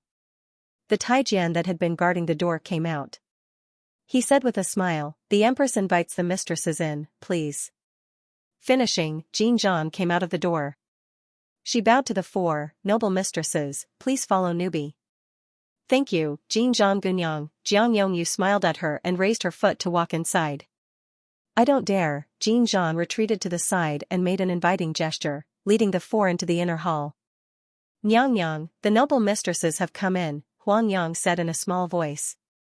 The rest of the palace called Chu Qingju Empress, but the people around Chu Qingju still called her Nyang. Since she hadn't officially come down, it wasn't appropriate to call her Empress. Chu Qingju opened her eyes that had been pretending to sleep. As expected, the four walked in and simultaneously knelt down in front of her, giving 3 bows and 9 kowtows. Being bowed to by the four in unison, Chu Qingju stiffened her face and accepted it. After the four finished bowing, she bestowed a seat for the four. She examined the four. They were all dressed appropriately. It seemed that they had put in some effort to enter the palace. "Long time no see, have you all been well?" Chu Qingju raised a cup of tea to take a sip. She slowly waved the fan in her hand. "I wanted to welcome you into the palace a long time ago, but due to many reasons, it took some time. One was that the residences hadn't been prepared. The second was that Shandi hadn't left long ago. This delay has been more than a month. Thanks for Nyang's concern." "Pinky is all well," Jiang Yongyu responded, but Pinky was very worried that Nyang would be tired from managing the Hogong, so it wasn't good to send a letter to you. Seeing it today, Empress has really lost a lot of weight. It was a lie that Chu Qingju had lost weight, but dressed in white, she looked more delicate than usual in the fu. Jiang Yongyu discreetly examined the other. She didn't know if it was her imagination, but she felt that the Empress' appearance was different compared to when she had just married into the fu. But when she thought about the Empress' taciturn personality when she had just married into the fu, she felt that it was because she was dressed differently. It was said that appearance came from the heart. If the heart was changed, there would be some changes in appearance. Chu Qingju looked at herself in the mirror and didn't feel much change. She smiled as she remarked, "It must be because of the heat of the summer that I sweated so much that I lost weight." "Yes, this summer is the most painful," Han Qing he carefully followed up, "and Yang Yang has to manage so many things in the Hogong, how can you not lose weight?" They hadn't sat for long when they saw He Heng wearing a soft silk robe embroidered with dark dragons as he walked in. He walked very quickly, not even looking at the Xianxia sitting at the side. He picked up the teacup that Chu Qingju had drunk from and took a sip. Then he sat down on another chair at the front. "The weather is getting hotter. Just circling around the front hall to get here, it's so painful. Greetings to Emperor." Jiang Yongyu and the others hurriedly stood to bow. If He Heng didn't call them, they didn't dare to move. "And, you guys are entering the palace today?" He Heng carelessly looked at the four people, his brows slightly furrowing as he said, "Since you have finished your greetings, go back to your own residences." He waved his hand, clearly not wanting too many people to stay here. Chia bids farewell. Jiang Yongyu and the others bowed and retreated. When they came out of the door of the rear hall, they saw some Taijian holding long bamboo poles covered with cloth bags as they caught summer cicadas in the trees. They couldn't help but ask, "What are they doing?" He Shou, who had been standing guard outside, hurriedly answered, "Just now, when the emperor came over, he heard the sound of cicadas and said that Empress hadn't rested well these past few days. He had the servants chase away the summer cicadas so that Empress could have a good afternoon nap." Jiang Yongyu looked at the summer cicadas flying away. No wonder the emperor had been in such a hurry to chase them away. It was because they were delaying the Empress' afternoon nap. Walking at the back, Feng Zijin twisted her mouth but didn't dare to say anything. She faintly felt that the emperor had treated Chu Qingju too well. The second day after the Xianxia entered the palace, He Heng sent down the decree to promote the Hogong. Shandi's empress was titled Muhu Empress Dowager and lived in the Chongning Palace in the east. He Heng's birth mother, Jing Guifei, was titled Xingmu Empress Dowager and lived in the Fuzhou Palace in the west. And Guipin was promoted to Gui Taifei. Shu Guifei was promoted to Gui Taifei. According to the old custom, both could be taken out of the palace by their sons. The other Feipin of Shandi were also promoted, but some had to move to the temporary palace and some had to stay in the palace. Zhen's first wife, Chu Shi, Shandi had praised her for her great fortune and specially bestowed her in marriage to Zhen. Chu Shi entered the Fu at the age of 15, gentle and graceful, warm and virtuous, beautiful and talented, peerless in intelligence, rare in the world. She would personally attend to Zhen's every matter. She really is the model of a woman, and worthy of being the mother of the world. Zhen receiving such a wife, it is the great favor of the heavens. Today, I hereby announce to the world that she is the mother of the world. This decree, which would be taken by later generations as evidence of He Heng's deep love, was read out in front of the officials. After it was read once at the imperial court, someone had to go to the empress to read it again. When the imperial astronomer selected it in time, the ceremony of bestowing the title, and the golden stamp and golden book, then it would truly be a success. When Chu Qingju heard the first-rank female official read the imperial edict for the empress in the back hall of Tianqi Palace, she was suspicious that this wasn't a decree for the empress, but a love letter that He Heng wrote to her in front of the world. What was called beautiful and talented, peerless in intelligence, rare in the world? And what was it that Zhen receiving such a wife, it was the great favor of the heavens? Hadn't he heard of the saying, public display of affection leads to quick death? Congratulations, Empress, congratulations, Empress. The palace servants in the room all gave their congratulations, the smiles on their faces even brighter than Chu Qingju's own. After taking the imperial edict from the hands of the female official, Chu Qingju finally stood. She looked at the imperial edict in her hands. She recognized He Heng's handwriting. The words on this imperial edict had been personally written by He Heng, and not written by an imperial attendant. Congratulations, Empress, the female official gave Chu Qingju a full bow. Chu Qingju let the servants reward the female official. After the female official retreated, she saw that the servants in the room were all grinning and asked, "Why are you all happier than me?" Mu Jin knelt, replying, "Empress' joyous occasion is newbie's joyous occasion. How can newbie not be happy?" Chu Qingju smiled as she shook her head. she rewarded all the servants in the back hall. After letting those who weren't involved leave, she looked at the imperial edict in her hands again. A long while later, she sighed, "Mu Jin, lock it up." In Zhujiang Zhai, Feng Zijin looked in disbelief at the imperial edict in her hands. She couldn't believe that the emperor had only made her a little 7th-grade Chiron. In accordance with the will of the heavens, the emperor decrees, the daughter of Feng Shi has served Shen in the hidden residence. Today, she is granted the title of Chiron, and especially bestowed the title of Ping. Lightly reading the imperial edict, Feng Zijin's hand gripped the imperial edict so tightly it hurt. This imperial edict didn't have a single compliment. It was as though if she wasn't an old member of the Wang Fu, it wouldn't have elevated her. Ping, what kind of title was that? After a little more than an hour, Chen Yu, who had gone out to gather information, returned. Feng Zijin put down the imperial edict in her hands and asked, "Did you get the information? What rank are the others?" Chen Yu trembled as she shrank her shoulders, replying, "Zhuzi, newbie. Newbie found out that Jiang Fei was promoted to Heng Fei, Luo Yinyang was promoted to Gui Pin, Han Yinyang was promoted to Liangdi. Even Han Qing he was made a 5th-grade Liangdi?" Feng Zijin's face paled. She plopped down on the chair. She dazedly looked at the imperial edict on the table. Did the emperor hate her to this extent? After giving titles to the people in the harem, it was time to give titles to those who had performed meritorious service in the previous dynasty. Of course, these titles were not cheap cabbages that anyone could take a bite of. The first to be rewarded were the maternal clans of the 2 empress dowagers. The maternal clans of the 2 empress dowagers were idle people. He Hing only rewarded them with titles of nobility, just glory but no real power. Then there were the old officials who had performed meritorious deeds. Those who should be promoted were promoted, and those who should be rewarded were rewarded. As for those who had stood on He Yuan's side and deceived He Lauer, sorry, just stand to one side. It would be nice if I didn't punish you. Of these rewards, the one that drew the most attention was probably Tianjin Ku. Although his family was a hereditary marquis, in the capital where marquises could be found everywhere, he had relied on his own ability to stand in such a high position. Now, with a wave of his hand, the emperor raised his hereditary title of marquis to a hereditary 1st-rank duke and bestowed him the title of Zhongyi. He also rewarded the Duke of Zhongyi with 5,000 taels of silver to expand the duke's mansion. Finally, the emperor even generously wrote a plaque with the words Zhongyi Duke's Mansion and gave it to Tianjin Ku. From this, it could be seen how much the emperor doted on him. Loyalty naturally referred to his loyalty to the emperor.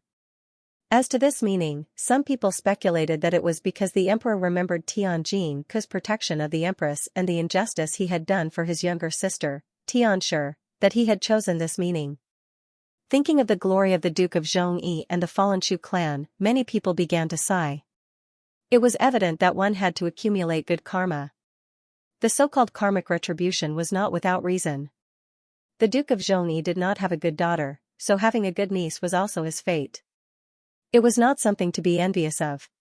When Xu Qingju heard that He Hing had bestowed the title of 1st-rank Duke of Loyalty and Righteousness on Jiujiu, she didn't feel surprised. She had detected that He Hing respected Jiujiu a long time ago and clearly admired his conduct. Now that he was in power, he needed people like Jiujiu to work for him.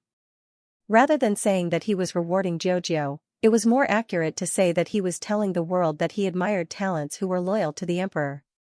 Empress, Kuei-Yuan Palace has pretty much been rebuilt. Why don't you go take a look and see if there's anything you don't like and have the servants change it before moving the decorations in? Minghe came to the rear hall and bowed in front of Chu Qingju. He mentioned the Kuei-Yuan Palace which was still being renovated. Renovating Kuei-Yuan Palace was probably the biggest project in the back palace. Over the past month, 3 groups of people had worked through the night to transform it into the appearance on the blueprint. Because he was afraid that the paint on the newly renovated residence would crack easily in the summer, he placed an ice basin in the first few days to cool down the areas that were painted. This showed how much importance the emperor placed on this matter. Chu Qingju looked at the color of the sky outside. Today's weather was dark and cool. She didn't feel the heat when she went out. Minghe must have purposely picked this kind of weather to make this request. She nodded, replying, "Today's weather is dark and cool." It's not bad to go out for a walk. Ben Gong is a bit bored staying in the room all day. Because Tianqi Palace was very close to Kuei-Yuan Palace, Chu Qingju didn't sit on the phoenix carriage. She took the attendants along the main path of the palace to Kuei-Yuan Palace. Entering Kuei-Yuan Palace, she found that the inside was different from the first time she had come to Kuei-Yuan Palace. At that time, Kuei-Yuan Palace was spacious, but it seemed slightly cold. Also, she had gone to visit the empress as a Wang Fei. Now, she was the master of this palace. Just her mentality was different. What entered her eyes were the gardens and trees that had been meticulously renovated. When one came in, they would feel that it was well-designed and bright. This was what was called pleasing to the eye. The flowers and rocks in the garden outside had the style of Jiangnan. At first glance, one would feel it was very elegant. Going further in was the main hall. The doors and windows of the main hall were all new. The doors were carved with dragons and phoenixes. The windows were also exquisitely designed. The main hall was where Chu Qingju resided. So she found that every part of the main hall was exquisite and meticulous. At a glance, it was possible to see how meticulous the people were. She couldn't find anything bad about it.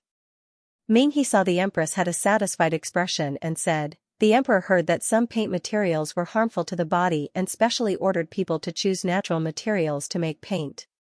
Empress, smell it, these paint materials even have a fragrance." When Chu Qingju entered the room, she smelled a faint fragrance. Hearing Ming He's words, she smiled and responded, "I have troubled the emperor."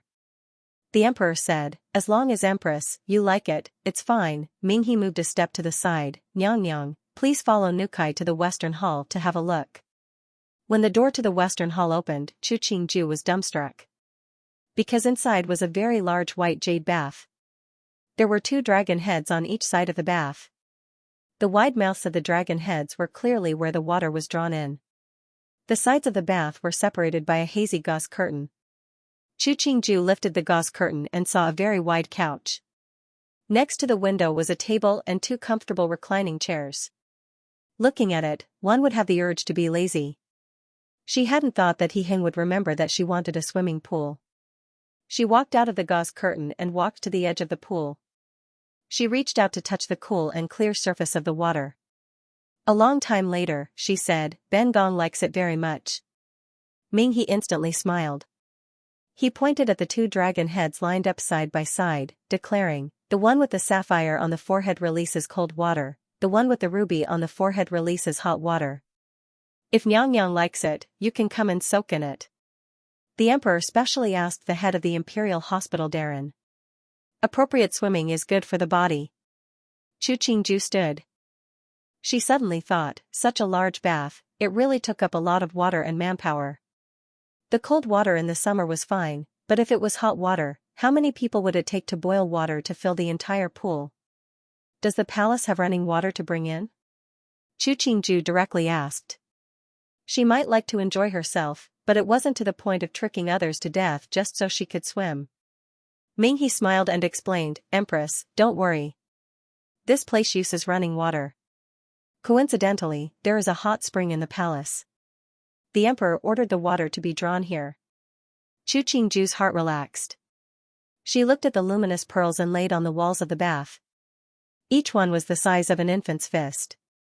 She didn't know how grand it would be at night.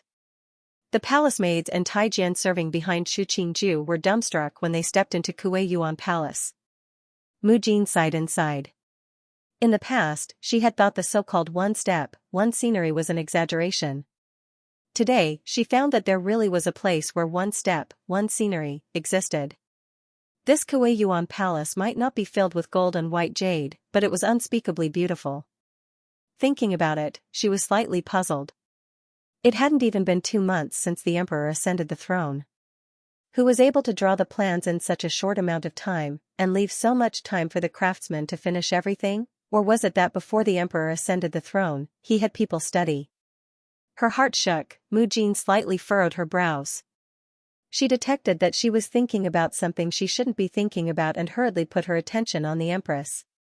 Coming out of the Western Hall, Chu Qingju looked at the Eastern Hall. The Eastern Hall had been remodeled into a place to read and paint. The rear hall was her private storehouse.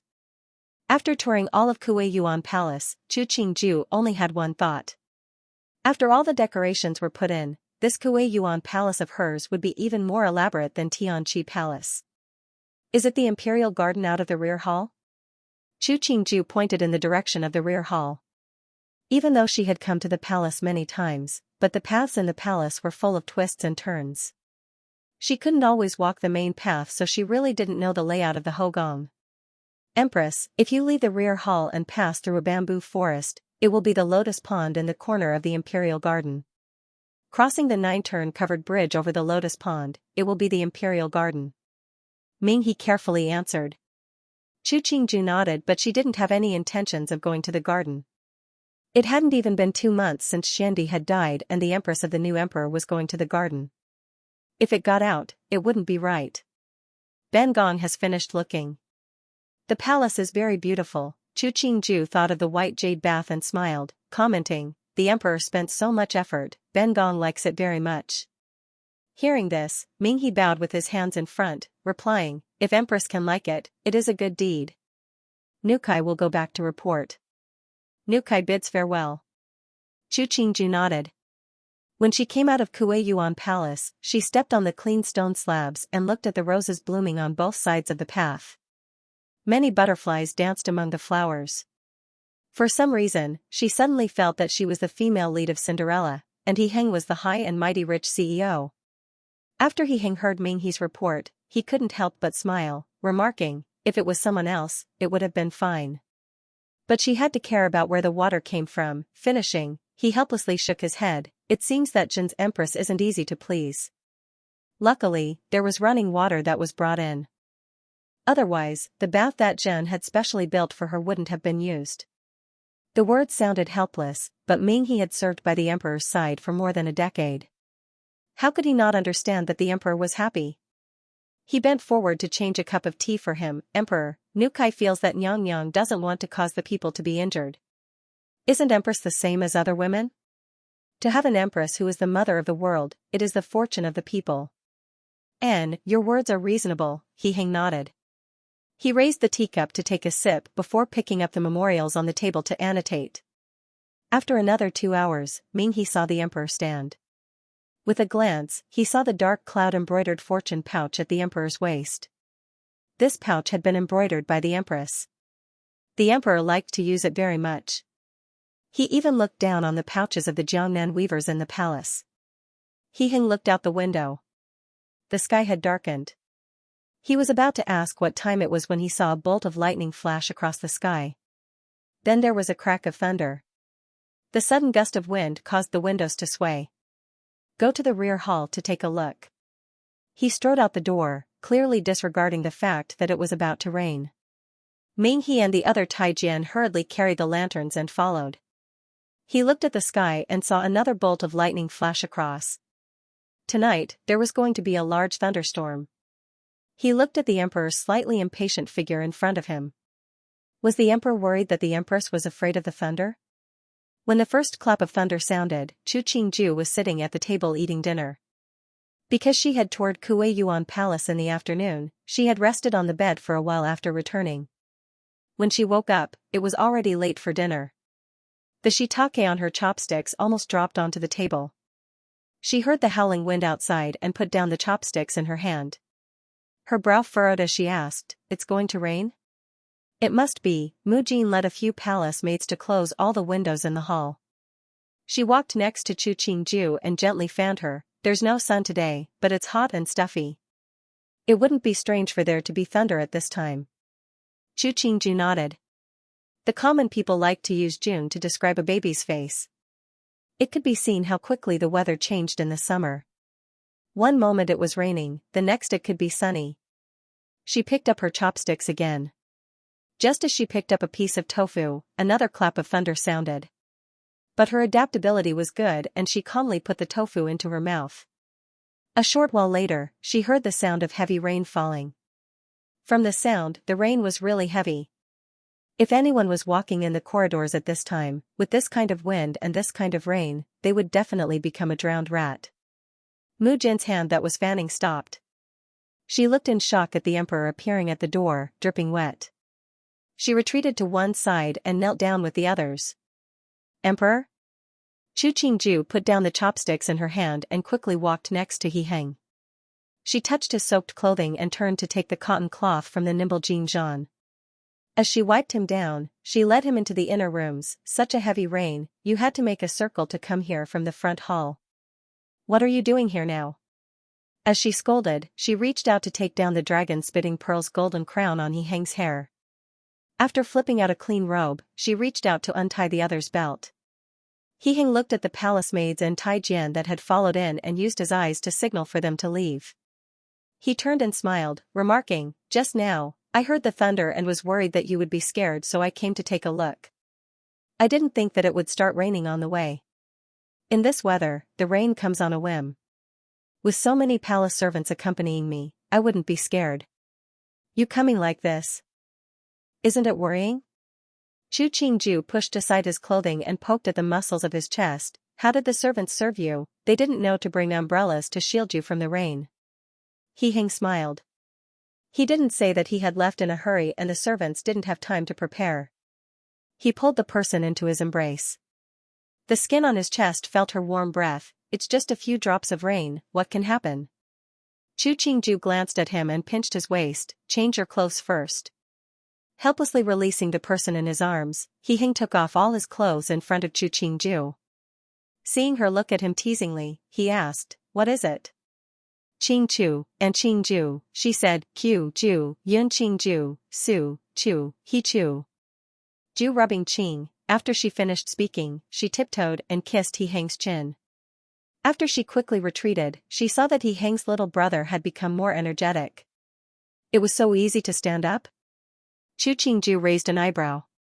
She smiled and took another step back. She said regretfully, "It's the mourning period right now and newbie can't serve emperor. It's such a pity."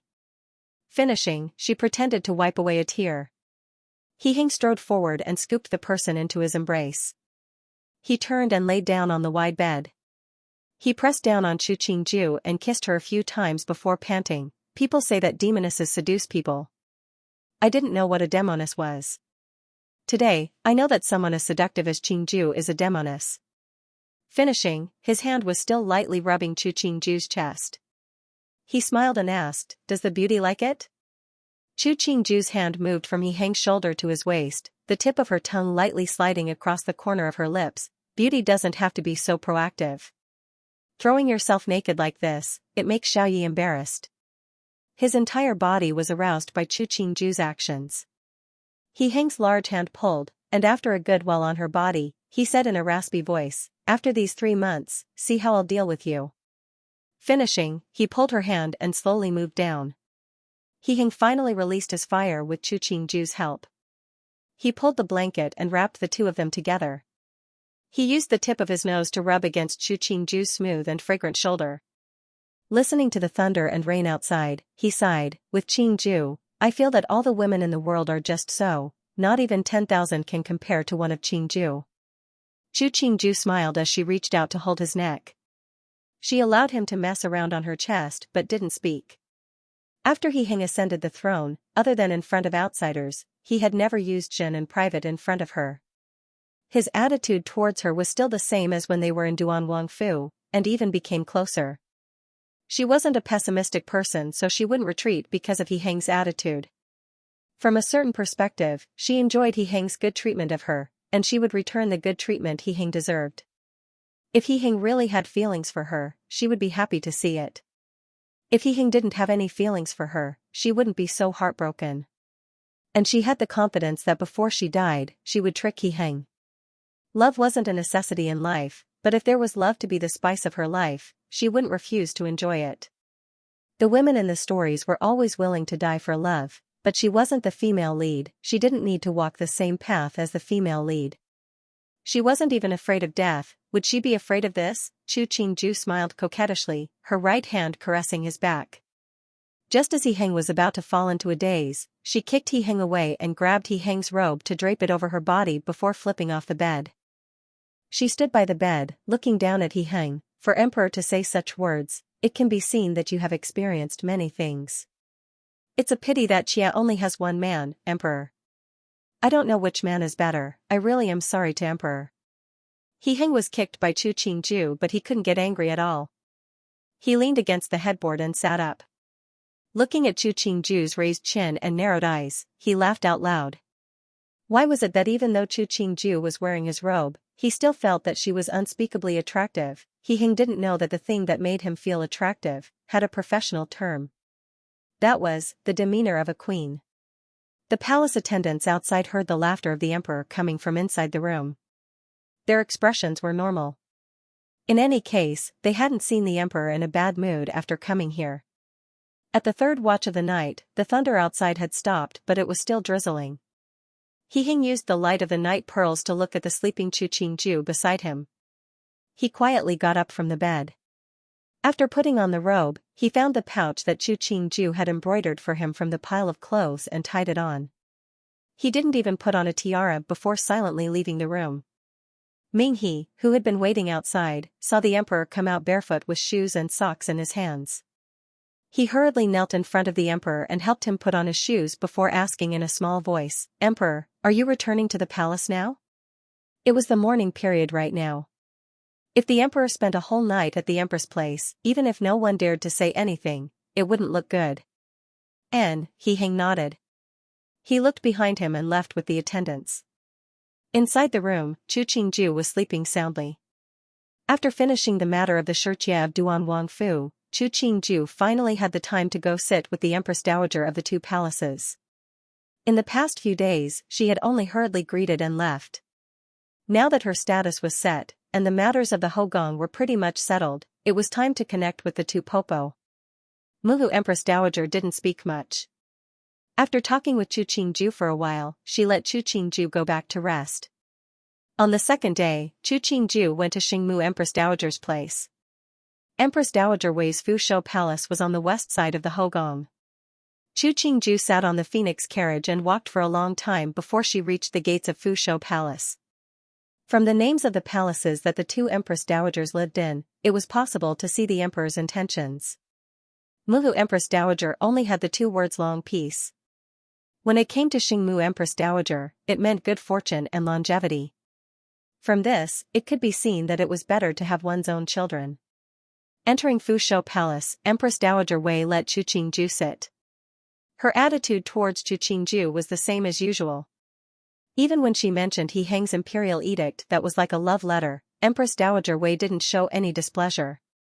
She smiled and remarked, "After Ijia heard the imperial edict, I laughed for a long time. It is a good thing that the emperor is interested in you." She sighed, "You don't have to think about anything else. Ijia knows that you are a good child. If there is anyone in the Hogong that doesn't have eyes, you, as the mistress of the Hogong, punish them." This was clearly telling Chu Qingju that she wouldn't be involved in the affairs of the Hogong. This caused Chu Qingju to re-evaluate this popo of hers. According to the usual routine, when a woman managed to become the Empress Dowager because of her son, she had to enjoy the taste of being high up. Why was it that her popo was worried that she wouldn't be able to hold the power of the Hogong?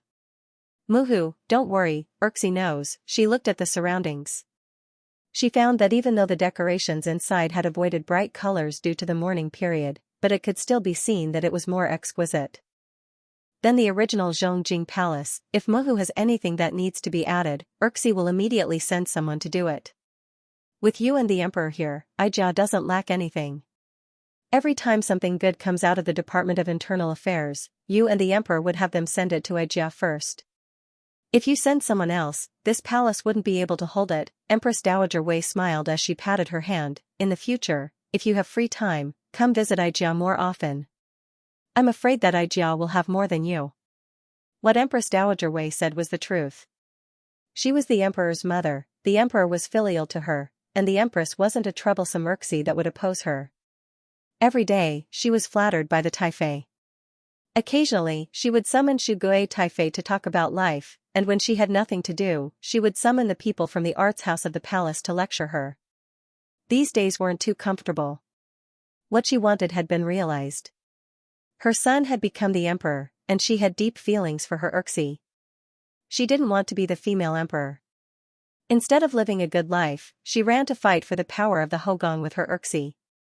Was she too bored? Even more, there were two empress dowagers in the palace. If she interfered in the matters of the Hogong, the other empress dowager naturally had the right to interfere. Her own son's Hogong, why would she let others interfere? So Empress Dowager Wei felt that the present was very good, and didn't need to change. Chu Qingju freeloaded a noon meal at Empress Dowager Wei's. The mother-in-law and daughter-in-law even talked about He Heng's childhood before they contentedly parted. Coming out of the gates of Fuzhou Palace, Chu Qingju said to Mu Jin, "Muhu is probably the woman I admire the most. This kind of woman, no matter where she was worthy of respect. The only pity was that she hadn't met a good man." Mu Jin knew that the mother empress that the empress mentioned was the Holy Mother Empress Dowager. As a palace maid, she couldn't continue, but she agreed in her heart and felt fortunate. If the Holy Mother Empress Dowager liked to manage everything in the inner palace, it would be troublesome. When the phoenix carriage passed by the imperial gardens, Chu Qingju unexpectedly found He Heng was standing by the lotus pond. In front of him was a young girl wearing a green-waisted long dress. Her brows furrowing, Chu Qingju motioned for the phoenix carriage to stop. Mu Jin looked towards the lotus pond and her brows also furrowed. Wasn't this the candidate that Xiandi had left behind? In the beginning, hundreds of candidates from all over the country had entered the palace. In the end, only 20 or so had remained. But after Xiandi passed away, these candidates had been living in Tuanfang Hall and couldn't move around. Why did they come to the imperial gardens now? This was too unruly. Chu Qingju got off the carriage and smiled, saying, "Mu Jin, let's go take a look." Yes, Mu Jin carefully supported the empress' hand. The palace maids and Taijian behind her followed. He Heng's face was so dark it almost squeezed out water. He was about to speak when he saw Chu Qingju walk over. His expression changed slightly and he took a step back, moving further away from the kneeling candidate. Xianxia said in a small voice, "Emperor, the empress has come." Zhen knows, He Heng glared at him, "You talk too much." Xianxia silently lowered his head and started to study the patterns on the emperor's dragon shoes. But the expression of the young girl kneeling on the ground changed and she buried her head even lower. Chu Qingju walked in front of He Heng. She didn't look at the female candidate kneeling at the side. She moved to bow but He Heng reached out to hold her. He pulled her to stand in the shadow of the canopy. "Just now, Zhen went to the rear hall to see you and heard that you went to Muhu's place. Is Muhu well?" "Muhu is doing well." Chu Qingju held a fan and started waving it. "Muhu even let us go to her place to eat. She always thinks of you." "If that's the case, tomorrow, we'll go to Fuzhou Palace for the noon meal." He Heng pointed at the young female kneeling on the ground, his voice cold. "Do you recognize this candidate?" Chu Qingju turned and saw the candidate's head was lowered. She ordered, "Raise your head." The candidate hesitated when she raised her head.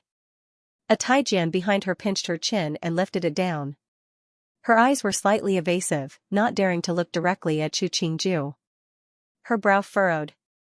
Chu Qingju might have the memories of the original, but she didn't think about it many times. Seeing this young female now, she thought of some unhappy things. She said faintly, "Isn't this Wei Gunyang?" After 2 years, Wei Gunyang has grown even more beautiful. This woman was the grandniece of Chu Lao Tai. She had once lived in Chengde Gongfu for a period of time and had a good relationship with Chiyu Su. Sometimes, she liked to taunt the original. Her name was Wei Zhen or Wei Zhu? Candidate Wei Zhu greets Empress. When the Taijian released Wei Zhu's chin, she instantly knelt on the ground, clearly afraid that Chu Qingju would bring up the past. "Didn't think that Jiugong would be willing to send you into the palace." Chu Qingju yawned and lazily waved the fan in her hand. "Right now, the candidates are all living in Tuanfang Hall. Why did you come here?" After saying this, she saw Wei Zhu's shoulders start to tremble. She, who had felt bored before, instantly became interested. She turned to look at He Heng beside her. "Emperor, how did this Wei Gunyang encounter you?" He Heng saw the teasing in her eyes and smiled helplessly, replying, "Zhen waited for you for a long time and decided to go greet Muhu. Who knew that I would encounter a daring candidate who ignored the rules and dared to slander the empress in front of Zhen?" "Oh?" Chu Qingju held a smile at the corner of her mouth as she looked at Wei Zhu, shaking even more violently. "What good thing did Wei Gunyang say about Ben Gong?" Wei Zhu was so frightened she trembled. She had originally been displeased that a woman like Chu Qingju was the empress. Who knew that after just a few words, the emperor would become angry? Seeing Chu Qingju's strong demeanor that was different from the past, she was so afraid she couldn't say a word.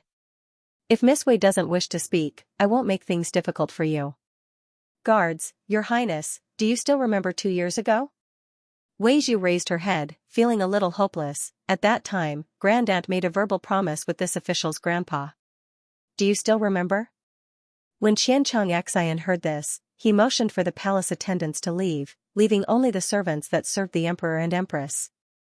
He didn't know what this female candidate would say when she went crazy. Since the emperor and empress didn't tell her to shut up, he could only tell the servants not to listen. You said that 2 years ago, grandmother and Jiu Gong had intentions of marrying Ben Gong to your brother? Chu Qingju was graceful. She waved her fan and stared at Wei Zhu like she was looking at an idiot. Her tone was shocked as she asked, Ben Gong has such a good husband as the emperor, how could I remember such an unfounded matter? Right, what is your brother called? My empress, how could you say it so boldly, what would the emperor think? Mu Jin looked nervously at the emperor. She only saw the emperor's face full of smiles and instantly became confused. Had something she didn't know happened, even though he was slightly angry when he heard that the Chu family had intentions of marrying Chu Qingju into the Wei family, but he quickly felt refreshed by Chu Qingju's last words. She was right. With such a good man like him, what did other men count as, even? More, the marriage between Qingju and the Wei family had only been briefly mentioned and hadn't been set. He wouldn't vent his anger on Qingju for such a small matter. Based on the Chu family's attitude towards Qingju, he didn't believe that Chu Lao Taitai wanted what was good for Qingju. Thinking about the generous dowry that Chu Qingju had brought when she married into the Wang Fu, he smiled coldly. It must have been for the dowry that Xianxia had left for Qingju. Thinking about it, he looked coldly at Wei Zhu who was kneeling on the ground, full of nonsense. You dare to defame the empress, you really are daring. Wei Zhu heard the discontent in the emperor's tone and hurriedly said, Please, emperor, this subject's words are all true. In the beginning, if Xiandi hadn't decreed the marriage, Grandaunt would have agreed to the Wei family's proposal. Since the marriage wasn't successful, it naturally means that Zhan and the empress being together is the will of the heavens. You purposefully mentioned these things in front of Zhen. Are you trying to ruin the empress's reputation? He Hang's voice became even heavier as he said harshly, The daughter of Wei Shi's family is not proper, the rules are not strict. Past Zhen's decree, any member of the imperial house of Delong dynasty cannot take a daughter of Wei Shi as a wife or Xia, and the daughter of Wei Shi will never be able to send candidates into the palace. Once this decree came out, it was tantamount to cutting off the daughter of Wei Shi's path to the top. Chu Qingju looked at the expressionless He Hang and smiled as she turned her head. Her gaze landed on Wei Zhu who was lying limp on the ground. Drag her away, give her 40 strokes of the cane and send her back to the Wei family. He Hang gripped Chu Qingju's hand, coldly ordering, in the future, if there is a candidate that randomly walks around the palace, they will be punished with 40 strokes of the cane and then driven out of the palace. A woman that had been punished by the emperor and sent out of the palace, she wouldn't be able to marry in this lifetime. Chu Qingju watched as Wei Zhu was dragged away by the Taijian and sighed, I just became the empress from a daughter that wasn't favored, but I can't tolerate other people's eyes. Letting this kind of person slander you in front of me, these people are treating me as an idiot. He Hing touched the silver hairpin in her hair, don't worry yourself over this kind of person. Come, accompany me to take a nap. Chu Qingju smiled, with Emperor here, I don't need to worry. Emperor is wise, peerless and eternal. Zhen's eternal, isn't it also yours? He Hing smiled. In a good mood, he took Chu Qingju back to the rear hall of Tianqi Palace. As to what had just happened, Chu Qingju had such a good man like him, would she think of anyone else? Xianxia and Mu Jin's eyes met. At the same time, they saw a kind of emotion in each other's eyes. They silently followed. The women of the Wei family were driven out of the palace? He Yuan kicked away the Taijian that was massaging his knees. These days, he often had to go to Peaceful Life Palace to pray for Xiandi and his knees were bruised early on. Ben Wang's Huang Xiong is really infatuated with the empress. He could even tolerate this kind of thing, he smiled coldly, he's very skilled. How long has it been and he's managed to subdue the people at court? Gao Duo, who was standing below, heard this and hesitated before asking, Wang Yi, the situation is stronger than the people. Why don't we hold back and wait for a good time? Good time? He Yuan snorted, right now, Ben Wang's people at court have been mostly subdued. Lao Da's people have long stood on the new emperor's side. Of the officials that Fu Huang has placed in important positions, Tianjin Ke and Luo Changqing have a close relationship with the empress and will naturally do their best to support the new emperor. As to people like Wei Wenguang and Lu Jinghong, even if the new emperor doesn't do anything, they will be the new emperor's faction. Fu Huang's abdication edict was written in front of many of the officials, the seal was personally stamped by him. What good opportunity do you think Ben Wang has? Gao Duo hadn't thought that Rui Wang would see reality so clearly. He hesitated before suggesting, if that's the case, Wang Yi, why don't you work for the emperor? This way, the emperor won't be able to target you. A person like He Heng, he prettier on the surface than anyone else. When he starts to be ruthless, not many can compare. He Yuan had always been a very proud person, but in a short 2 months, half of his pride had been suppressed by reality. Even if Ben Wang submitted to him, he wouldn't be close to Ben Wang.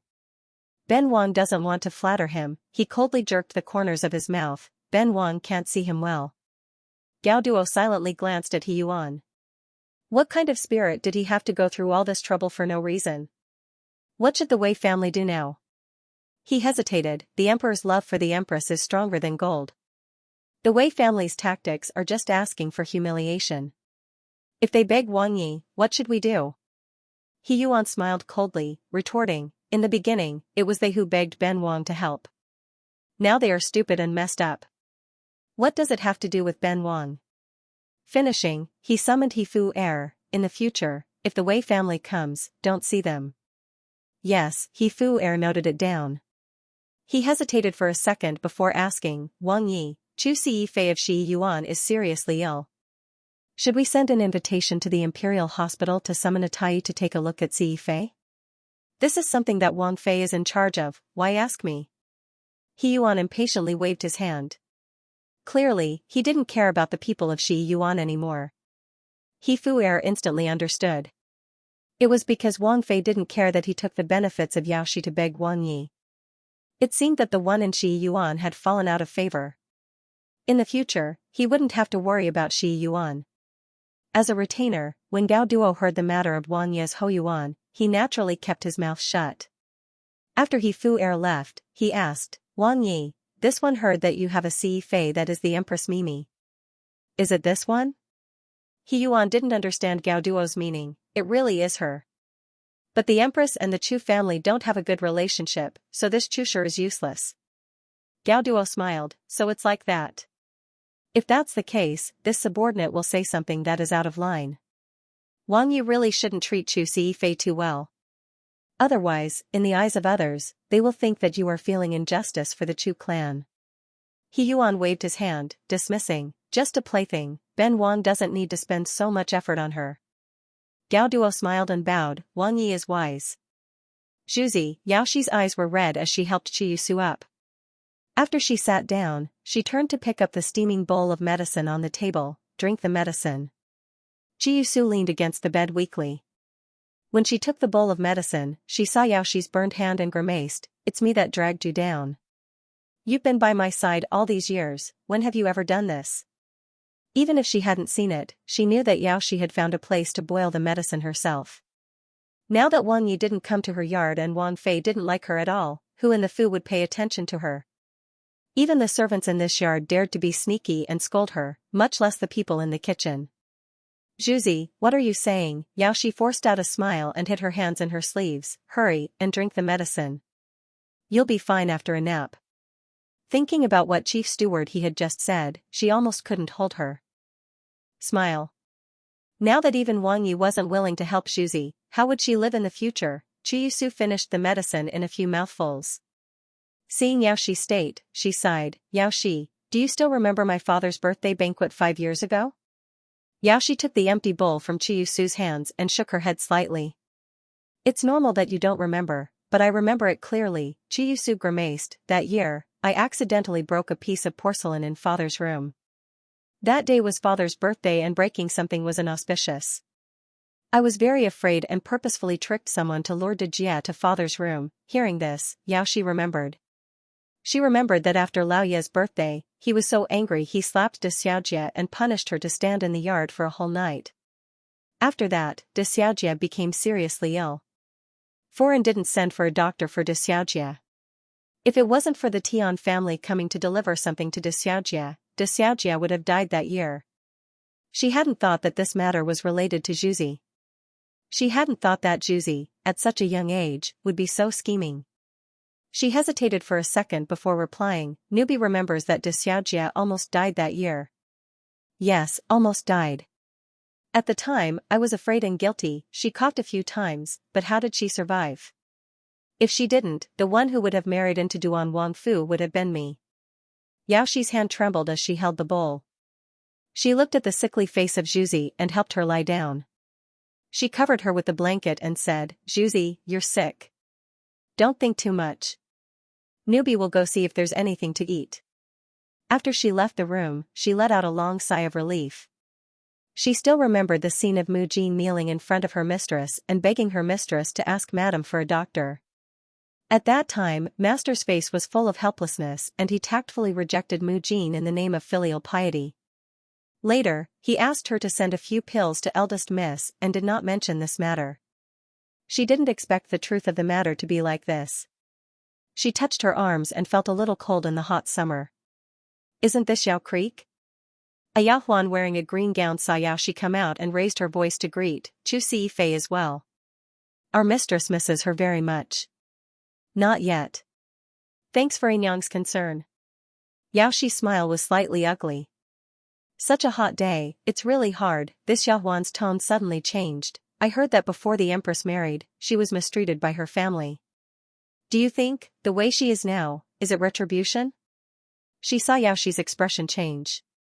She smiled and clapped her hands, praising, "The heavens have eyes. People who do all kinds of evil, they don't have good endings." The green-robed Yaohuan slightly bent her knees. "I respect you as a loyal servant. Think for yourself." Finishing, she turned and walked away. Yaoshi looked at the back of this Yaohuan and smiled helplessly. She followed her original path back to the kitchen. The matter of the female candidates that the Wei family sent into the palace had violated the rules of the palace during Xiandi's mourning period and were chased out of the palace by the emperor quickly became a joke in Jing City. The Wei family had some face in Jing City.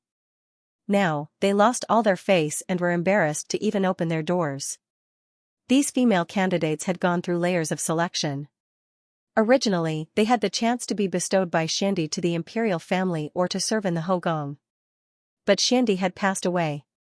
Not just the imperial family that needed to observe mourning, even the common people couldn't marry within a month. But the Wei family was good. During the mourning period, they wanted their daughter to attract the attention of the new emperor. Didn't they think about the current emperor's personality? Was he a lustful person? Even more, the emperor and empress were deeply in love. It was something that everyone in Delong dynasty knew. Did the Wei family's daughter look like a fairy? Otherwise, where did she get the confidence to barge into the imperial garden? The second day after Wei Zhu was sent back to the Wei family, she was sent by the Wei family to a female Taoist monastery in the suburbs of Jing City. The reason was to cultivate and pray for Xiandi and the emperor. Everyone knew that this was just a fig leaf the Wei family pulled out for themselves. Now that the emperor had given a decree, the daughters of the Wei family were not allowed to enter the imperial house. The Wei family was on the decline. The 3 months of mourning quickly passed, but He Heng still held himself to the standards of the mourning period. He paid attention to what he wore, causing the people of the world to once again praise the filial piety of the emperor. But no matter what, theoretically, He Heng could take a fei into the Hogong. But everyone in the Hogong knew that the emperor didn't have any intentions of going to the Hogong. The 6th day of the 8th month of the 34th year of Qingdao was the most auspicious day that the imperial astronomer had chosen for the past half year. The Ziwei star and its companion stars were very eye-catching, and there was the presence of a phoenix. So this day was the most suitable for the coronation of the empress. The coronation of the empress in Delong dynasty was very grand. First, they worshipped the heavens and recited the funeral rites. Then the emperor and empress worshipped the ancestors to show that this woman was one of the imperial family. Then the emperor personally inserted a phoenix hairpin for the empress and drew her eyebrows. Finally, the empress wore a phoenix robe and accepted the worship of the civil and military officials and noblewomen. In front of the bronze mirror, Chu Qingju wore the phoenix robe that the weavers had worked through the night for 3 months to make. Even though the layers of clothing looked complicated and grand, it didn't feel burdensome on her body. The outermost wide-sleeved phoenix robe clearly wasn't inlaid with gold or pearls, but it was so beautiful it blinded people's eyes. Seeing He Heng seriously finish drawing her eyebrows and then gently insert the phoenix hairpin for her, she gave a smile. After doing all this, the two of them held hands. He Heng's hands clasped hers as they walked together to the high platform. On the high platform were the dragon chair and phoenix chair. The dragon chair was on the left, the phoenix chair was on the right. Chu Qingju stood in front of the phoenix chair. She slightly raised her chin to look at the civil and military officials below. She saw these people all kneel down. Long live the emperor, long live the empress, long live the empress. Then it was the 3 bows and 9 kowtows. Chu Qingju and He Heng stood shoulder to shoulder. Looking at this scene, she strangely felt a surge of emotion. Rise, the official of ceremonies called, music, rise. The music started. It was slightly solemn and light. Chu Qingju didn't understand what kind of music it was, but looking at the way the officials were bowing as they stood, she could guess that her empress coronation was a high level of treatment. When the music stopped, Chu Qingju and He Heng sat down at the same time. Then it was the officials who bowed individually according to their rank. Then the noblewomen did it again. Just watching people kneel for her, Chu Qingju had to sit for more than 2 hours. After these people finished bowing, He Heng opened, "Today is the Empress coronation, and it is Zhen's year of ascension. Therefore, to accumulate good fortune for the Empress, all those exiled will be reduced by 60 li, all those serving sentence will be reduced by 1 year, those on death row will be delayed for 1 month." The people below all praised the Emperor and Empress for their benevolence, for their good fortune for 10,000 years. Chu Qingju hadn't thought that He Heng would pardon the world at the Empress coronation. Even though a new emperor would pardon the world after ascending, but to wait until today to issue this decree, this was too. She tilted her head to look at the people beside her and smiled helplessly. Even though the Empress coronation was extremely grand, but the coronations of Heng Fei and the others were much simpler. Heng Fei's was alright, but the other 3 couldn't compare to Xiandi's Fei Ping coronation, especially Ping Kairen. That was truly wretched. If it wasn't that the Empress had bestowed gifts that day, almost no one in the palace would have known that that day was the day of her coronation. People, they weren't afraid of not knowing the goods, they were afraid of comparing the goods. Everyone in the palace was smart. How could they not see what was going on? This Ping Kairen wasn't favored by the emperor, that was a fact. Since the emperor didn't like her, why would they be willing to flatter her? Feng Zijin finally knew how difficult the days in the palace were. Every day, the food that was delivered was cold, the tea was old, and they were all of poor quality. If something was missing or broken, it was even harder for the Department of Internal Affairs to make up for it. She had argued, but in the end, she found that the food that was delivered became worse and worse. Sometimes, they weren't even delivered. Now that a few months had passed, she finally understood what it meant to be a slave bullying a master. It was hard to endure deep in the palace. "Mistress, Han Liangdi is here." Xia Yun hurriedly walked into the room, her expression not very good. Feng Zijin grimaced as she stood. When she came out of the inner room, she saw Han Qinghe sitting on a chair drinking tea. Her steps paused and she walked in front of her, bowing. "Pinky greets Han Liangdi." "Ping Kairen, please rise." Han Qinghe smiled as she examined Feng Zijin. The other was wearing a dark robe that was 80% new. There was none of the arrogance she had shown in the Fu. She put down the teacup and wiped the corner of her mouth, saying, "The tea here is too astringent. I'll have someone send you some." Feng Zijin declined. "There is no need to trouble Han Liangdi." "How can that be?"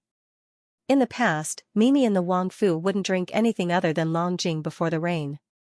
Now that you are in the palace, how can you mistreat yourself? She stood and said, "The sun is just right today. Why don't Kairen accompany me for a walk?" Knowing that she was purposely trying to embarrass her, Feng Zijin was helpless and could only follow behind Han Qinghe. Walking at the front, Han Qinghe gave a cold smile. In the past, when Feng Zijin had humiliated her, she had been much more ruthless than she had been. What she was doing now was nothing. Thinking to there, Han Qinghe turned to glance at Feng Zijin, the smile on her face becoming more and more obvious. In the future, she would suffer. The humiliation she had once suffered, she would not suffer it for nothing. Because the mourning period had passed, the flowers in the imperial garden were bright purple and red. Han Qinghe looked at the beautiful imperial garden and thought about how she had entered the palace as a daughter of a good family to be a candidate. After that, Empress Dowager Wei arranged for her to serve the emperor. In the blink of an eye, 5 years had passed. She had become one of the mistresses of this palace. Occasionally, palace maids and Taijian would pass by and bow to her. She enjoyed the feeling of others lowering their heads to her, as though this way, she could forget her lowly birth and the unhappiness of the past. Turning back to look at Feng Zijin who was following closely behind her, she gave a satisfied smile. Strolling through the imperial garden, I think of the times I accompanied Ping Kairan to the gardens in the Wangfu. Feng Zijin didn't speak when she heard this. She looked expressionlessly at Han Qinghe before slowly moving her gaze away. Looking at Ping Kairan's expression, it seems that she doesn't like to accompany me to the gardens? Han Qinghe smiled disdainfully, or is it that Ping Kairan looks down on me? Liangdi is high above. Pinky, a little 7th grade Kairan, doesn't dare to look down on her. Feng Zijin said coldly, Pinky is just listening to Liangdi. Han Qinghe was about to speak when she suddenly heard clapping behind her. She was overjoyed and moved a step to the side to kneel. Jie greets Emperor. When the dark gold-patterned boots walked in front of her, Han Qinghe's voice was soft as she bowed her head. But the next second, she saw a pair of gold-embroidered shoes appear beside the gold-patterned boots. She stilled and then said, Pinky greets Empress. Chu Qingju looked at Feng Zijin and Han Qinghe kneeling on the ground. It was the first time she heard Han Qinghe use such a sweet voice to speak. She looked at He Heng who didn't react and opened, no need for courtesy, stand up. Thank you Emperor, thank you Empress. Feng Zijin slowly stood. She raised her head to look at the Emperor and found that the Emperor's gaze wasn't even on her and Han Qinghe. She lowered her head with a wooden face, not saying a word. I didn't think I would encounter Emperor and Empress here. Han Qinghe didn't want to give up the chance to show her face in front of the Emperor. Her appearance might not be as beautiful as Feng Zijin, but when she smiled, there was a different flavor. It is Pinky that has disturbed Emperor and Empress's mood. Chu Qingju looked at her smiling face, the corner of her lips curling, but she didn't speak. Since you know that you have disturbed our mood, why don't you leave? He Heng's tone was extremely cold. He looked at Han Qinghe who was wearing gold and silver, his brow furrowing, leave. The smile on Han Qinghe's face froze. She hadn't thought that the Emperor wouldn't care about her feelings at all. She couldn't help but turn to look at the Empress and found that the expression on the Empress' face hadn't changed from beginning to end, as though she had known that she would make a fool of herself. She stood up awkwardly and bowed. This concubine will take her leave. Seeing Han Qinghe leave, Feng Zijin also bowed and left. Before she left, she looked at He Heng and Chu Qingju as though it was the first time she knew them. After the two left, Chu Qingju smiled and remarked, Han Liangdi has served Emperor for so many years but her appearance hasn't changed. Han Qinghe had started to serve He Heng when she was 16. Right now, she was just 21. In her previous life, that would be the prime of her life. In this place, her age was slightly on the older side. Really, Zhen doesn't remember what she looked like before. He Heng looked in the direction of Fusho Palace. Don't worry about these people. Let's go eat at Muha's place. Fusho Palace had long known that the Emperor and Empress were coming to eat with the Empress Dowager, so they had prepared the food early. When the two arrived, Empress Dowager Wei was trimming the branches of a potted flower in the yard. Seeing the two of them, Empress Dowager Wei stood to let the two follow her into the room. After washing and drying her hands, Empress Dowager Wei said to the two, Ijia had the little kitchen prepare the dishes you like to eat more later. Thank you Muhu for your concern. He Heng stood and bowed to Empress Dowager Wei. But his actions were much more casual than when he was outside. It was enough to see that the relationship between mother and son was very harmonious, more Lees and duck feet. Alright, your duck feet, Erxie's duck tongue, Ijia had people prepare them.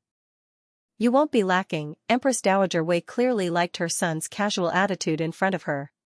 She sighed, even though the mourning period has passed, but Ijia's birthday doesn't need to be celebrated. Tomorrow, Ijia will send down a decree, stating that there won't be a birthday banquet this year, and won't receive the greetings of the court officials.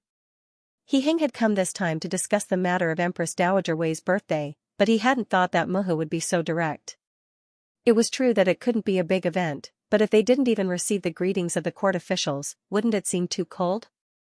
Ijia knows you are filial, but Ijia's actions were a decision made after careful consideration. Empress Dowager Wei's expression became stern. Huang's son, you have to remember, if you get the things, you have to get the reputation. Being thorough is the best. Chu Qingju, who was at the side, heard this and agreed. To act, you had to act to the end. Gaining both fame and fortune was the true winner in life. But, when he said these words, he didn't hide it from her. His Erxie, was it good? I understand Muhu's intentions, He Hing nodded. Then when Muhu's birthday comes, our family of 3 will have a good meal together. Good, Empress Dowager Wei smiled, her gaze sweeping across her Erxie who was sitting obediently at the side. A family sitting together to have a meal is more comfortable than those useless events. This son of hers, to say such things in front of her, it could be seen that he really cared about Chushur. Chushur didn't have the worries of relatives outside, and was a proper empress. In the future, when Chushur gave birth to a child, there would be no fight for the throne. It wasn't a bad thing that the emperor and empress were deeply in love. Since Muhu doesn't want to have a birthday, then Erxie's birthday can be saved. Chu Qingju's birthday was next month. She furrowed her brow. In any case, there's no meaning in making a ruckus at the banquet. Alright, we don't have to have a birthday, and we don't have to suffer so much. Empress Dowager Wei smiled and said to Ding Mama beside her, it's almost noon. Have the kitchen people serve the dishes. Ding Mama took the order and left. When she came out of the room, Ding Mama smiled and shook her head. It was clear that the Empress Dowager and the Empress had different personalities, but as they interacted, they developed feelings. It was rare to have this kind of mother-in-law and daughter-in-law relationship in the imperial house. But the Empress was a wonderful person. In front of the Empress Dowager, she could do anything, as though she thought the Empress Dowager was her own mother. Thinking about the Empress mother who had died early and the evil stepmother, Ding Mama sighed. It hadn't been easy for the Empress. She must have really thought of the Empress Dowager as her own mother. After the meal, the 3 of them ate happily. Empress Dowager Wei looked at Chu Qingju sitting on the chair with a satisfied expression and smiled, commenting, eating until you're 70% full is the way to preserve health. Eating like this isn't good for your body. Muhu, Erxie is growing right now. How can I not eat more? Chu Qingju chuckled, how can I grow if I'm not full? Empress Dowager Wei was amused by her words. Pointing at Chu Qingju, she said, right, you need to grow. When you grow up, you can give Ijia grandchildren to play with. When she finished, even she couldn't help but laugh. He Hing watched as his mother and wife chatted happily. He silently raised a cup of digestive tea to take a sip. So his wife hadn't grown up yet. His mother was preparing to play with his children. Was this scene really mother-in-law, son and Erxie, and not mother-in-law, son-in-law and daughter? On the second day, the Empress Dowager and the Empress gave out decrees. The main idea was that Xiandi had just passed away and they didn't have the heart to entertain themselves. They were grateful for the goodwill of the people of the world. Instantly, the officials praised Xingmu, the Empress Dowager and the Empress as virtuous, loyal and filial, the role models for the women of the world. He Hing listened to the praise of his mother and wife from the officials and said, Zhen's mother, the Empress, doesn't have the heart to entertain herself. Zhen is the son of Xiandi, I don't have the heart to hold a birthday banquet. This year, Zhen's birthday banquet will be cancelled. Subjects, you don't have to urge me. The officials naturally urged again and again. Under the insistence of the emperor, they had no choice but to give up. In the end, they called out the emperor's filial piety 3 times. The officials and ruler were satisfied. Standing below, He Yuan had a disdainful smile on his face. Wei Shi and her son were used to acting. Even at this point, they didn't forget to act to gain a good reputation. Chen has a memorial. After the officials and ruler were in harmony, the minister of the right, Wei Wenguang, took a step forward and said, "Emperor, Qin met a 13-year-old beggar on the road a few days ago. Seeing that he was pitiful, I had the intention of taking him in. Who knew that I would hear a shocking matter?" The atmosphere at court instantly became heavy. He Heng's brows furrowed as he urged, "Right Minister Wei, quickly speak." Chen heard from the beggar that he had begged all the way from Jiangnan to Jing. His father was the housekeeper of a certain official in Jiangnan. Because he found out that this official was colluding with His Highness Rui Wang, he was killed and his entire family was implicated. Luckily, the beggar was mischievous and hid in the cellar of his home, so he was able to keep his life. Finishing, he held up an account book with both hands. "This is the account book left behind by the murdered housekeeper. The little beggar suffered on the road and carefully protected this item. Emperor, please take a look." Once the words came out, the entire court was silent. But no one dared to complain for Rui Wang. "Bring it up." He Heng looked at He Yuan. "Rui Wang, do you have anything to say?" He Yuan smiled coldly and raised his hands, replying, "Emperor, Chen Di was wronged. Right Minister Wei used an unknown little beggar to wrongly accuse Chen, and even forged an account book. His intentions are damnable."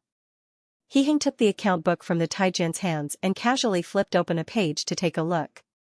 His face was calm as he declared, "The truth, Zhen will naturally send someone to investigate." Court dismissed. The officials didn't know what the emperor was really thinking. If he believed Rui Wang, then he wouldn't have sent someone to investigate. But if he didn't believe, then he should be furious. Such calmness, it really made people scratch their heads. But the smart people quickly reacted. The emperor was going to settle old debts with Rui Wang. In the beginning, the case of Jiangnan had been suppressed by Shandi. Since the emperor cared for the people of Jiangnan, he naturally wouldn't ignore the matter. Jiangnan would soon welcome a great purge. The Jiangnan case was brought up again, but this time, no one asked for mercy for Rui Wang.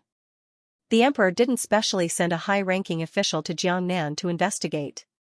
Instead, he sent down an imperial decree for the judicial office and the Ministry of Justice to work together to investigate the case.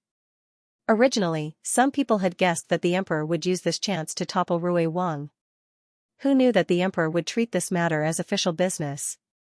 He had no intention of favoring his brother, and didn't take the chance to punish his half-brother. Many people sighed at the breadth of the emperor's heart. Whether or not He Heng was so broad-minded wasn't that important to Chu Qingju. Right now, she was the largest household in the Hogong. She didn't want to eat and play too happily. As the weather gradually entered autumn, her appetite grew. She liked to eat both sour and spicy. One night at the end of the 9th month, she ate 2 bowls of rice in one go. 1 bowl of sour and spicy fish, 1 bowl of mushroom and tofu fish head soup. They were clearly the most common household dishes, but she liked to eat them. He Heng was so frightened that he accompanied her to walk around the garden for more than an hour that night. Chu Qingju's birthday was on the second last day of the 9th month. That day, Empress Dowager Wei held a family banquet at Fuzhou Palace. Other than the 3 of them, only Muhu Empress Dowager, Jean and Princess Royal, and Xian Fei were present.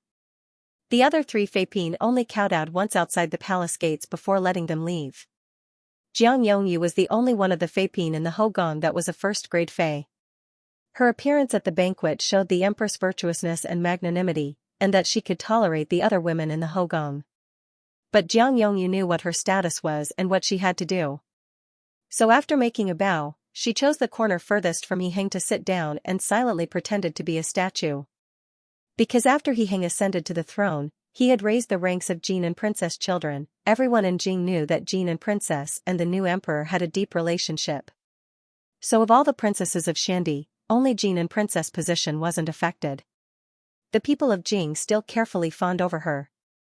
This was human nature. A biological father being the emperor and a half-brother being the emperor, those were 2 different kinds of treatment. It was no wonder that some princesses would choose a side in the matter of succession. Jean and Princess had made a correct choice.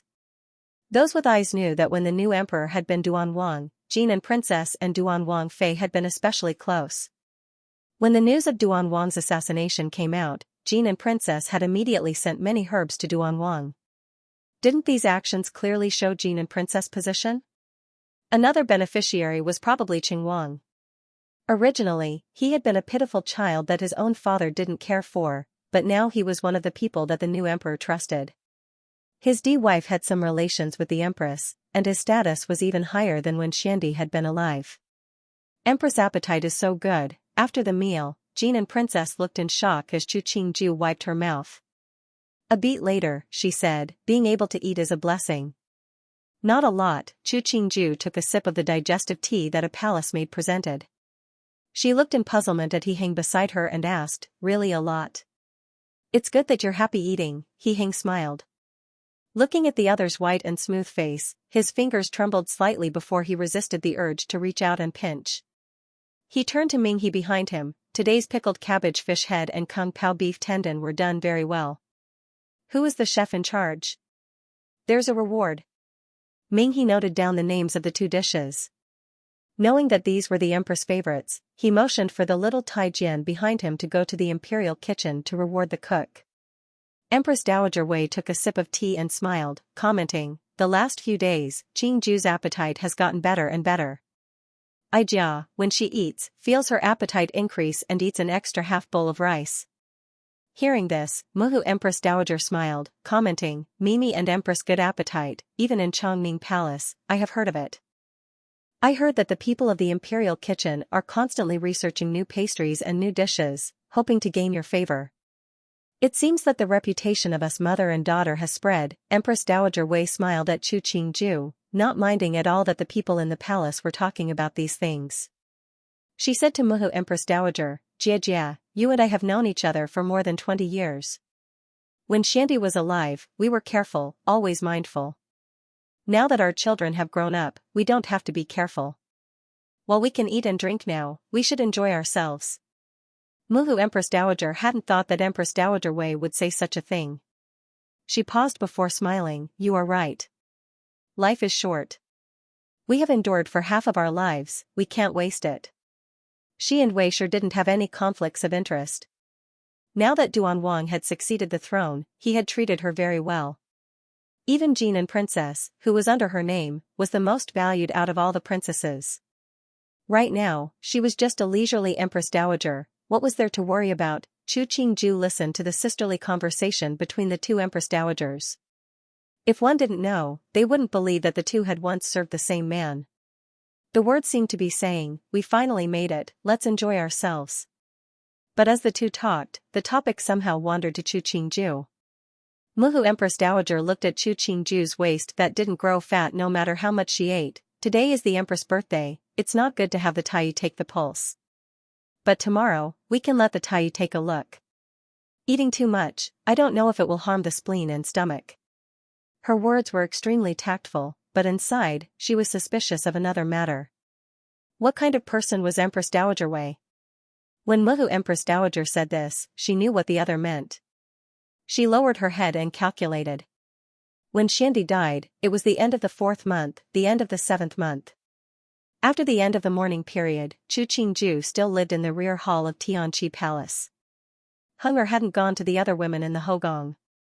It was the end of the 9th month, 2 months had passed. Was it? The two Empress Dowagers were experienced. They knew that this kind of speculation couldn't be casually said. Otherwise, if there was hope and then disappointment, it would be hurtful. The two exchanged a look. Empress Dowager Wei said, Jia saying this, I'm slightly worried. Why don't we let the Tai take the pulse tomorrow? Chu Qingju felt helpless. Ever since she entered the palace, even if her body wasn't ill, the Tai would come every half a month to take the pulse. He would also prescribe soups for the body. She didn't like to drink those things the most. He Heng's eyebrows moved slightly. He then smiled and said, I've made Tu Muhu worry. Tomorrow, this son will summon the head of the imperial hospital to take the pulse for the empress. Chu Qingju put down the teacup, remarking, recently, the weather has been getting colder and I couldn't help but eat more. There shouldn't be any problems. I've made Tu Muhu worry. Empress Dowager Wei smiled and sighed, as long as you are well, we, Muhu, will not worry. Chu Qingju's heart moved slightly. She wasn't an idiot, so she could hear that there was at least 80% sincerity in Empress Dowager Wei's words. As a popo, in reality, Empress Dowager Wei had done very well. Not to mention this era, just the place she had lived in her previous life, it was rare to find a popo as considerate as Empress Dowager Wei. Thinking about her interactions with Empress Dowager Wei, the mutual probing at the beginning, and the closeness in the end, Empress Dowager Wei had tried her best to treat her Erxiu. Even when He Heng had given the decree to crown her empress in front of the world, and the action of not going to the Hogong after the mourning period, Empress Dowager Wei had never been dissatisfied with her, but treated her even better. Mu's words make Erxi feel ashamed. For us juniors, as long as you are healthy and everything goes smoothly, it is a happy matter. Chu Qingju smiled as she spoke. It is Erxi's good fortune to have Muha care so much about Erxi. Empress Dowager Wei paused and then said in a gentle tone, "You really are a silly child. Now that you are empress, you still make Ijia worry." Sitting at the side, Xianfei heard Empress Dowager Wei's words and sighed. When the empress had just entered the Fu, the Empress Dowager hadn't been very satisfied with the empress. Now, she treated her as if she was her own. From beginning to end, He Heng had a smile on his face. Even when he returned from Fushou Palace to Tianqi Palace, the smile on his face hadn't faded. His good mood lasted until the morning court on the second day. But when he heard an official suggest that he take a few female candidates as Feipin in the Hogong, his brows furrowed. Some officials didn't think about politics all day, didn't do much, and only focused on the matters of his Hogong. What was the use in keeping such officials? Emperor, now that the mourning period has passed, your Hogong is empty. This subject thinks that you should take female candidates as Fei and expand the Hogong. An official from the Ministry of Rites said, "This is an important matter to continue the line of descendants. Emperor, please decide." The words sounded like they were urging He Heng to take a Fei, but in reality, they were saying that the empress didn't have any children and wanted him to take other women to have children. An emperor with He Heng's personality wouldn't listen to this. If this person had the guts to speak for the people of the world, He Heng would feel that this person could be used. But this person just had to speak for the matter of the women in the Hogong. He looked coldly at the official from the Ministry of Rites. "Do you mean to criticize Zhen's empress for not having children, or are you hinting Zhen to have another Feipin give birth to the imperial eldest son?" This official from the Ministry of Rites almost bit his tongue. He was clearly urging the emperor to take a Fei. How did it become slandering the empress and scheming against the imperial heir? He felt the situation wasn't good and knelt down. "This subject doesn't have such intentions, Emperor, please forgive me." The son of the Middle Palace inheriting the throne was legitimate, unless the empress really couldn't have children. He didn't dare to hint to the emperor to have another Feipin give birth to the eldest son. Wasn't that a mess? The empress has been married to Zhen for less than a year. Previously, she was in mourning for Xiandi. After that, she burned incense and prayed for Xiandi every day and never stopped. Such a virtuous descendant, to be tarnished by you like this, it really is hateful, He Heng said in a heavy voice. As an official, you should do your best for the people, and not put your efforts on the matters of Zhen's Hogong. Does everyone like other people telling your Hoyuan what to do? Or is it that some people think they can arrange everything for Zhen, and make decisions for Zhen?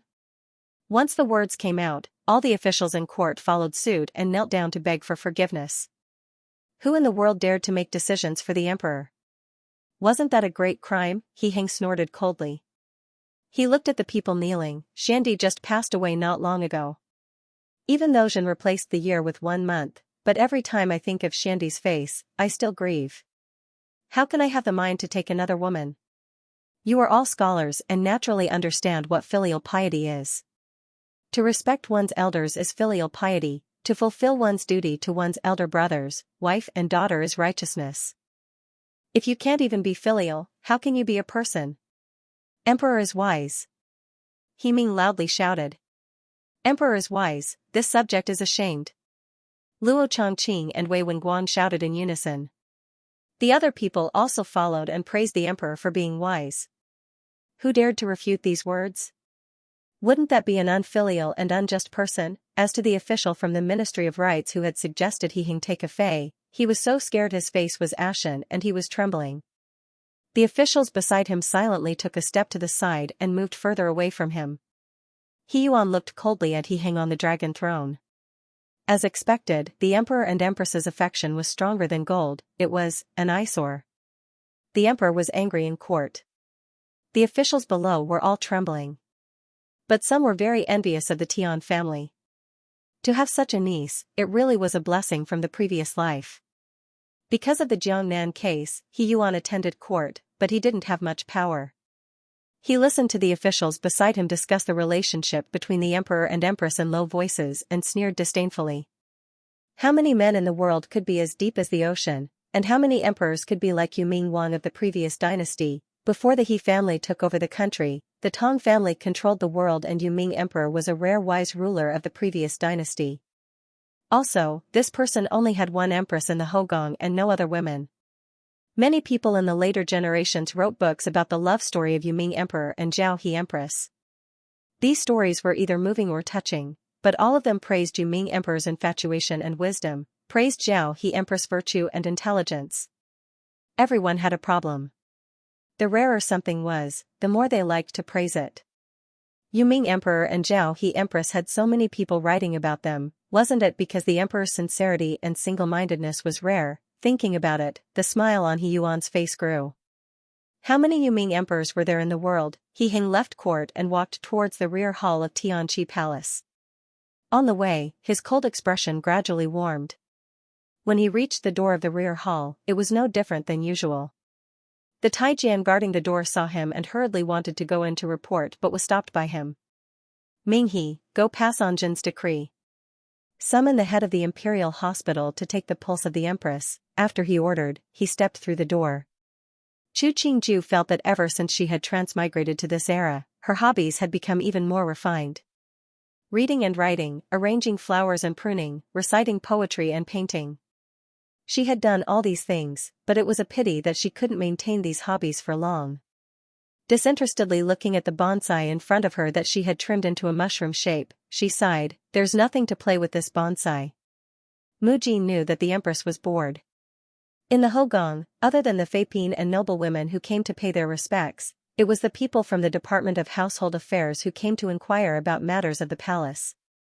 There was no meaning in staying too long. "Empress, newbie sees that the chrysanthemums in the imperial garden are just blooming. Why don't we summon some of the noblewomen into the palace to admire the flowers with you and pass the time?" Mu Jin suggested, "This way, you can get closer to them." Chu Qingju sighed.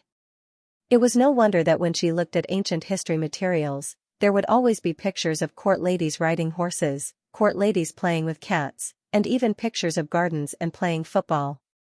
It turned out that it was because their leisurely life was too monotonous, and a group of fair, rich and beautiful women were looking for something to do to pass the time. However, the relationship between the empress and the noblewomen in the court was also very important. The emperor was the boss of all the men in the world, and the empress was the boss of all the women in the world. It was not right for them to have no contact. "All right, Ben Gong understands. In 3 days, summon all the noblewomen of 3rd grade and above into the palace to attend the chrysanthemum viewing banquet." Chu Qingju thought, if there are unmarried daughters in the family, they can also bring them. Yes, this servant will let the female official go and announce the decree. Mu Jin's heart was filled with schemes for Chu Qingju. Anything that was beneficial to Chu Qingju, she would do it cleanly and without a single flaw. Just as she turned, she saw the emperor walk in. She hurriedly retreated to one side and knelt down, greeting, "Newbie greets emperor." Chu Qingju heard Mu Jin's greeting and raised her head to see He Heng walking over. He was still wearing the golden dragon robe that he had worn to court. She stood to greet him, "Emperor, why have you come now?" "Just got off court and remembered that the Tai had to be summoned to take your pulse today, so I came to take a look." He Heng held her hand as they sat down on the couch. Looking at the potted plants that were almost completely trimmed, he smiled and commented, "Just now, I heard you were going to hold a banquet. Is it because the Hogong is too boring?" Chu Qingju smiled, "It's more boring than in the Wangfu, but it will get better. Maybe not this year. Next year, I'll take you out for a walk." He Heng rubbed her hair and sighed, "If you're bored, you can summon Tian Foreign to come in and talk with you. Don't be cooped up by yourself." Alright, Chu Qingju felt that the other was treating her as a lonely little white flower. She smiled helplessly and replied, Emperor doesn't have to worry so much. I'm the Empress. If I'm bored, the servants will naturally think of ways to make me happy. He Hing knew that she was right and gave a bitter smile. Treating her now, he really couldn't rest his heart. This was probably the feeling of caring for someone. A short while later, Minghe came in to report that the head of the Imperial Hospital had arrived. Chu Qingju saw a 60-year-old old man wearing the official robes of the Imperial Hospital come in. There was still some sweat on his forehead. He must have hurried over. Otherwise, it was already autumn, how could he be sweating? This subject Du Baizhu greets Emperor, greets Empress. From this name it could be seen that he came from a medical family. Chu Qingju silently examined this Tai. His face was ruddy, even though his hair was white, but his spirit was very good. He must have paid great attention to his health. Du Tai doesn't have to be so courteous. You've been in the Imperial Hospital for many years, your medical skills must be exceptional. These past few days, the Empress' spleen and stomach have been greatly stimulated. Come take the Empress' pulse and see if there is any discomfort. He Hing looked at the kneeling Du Baizhu and indicated for him to take Chu Qingju's pulse. When Du Baizhu heard the words greatly stimulated, he first paused. He then thanked the emperor and bowed in front of Chu Qingju, raising his hands in a greeting, Empress, this subject has offended you. Finishing, he took out a silk handkerchief from his sleeve and put it on Chu Qingju's wrist before taking Chu Qingju's pulse. Half a minute later, Du Baizhu changed hands. Then Chu Qingju saw his expression gradually change to one of joy. Du Baizhu took back the silk handkerchief on Chu Qingju's wrist, his face full of joy as he knelt in front of He Heng. Congratulations Emperor, the Empress has a slippery pulse, this is a great joy. Chu Qingju's eyebrow jumped. Slippery pulse, did that mean she was pregnant? Really? He Heng, who usually didn't show his joy, asked in surprise, can you tell how many months it has been? Because the Empress' pulse isn't obvious, it hasn't even been a month. If it wasn't that this subject had practiced medicine for so many years, I'm afraid I wouldn't have been able to tell. Du Baizhu's face was full of joy as though he was happier than anyone else that the Empress had a child. Good, good, He Heng was already grinning from ear to ear. He waved his hand, reward, heavily reward. This subject thanks the Emperor, thanks the Empress. Du Baizhu thought inside that he was very lucky. The Empress' pulse might not be obvious, but there was no doubt that she was pregnant. This time, he could be considered to have made a name for himself in front of the Emperor and Empress. If this had happened in Xiandi's time, he probably would have trembled with fear. But now that the Hogong was managed by the Empress, and the Empress only favored the Empress, he didn't have any worries at all. It was a great thing. From today onwards, you are not allowed to take the pulse of other people. You only have to serve the Empress, He Heng thought and suppressed the joy in his heart. In the Imperial Hospital, you can choose 2 trustworthy people to be your assistants. Zhen will send a pregnancy mama to pay more attention to the Empress' food and lodging. If there is anything that cannot be used, tell the pregnancy mama that serves the Empress. Zhen wants you to guarantee that nothing will happen to the Empress and the child in her belly. This subject will not disappoint the Emperor, Du Baizhu kowtowed. Wealth came from danger. As long as he served the Empress well this time, in the future, no one would be able to shake his position in the Imperial Hospital. After Du Tai retreated, Chu Qingju looked in disbelief at He Heng. I'm pregnant? The palace maids and Tai Jian in the room all knelt down with joyful expressions to congratulate the Empress. For them, it was a good thing that the Empress had a child. As long as the mistress was well, they, the subordinates, would be well. Yes, you have our child in your belly, the smile on He Heng's face never faded. His hand carefully touched Chu Qingju's belly, as though he was afraid of harming the child before quickly taking his hand back. Tomorrow, I'll choose a useful and trustworthy pregnancy mama to come and serve you. You don't have to worry about anything else, I'm here for everything. Then why don't we leave the matters of the Hogong to the 2 Muhu to manage? Chu Qingju wasn't that stubborn about the power of the Hogong. Even more, with He Heng's intentions, she was the first person in the Hogong. If He Heng didn't treat her well, it wouldn't matter even if she held the power of the Hogong. Yes, I have to tell the 2 Muhu about this, He Heng thought, rest well, I'll be back soon.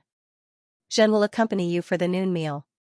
Chu Qingju gaped as she watched He Hing hurriedly leave the room. His steps seemed to float. She shook her head helplessly and then gave a faint smile.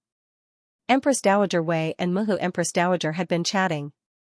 Seeing the emperor hurriedly come in, they were slightly surprised. But seeing the smile on his face, the two instantly understood and also smiled. Muhu, just now, the Tai took the pulse and found that the empress is pregnant. He Hing was happy and hastily gave a bow to the two. Son has come to deliver the good news. It had been a long time since Empress Dowager Wei had seen her son forget himself like this. She even felt that her son's eyes had become much brighter.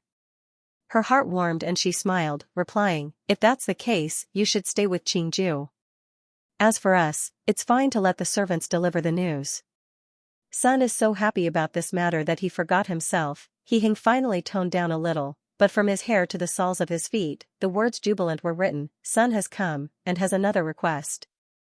Ijia thinks that you are here for the management of the Hogong. Muhu Empress Dowager smiled as she responded, Ijia has managed the Hogong for decades, and doesn't want to suffer again. Since you care for your wife, then go beg your Muhu. Ijia isn't willing to interfere. Hearing this, Empress Dowager Wei responded, Jia is making things difficult for me. I don't care about such things. Why don't Mimi temporarily manage the Hogong, but we still need to ask Jia to help out. After our Erxifu gives birth, she can manage it herself. Us too Muhu, even if we want to be lazy, but we have to take care of the juniors. That's good, Muhu Empress Dowager smiled, when our eldest grandson comes out, we just have to play with him. He Hing naturally gave his thanks. As to the two Empress Dowagers' words that they would only manage after the Empress gave birth, he understood their intentions. After leaving Fushou Palace, He Hing had the Department of Household Affairs present many good things to the two Empress Dowagers' palaces to thank the two Empress Dowagers for their good intentions. Empress Dowager Wei looked at the good things that He Hing had people deliver and smiled helplessly. As a mother, she couldn't bear to make things difficult for her child. The peace of the Hogong, for the emperor, was an extremely important matter. The news that the empress was pregnant quickly spread from the Hogong to the front court. The second day, many noblewomen sent congratulatory cards to the rear hall of Tianqi Palace to express the joy of the entire family at the empress' pregnancy. Casually flipping open a congratulatory card, it was that the entire family heard that the empress was pregnant and couldn't contain their joy, couldn't eat, couldn't sleep. They could only send a congratulatory card to express their joy, and then said a bunch of good wishes before kowtowing to the Empress Dowager, the Emperor, and the Empress. The contents of the cards were different, but the things they expressed were the same. That was, us common people, we are very happy today. Chu Qingju understood that these people were all staring at her stomach. If she gave birth to an imperial son, then he would be the eldest son. In the future, even if other Feiping gave birth, they wouldn't be able to shake the position of the eldest son. Thinking that this body of hers that was only 16 or 17 had already given birth to another life, she felt complicated. Then she couldn't resist eating another bowl of rice. The Empress Dowagers of the two palaces had already sent down a large pile of things that could and couldn't be used. Especially Empress Dowager Wei.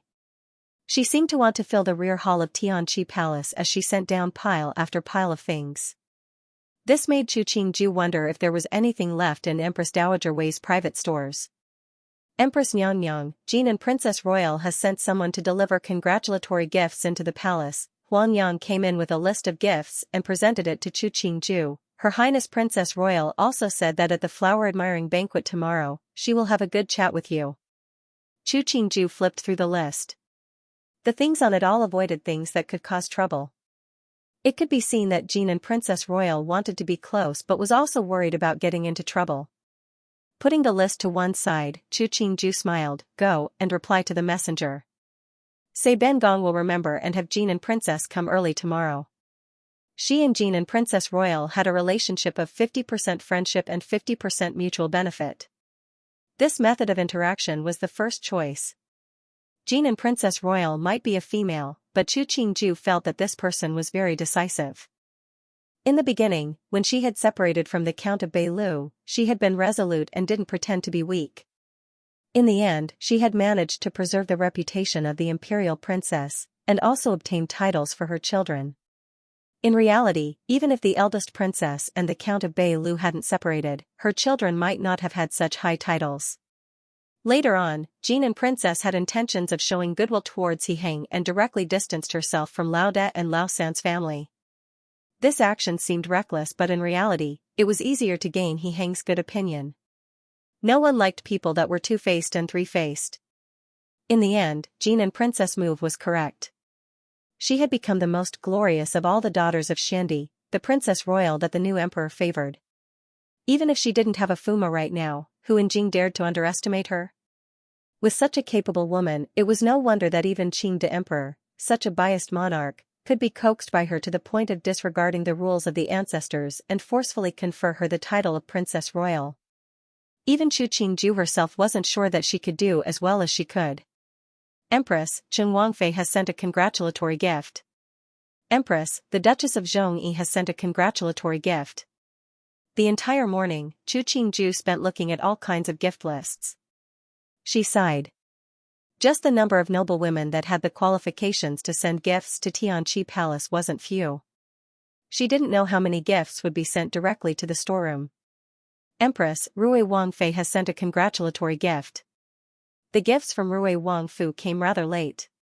Chu Qingju had already prepared to eat lunch before it was delivered. She opened the list to take a look and was slightly shocked. Had Qin Bailu really prepared these things for her? 1,000-year ginseng, Tianshan snow lotus, 100-year fleece flower, and other herbs. There was also a nourishing bracelet. Other valuable things were stuffed in. After reading the list, Chu Qingju felt that Qin Bailu wouldn't be so good to her. Something was wrong. Who sent this list of gifts? Chu Qingju closed the list in her hand and asked with a frown, Ben Gong and Qin Bailu have never gotten along. When did she become so good? Empress, now that you are the empress, how can Rui Wangfei compete with you? Huang Yang smiled. This list was personally sent by the housekeeper of Rui Wangfu, He Fu heir. It shouldn't be wrong. Right now, the emperor is investigating the old case of Jiangnan. Rui Wang sending so many things, he must have other intentions. Chu Qingju finally remembered that the court was investigating the Jiangnan case.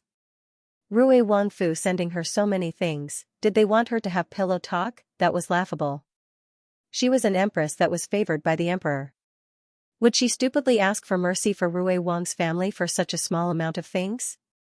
Wasn't that like the god of longevity hanging himself, tired of living? Since the matter involved the previous court, the attendants at Chu Qingju's side perceptively didn't respond. This was something that Chu Qingju was satisfied with. No one in the world liked people saying things they shouldn't say next to their ears. In the imperial study of Tianqi Palace, He Heng finished reading the memorials regarding the Jiangnan case. His face was dark as he used his finger to tap the desk. After a long silence, he ordered, "Summon the Duke of Zhongyi for an audience." When Tianjin Ku arrived at Tianqi Palace, He Heng had already finished reading the memorials on the desk. Seeing him enter, he said, "Subject Tian doesn't have to be so courteous. Zhen called you here today to discuss the matter of Rui Wang." Tianjin Ku hesitated before replying, "The evidence for the Jiangnan case is conclusive. Wei Chen doesn't know what the emperor means. When Xiandi was alive, he loved Zhen Sandi the most, so Zhen didn't want his life. But when these cases are listed, it really is shocking. Zhen, as the son of heaven, can't allow such a thing to happen." He sighed. It's hard to be both loyal and righteous. Hearing the emperor speak to this extent, Tianjin Ku didn't understand his intentions.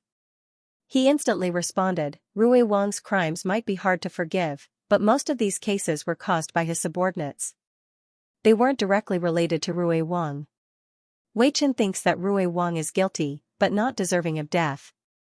Then you tell me, how should Zhen convict Rui Wang?" He Heng looked at Tianjin Ku below, smiling wryly as he commented, "He is Zhen's brother. Zhen doesn't bear to see the latter half of his life be too miserable." Tianjin Ku's heart jumped, a fine sweat forming on his forehead. Xiandi was so young and yet he had such a presence. It was shocking. Wei Chen doesn't know. "Fine, Zhen won't make it difficult for you." He Heng didn't persist on this topic. His tone suddenly became relaxed. "Now that the empress is pregnant, she has always had a deep relationship with your foreign In the future, if your foreign doesn't have any important matters, come to the palace more often to keep the empress company. Tianjin heard the emperor mention this matter and naturally happily agreed. His niece was still very young. As an elder, he was happy that she was pregnant and would be able to sit more securely in the position of empress, but he was also worried that she wouldn't know the truth and would have wild thoughts due to pregnancy. If that's the case, Zhen doesn't have anything else to order. Leave. He Hing smiled faintly. Tianjin saw that the emperor's expression was warm and didn't seem to be affected by the Jiangnan case. He retreated in relief. When he walked out of the gates of Tianqi Palace, he thought in puzzlement, did the emperor really summon him to ask about Rui Wang? But why did he feel that something wasn't right? In Rui Wang Fu, He Yuan held a wine cup and sipped. He lazily looked at Gao Duo, who had a bitter expression on his face. He smiled and remarked, "What, Ben Wang isn't worried? Why are you even more worried than Ben Wang?" "Wang Yi, the evidence of the Jiangnan case has already been presented to the emperor. If the emperor wants your life because of this, you can't do anything." Gao Duo sighed. "Why don't we think of another way?" "Think of what way?" He Hing snorted. "If he wants to kill, then kill. The winner is king, the loser is the thief. Right now, he is the emperor. Even if he doesn't have any evidence of the Jiangnan case, it would be just as easy to settle the score with me. But has Wang Yi ever thought about the old and young in the Fu, and Shu Gui Taifei are still waiting in the palace for you to take her out of the palace? If something happened to you, what would they do?" Gao Duo sighed. "Don't worry, He Hing might want to settle the score with me, but a hypocrite like him wouldn't leave behind a bad reputation. The lives of everyone in this Fu would definitely be spared." He Yuan lowered his face and raised his head to drink the wine in his cup. "Even more, the empress is pregnant now, he wouldn't bear to start a massacre." "How did this matter involve the empress?" Gao Duo looked in puzzlement at He Yuan. Seeing his expression wasn't good, he didn't dare to follow him in calling the emperor by his name. He suggested, "If that's the case, Wang Yi, why don't you take this chance to protect yourself? I can hide once, but I can't hide forever." He Yuan carelessly threw away the cup in his hand. "You don't have to worry for Ben Wang knows. You can leave." Gao Duo looked at the wine cup that had rolled to the ground and helplessly retreated. When he came out of the gates of the main yard, he saw Rui Wang Fei standing at the doorway. He lowered his head in greeting. Qin Bailu didn't pay attention to him. She only looked behind the gates of the main yard as though the people inside had a grudge against her. "Wang Fei?" Ru Hua saw Wang Fei's expression wasn't good and carefully urged, "The autumn days are cold, why don't we go back to the yard? Right now, he doesn't even want me to interfere in the matters of Ho Yuan." Qin Bailu grimaced as she finished. Then her expression became slightly twisted. "The gift to congratulate the empress on her pregnancy, he didn't even ask me, this Wang Fei, before giving it away. What meaning is there for me, this Wang Fei? Mistress, don't be angry, let's go back." Ru Hua hurriedly reached out to pull Qin Bailu.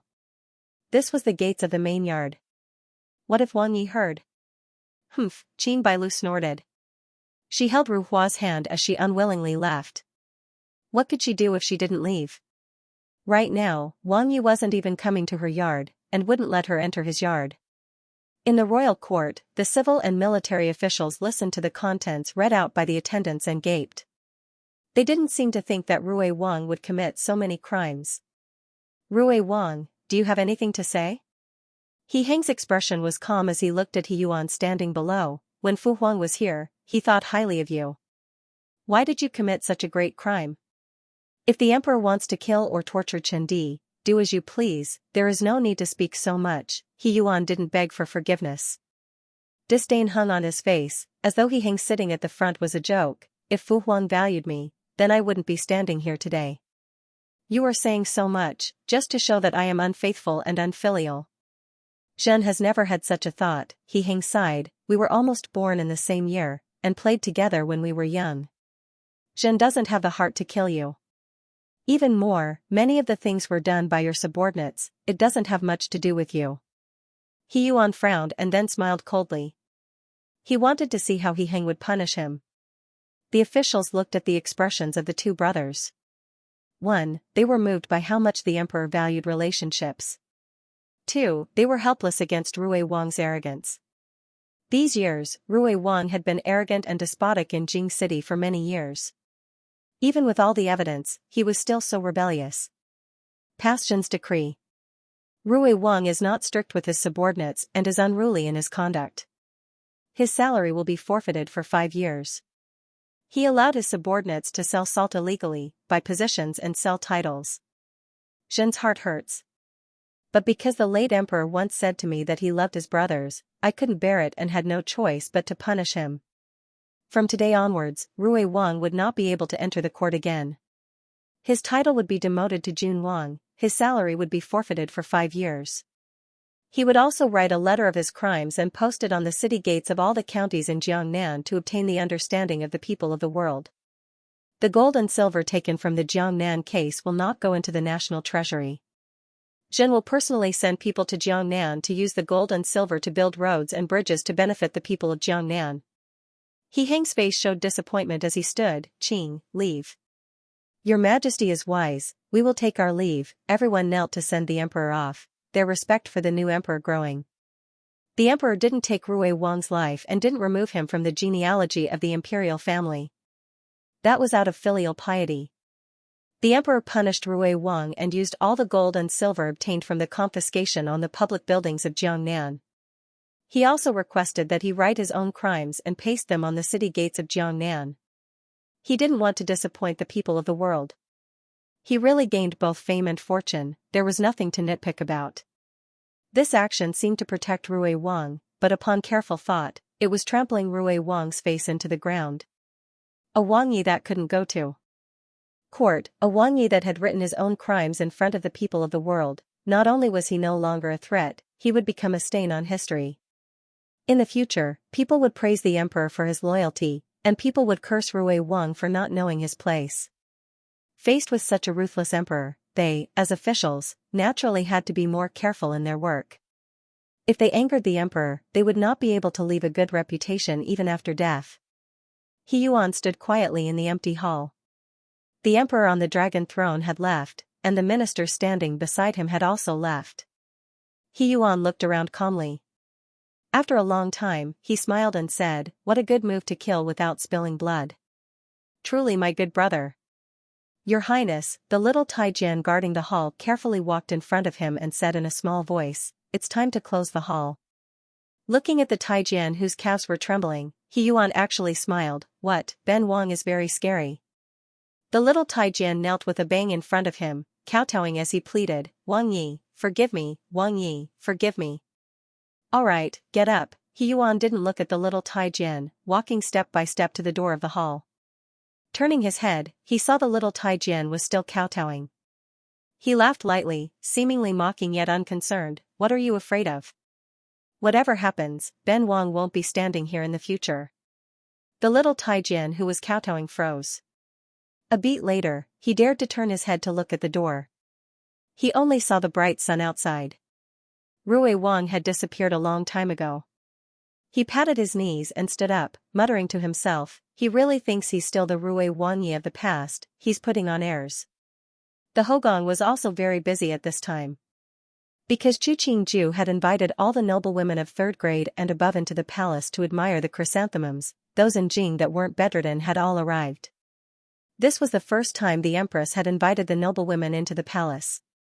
No matter what the empress's intentions were, the servants didn't dare to slight her. Some people speculated that the empress was pregnant and wanted to pick a daughter of an official's family to enter the palace as a fay to serve the emperor. But no matter what, those that wanted to take advantage of the situation brought their unmarried daughters. The smart ones came alone and weren't even willing to mention their own daughters. There was no woman in the world that was willing to let another woman share her husband. Putting aside the fact that the empress hadn't found out she was pregnant when she sent the imperial edict to invite her, even if it was found out, based on the relationship between the emperor and the empress, even if she sent her daughter into the palace, she wouldn't be able to gain anything, and would offend the empress. She didn't even think about where the empress was living now. The rumor was that the emperor disliked the smell of Kuei Yuan Palace that had just been renovated and specially decreed that before the empress was a month old, she couldn't move out of the rear hall of Tianqi Palace. The principal wife was living with her husband. Yu, a concubine, didn't have eyes to go over, wasn't that just asking for trouble? As a pregnant woman, Chu Qingju didn't feel that there was anything different than usual. When she sat on the Phoenix carriage to the Imperial Gardens, the people that should have come had already arrived. Once she came out of the Phoenix carriage, a large group bowed. Foreign don't have to be so courteous, please rise. Chu Qingju looked at the chrysanthemums placed in the yard and smiled as she said, Ben Gong has interacted with Foreign before. Foreign, don't be so formal with Ben Gong just because the place has changed. The noblewomen gave their thanks and sat according to their status. Very quickly, Taijian came in with rare chrysanthemums to place them on the carved table in the middle for the masters to admire. After admiring each pot for a while, they would take it down and present an even more beautiful pot. No matter if they were truly shocked or just pretending, their mouths continued to exclaim in admiration as though these chrysanthemums didn't belong to them and were bestowed to the Empress by the immortals. Chu Qingju held a cup of red date tea and slowly drank. She didn't drink any other tea now, not even ginseng tea. Only red dates were good for her and the fetus, so in the last 2 days, her appetite had slowly changed. This pot of flowers is slightly interesting. Chu Qingju pointed at a pot of chrysanthemums whose petals were white on the back and purple on the inside. She had raised this kind of chrysanthemum before, but she didn't know its name. Because she was busy with work, she didn't have much time to take care of it, and the flowers that bloomed weren't as beautiful as this. Empress, this pot of chrysanthemum is called Fragrant Mountain Young Phoenix. Because its petals are as beautiful as a phoenix, it got this name. The Taijian that had held the pot of flowers answered with joy in his eyes. Originally, he had thought that this pot of flowers wasn't eye-catching and wouldn't catch the Empress' attention. Who knew that it was the only one that had caught the Empress' attention? It really was the blessing of his great-grandfather. Fragrant Mountain Young Phoenix? Chu Qingju was silent for a beat. This name is good. Mu Jin, reward. Seeing that the Empress liked this kind of flower, the noblewomen also started to praise it. It caused this chrysanthemum that wasn't the most valuable to become rare. Chen Nu thinks that chrysanthemums always grow together in shame, and the plum blossoms envy the name of their predecessor. Today, to borrow the good fortune of the Empress to view so many chrysanthemums, it really is Chen Nu's good fortune. A female dressed in a light yellow dress said in a voice that wasn't too loud or too soft, the golden dragon soaring through the clouds was also very beautiful. Chu Qingju looked at the one who spoke. She saw it was a girl about 15 or 16, her appearance outstanding. Even though she had her hair combed into 2 buns, it only made her skin seem even more pink. In Jin's view, that pot of emerald phoenix and auspicious clouds is the most beautiful. He hung, with a group of attendants, strode in the direction that Chu Qingju was sitting. He looked at the young girl who had spoken. Which family are you from? Chen Nu, Duke Jing's granddaughter, Qin Chaoyun, greets the emperor. The young girl saw the emperor's inquiry and stood with a normal expression. She bowed gracefully to He Heng. Chen Nu's words have caused emperor to laugh. Chu Qingju looked at Qin Chaoyun's graceful manner and a trace of a smile appeared on her face. Wasn't Jing Wugong Qin Bailu's grandfather? Then wasn't this Qin Chaoyun Qin Bailu's sister or cousin? But this appearance, this manner, it was better than Qin Bailu's. "And, you really have spoken too much," He Heng said neutrally. "There are so many noblewomen and elders here, how can you, a junior, speak?" His words didn't give any face to Qin Chaoyun. As to Jing Wugong Foreign's expression, he didn't care. Qin Chaoyun didn't seem to think that the emperor would speak to her like this.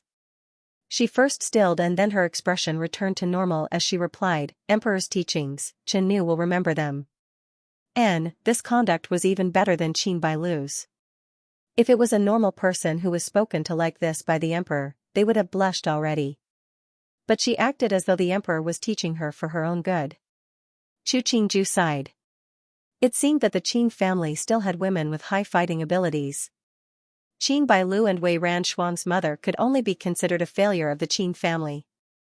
He Heng was also slightly surprised. He couldn't help but look at Qin Chaoyun.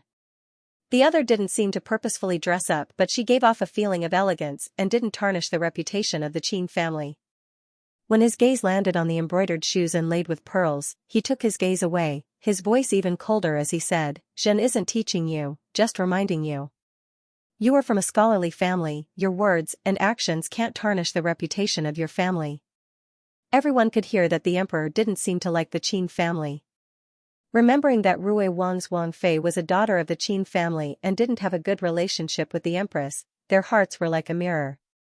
The Qin family had married a daughter into Rui Wang Fu, but Rui Wang had fallen. They wanted to shove a woman into the palace. Did they really think that other people were stupid and couldn't see their intentions? Some of the noblewomen examined Qin Chaoyun's appearance and thought disdainfully, with this appearance, she dared to seduce the emperor. Could she even compare to one of the empress' fingers? The Duchess of Zhongyi, Tian Luosher, raised her tea to take a sip. She said neutrally, the daughters of the Qin family might have good manners, but if one or two aren't good enough, it's not good for their reputation.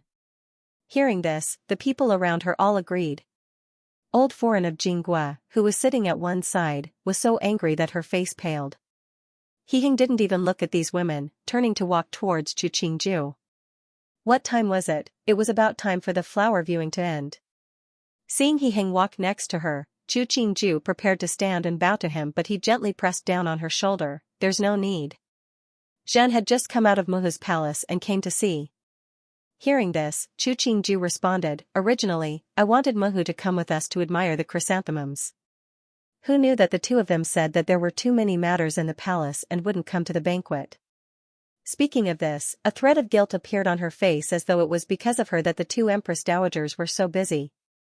You are pregnant now, you don't have to do those kinds of things that use your brain. He Hing smiled as he sat down next to her, the two Muhu will understand. He was very reassured about the two empress dowagers.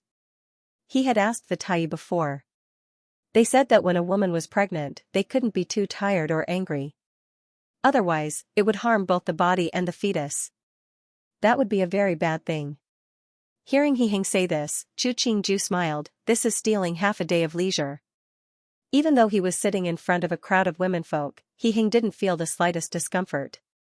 He even pretended that the womenfolk sitting below didn't exist, and very naturally talked about small matters with Chu Qingju as though everyone else was a bonsai.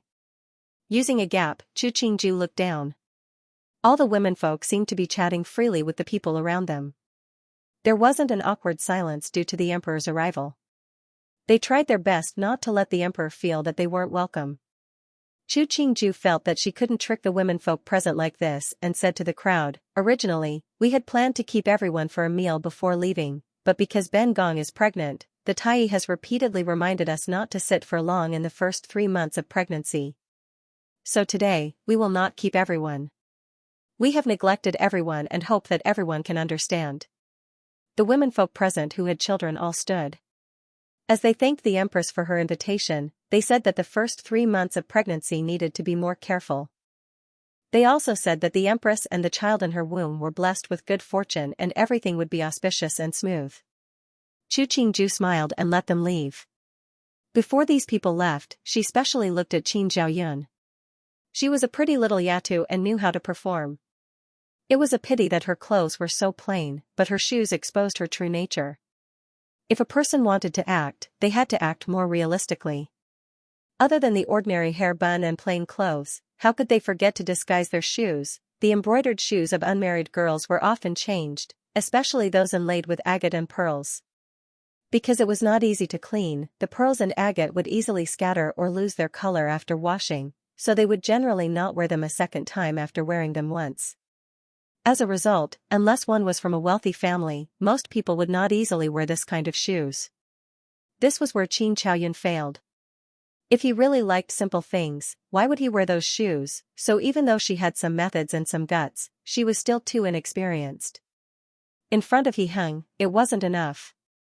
Jean and Princess Royal had originally planned on having some private conversations with Chu Qingju after the banquet, but seeing the emperor protecting her like this, she felt she didn't need to say anything. She left with a smile on her face with the other womenfolk. After the womenfolk left, the two returned to Tianqi Palace to eat. Each dish was tested by the Taijian before they started to eat. The combination of meat and vegetables was very good, and they were all things beneficial to the pregnant woman and the fetus. Chu Qingju disliked the taste of the dishes, but she still ate a lot. After eating, He Hing went to the front hall. Chu Qingju lay on the soft couch, her expression calm as she asked, the people that brought their daughters into the palace today, did you remember them all? Nyang Nyang, don't worry, Mu Jin covered her with a thin blanket, there are only a few families that brought their unmarried daughters into the palace. Newbie remembers them all. Chu Qingju nodded.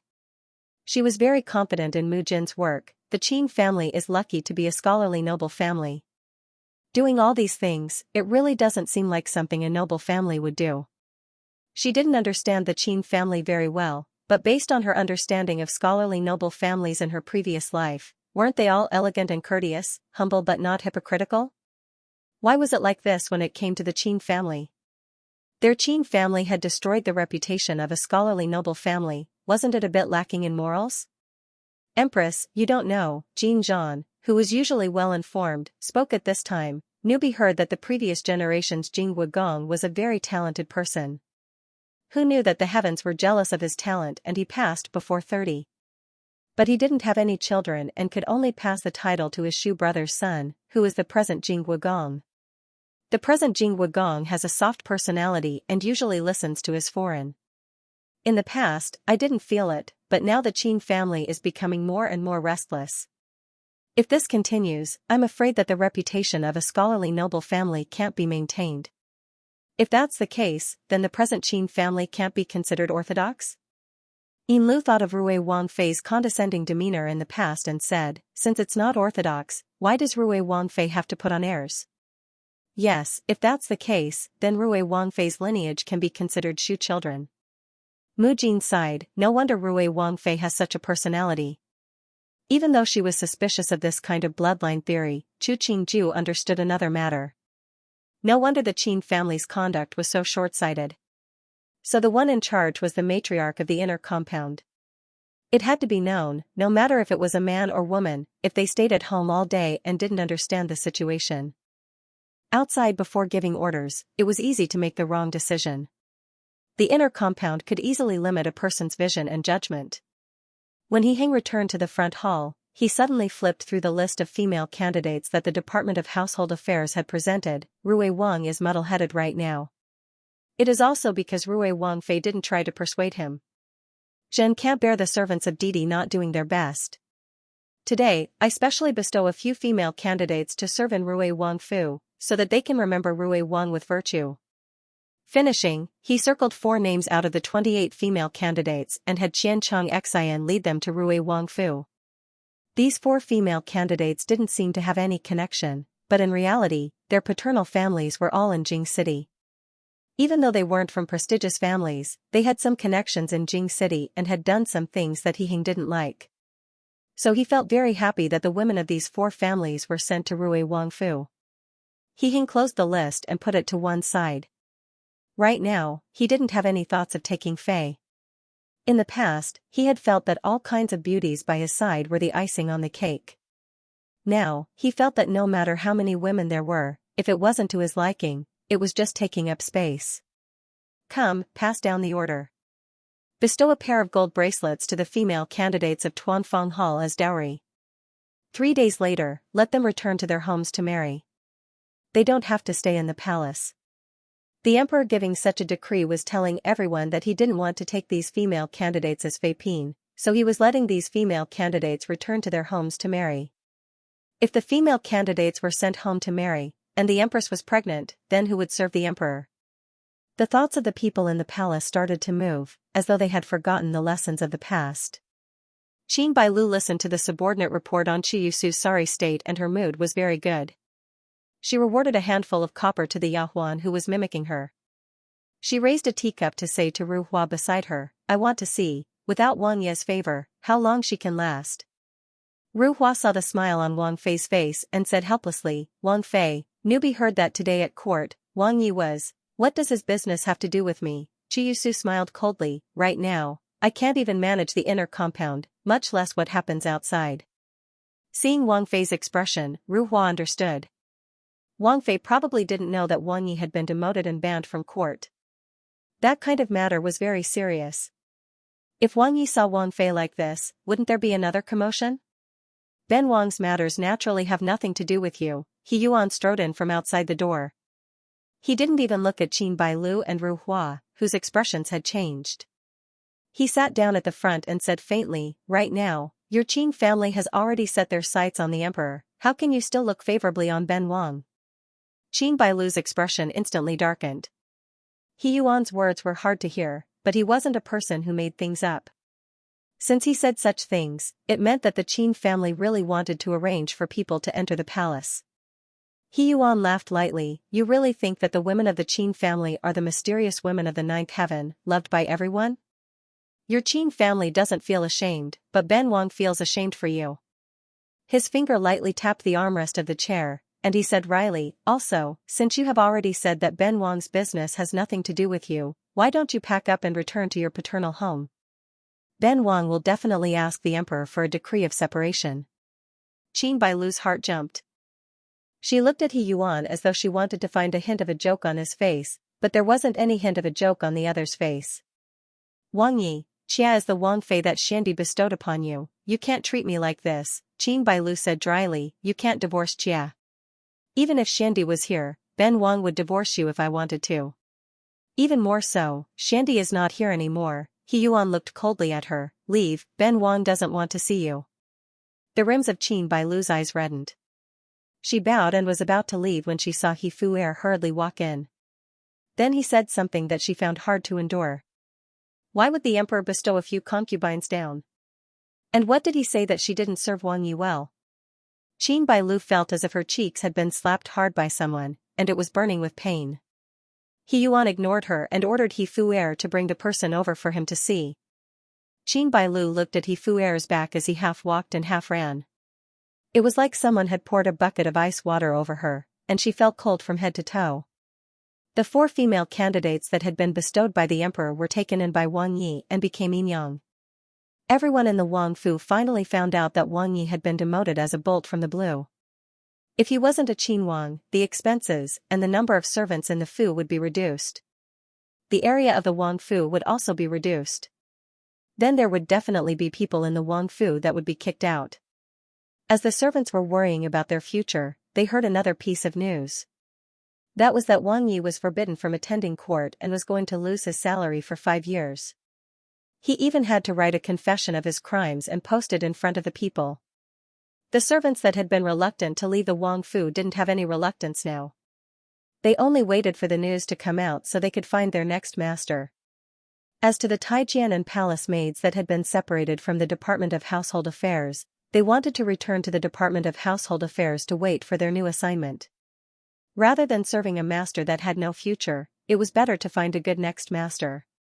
It was better than being half dead now. Qin Bailu hadn't thought that such a thing would happen. After listening to Ru Hua's story, she choked for a while before saying dryly, didn't he want to divorce me? Now that he's like this, what can he use to divorce me?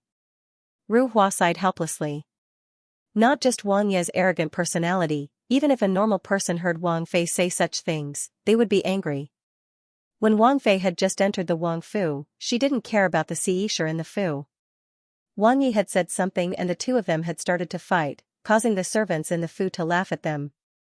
Now that it had reached this stage, Wang Yi and Wang Fei had nothing to say. Wang Yi had lost power, but Wang Fei didn't think of how to comfort Wang Yi or the people in the Hoyuan. She was happy in his misfortune.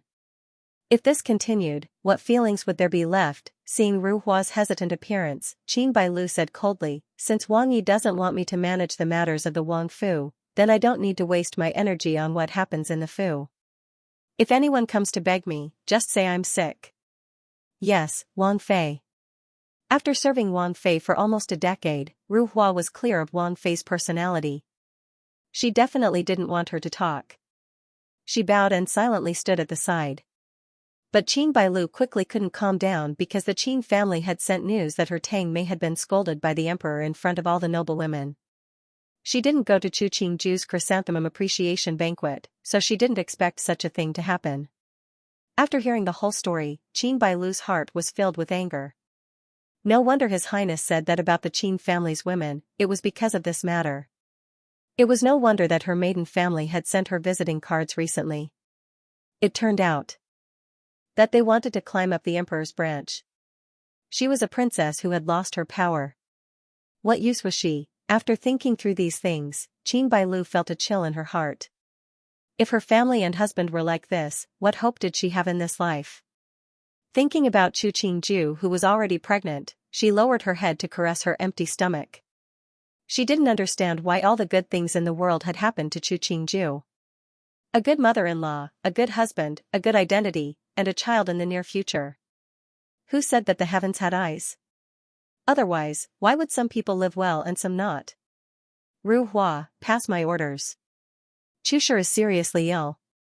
In order to avoid infecting others, it is not suitable for her to stay in the west courtyard. Today, she will move to the West Peace Temple in the west corner to recuperate. She didn't believe that all the women of the Chu family were so lucky. Ru Hua listened to Wang Fei's dark order and slightly shook. Newbie will pass the order down now. Coming out of Jingyuan, she looked at the spacious yard and strangely felt a chill from her back to her heart. Chi Su, who had been bedridden, watched as the servants of the Fu roughly gathered her things and threw them into a pile in the middle of the room. She hated Qin Bai Lu's viciousness and hated that she couldn't do anything to these evil servants. After the things in the room were taken away, one of the mama came forward and lifted the blanket off her body. She said coldly, Chu Si Fei, you should get up. Wang Fei has ordered that you must move to West Peace Temple before noon. Newbie will offend you. Finishing, she easily dragged Chi Su, who was only in her undergarments, off the bed. Chi Su was seriously ill and couldn't endure such torture. Her body grew cold and she started to cough. She covered her mouth and looked hatefully at the mama, wanting to eat her flesh and break her bones. Sifei, don't look at Newbie like that. Newbie has no other choice. Mama waved her hand and said to the young Yahuan behind her, what are you still standing there for? Aren't you going to help Si Fei change? When Yaoshi came back to the side yard with a steaming bowl of medicine, she coincidentally saw Chi Su being dragged out of the room by Tu Mama. She was wearing an ugly colored robe, her hair disheveled behind her. She looked extremely disheveled. What are you doing to Si Fei? She put the bowl of medicine on the ground and went forward to push aside the mama that were dragging Si Fei. Yaoshi Gunyang, this is Wang Fei's order. It's best if you don't interfere, the leading mama sneered. If you make trouble, I can only assume that you have a grudge against Wang Fei and purposefully disobeyed Wang Fei's orders. Yaoshi stilled. She was both panicked and angry. She went forward to support Chi Su and said coldly, what does mama mean? Is it Wang Fei's intention to have Si Fei so disheveled? The mama jerked the corner of her mouth and then said, Yaoshi Gunyang should speak less. I'm old and can't listen to such things.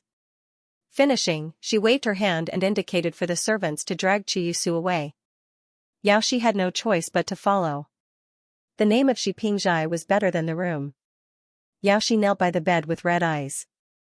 Looking at her mistress whose face was abnormally red, she kowtowed and said, Mistress, Newbie will go invite Wang Yi. Wang Yi will definitely save you. There's no need to go, Wang Yi won't come. She looked at Yaoshi who was crying her heart out, smiling as she said, what are you crying for? People have to go through this sooner or later. She was already very ill and after being tormented like this, how could she survive? Mistress, don't say that. You will definitely get better. Yaoshi went forward to hold Chi Su's hand. Newbie will go make medicine for you now. After you drink it, you will be fine. Chi Su shook her head. Suddenly, she seemed to see the beautiful lanterns by the river during the Lantern Festival, the crowded crowd, and Chu Qingju and the Emperor holding hands. She muttered, that was originally mine, it was mine. Chu Qingju, why? Her voice gradually became smaller and finally disappeared into the silence of the room. Yaoshi looked at the unmoving person on the bed and finally cried out. Wang Fei, Chu Si Fei of Shi Pingjai has gone. Ru Hua walked into the room and saw Wang Fei sitting by the window reading a book. She went forward and informed in a small voice, Yaoshi who serves Si Fei hopes to see Wang Yi. Qin Bai Lu flipped a page of the book in her hand. She didn't raise her head as she replied, let her go beg He Fu Er. I can't interfere with this. Ru Hua saw that Wang Fei didn't seem to want to say more and could only leave. Looking at Yaoshi who was dressed in plain robes with red and swollen eyes, she had a difficult expression on her face. She didn't know what to say. Wang Fei said, she doesn't have a housekeeper recently. If you want to see Wang Yi, go find Chief Steward He. Ru Hua looked at the surroundings and quickly shoved a pouch filled with silver into Yaoshi's hand. She returned to Xingyuan with a normal expression. Xianxia slowly stood. Looking at the pouch in her hand, she walked woodenly in the direction of the main yard. No matter what, Zhuzi had served Wang Yi for a period of time. Couldn't she be properly buried after she died? He Yuan held a beauty in his arms and allowed her to serve him wine. When he was happy, he had another beauty play the zither to liven things up. He was so drunk that he couldn't even see himself clearly. Wang Yi, Chu Sifei is gone. He Fu'er said beside him. Yaoshi, who served Sifei, asks for an audience. Who is Chu Sifei? He Yuan stole a kiss from the beauty in his arms. Seeing the beauty laugh, he frowned. Gone is gone, why tell Ben Wang? Wang Yi, Chu Sifei is the empress' stepsister. He Fu'er saw that Wang Yi was already drunk and could only add as he poured tea, many people are watching. No matter what was going on inside, he had to put on a good appearance. The Empress Mimi, He Yuan pushed away the beauty in his arms and rubbed his forehead to sober himself. He took the tea that He Fu'er handed over and took a sip. If that's the case, have the servants not be slow and bury her according to the rules. Not only could he not be negligent, but he also had to follow the rules.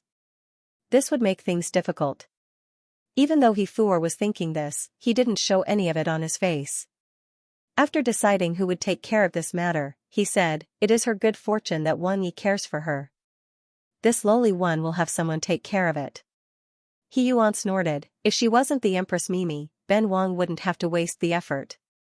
He Fu'er instantly corrected himself, to have the Empress as Chu Sifei's Jijia, it is her good fortune. Alright, He Yuan yawned, according to what you say, the Empress is not lucky to have a sister like her. He Fu'er gave a dry laugh. He knew that Wang Yi was drunk and didn't dare to say more. Leave, He Yuan once again pulled the beauty beside him into his arms, don't disturb Ben Wang's mood. There were many women in Duan Wangfu. The death of the Xianxia wasn't a big deal, but this Xianxia was the Empress Mimi. They had to report it to the imperial palace. So in the end, the news was first reported to the Department of Household Affairs and then to the Empress. Logically, this matter should have been reported directly to the Empress. But according to the rules, Chiyusu was only a Xianxia. This kind of unlucky matter shouldn't be reported to the Empress. In the end, He Fu'er thought it over and over again and found a compromise. Chu Qingju had originally found it strange when she heard the junior supervisor of the Department of Household Affairs ask to see her. She didn't care about the affairs of the Hogong, so why did the junior supervisor of the Department of Household Affairs come to her? But after she read the funeral letter that the junior supervisor of the Department of Household Affairs presented, her emotions were complicated. She gripped the letter and didn't know what to say. In her impression, Chiyusu was a talented and beautiful woman. She could have married into a good family, but she was full of ambition and chose the wrong path. In the end, her happiness was ruined. If she hadn't gone to Rui Wangfu to be a Chia, and married a young master of another prestigious family, she wouldn't have lost her life. Weakness killed her, just like the original Chu Qingju. Greed could also destroy a woman, just like the present Chiyusu. The former was pitiful, the latter pitiful. Empress Xianxia, the junior supervisor of the Department of Household Affairs, saw that the Empress' expression wasn't good and his heart was in turmoil. He didn't know what the Empress was thinking. Leave, Chu Qingju put down the letter in her hand and waved her hand. Huang Yang, take someone to Rui Wangfu and help Ben Gong light incense for Chu Sifei, add some paper money and candles. It was pitiful to be a Chia, but as a wife, how happy could she be? In this era of one wife and many concubines, women were fated to be the victims of history. Empress Xianxia, this is what the emperor ordered Nubi to deliver to you. Chu Qingju looked at the things in the hands of the palace maids. She found it was clothing, shoes, and socks suitable for pregnant women. She smiled and replied, it must have been hard for the emperor to spend so much effort on me. Even though the palace maids at her side had already made a lot of clothing for her, but she would remember He Heng's care. Mujin sent the palace maids out of the hall. When she came back, she found that the items had been put away. She assumed that the matter of Chu Xianxia a few days ago had affected the empress' mood. She went forward and asked, Xianxia, Nubi heard from the Tai that after the fetus is 3 or 4 months old, there would be weak fetal movements. Have you felt it recently? Really, Ben Gong had thought it was a stomachache. Chu Qingju had been very interested in the fetus recently. She rubbed her chin and commented, "No wonder I kept feeling strange movements in my stomach these past few days. I had thought it was a stomachache." If it was a stomachache, Xianxia would have found it long ago. Mujin opened the windows in the room and looked at the sky outside. Newbie sees that the weather outside is pretty good. "Nyang, why don't you take a walk outside?" Lu Mama, who had been silent all this time, looked out the window and then nodded. Mujin Gunyang is right. Right now, His Highness has been in Nyang's stomach for 3 months. It would be good for both you and His Highness to take a walk. Lu Mama was the pregnancy mama that He had personally bestowed. She understood a woman's pregnancy very well. For Chu Qingju, she was the encyclopedia of pregnancy. From speech to food to thoughts, she could explain everything clearly and logically. "Since Lu Mama says so, then let's go out for a walk." Chu Qingju touched her face. Holding Jin Zhan's hand, she stood up from the chaise. Mu Jin added a fox fur cloak for Chu Qingju before letting Chu Qingju go out. The weather at the beginning of winter wasn't very cold. Chu Qingju uncomfortably pulled at the cloak on her body. Basking in the sun that wasn't very warm, she yawned and asked, "I heard that the emperor punished a palace maid yesterday. Do you know what happened?" Mu Jin and Jin Zhan looked at each other. In the end, it was Mu Jin who spoke. "Newbie is not very clear. I only heard that the emperor had discovered that the palace maid was dressed in a way that violated the rules. This caused the emperor to be furious and the emperor acted out. They were afraid of affecting the empress' mood, so they didn't tell Nyang. How did Nyang know?" Chu Qingju knew what they were thinking and lazily said, "Ben Gong is pregnant." Many people in the Hogong have different thoughts. Even the palace maids have other thoughts. Nyang, so what if they have thoughts? The emperor doesn't care about them. You just have to take care of the fetus, why bother with these people? Mu Jin advised. Also, Nyang, you are the empress, who can surpass you? Of course I won't waste my energy on these people. Chu Qingju's lips curled into a smile. She looked at a corner in front of her, but I'm afraid that these people will be an eyesore to Ben Gong. Mu Jin and Jin Zhan simultaneously followed Chu Qingju's gaze. Instantly, their faces darkened. It was Han Liangdi and the emperor standing together talking about something. Looking at the smile on Han Liangdi's face, it was as though she had picked up a rare treasure. Seeing this scene, the two looked worriedly at the empress. They found that the smile on the empress' lips deepened, but her eyes were slightly cold. Mu Jin couldn't resist saying, "Nyang, maybe the emperor just happened to meet Han Liangdi." Chu Qingju snorted. There weren't that many coincidences in the world, and there weren't that many emperors who would preserve their chastity for a woman. In the previous dynasty, there was a Yu Ming emperor who was sung of for hundreds of years. It could be seen how rare it was for an emperor to be infatuated with love. Han Liangdi hadn't thought that she would coincidentally encounter the emperor in the imperial gardens. She shyly looked at He Heng, who was standing tall and straight, asking in a gentle voice, "Emperor, Chia learned a new song a few days ago. Does Emperor want to hear it?" Han Liangdi's voice is like an oriole in a secluded valley. "Zhen hasn't heard you sing in a long time." He Heng looked at the pavilion beside him and pointed at it, suggesting, "Why don't you sing it for Zhen today?" Han Liangdi was so happy she couldn't disguise her expression. She followed behind the emperor. Seeing the emperor sit down, she said, "Chia will embarrass myself." Cutting the candle to the west window, the moon is like silver frost. Asking the bright moon when the one will return, but sees the one is on the other side, standing behind He Heng. Ming He listened to the song and sniffed. This song seemed to be Han Liangdi asking for the emperor's favor? But this voice was really beautiful. The song was sung with 1 sigh and 3 complaints, full of melancholy. The one doesn't see the beauty's tears, but the beauty's hair is hurt. When the song finished, the rims of Han Liangdi's eyes reddened. She pretended to be calm as she curtsied to He Heng. Chia's voice isn't as good as it was in the past, and has disappointed Emperor. Han Liangdi's song is as beautiful as ever. Zhen. He Heng looked outside the pavilion, his eyelids twitching. Zhen thinks that the matter of the zither can be played occasionally, but it can't be too exhausting. Right now, you are a 5th grade Liangdi. Practicing and singing every day isn't dignified enough. In the future, if you want Zhen to enjoy any song, you can have the people of the music school rehearse it for Zhen to watch. She hadn't thought she would hear such words. Han Liangdi instantly stilled. Even the tears in her eyes that hadn't fallen were instantly choked back. Emperor's words are too much. Xia feels that Han Liangdi's song is very good. How can the singers of the music school compare? Chu Qingju held Mu Jin's hand as she walked step by step into the pavilion. When she was in front of He Heng, she moved to bend in greeting but was caught by He Heng. If you like it, then let Han Liangdi go back and practice her voice. In the future, you can enjoy songs with Shan. He Heng helped her to sit down beside him and put a stack of pastries in front of her, or you can let Han Liangdi sing a song now. Zhen remembers that Han Liangdi has a song that is very good. Chu Qingju's eyes twinkled as she smiled. Her eyes turned and landed on Han Liangdi, who was still standing.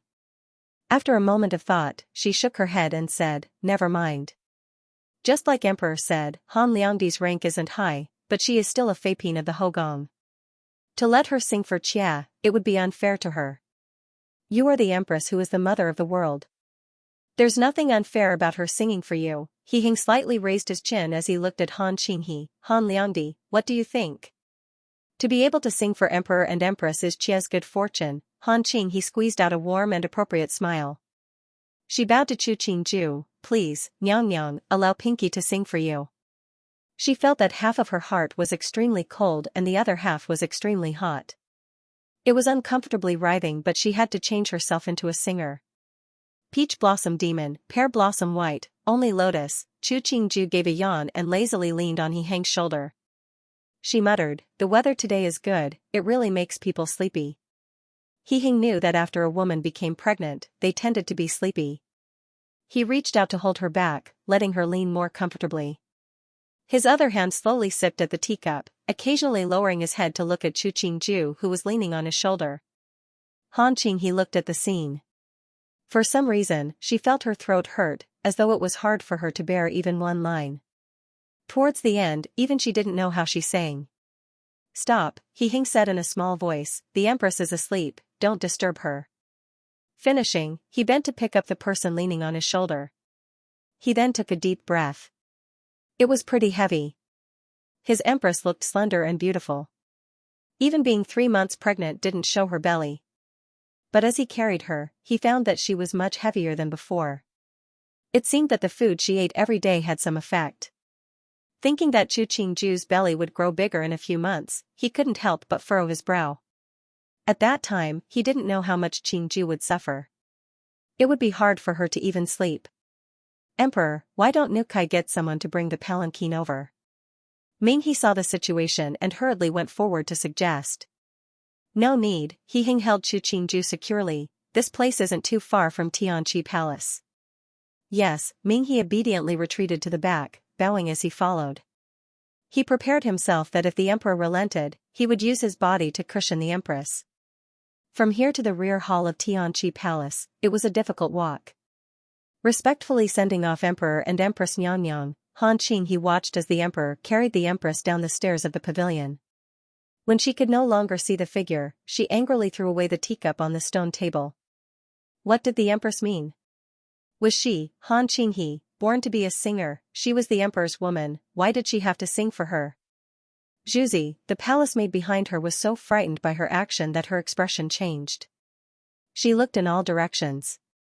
Seeing no one else, she sighed in relief, don't get angry outside. Be careful, the walls have ears. Right now, she's pregnant and can't serve the Emperor. She still clings to the Emperor and doesn't let go. Even at this point, there are still so many people praising her for being virtuous, Pa.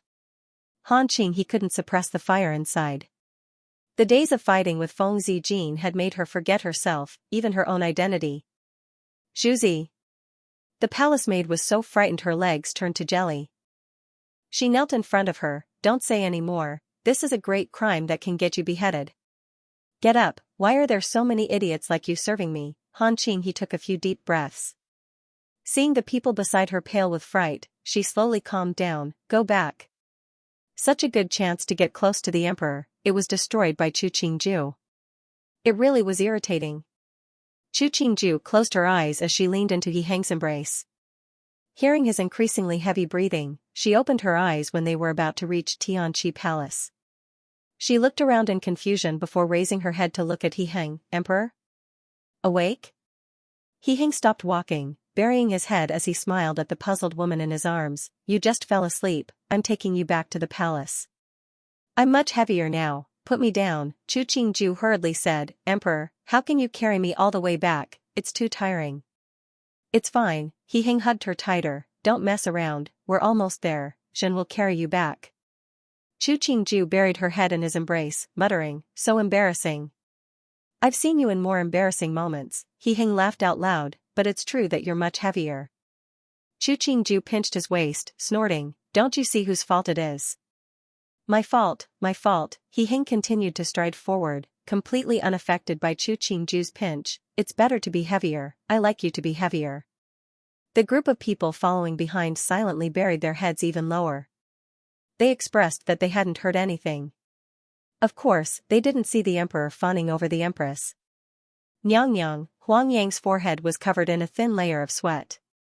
He worriedly looked at the empress who was eating at the table. He didn't even dare to breathe too loudly, as though the slightest movement would enrage the empress. What is it? Chu Qingju slowly ate a bowl of chicken porridge. Paired with the freshly soaked pickled cabbage, it was quite flavorful. She saw that Huang Yang looked as though he wanted to speak but didn't dare. She took the teacup that Jin Zhan handed over to rinse her mouth. She took the handkerchief from Yin Lu's hand to wipe her mouth. Speak, what is it that makes you so anxious? Huang Yang's legs softened and he knelt by Chu Qingju's feet. Han Liangdi was found this morning in the lotus pond in the imperial gardens. Her body was swollen from soaking. Chu Qingju stilled. Han Qinghe died? Is this something that can be said in front of Nyang? Mu Jin frowned. Now that Nyang was pregnant, if this matter reached Nyang's ears, wouldn't it frighten Nyang and the little highness in her womb? Quick, shut up. It's fine, Chu Qingju's left hand gently caressed her slightly bulging belly. Your expression is so ugly. It definitely isn't because of such a small matter. Is it related to the cause of Han Liangdi's death? Huang Yang saw Nyang's calm expression and gritted his teeth to say, the people of the Department of Household Affairs found a white jade hairpin in Han Liangdi's bosom. Someone recognized that it was Nyang's. Hearing this, Jin Zhan and Yu Zhan were so frightened their expressions changed. Usually, Nyang's hairpins and clothing were managed by them. If Nyang's things were lost, they would be the biggest suspects. The two instantly knelt down, their faces ugly as they pleaded, Nyang, newbie did not manage well, Nyang, please punish us. Chu Qingju laughed out loud and motioned for the two to stand. She then stood, declaring, in the dead of winter, such a show has been put on. Even the white jade hairpin that Ben Gong had lost for half a month has been found. Since it is the two Muhu who are managing the Hogong, let's go to Fuzhou Palace. Ben Gong is also very curious about this matter.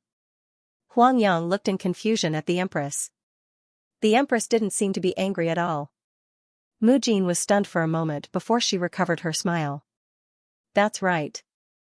Huang Yang, quickly prepare the phoenix carriage. It has been snowing since last night. Mistress is carrying His Highness in her belly and can't be exposed to the wind. Yes. Huang Yang stood up happily and turned to have the servants prepare the phoenix carriage. In Fuzhou Palace, the two Empress Dowagers, He Heng, Jin and Princess Royal, the other three Fei Pin, as well as the main supervisor and junior supervisor of the Department of Household Affairs were all present. They were all here for the matter of Han Liangdi's drowning. After Empress Dowager Wei finished listening to the report from the palace maid kneeling on the ground, her face was calm as she said, what you mean is, last night, Han Liangdi left her residence by herself. At 4/4 after the hour, you felt something wasn't right and searched with the other servants. The result was that you found Han Liangdi's corpse? Yes. The one who answered was Han Liangdi's personal palace maid. She appeared somewhat timid in front of a room full of powerful people. Before Master left, she said, what else? He Heng asked coldly. She said that as long as the Empress valued her, in the future, she would receive the Emperor's favor. When the palace maid finished, she touched her forehead to the ground, her entire body trembling in fear. According to the meaning of this palace maid, the one who invited Han Liangdi out was the Empress, and the people of the Department of Household Affairs found the Empress hairpin on Han Liangdi's body. Empress Dowager Wei jerked the corner of her mouth. carrying a tone of disdain, the meaning is that the empress is the culprit that killed Han Liangdi? He frowned, questioning, Muhu, Qingju is the empress of a country. Why would she harm an unimportant little Fei Ping? Last night, he had stayed in the front hall of Xianxia Palace and hadn't been with Qingju, but he believed that the matter of Han Liangdi had nothing to do with Chu Qingju. Hearing her son accidentally call out her Erxie's name in front of so many people, Empress Dowager Wei raised an eyebrow to look at him before continuing. Jia is also very suspicious of this matter. Empress Dowager, Emperor, the palace maid's voice trembled as she said, because half a month ago, Mistress had sung for Emperor in the garden and was found by the Empress. Not long after that, there were people who deducted Mistress's portion. So Mistress went alone to see the Empress last night. She really had no other choice. Empress Dowager and Emperor, please uphold justice for Mistress. Last night, it started to snow at around 8 o'clock. The Empress is already 3 months pregnant. She actually went to see Han Liangdi on a snowy day, and pushed Han Liangdi into the lotus pond. Jean and Princess Royal snorted. After doing all that, she didn't even realize she had lost something. She turned and went back to the rear hall of Tianqi Palace to rest. That Huangsa's stamina is too good. Newbie didn't say that the matter was done by the Empress. The palace maid's head shrunk back as she stammered, and Newbie thinks that it could have been done by servants. Impudent, Jin doesn't know who is in Jin's palace and when they leave a door. He slapped the table. There are guards in Tianqi Palace every 24 hours. Not just the Empress, even the normal palace maids and Taijian would be recorded. You didn't succeed in framing the Empress, so you want to frame the people around the Empress. What are your intentions? The palace maid clearly hadn't thought of this. She had been brought in by Han Qinghe from the Wangfu. She didn't know that Tianqi Palace would be so heavily guarded. A beat later, she started to kowtow. Newbie didn't mean that. Please, Empress Dowager and Emperor, investigate. Empress Dowager Wei raised a teacup and looked coldly at the kowtowing palace maid. She didn't pay attention to her forehead that was bleeding. She tilted her head to say to Muhu, Empress Dowager, not just these people, even us sisters didn't know of this matter until a few years after entering the palace.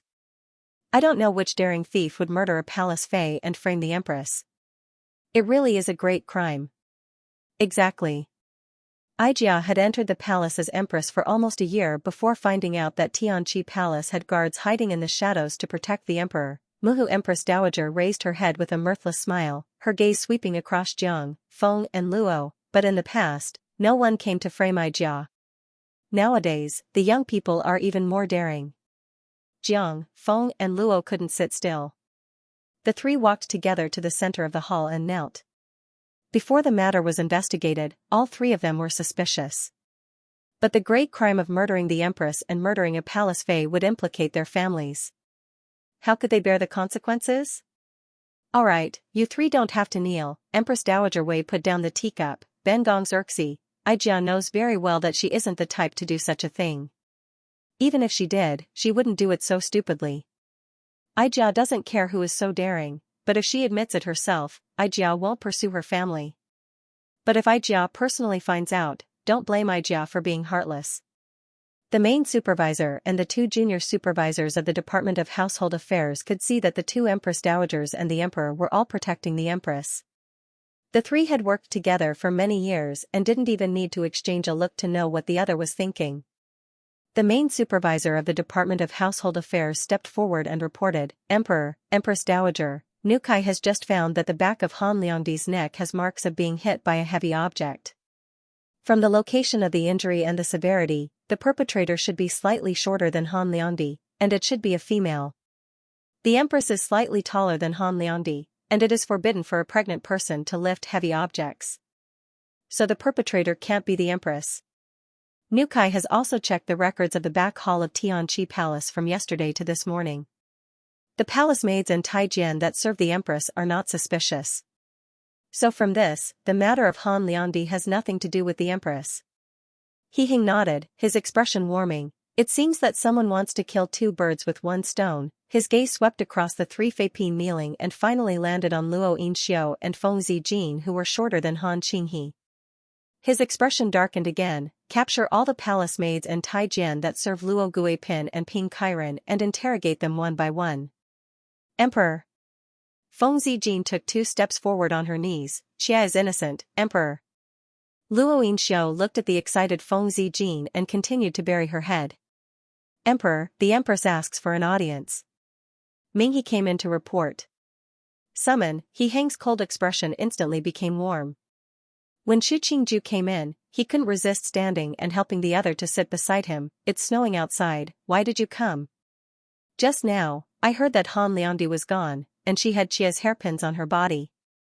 Xia couldn't sit still. Xu Qingju's eyebrows creased. Xia's hairpins were lost half a month ago. That time, Xia fell asleep in the Imperial Garden and didn't know where it was. Emperor, you had specially bestowed Xia a set of cat's eye stone hairpins. Who knew that it would appear with Han Liandi? He Hang instantly remembered. Half a month ago, he and Qingju had listened to Han Liandi sing and Qingju had fallen asleep. After he had carried her all the way back to Tianqi Palace, he found that 2 hairpins had been lost. The next day, he had Minghe deliver a box of cat's eye stone hairpins to the back hall of Tianqi Palace. It seemed that white jade hairpin was one of the 2 that had been lost half a month ago. Don't be angry, Zhen knows that this matter has nothing to do with you. He Hang patted the back of her hand. Zhen will definitely get someone to investigate this matter and prove your innocence.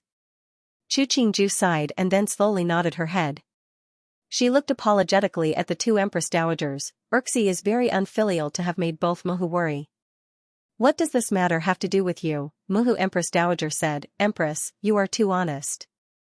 There are always people in this Hogong that are so daring and malicious.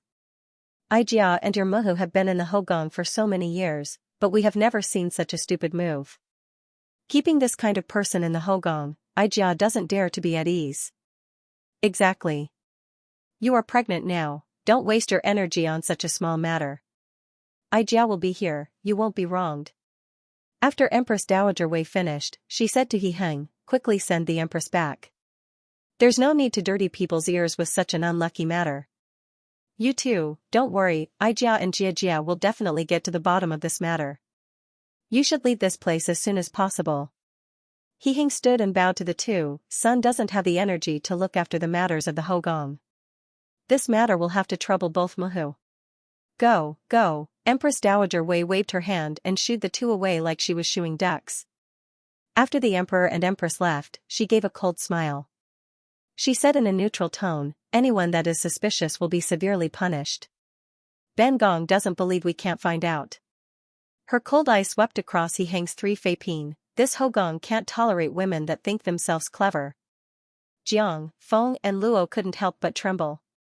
Jiang Yongyu's expression was stern as she respectfully bowed. Thanks Empress Dowager for your teachings. Empress Dowager Wei slightly nodded at her and then said to Feng and Luo who were kneeling, before the matter is investigated, the 2 of you will stay in the Xianxia behind Fuzhou Palace and reflect, so Ijia doesn't have to order people to watch you. Yes.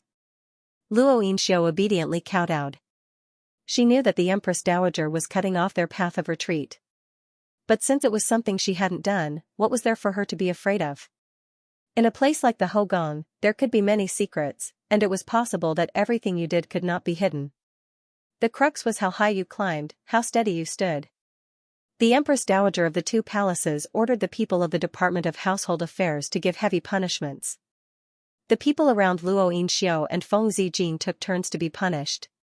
They didn't take their lives, but made them beg for death. Before the last round of punishment was over, a palace maid who had been in the rain wept bitterly and confessed everything.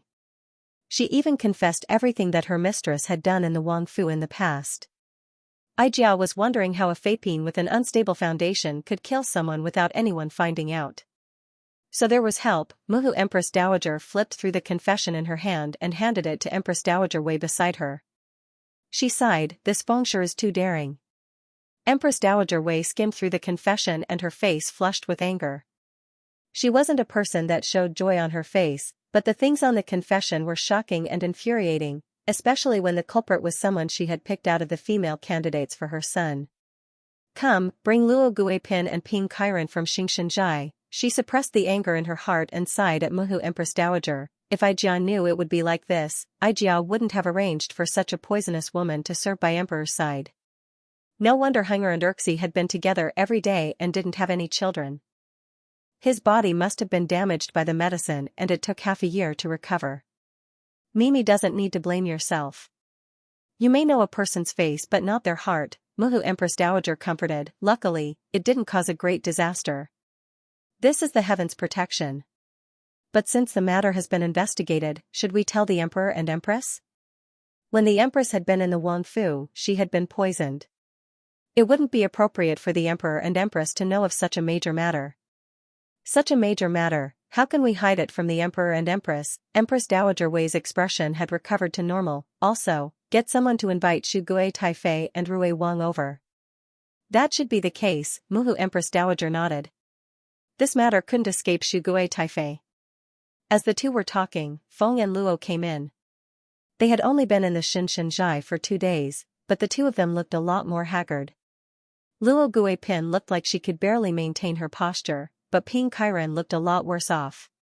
Her eyes looked dry and lifeless, as if she had not slept for 2 days and 2 nights. Come, give Luo Guipin a seat, Muhu Empress Dowager jerked the corners of her lips.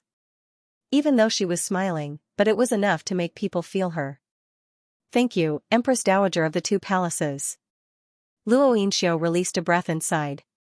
Now that she was given a seat, it meant that the matter had been investigated. Even though she knew that the matter had nothing to do with her, she was afraid that someone would wrongly accuse her.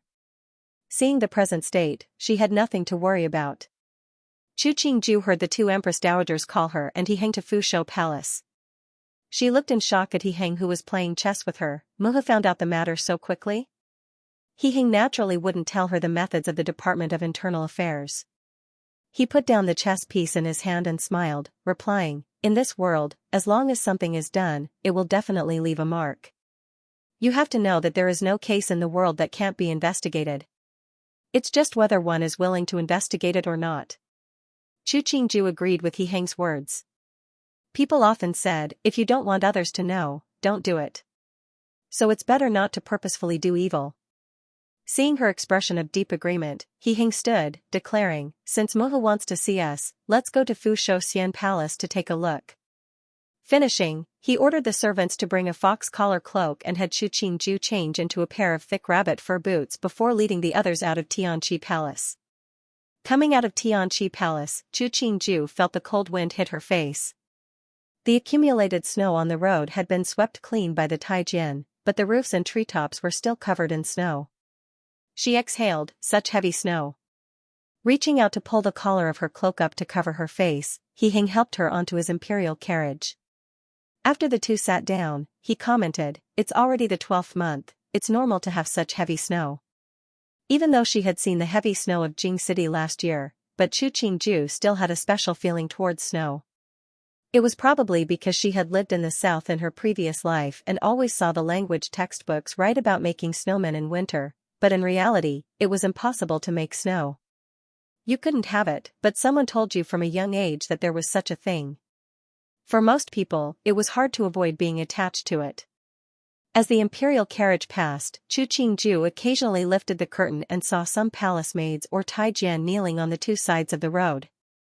It was still snowing and the ground was cold. But these people all knelt straight, not one bit perfunctory. Entering Fuzhou Palace, He Heng saw Fengshe kneeling in the middle of the great hall. Behind her were several pale-faced palace maids and Taijian. His face slightly darkened. He and Chu Qingju held hands as they bowed to the 2 Empress Dowagers before sitting down. The earth dragon was burning in Fuzhou Palace. Chu Qingju took off the fox fur cloak on her body but still felt hot. She used her hand to lightly pull down the front of the cloak.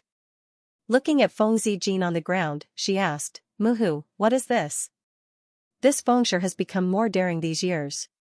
Emperor and Empress, take a look, Empress Dowager Wei handed Chen Yu's confession to He Heng. She saw her son's face grow colder as she read and knew he was angry. She sighed, it's Muhu that has wronged you, to arrange such a vicious woman for you. Muhu, you can't do this. Fengshe's conduct is vicious and skilled in disguise. How could it be Muhu's fault? He Heng was so angry he slapped the confession onto the tea table beside him. Zhen was blind to have kept this kind of woman by my side for so many years. Emperor. Feng Zijin knew that the matter had been exposed. She looked unwillingly at the furious emperor. If it wasn't that emperor wanted to marry her and dote on her in the end, why would Xia need to do such a thing? Looking at the hand that Feng Zijin pointed angrily at her, Chu Qingju raised an eyebrow. The marriage had been bestowed by Qing the emperor, the engagement had been decided by He Heng. How did it become her fault in the end? If you had the ability, then go harm Qing the emperor and He Heng. What was the point of poisoning Chu Qingju? Empress was the Wang Fei that Xiandi personally bestowed upon the emperor. The emperor and her were deeply in love, it was natural. You, a little Cheshire, grew jealous and plotted to harm the empress. When you were in the Wang Fu, you poisoned Wang Fei. When you entered the palace, you killed Han Liangdi and harmed the empress. Such a terrifying person, you still have the face to blame the emperor for marrying a proper wife. It really is laughable. Empress Dowager Wei smiled coldly. There are so many Cheshire in the world. If they were all like you, wouldn't it be a mess? Xingmu Empress Dowager, you are just a Fei Pin. Have you never been dissatisfied? Haven't you still become the high and mighty Xingmu Empress Dowager? Feng Zijin raised her head to look directly at Empress Dowager Wei. She mocked, so what if I'm a Chia? We're both women. How is Chu Qingju more noble than me? A poisonous woman like you doesn't have the qualifications to compare to Xingmu Empress Dowager. Muhu Empress Dowager looked coldly at the babbling Fengshe. In terms of talent, appearance, and conduct, you can't compare to Xingmu Empress Dowager. In the early years, when Aijia was still empress, Xingmu Empress Dowager always respected Aijia. She didn't slight Aijia because Aijia wasn't favored by the emperor. The emperor that she raised was also talented and had a heart that cared for the people. She being Xingmu Empress Dowager is the mandate of the heavens. A woman like you who poisons your wife, what can you compare? You are full of nonsense, it's laughable. Muhu Empress Dowager's words defended Xingmu Empress Dowager. It also told others that Xingmu Empress Dowager was on the same level as her. She agreed and respected her. She even pushed this to the mandate of the heavens. She really flattered Empress Dowager Wei and the emperor. She also expressed her position. Hearing these words, Chu Qingju finally understood. No wonder Muhu Empress Dowager hadn't been favored by the emperor for so many years. She didn't have a son, and Qing the emperor had never had any thoughts of dethroning her. Just this attitude and methods, she was such a transparent woman. But just like Empress Dowager Wei, she hadn't met a reliable man. It was such a pity. She tilted her head to look at He Heng. As expected, his expression had eased. He was clearly very satisfied and grateful for Muhu Empress Dowager's words. Emperor, Shugue Taifei and Rui Wang have arrived. Summon. Erchin greets the two Muhu, greets Huang Xiong, Huang Sa. When He Yuan entered the hall, he calmly bowed to the three as though he didn't see the people kneeling. This was the first time Chu Qingju saw He Yuan after He Heng ascended to the throne. Due to the fact that she didn't like He Yuan very much, she didn't look when He Yuan came in. But when the other opened his mouth, she felt that He Yuan wasn't right. It was as though he had changed from a Chunibu youth to a silent uncle. The change was so great that she suspected that the person in front of her and the He Yuan of the past were two different people. When Shugue Taifei saw Feng Zijin kneeling on the ground, her expression became slightly ugly. Before she could speak, Muhu Empress Dowager threw a confession in front of her. Shugue Taifei, look at this. If Wei Empress Dowager had done this, people would have said she was arrogant. But if Muhu Empress Dowager had done it, then it was justified. He Yuan looked at the confession that had fallen to the ground and then at his Mufei whose expression had changed. He knew that Mufei must have done something in the Hogong that the Empress Dowager had found out. He bent down to pick up the confession. When he saw that Ping Kairen and Mufei had conspired to kill Han Liangdi and frame the Empress, his calm face instantly paled. He turned to look at Shugue Taifei. Mufei? Shugue Taifei didn't dare to look at her son. She said guiltily to the two Empress Dowagers, this throne should have belonged to my son. Why are you allowed to live here? Gag her mouth. Muhu Empress Dowager said in a heavy voice, Shugue Taifei, Aijia thinks that you should be careful with your words. The emperor ascended to the throne is right and proper. When Xiandi made his will, all the trusted officials were present.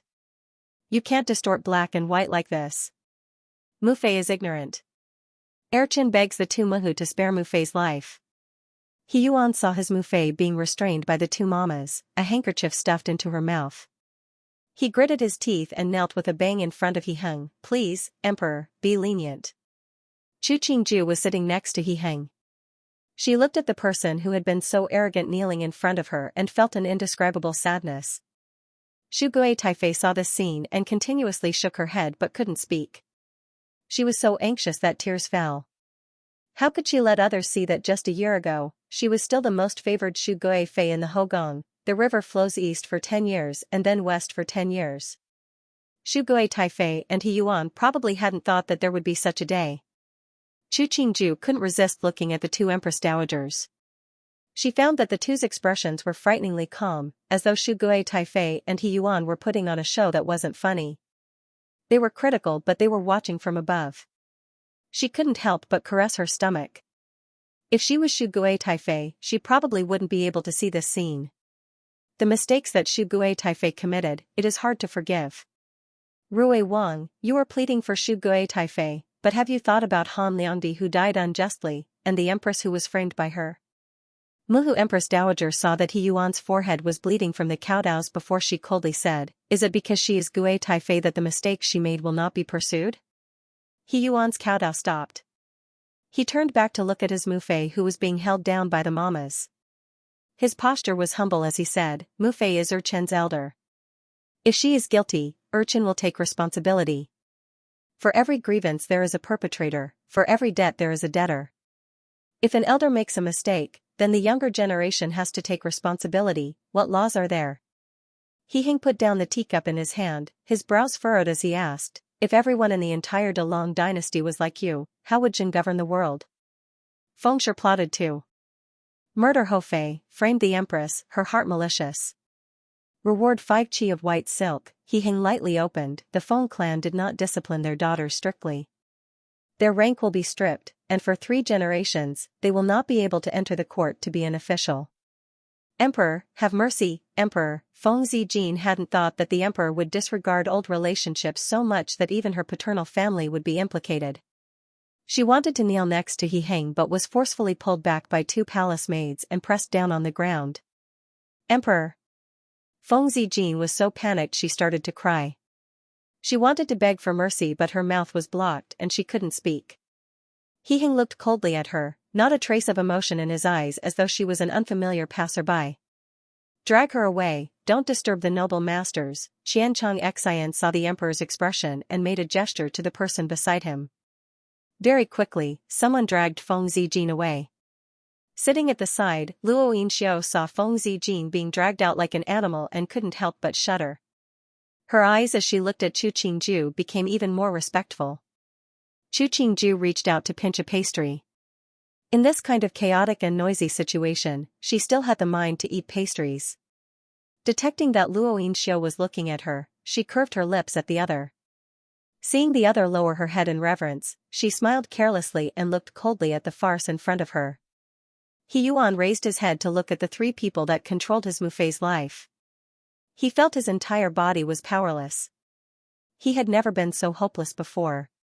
He helplessly knelt on the ground, dazed as he looked at the clean floor. Emperor, Shu Gui Taifei might be in cahoots with the criminal Fengshe, but it wasn't her who sent to kill Han Liangdi. Xia thinks that Shu Gui Taifei's crimes are unforgivable, but they do not deserve death. Chu Qingju wiped the corner of her mouth, her gaze sweeping across Shu Gui Taifei. How about Muhu and Emperor spare Shu Gui Taifei's life? Emto? What does the Empress think? He Heng heard Chu Qingju's words and turned to look warmly at her. Gui Taifei, tu was to live to had was used to eat and eat. Tu, Emperor. Tu, Fei, a tu, if tu, she tu, she, if, it, Shu Taifei would, if hua, he, she, he said, ping 4. He. Shu Gui Taifei, a woman who was used to living in luxury, to guard the imperial tomb, wouldn't that be worse than death? Empress Dowager Wei looked at her Urxi.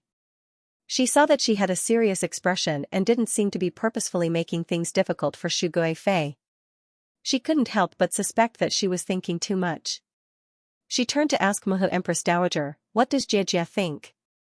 It hadn't even been a year since the death of Xiandi. If they punished Shugue Taifei now, it would be hard to avoid people gossiping.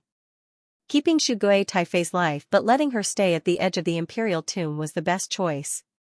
Muhu Empress Dowager looked admiringly at Chu Qingju. It was perfectly normal for the emperor to love her. Aijia feels this is very good. When Shandi was alive, he loved Shugue Taifei very much. We have all served Shandi. Aijia doesn't have the heart to take your life. It is also good that you serve Shandi. At least, if Shandi knew in the underworld, he would be comforted. He hadn't thought that the one who saved his Mufei's life would be Chu Qingju. He Yuan raised his head to look at Chu Qingju and gave her a full bow. Thank Emperor, thank Muhu, thank Huang Sa. Hearing the clear pause in He Yuan's tone, Chu Qingju understood that the other wasn't willing to bow to her. But she didn't mind. She smiled and waved her hand. Sanshu doesn't have to be so courteous. He Hing looked at He Yuan with a complicated expression. He then stood and declared, since the matter has been resolved, Jin will take Empress back to the palace. The weather has been cold lately, Muhu, please take care. Empress Dowager Wei and Muhu Empress Dowager both smiled and nodded. Empress Dowager Wei said, Aijia knows. You two should be careful. Chu Qingju and He Hing came out of Fushou Palace. She saw a yellow plum tree by the road had bloomed. She inhaled, the cold wind and fragrance flooding into her nose. It smells so good. If you like it, get someone to go to the plum garden and pick fresh ones to put in the room. He Hing gripped her warm hand. I don't dare to touch this place. Who said I wanted to pick the flowers here? Chu Qingju glanced at him. I'm not the emperor. I'm not interested in these flowers. Why does this sound wrong to me? He Hing gave a low laugh. He ignored Qianchong Xian and Mu Jin who were holding umbrellas for them. Looking forward, he suddenly said, my Hogong only has you, don't you know? Just like you Ming Emperor of the previous dynasty? Chu Qingju looked at him and asked with a smile. Qingju, I will never be Yu Ming Emperor, and you will never become Zhao He Empress. He Hing's expression was stern as he looked at Chu Qingju. Before she could react, he turned his head and said, I'll return to the front hall first. Finishing, he hurriedly left, even leaving the imperial carriage for Chu Qingju. Watching He Hing hurriedly leave, Chu Qingju's lips curled, but there was no mirth in her eyes. Mu Jin, who was behind her, detected the change in her expression. She handed the umbrella to Jin Zhan and carefully supported her. Juzi, let's return to the palace. Chu Qingju saw Mu Jin's careful manner and laughed soundlessly. Fine, the imperial carriage of the emperor. The emperor isn't here, why would I sit on it? You can all walk back with me. Mu Jin looked at the ground that had been swept clean and then looked at the shoes on the empress' feet. She hesitated and then motioned for Yuzhan to come forward. The two of them stood on the left and right, protecting the empress in the middle. Huang Sa, please wait. Chu Qingju turned her head and saw He Yuan walk in front of her. He made a deep bow to her. Just now, I thank Huang Sa for pleading for Chendi's Mufei.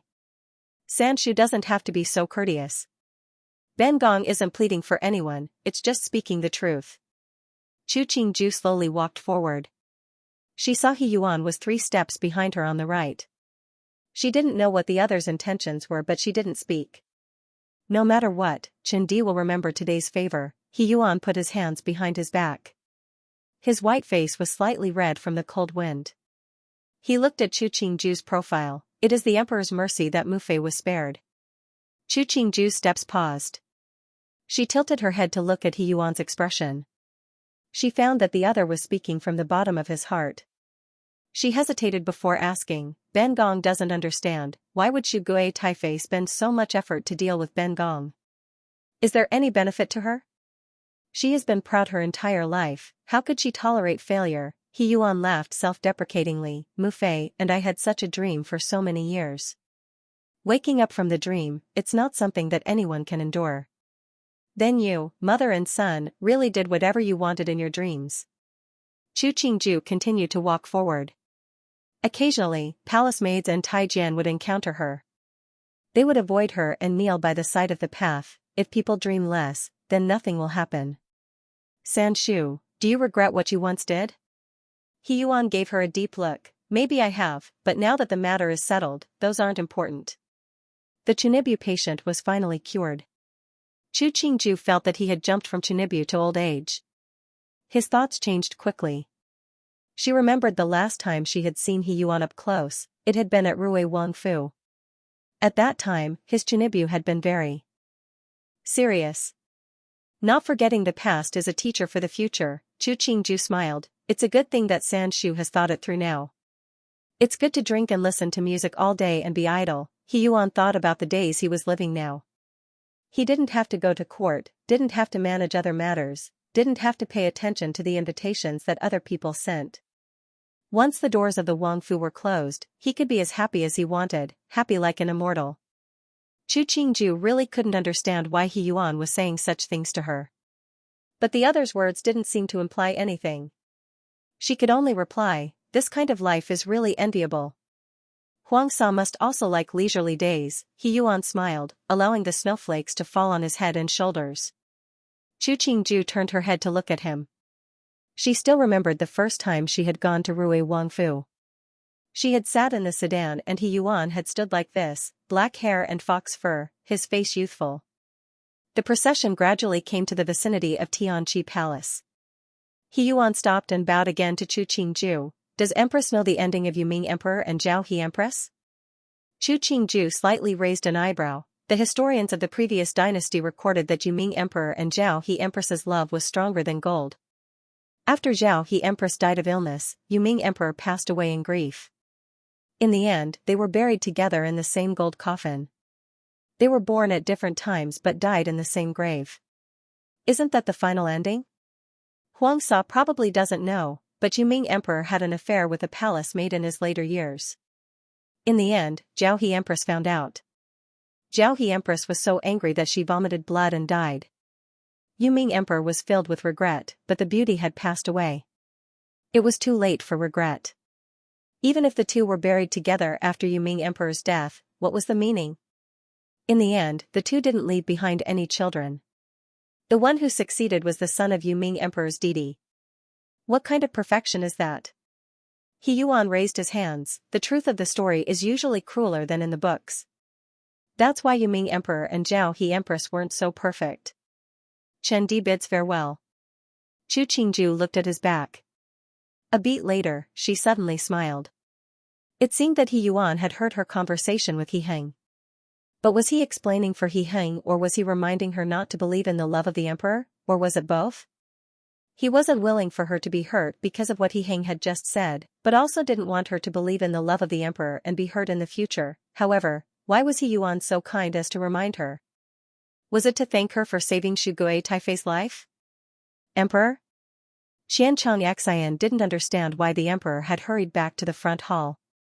He carefully patted away the snow on He Heng's shoulder and carefully asked, before going to Fuzhou Palace, you said you were going to eat with the empress. Is it possible to get the servants to prepare now? He Heng nodded unnaturally. He rubbed his slightly red ear and said, right, go see if the empress has returned. If she has returned, tell Zhen. Zhen and she still haven't finished a game of chess. Yes, Xianxia helplessly retreated. Since he was worried about the empress, why did he leave just now? Was he playing with the empress? It was hard to guess what the emperor was thinking. In the room, He Heng played with the pouch at his waist. The embroidery on it might not compare to the craftsmanship of the embroidery maids, but it was his favorite. Thinking about Chu Qingju, he couldn't help but rub his still red ear. For a man to say such serious words of love, it really was embarrassing. Winter mornings were always exceptionally cold. The imperial guards guarding the palace gates exhaled a breath of cold air but did not dare to stomp their feet for warmth. Seeing some of the officials who usually liked to ride horses to court sitting on the palanquins, these frozen guards suddenly felt a kind of envy, jealousy, and hatred. Hey, brother, I heard that Ning Wang is about to return to court. The two imperial guards that had just changed shifts walked out of the palace gates. One of the sturdy men looked warily at the surroundings. Seeing no one was looking at him, he lowered his voice to say, I heard yesterday that many people have already petitioned the emperor for this matter. The thin guard that had come with him had an expression that said he already knew, Ning Wang's return to court wasn't something that was fated. When Xiandi was still alive, because he favored Rui Wang, he imprisoned Ning Wang in the mountains on the outskirts of Jing. Now that the weather is so cold, how can the body of an imperial grandson endure it? The emperor is also a benevolent person. Naturally, he will summon Ningguang back. Just watch, in less than 3 days, Ningguang will be summoned back to court by the emperor. The sturdy man rubbed his head and smiled foolishly. You're right. Rui Wang made such a big mistake, but the emperor didn't take his life because of old friendships, much less His Highness Ningguang. If he had to say it, Ningguang was imprisoned unjustly. Maybe the assassination attempt had really been done by Rui Wang. It was just that Xiandi was biased and used Ningguang as a shield. The tall and thin man saw him like this and didn't say more. He sighed silently inside. The thoughts of the people of the imperial family were twisted and twisted. Whether it was brotherly love or something else, it had nothing to do with them, the guards. Now that Ningguang had returned to court, Rui Wang had become a Junwang without any real power. These two had never seen eye to eye before. Rui Wang's conduct was even more domineering and had offended many people. In the past, Ningguang had lost a lot of face to him. Now that Ningguang had returned, Rui Wang would be in trouble. At court, the officials discussed Ningguang's return to court. Some said that Ningguang had been imprisoned on the orders of Xiandi and the emperor shouldn't change it. Others said that Ningguang knew his wrongs and was able to change. He was also the emperor's brother and returning to court to help the emperor was a matter of course. Why shouldn't he be summoned back to court? In reality, everyone knew that it was suspicious that Ningguang had been imprisoned by Xiandi. Some even suspected that Xiandi had used Ningguang as a scapegoat to protect Rui Wang. But at this time, no one dared to mention this fact. They only argued about whether Ningguang should return to court or not. Those who had enmity with Ningguang naturally didn't want Ningguang to return, but there were also people who supported Ningguang's return to court. Those who were observant found that many of those who supported Ningguang's return were royalists. So these people started to think, was this the emperor's intention? Right now, Ningguang's power had been completely wiped out. The officials that had been close to Ningguang had been suppressed by the officials that the emperor placed in an important position. Many of them had even become supporters of the emperor. Did the emperor's actions want to show the world that he loved his brother? The Duke of Xianxia, who had originally testified against Ningguang during Xiandi's reign, had now changed his stance. The gist of it was that Ningguang now knew his mistakes and could change. Only by returning to court to share the burden of the emperor could he make up for his mistakes and so on. The Duke of Xianxia and Luo Chongqing, this pair of fox husband and son-in-law, had always followed the emperor. At this time, the two were on the same side. Who wouldn't understand the emperor's intentions? After the morning court session, no one dared to oppose this matter. Since all the Darren have petitioned for Zhen Deji to return to court, Zhen is very gratified.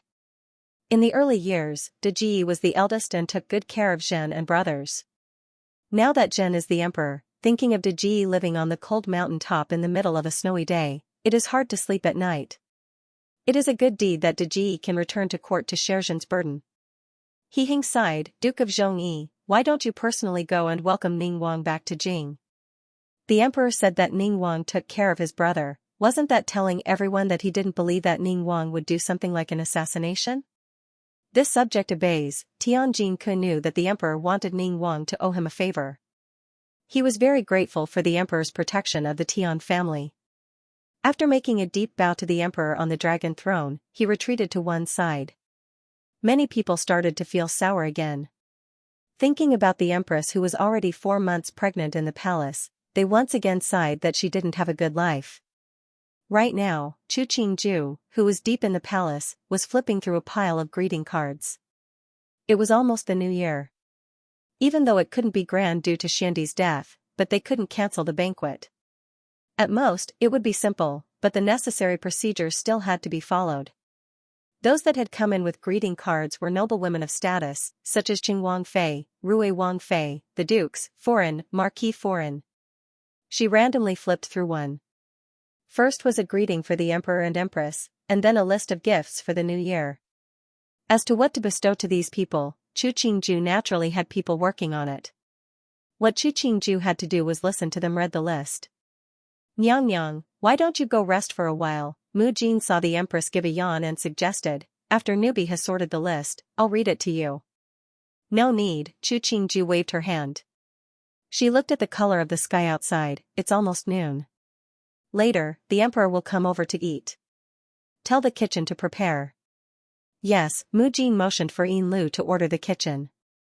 Then she gathered up the cards that Chu Qingju had flipped through and put them to one side. I heard that Rui Wang and Rui Wangfei's relationship isn't good. It's already caused a ruckus in Jing City. Chu Qingju held the greeting card from Rui Wangfu in her hand. Rui Wangfei is a daughter-in-law of the imperial family. What would the ruckus look like? Empress, you even heard about it? Jin Zhan sighed. Long before the emperor ascended the throne, there had been rumors of discord between the two in Jing City. Now it's getting worse. Newbie also heard that Rui Wang once said he was going to divorce Rui Wangfei, causing the Qin family to be extremely unhappy. For Chu Qingju, the Qin family wasn't a beautiful term. She suddenly thought of Wei Qinsher and asked, I remember that Wei Ranshuang's mother is a member of the Qin family. How is Wei Ranshuang now? Hearing this, Jin Zhan gave a gloating smile. She's not a member of the Qin family. She's just a distant branch of the Qin family. Not long after Xingmu Empress Dowager sent someone to reprimand Wei Qinsher, Qin Diren made the decision to arrange a marriage for Qin Gunyang. But because Xiandi passed away, the marriage has been delayed.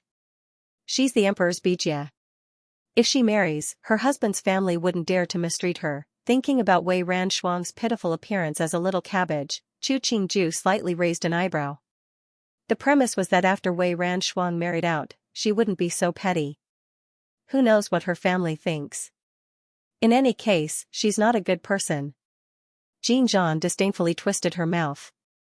She still remembered when Wei Ranshuang had wanted to be the emperor's Cheshire. Good words, he strode in with a smile on his face. He looked at Jin Zhan and commented, this kind of woman, she really isn't a good person.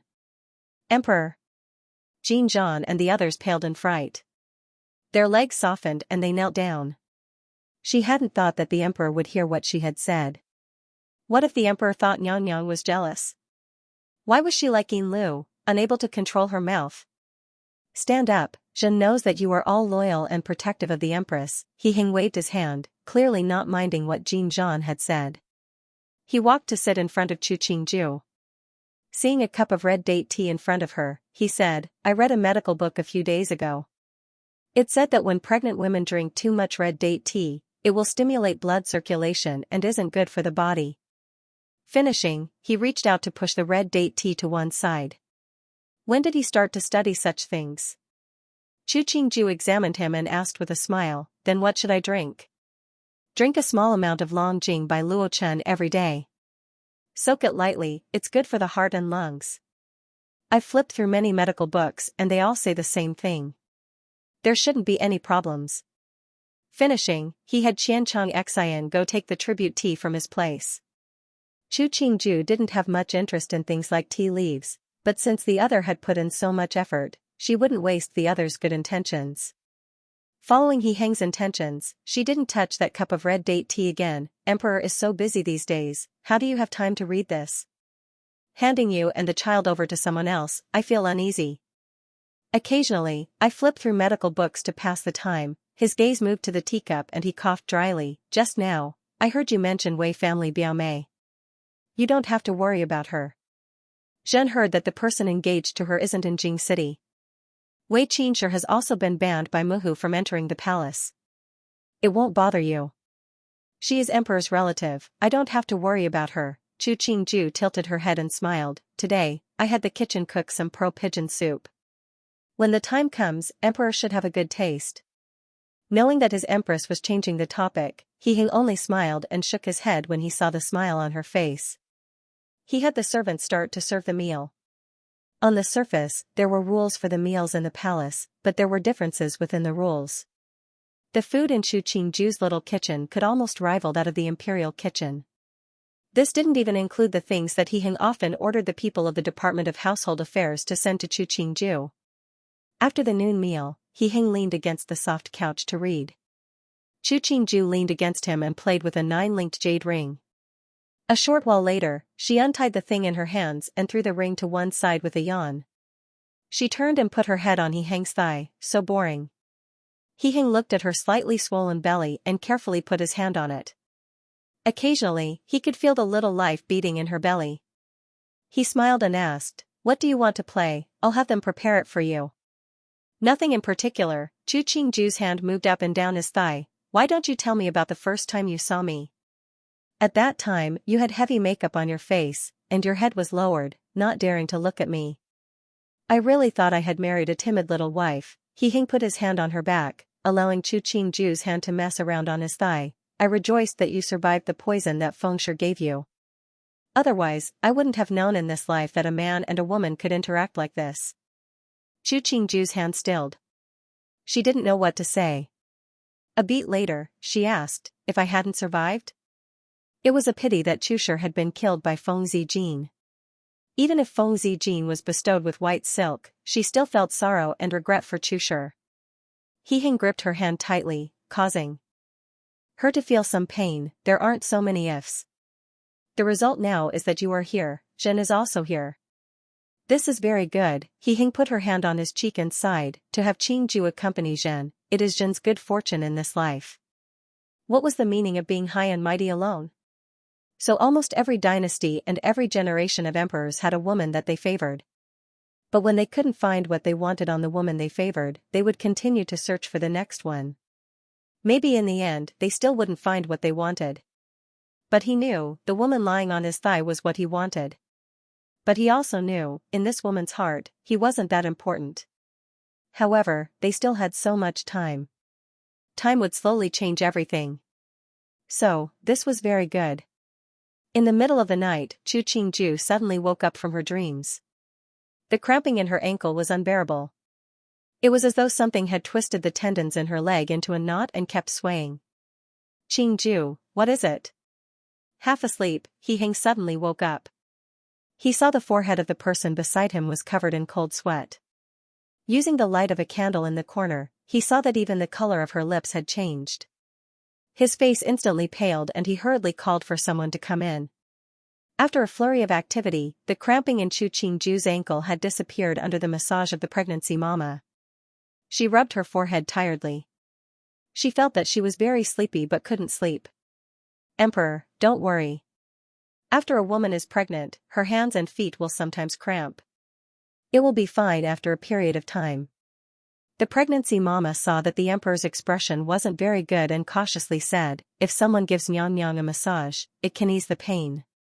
He Hing's expression eased slightly. He Hing's expression relaxed slightly. Seeing Chu Qingju's listless state, he said, "Zhen will let the doctors of the Imperial Hospital do this. You can all leave." He didn't understand medicine, but he knew that there were many acupuncture points. If they were pressed in the wrong place, it would be harmful to the pregnant woman and the fetus. The pregnancy mama, Mu Jin, and the others carefully retreated. When they left the door, they finally released a breath. The emperor's expression just now had been too ugly. They didn't even dare to breathe. Xianxia beckoned at Mu Jin. After the two walked to a corner, he asked in a small voice, "Is there anyone in the palace that doesn't have eyes these days?" Mu Jin slightly stilled and then understood that Xianxia was worried that now that the empress didn't care about the Hogong, someone would be blind enough to offend Nyang. She replied, "Xiangong, thank you for asking. Everything is fine. Mu Jin Gunyang is too polite. It's not that the emperor is worried about Nyang. I was just asking for nothing." Xianxia was very polite to Mu Jin, "But if there's anyone that doesn't have eyes, just throw them to the torture room. There's no need to be lenient. This is what the emperor wants." Mu Jin nodded, "Many thanks Gong, I will remember." Xianxia chuckled, "If master is good, it's good for us. You'll have to put in more effort these days." Mu Jin also smiled, but she also felt reassured. Since the emperor was so protective of her ladyship, then there was nothing for her to worry about. "Can't sleep?" He Hing patted Chu Qingju's back intermittently. After a while, he didn't see her fall asleep and asked, "Still uncomfortable?" Chu Qingju shook her head and changed her sleeping position. "I can't sleep." "What happened?" He Hing pulled the blanket up, covering the two more securely. "Since I don't have to go to court tomorrow, I'll accompany you for a chat." Even though he was going to stop court tomorrow, He Hing still had a pile of things to do. But in order to comfort the person next to him, he naturally wouldn't tell her these things. Chu Qingju felt that she didn't want to talk at all, but seeing the other's enthusiasm, she could only ask, talk about what? Anything is fine. He Hing tried to close his mouth that wanted to yawn, like what happened when you were young, or what you like. Chu Qingju stilled for a beat. She sighed, replying, when I was young, I don't remember many things. In the past, I rarely had the chance to leave the yard. When I grew older, only Jiomu would take me to see guests. But I couldn't always live with Jiomu. The Tian family and the Chu family had a bad relationship, so from childhood, it was just like that. There's nothing to talk about. As to what I like. She furrowed her brow. Fine clothes, good food, and sleeping, do they count as things I like? Xianxia is so hateful. If it had been me who had made the decree, I would have taken her life. As to women liking fine clothes and good food, isn't that a very normal thing? He Hing felt that he liked to give beautiful things to the women he liked. This would make his mood very good. It was as though he could only be at ease if he gave these things to her. He lovingly caressed the hair that had fallen behind Chu Qingju's back. Shandy didn't do much for me. In this life, there were only two things that he did well. One was you, and the other was the Edict of Succession. How can I compare to the Edict of Succession? There is only one edict in the world, but there are thousands of women in the world. Chu Qingju arched and changed her sleeping position. She rested her head on He Hang's neck. Xianxia is hateful, but my father is the main culprit. My mother died mysteriously and my father was in a rush to marry a new wife. If it wasn't for Jojo's family, I'm afraid even my dowry would have been very poor. If I had married so poor, then what face would I have left in the imperial family?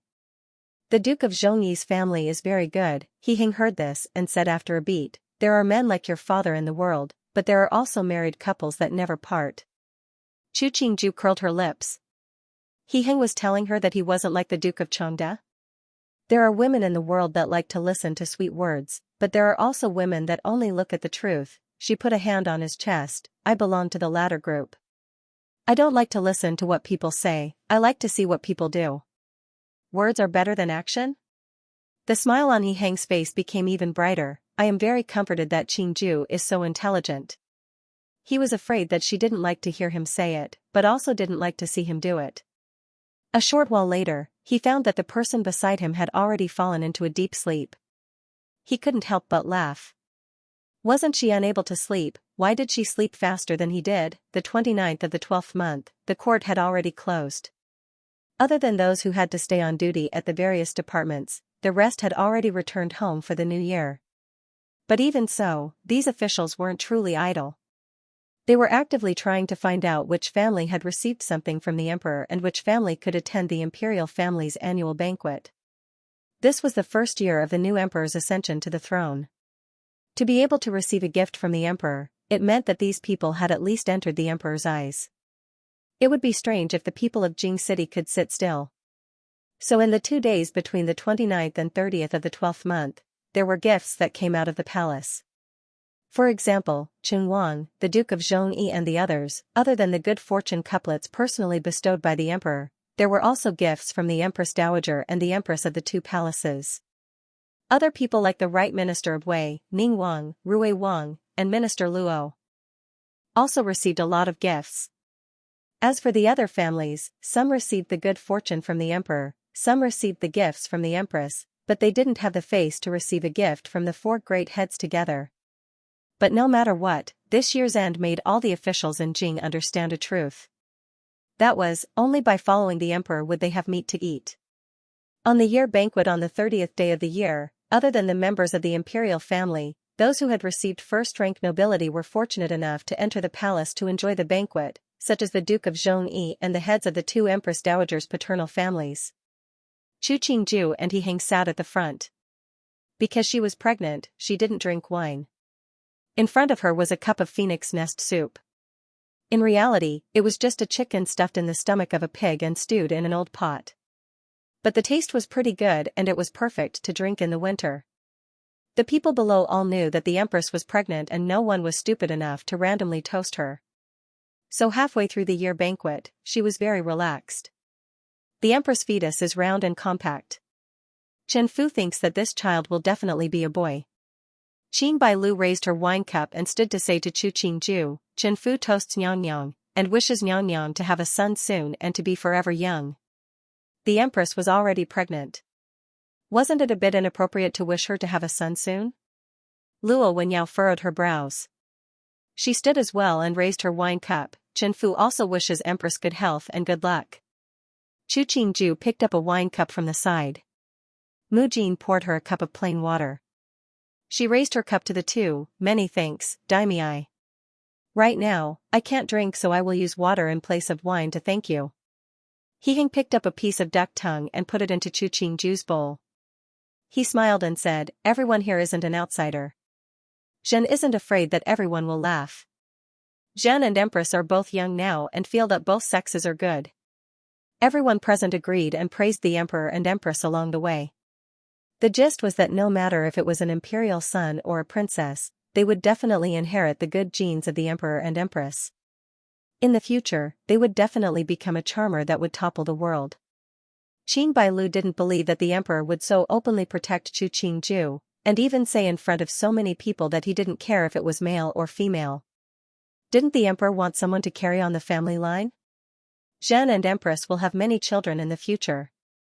At that time, to guess the gender of each child, wouldn't Zhen and Empress be looking for trouble? He Hing laughed and teased himself, Zhen doesn't want to look for trouble. Everyone naturally laughed along, but inside, they were frightened. The meaning behind the Emperor's words seemed to be that he would only have children with the Empress. They must have heard wrong. Tian Jin-ke and Tian Luosher exchanged a look. After being husband and wife for so many years, the two naturally found the shock and joy in each other's eyes. Cough, Tian Jin-ke felt that his emotions had been exposed. He raised a wine cup to take a sip but choked, his face flushing red from the coughing. Tian Luosher smiled helplessly. Everything about her master was good, except that he liked to pretend to be calm. Chu Qingju raised an eyebrow to look at He Heng. Seeing that he was smiling as he listened to the flattery of the servants, she lowered her head to continue drinking the soup. Wei Qingyi and He Qi sat together. She looked dazedly at Chu Qingju dressed in a purple wide-sleeved gown of 100 birds bowing to the phoenix. She didn't dare to believe her eyes and ears. The Emperor was really willing to only favor one woman, and even planned to only let her have children. She thought about the Tong Feng that other officials had sent to the Wang Fu after they returned to court. Even though she and Wang Yi had gone through thick and thin together, and Wang Yi had become much closer to her, but hadn't the women that the servants had sent still been taken by Wang Yi as Tong Feng? Was there really such a devoted man in the world, and this man was the Emperor? Wei Qingyi slowly took back her gaze. For some reason, her gaze landed on Qin Bailu. Qin Bailu's expression wasn't good. Rui Wang beside her didn't seem to want to acknowledge her. The two sat at the same table for two, but the atmosphere was worse than that of strangers.